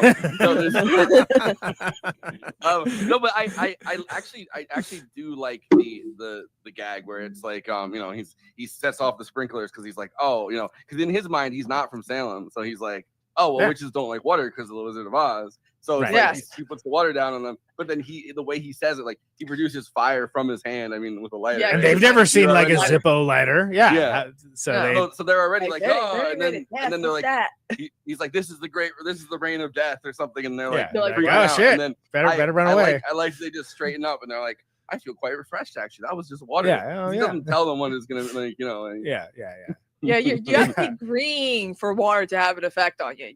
Okay. Yeah, because the paint starts to come off. Or does it? We'll find out. Wicked for Good. There you go. Tune in this fall. Yeah. So I guess we've not talked about like the resolution for it. That like the binks of it. That first of all, it's like the binks of it all. That you're like, oh shoot, he's dead, and it's like, oh no, he's just like gets to rejoin his sister, and they get to in He's the just graveyard. resting. He's just resting. Yeah. This Yeah, is a because dead parrot. Thora Birch, kudos to her for having to cry twice, thinking it was dead the first time and then doing it again. It's like, bitch, no, girl, because her plan was, I'm gonna take care of you. I'm gonna have this rad talking cat that I get to hang out for the rest with of my life. Yeah, great. And then like, yeah, my kids are gonna hang out with you and their kids, and like meanwhah, like Bink's like, oh my god, there's a lot of commitment, isn't it? Yeah, I don't want to be a fat, useless house cat. Kill me. Literally, sisters and sisters, I mean, but like the way that because each kind of each of the characters kind of disappears in their own way. I mean, like you're left with like a stone statue of Winifred, but then I mean, yeah, I think it would we just like you think that might like stick out a little in the cemetery. Hey, where did this gigantic stone statue come from? Oh, the Anderson sisters. Yeah, it's already been. It's always been there. Part of the museum piece. Okay. But like I like that What? So why is she a statue and the other two like turn into like stardust? Well, here's the thing. Does anyone know? Statue does burst into flame. The statue that doesn't make it better though. Like, why is it a statue first? Why couldn't she just have burst into flame and skip the statue I think part? because she wasn't in the Seems like a lot of work. I don't think because maybe she wasn't in the air and directly into the sun. Maybe that's why, or she got some of the kids' life force. I don't know. I feel like they just thought it would be boring if all of them did the same thing. Yeah, maybe it's as easy as that. Yeah. Well, so maybe her Like, shoes they were caught on fire. Turned her to they turned her to like a reverse Medusa. All right. Yeah. Which they thought who Penny Marshall was. Okay, and so in Hocus Pocus, 1993, it's explained that the witches couldn't set fit on hollow ground. This is why Winifred turns to stone before blowing up. Oh, okay. So when she touches the ground. Oh, because she's on hollow ground. Yeah. Okay. So she gets petrified because of that. Okay. Well, okay. Glad to see. I didn't know they put that much thought into it, but I whole film. Yeah, but I just thought it was a massive plot. Like, I don't know, make him explode. Like, it's sort of like what are we doing at this point, right? But also, I do think it's nice that Max, he sacrifices himself and drinks the potion, and it's like, oh. Yeah. Well, he's the brother that Thackeray couldn't be, right? Thackeray wanted to sacrifice himself for his sister, and then they were like, let's make her feel guilty about it for the rest of his life. Turn him into a cat. Because everybody knows cats are the guiltiest animal. Right. Actually, cats don't give a fuck. Cats are the least guilty animal. I would have turned him into an animal that feels more shame than a cat. Yeah. I don't know. Exactly. Ooh, A naked mole rat. And then yeah, that's cute for Halloween, Forrest. But no, and then so I appreciate that they put that much thought into the whole thing. It is like I feel like anything else I guess they did with the cat, where he's on hollow ground and then he kind of fades away, it would be more traumatizing. But it's like it kind of is plenty traumatizing. You see, like, it's kind of traumatizing to see like the cat's dead body. Yeah, where it's just like, oh my god, and then you're like, no, it's chill. Like I'm okay. Which he's not. He's dead. But like, yeah. I would have probably put a rainbow and then let him like cross the rainbow or something. Like, rainbow bridge. Rainbow Ride, man. That's what they do with it. But that's what happens when pets die. They cross the rainbow. Like, what the hell, Rainbow Bridge? No, okay. Because otherwise, she's just seeing like she's like, I'm gonna keep this cat, and it's like it's a dead cat. Yeah. At least there wasn't like a body. She didn't have to like bury it, I guess. Taxidermy, right? Yes. Anyone? No. Okay. Yeah. Taxidermy. Taxidermy. Yeah. There you go. But I mean, it's a sweet. Is that something? Do we have that? Is that good? It's sweet that he does end up being with his sister in the end, and she's like, "I've been waiting for you," and he's like, "I had to wait 300 years for a virgin to lit a candle." Yeah, he gets lit up at the end. Two. Like it's like they can't stop talking about how he's a virgin. Like, why is everyone talking about Animal House? Everyone's. Okay. I haven't seen a movie this obsessed about virginity since National Lampoon's Animal House. Thank you. Also, Yeah, too. it's Also, he's like, I've been protecting. It's American Pie level. He's like, he knows that if the witches could actually be revived and killed the right way, he could be reunited with his sister. But he's like, no, I have to guard this house every Halloween for about 300 years. And I was like, bitch, you chose to be a cat. You should have let a virgin light the candles centuries ago. What are you talking about? Then it would be a different movie. But I'm just saying. Or 12 months later. 12 months later. Yeah. He's like, I don't do that anymore. Yeah. Well, but I mean, still, he was trying to stop them from doing it. He's like, which it's pretty funny that like she has the same power as Palpatine, but also a cat jumping on her stops her from doing anything. And she remembered. Like it was on me. Right. That was only like yesterday, but like still. It's like, my force lightning can't work if there's a cat on me. Everyone knows that. Yeah, exactly. Yeah. What?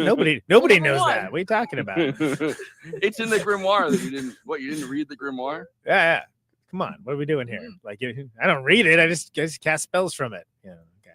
We have an episode about the new Superman movie. It's it's great. I'll find the episode number. It wasn't even that long ago. It was like episode 287. Yeah, which I was saying we should bump that one since it's now out for streaming. I thought that was a really good episode. I mean, spoiler alert, I really liked it. Haters. Yeah, it was good enough haters that who think Superman bombed. It was good enough that Alex was taking out, like comic books that he had. Books, oh yeah, I forgot about that. Yeah, that was good. That's what I'm saying is that like the thing is we're too good, right? We do these movies and it's too early. People aren't ready to hear our truths yet. So that's like that's what people say about being a leftist. They're like being a leftist is being right but too early. That's right. That's what they say. Yeah, that's the story of our lives, But I don't think we can explain away the "let me see your driver's permit" plot hole. Personally, I think that's what it's like. Yeah, I was thinking about that again. Well, she met the guy. Went to the bar and she met the guy pretending to be a cop, and he was like, it's a deleted scene. Yeah. He's like, where's your driver's? He's like, what? Also, how does she know? A deleted scene where they're like driver's permit, and she's like, oh, a driver's permit. Like when you were driving the bus earlier. Yeah, just like that. Oh, makes sense to me. I might use this line later. Go ahead. Just credit me in the description of the video. Credit me. Also, apparently, Sarah Jessica Parker actually ate that spider. Oh wow! See my method. Yeah, good for her. So, since they're from like 1693, how do they know all the words to a song from 1956? Yes. Maybe. And also, how do they know how to use microphones, which absolutely did not exist at that moment in time? I think my theory is that they battle rappers can figure it out. The minds of the people in there, maybe. I don't know. Also, they came in and the guy's singing "I Put a Spell on You," and she's like, so maybe she's listening as she's coming in, and she's like, "Oh, now I know the words to that song." Because they come in and the guy. So that's in the same scene where she finds out about the learner's permit.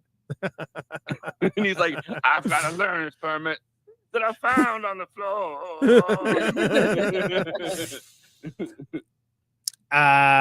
Okay. I will say one more thing in this space. Rich asked if there's a sequel to Rocky. There's 2 sequels to Rocky Horror Picture Show.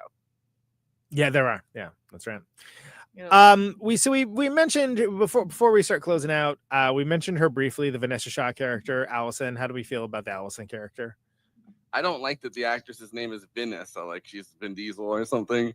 It's like there's an I in like the name. The fact that she's not that offended by like the Yabos thing, or like she finds Max or that he's a virgin.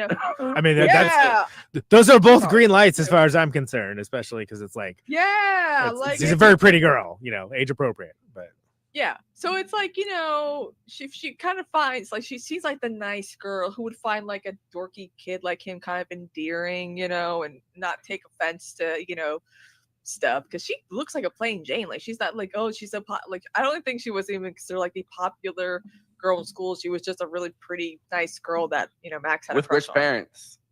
I mean, rich parents. Yeah. Yeah. She ain't wearing Chanel or Gucci or anything like that. But she doesn't. I mean, she all doesn't that have- sounds she doesn't great. have- You know.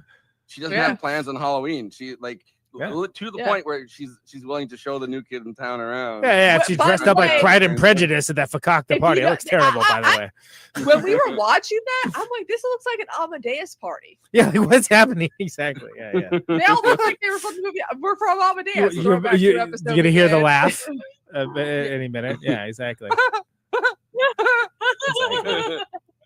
No, I think she's a good character. I mean, it's sort of like this. There's nothing like super Mary Sue about her necessarily, but she learns from her surroundings, like picking up the salt thing. I think that's good.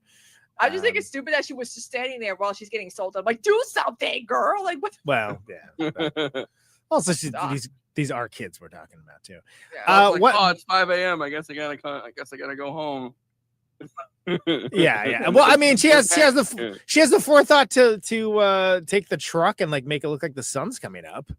I mean, Yeah. Although, and she's like, come on. yeah, like, let's get going before they realize that this isn't real. And then Thora Birch is like, oh yeah, let's get going. Yeah. See, this one. So Game Freakness here. They didn't know what the road was, to be fair, but knew what mics were. That's what I'm saying. Like, how do they like? What, I mean, priorities, I guess. But and then lastly, like, so if Sarah's doing the Pied Piper thing and like luring all the children, like, why are they like hyper focused on hunting down Danny again? Why don't this like eat souls of any of them? Because children. she insulted them. She insulted them. Is that really what? Is it just petty being a petty witch? Yeah, like Sarah wasn't like Thackeray's sister. does seem Emily, to she be didn't that. do that. She was like, yeah. like, It does she was it does seem to be like that because the dumb sister Sarah. has to remind her, like, no, not the other The other one, Mary? has to remind her, like, yeah, look there's at all lots- these kids. there's other kids They're all coming, dumb. and then she's like, but she's fixated enough on the one that insulted her that she's like, I'm gonna get her. I can't. She You even can't said, just be she's like, running around. Me. Yeah. Just like Trump for real. Yeah, exactly. Red hair. Red lips. Trump's tweeting it. He's like, I would have never done that. I would have let that kid get away and gotten all the other kids. It's like, no, you wouldn't, bitch. Like, It was fine. Did you? They're gonna do another so, one. So from the chat, did you see the second one? I did not.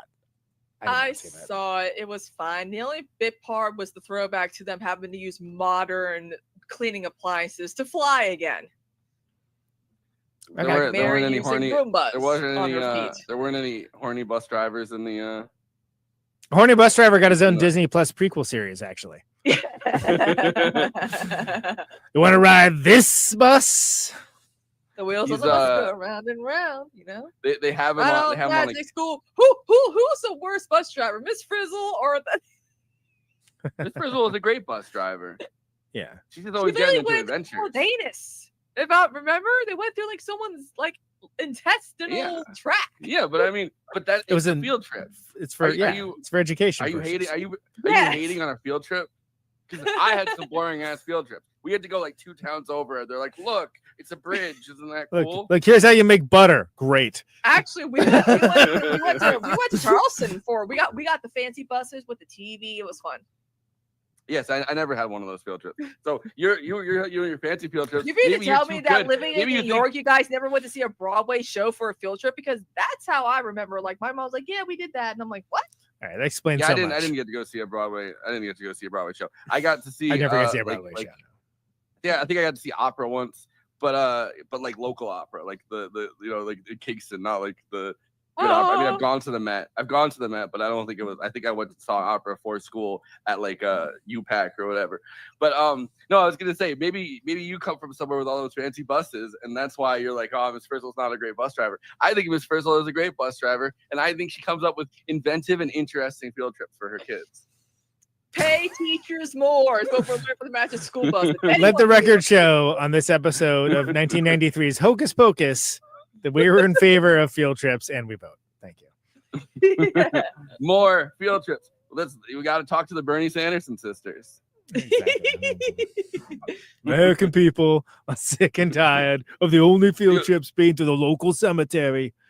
Well, The American people are sick and tired of 3 witches getting the life force of all the children in town. We need to redistribute the life force of all these kids. Now, before we do one thing we got to talk about is the legacy. I think a good way to end before we do it is the legacy. Like, why has Legacy, this why film- Hocus Pocus has like stayed in the imagination why- of people? Yeah, Sure.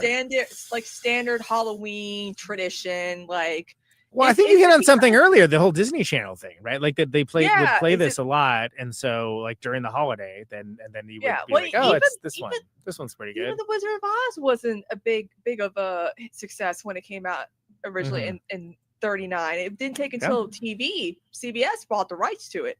And sometimes, but I mean, also with, streaming, like, I think that's the thing too. Like, a lot of people don't realize that, it's like just doing like watching stuff on streaming is still fairly new. There are people who dedicate like almost like Hocus Pocus for like a decade was always ABC Family, Freeform, Disney Channel over and over. Every day they play it sometime, multiple times during the day, even at this point. That and Nightmare Before Christmas, which is a Halloween movie, not a Christmas movie.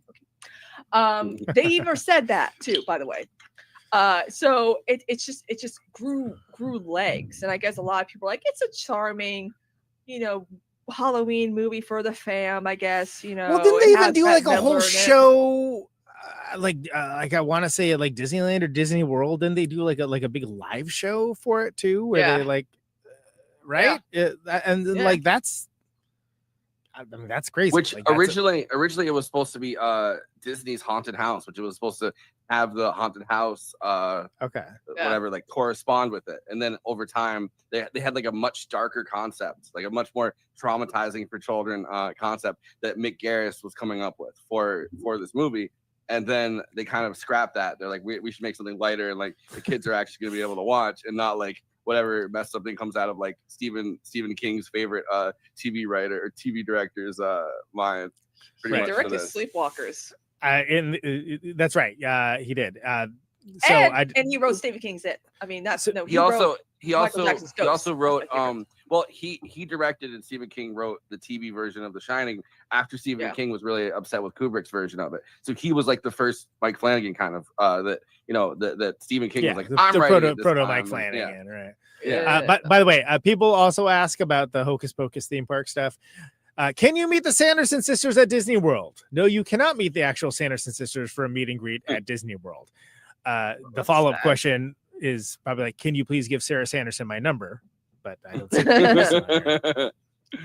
I also think, like, just from personal experience, like when I was a kid, Halloween was like hands down my favorite holiday because it has like, it has everything. You get to dress up in a costume and there's no like expectations of like having to interact with family members. You just get to go out and like New Paltz when I was a kid. They don't your really parents do it. really force you out because they got a party to do at the house. Like, I mean, my fondest memory of Halloween is seeing Tim Curry as Frankenfurter in the Rocky Horror Picture Show for the first time. They had on TV. We came back home for trick or treating, and there he is singing "Sweet Transvestite." I'm 8 years old, and I'm like, right, what's a transvestite? I'm like, wow, what is this? And my mom was like, go upstairs. I'm like, nah, I'm watching this. What are Yabos, Mom? Anyway. Yeah. When I was a kid, like Halloween was like Yabos Lanthimos. Thank you. No, it was like this big spectacle because number one, obviously we have all like the apple farms up here, so they would all have like hay rides and like they would really get into that. And number two, there was this family called the Gunthers that would build this thing called the Gunthers house, which was they turned the entire park. Well, they turned the entire park into like a haunted house, and they had all these people that would volunteer. Like they're gone now, and like so they don't do it. Like this generation doesn't know about the Gunther house. But they would turn it into like this really amazing, like elaborate haunted house. They had like money, and they were like that. This is what they're giving back to the community every year. So as an adult, let's all just say like I definitely want to recapture that feeling of like being young and Halloween and like capture some of that Halloween spirit. And I feel like a movie like this. I mean, for me, it's Nightmare Before Christmas. I think it's the movie that every Halloween that I want. So like gives me that little like nostalgia shot. Like I even watched it the other night after like that Edward Scissorhands, like even Pee-wee, but like all those. So besides like horror films, but like films that gear towards Halloween, definitely. But I'm saying, like, I think that this movie is as popular as it is because of that. Like, because people are so, like, that is such a thing that, you know, so many adults want to do. They want to recapture that feeling. And then obviously they have kids, and then, you know, their kids want to capture that feeling, and it's like, And then you know, they like, get older look and at you're this thing that's on TV that, you know, that I watched. when I was your age. So and that comes back to kind of like the legacy of this movie, right? Because like, so Bette Midler like went on stage on her tour in 2015, like dressed as the character and Did I Put a Spell on You? And like had her backup singers like dressed up like the Mary and Sarah characters. And then my understanding is that around that same time there was the a special, like it was like a show or something along those lines that like they did like a 25th anniversary, I think. right, which is where they kind of like, that's where this resurgence for Hocus Pocus is good actually kind of came from, is that to be like, yeah, actually, have you really watched it that much? And I think that it's notable that all this other stuff came together because this was one of those things that was there was a COVID thing, right? They did like it was a Halloween 2020 broadcast that like brought together Bette Midler and Sarah Jessica Parker and Kathy and Jamie and Thora Birch, all them. And then that's ultimately what led to people like, I guess there's enough demand that we could do another one. And so they make another one. And then I guess they're gonna make a third one. Like, okay. Yeah, I mean, also they go to Comic Cons all the time. So, you know, it's you know, I wonder if the thing with the third one though is kind of like a Spaceballs thing where it's like they keep saying they're gonna make a third one, and like that's what it seems like. Yeah, just like it just doesn't. The hunt for more money, you know. Exactly, the hunt for more and more money. But I think that it's and before money. Money is the world go round, the world go round. It's just interesting because. And for me, that's where it earns the inclusion for our coverage on Witches Month, is just like the legacy of it. And the fact that like, even though like nobody's putting this on their top 20 movies of all time list, right? But it's generally unless beloved. you're a Disney adult. Right, exactly. Actually, Hocus Pocus is Godfather, sure. But have you seen Hocus Pocus 1993? Yeah, I mean, yeah, probably. I'm gonna make them a hocus that they can't pocus.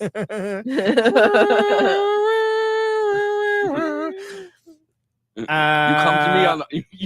come to me on Halloween night. You come to me on this the day of my candle burning.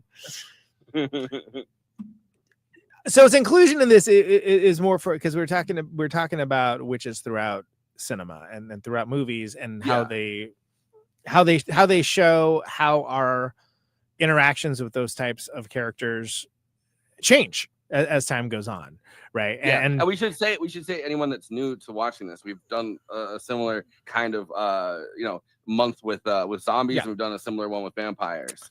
Slasher movies, we did. I mean, we have a bunch of these like theme months. We do adventure movies probably at this point. Yeah, I mean, sure, yeah, absolutely. We're gonna get some more movies coming up. And it's interesting, and we're going to be we're going back to noir in November for Noir-vember. And it can be interesting when you watch these things in context together. So when you have something where you have a certain type of a movie, and then you have like, this is obviously on I think this is the only comedy that we're doing, right? That's I mean, besides Bell Book and Candle. I guess Bell Book and Candles, it's different kind of comedy, different era. But I think it's notable because it's interesting to see the Sanderson sisters. I've heard of them. Oh yeah, I think I'm allergic to your Brinks. Thank you. Deep cut, everybody. But it's like we did the vampire month, right? That we did last year, where it's like you can't include everything. Like at that point, we didn't include the Hammer horror. We didn't the Christopher Lee Dracula was one omission. We definitely intentionally did not include Twilight, and and that's not including like television media and things along those lines. But we did pretty good. Running the game. We have done Twilight this year when they were playing it on YouTube for free nonstop for like a month, that would have definitely hit the zeitgeist, because I was just. I was like, look, it's a baseball scene. You can do that next tour I go on. There you go. Let's put that on the list. I don't think I got Hey, I made my own Twilight film with my friends. Like, I was Cassius Bella. It was great. 50 Shades of Twilight. There you go. Hey. We gotta remember. 9/11 is the reason why we got Ellen DeGeneres canceled, because of 9/11, My Chemical Romance. Twilight. Like I'm like, there's a whole like.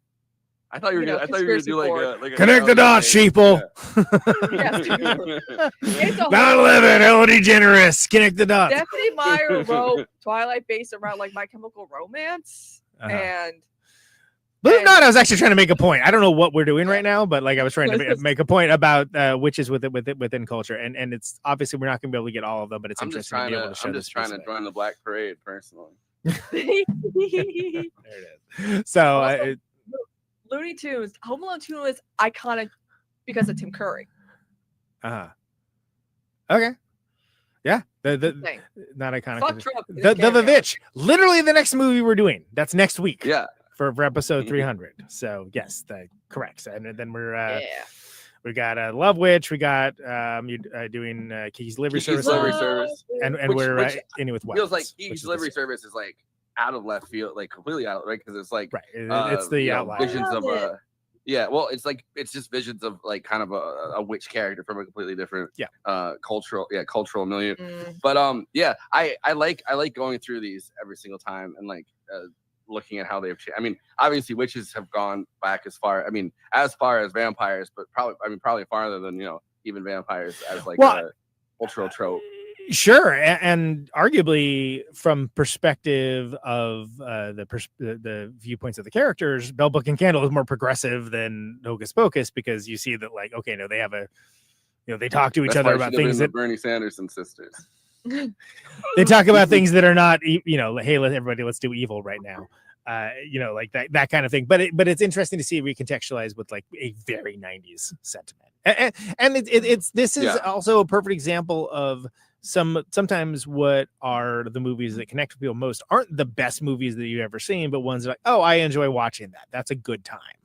That's a good time. And this definitely, I think, falls into that's Hocus Pocus. It's a pretty good time, right? You don't have to think too hard about it. It's kind of, in fact, don't think too hard about it. Not to be all like I don't know, like thinking too much about it. But this is like a very but I'm going to though. This is a very like witches at the end of history kind of thing. You know what I mean? Like the 90s is like the the Fukuyama like end of history's decade or whatever. Like I'm familiar with predicting that being like but like it's kind of like the witches don't really have like a plan or like they're invoking these cultural touchstones like Salem. They're invoking like these cultural like the thing about leading kids into, which goes in a whole different direction with the 90s and like the fact like the idea, the panic that they were like just vans pulling up and like abducting children off the side of the road because the internet kind of broke people's brains.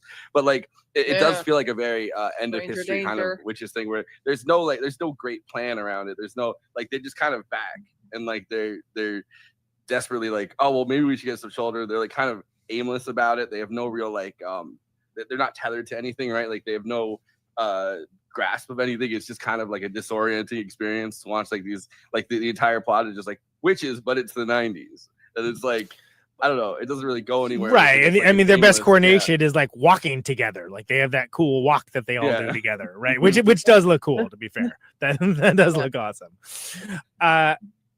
Right. So as we all know, Letterboxd is a social media site for film lovers to talk at, with, and to each other about the movies they love, maybe the movies that they didn't love, maybe the movies that they are exclusively thirsting over one of the three sisters. We're not going to say which one. We all know who it is. Big Mary fans in the house. And of course, it's best expressed succinctly, not just Siskel's and Eberts of the world. Everyone can have their say, but it's best for the purpose of this bit if that be on the terser side, on the shorter side, where they are collected weekly for Forrest and the panel, in this case, the panel being Kristina and Conan, to react to laugh at with, et cetera, and all of this is done weekly, collected by yours truly, and that's what this bit is. These are the Letterboxd one-liners for Hocus Pocus. Let's go. When I first watched this film as a kid, I asked my dad what a virgin was, and he told me it was a person from Virginia. Dude, Thomas Jefferson and George Washington, such fucking virgins. This background is aces, by the way. Very good. Good stuff. I tried to fit it right on the book, so it's like they're looking at Yeah. Letterboxd reviews. Yeah, their eyes are. Yeah, it's great. Nothing would happen if I lit that candle. Watching this movie as an adult, I could totally light that candle. I can light that candle anytime I want. It would just give the museum ambiance. So then what happens if so somebody like does melt down the candle, right? Like what happens? That's interesting. All right, I guess these are questions that we need answering. We'll go to Wikipedia. Name a more delightful trio of child murderers. I'll wait. I mean, like, it does feel like there's like a darker edge that they very easily could have coaxed out of this. That they're like, sure. That they probably continually wrote out of it, right? Like they probably, because they said like, oh, there's 11 people that worked on that script, and then they were talking about how like there was a much darker script, and you could see like the 3 child murders, and like it goes back as far as like like the German Brothers Grimm fairy tales. Like there's always like this darker edge to it. That's like, hey, maybe let's avoid that part of things. Like maybe let's avoid that like incredibly dark strain that could easily go through this. Like the Piper. Yeah. Yeah. No, absolutely. It's a horrific children's story. Like it's horrific. Yeah. I mean, and it has. But it's also it's in the 90s. Like being a kid in the 90s, like that's how parents acted. That like AOL chat rooms were. Oh, God. This is like the Piper guy. He's like right. Piper of the internet, which turns out being like the parents are the ones that should have been watching out. Yeah, I digress. Guinness World Record holder for most uses of the word virgin per minute in a family movie. I bet you there's a drinking game. There has to be. Take a shot every time it says virgin. Hey, I'm not even a virgin, man. There's not that much alcohol in the house, friend. No way. You finish the bottle, you're like, all right, I'm a virgin. I'll admit it. If I lit those candles, you're crying. If I lit that candle, those bitches wouldn't come back. You're not salty about it. Yeah. The first time in recorded history that daylight savings has been good for something. Yeah, this is when they had that bill to end daylight savings, and then it got crushed in the Senate or whatever at the last minute. Yeah, they threw it away. That it's because Mike Johnson watched Hocus Pocus and was like, I don't think we should throw this away. I don't think we should throw this away right now. Yeah, I was gonna say witches are real. What if the witches come back? I don't think I can in good conscience put this on the house floor. Danny dramatically collapsing onto a haystack and sobbing into a pumpkin the second she doesn't get what she wants is kind of iconic. She like, I don't know, she plays her brother like a fiddle. Yeah, she's like there's the classic she's like, you're gonna take me out, and then he's like upstairs sulking and she just screams, Mom! Like, yeah. He tries to play the drums over her and it doesn't work. It reminds me in Wicked where they're trying to, when Elphaba and Glinda are trying to tell each other like a secret, and then like Glinda dramatically goes over to her bed and collapses, and then she looks at her again, so she goes back to putting her head on the bed. Yeah, exactly. Yeah. No, that's totally the vibes are the same. You're right. That's a good one.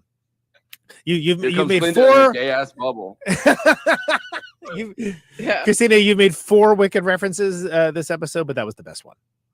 Yeah. Sanderson sisters, you have to stop. Your bitch too bad. Your vibes too witchy. Your mother too cunty. They'll kill you.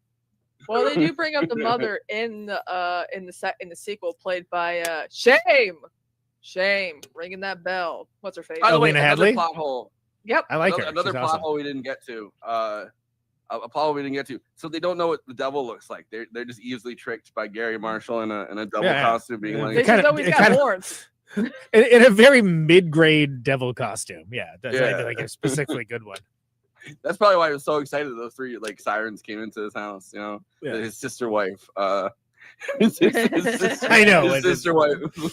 Sorry, I just get who they really thought. Yeah, let's have them. Yeah, that's good. They're married, right? Oh, come on. No, we're brother and sister. No. Get out of here, Trollops. We're doing sister wife things. Exactly. Love how Winnie doesn't know what a paved road is, but has an in-depth understanding what a driver's permit is. Love her. Well, she spent 90% of her time at the DMV.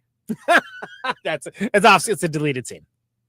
Imagine you come back after 300 years, so like, no, you gotta go to the DMV, and you gotta just sit there online, like waiting for them to update your learner's permit. Shout out to that biker dude for impersonating a cop and making fun of a teenager. I mean, that's a felony in some places. Yeah, absolutely. Ice. Had forgotten how horny that bus driver was. Quite horny. Yes. He has Sarah sitting on his lap too. Oh yeah, he sure does. And it's like, I don't know how that guy still has a job. Like, even for like runs over a cat. I mean, it's what is this bus? Like, who is he runs over a cat and he's like, oh, I think I hit a speed bump. Yeah, exactly. You get the feeling it's not the first time that's happened.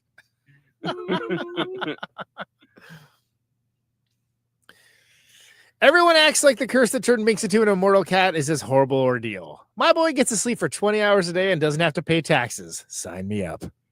Yeah, and they only need him one day a year to be like, hey, don't light that candle. Don't light that candle. You got one job. I could smell the virginity on you. Don't you dare fucking light that candle. I see you with your letterbox account. Don't go anywhere near this handle. Thank you. Letterbox. Yo, with glasses like that, you ain't getting any pussy. Don't you dare fucking light that candle. It's like, why is this cat lighting me up? Jesus. Bus driver scene should be in an HR training video. Kind of hard.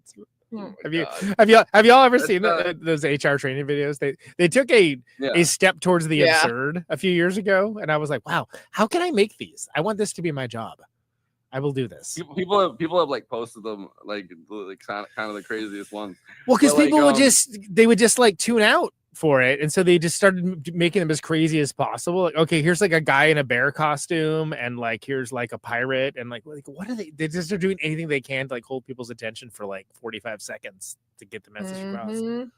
I really like the idea that that guy, the bus driver from this, is now Trump's Secretary of Transportation. Right. Damn it! That's my joke, and I totally like didn't even think about that. So there you go. Congratulations. That is, I say that all the goddamn time. He's like, Time you see any degenerate. He shows up at that cabinet meeting, and there's like Blondman walk by, like, whoa. Yeah. Pam Bondi walking by or something. Yeah, exactly. Anyway, those are the letterbox one-liners for Hocus Pocus 1993. Please follow the show on our letterbox account at Movie Night Extra, where we are posting content from all the great episodes, the main shows that we do, attended short form content, written pieces, so on and so on. So great follow. You can follow Hokey Pokey 1993 over there at Always Flacco, who it's my remake with Gumby. Gumby is Gumby, damn it. Very good. Yeah, it's okay, Looney Tunes. I have other jokes. It's okay, but specifically, I was mad at myself for not getting to the post first. So, I Always Flacco. He's logging all stuff we do on this show, as well as for many other things he's doing along in his movie journey. I know you just did the Sting with Unkind Rewind guys, and I saw that you logged that. That was cool. I listened to that episode. That was crazy. Yeah, and then I also logged one battle after another. I had a good right. I did the old where because I try to like summarize it, but without like giving spoilers if I can help it. Like that's kind people of get really mad if you put spoilers sometimes. I'm like, well, why didn't I don't know, be somewhere else? Why are you surfing the reviews for this movie? Yeah, don't look at the reviews for a movie you haven't seen. I don't know. That's a wild idea. One hocus after another. Right, exactly. Forgot about that. Yeah. Here we go. One hocus after another. So follow Forrest for that. Always Flacco. I, of course, I'm at Conan Neutron, which is they were certainly running amok in one battle after another. They absolutely were. That was the whole like back half of the 45 minutes, I think. You can follow me for the highbrow, the midbrow, the Populous Fair, as well as the Criterion Challenge, which is closing near its end. I've been pretty active lately. I've actually kind of gone through and logged some stuff that I made a top 100 of my favorite movies list, and I realized there was a bunch of them I never like reviewed. So I've been at least writing like short reviews for all of those, and even when I don't have time to watch it, or when I'm too busy, too busy not sleeping and preparing for the show.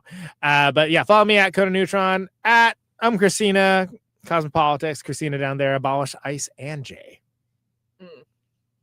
And you can follow her along for her more frequent than normal lately. I logged logs. in the new Cillian Murphy movie. It was really good. Is that the prison one? Is that the one where they're in prison or whatever? No, prison when they're in sex the movie? reform school. Oh, No, there's a that's different not one? happening. Okay. They're going to be doing Oh. that later. Okay. I can't It's not get out that. That yet. dude likes to work. The last thing I saw with him was the Criterion Closet set where our man walked off with that whole big ass box set. People are pissed about that. I'm like, you robbed them blind. He's like, Are you kidding me? I'd be like, hey, you need this shelf? Is this shelf good? Can I take this? Yeah. I know it isn't a movie. Like, I'd be like, I'm dude, like, man, you're going to have to take it away from me. Blind. I was so proud of him, man. You have to go get. You better go get that mall cop. I'm gonna come out here with this whole closet. But yeah, the movie Steve. I mean, props to him for always working and not doing big blockbusters, but more focusing on his production company, Big Things Films or whatever. And Steve's a really good movie. It's about teachers, specifically him.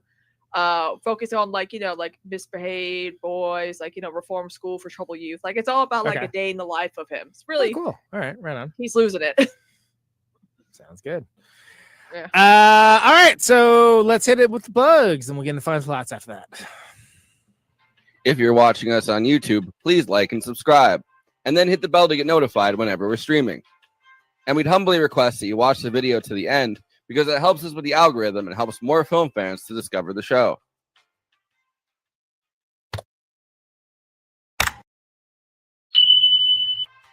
We're also monetized. If you want to get your chat questions definitely read on stream, you can always send us a super chat, which will help us keep the show going. Every cent helps. If you're watching on Twitch, you can gift us a free sub on Amazon Prime with your Prime membership, but getting subs on Twitch is always appreciated, and it helps to follow us on there as well. We also have an audio feed, which is available wherever you download podcasts, if you prefer to listen to podcasts rather than watch the stream. That's updated usually the same day we stream, but watching on YouTube and Twitch is the best way to get the show first, live as it happens. If you want to support us with a monthly donation and get access to all of our after parties forever, which go patron only after we do them, you can become a patron at patreon.com/movie night extra. Link is in the description for that. It really helps us keep the show going since we do have some expenses to make this happen. We also have a Discord community. Link is in the description for that. We sometimes watch movies we cover on there. We get into conversations about everything from film to TV shows to related podcasts. We even have a Discord channel for memes. It's really fun on there. You can find us on all the social media platforms: Facebook, Instagram, Blue Sky, Twitter, and Threads. You connect with us on all of those. Talk to us. We'd love to hear from you. Lastly, we recently made a TikTok at Movie Night Extra where we're putting up short form clips from the episodes. Okay, passing this to Conan so he can tell you about his music and this week's Protonic Reversal. Conan, who's on Protonic this week? Yes, indeed. So Steve Tulipana of Season to Risk and Volunteer and Record Bar in Kansas City was on this week. That's now in the general feed. There is a reissue of their In a Perfect World record for Record Store Day that just was announced as well. So very exciting stuff. If you know that band, great Kansas City band, check that out. Andrew Dalton of Nuzzle coming on Thursday for a talk about the Santa Cruz band, about the reissue that's happening of their stuff as well. Some other cool stuff happening with Protonic, ProtonicReversal.com. Subscribe, like all the normal things. $1 a month, patreon.com/ProtonicReversal for advanced access. Always appreciated. But October, back half anyway, belongs to Conan Neutron, The Secret Friends. We will be out on tour in just a little bit over a week's time. We will be playing Chicago, Minneapolis, Lincoln, Denver, Salt Lake City, Boise, Eugene, Portland, and Seattle for Rat City Recon with Piss Jeans and Helmsley and God Bullies, Buildings, Austerity Program, et cetera, et cetera. It's going to be a hell of a lineup. It's going to be great. So come see us if you're in any of those states. And then in November, we have Kansas City, Jackson, Mississippi, Atlanta, Georgia, New Orleans, Austin, Denton, Wichita, Santa Fe, and Phoenix coming up, which is going to be the first Southern JAG that we've done in a little while. So excited to play those places as well. And then we're playing December 5th in LA for my birthday with my quad, which is going to be amazing. I'm really, really excited for that. I've not gotten to do anything for my birthday show wise for a very long time. So it's very exciting. NeutronFriends.com, NeutronFriends.bandcamp.com. I'll be on next week, but I'm not going to be on for the next 2 episodes after that, which I think you guys can talk about who's going to be on for those. Yeah, come It's regular. It's show regulars. So, well, actually, I guess Josh isn't the show regular, but he's been on before. So it's repeat guests. So it'll be in good hands. Good to know. Exactly. A bunch of trollops. Exactly. Good. I like that word. I don't know why. You're really hyper fixated on it, but I'm not mad about it. It's a good word. Christina, what do you got? Come on. My birthday's on Saturday. Woo! I'm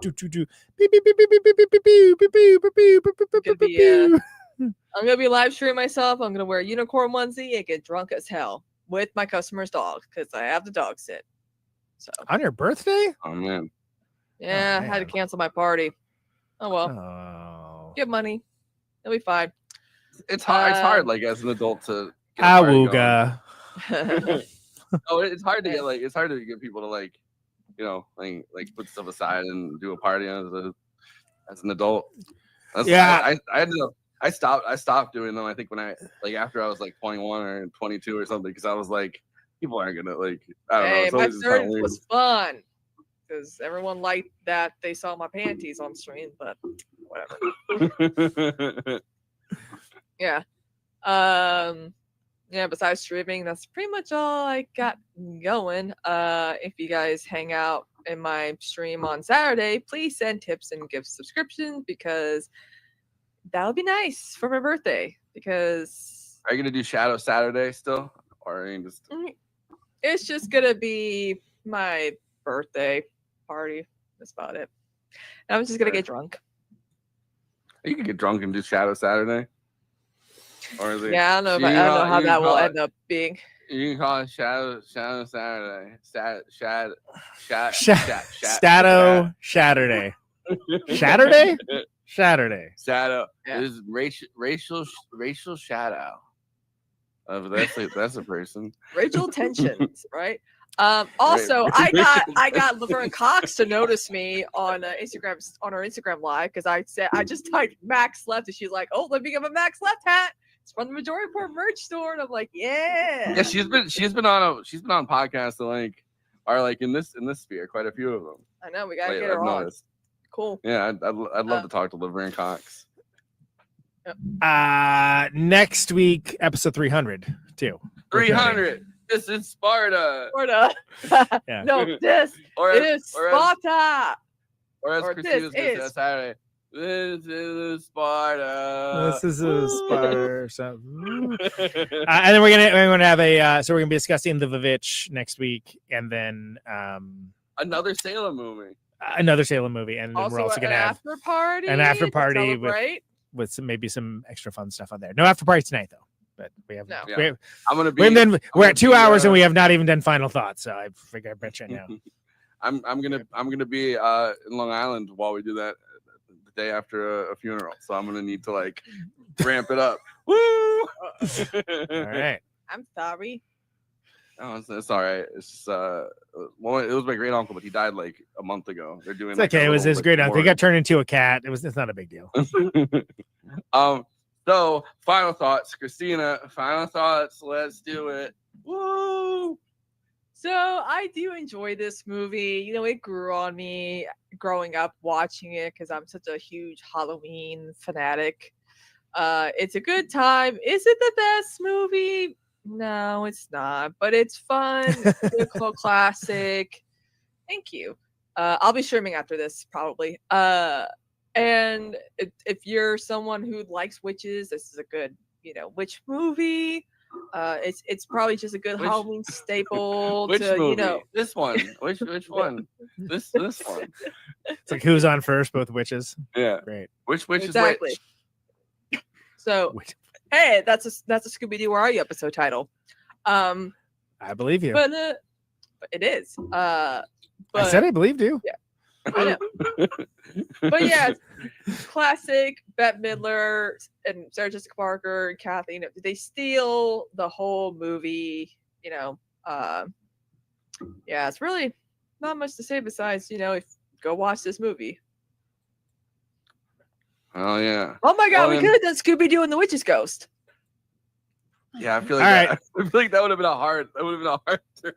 That would have been a pretty And then the Vavitch, Robert Eggers, Scooby Doo. No, thank you. Ruh-roh. Conan, let's hear those final thoughts, man. And this is Willem Dafoe, like just We're the Stallion again, hanging out with fucking. No, you could do a perfect Scooby Doo. They take the mask off and it's Willem Dafoe, and he's actually scarier than than the mask that he's wearing. And they're like, oh! Scooby Doo, where are you, Mr. Dafoe? I WB Kids YouTube channel. The WB Kids YouTube channel has been doing a Scooby Doo show marathon, and they did a puppet Scooby Doo, and I forgot how dumb Fred is. He's like, it's red herring, and I'm like, how do you grow up to be the leader? But he has like a 10-inch dick. That's how Fred manages. Okay. That's what he has that, and he has a band, and that's what he brings to the gang. So all right, we're just doing the after party during final thoughts now, I guess. Huh? Yeah, okay. all right. Great. Everybody I really want to talk about Hocus Pocus. Oh no, you're gonna hear about Fred from the Scooby Doo's gigantic cock. Is what you're gonna hear about. Fantastic. Moving extravaganza, everybody. That should have been my name, man. Fred Jones. The 300s will be much better. Trust us. Yeah, all right. So, like I said, do you ever notice that the Sanderson sisters dynamic is very close to that Three Stooges? Winifred equals Moe, Mary equals Larry, Sarah equals Curly. Notable in this analogy that Curly would be really hot. I think that there's some good hammy performances, some broad stroke material, a few decent jokes and gags for the adults. It's a little by the numbers. It's very silly, but I think there's a place for it. There's a place for very silly movies. I have not seen the sequel. Frankly, unless we do it for this show, there's no chance I'm going to. But peace and love to those that do. You know, it seems clearly this, I guess we call it a franchise now, brings people a lot of joy, and that's something that we need a lot in this world. So if seeing the Sanderson sisters antics are, you know, that's what floats your boats, then Hocus Pocus 1993. That is the movie for you. Hokey Pokey. Hokey Pokey 1993. Yeah, that's my personal sequel to like the Barbie movie, or like, you know, like when they did like battleships or whatever. Mine is like Hokey Pokey. It's your prestige A24 feature. It's gonna be It tells the story of like why you turn yourself around. It's like Saw or something, like, now put your right foot in. No. Take your right foot out. No. Now shake it all about. I won't do it. Like, he's doing this because his arms off. He's like, now do the hokey pokey. Turn yourself around. What it's all about. Come in this October, Hokey Pokey. I want to play a game. Oh, what's the game? The hokey pokey. That doesn't sound that bad. Yeah, watch it. But wait, there's more. But wait, there's more. Put your left foot in. I already put my right foot. Put your left foot out. Put your right. All right. Well, we got an after party's worth of humor in about an 8-minute period. So there you go. Look, all right. How serious can you expect us to be when it's so close to episode 300? The episode with the most yabos of any. There's two yabos and predominant yabos. Yeah. So join us for that next week. Join us next week for the Vavitch. Yes.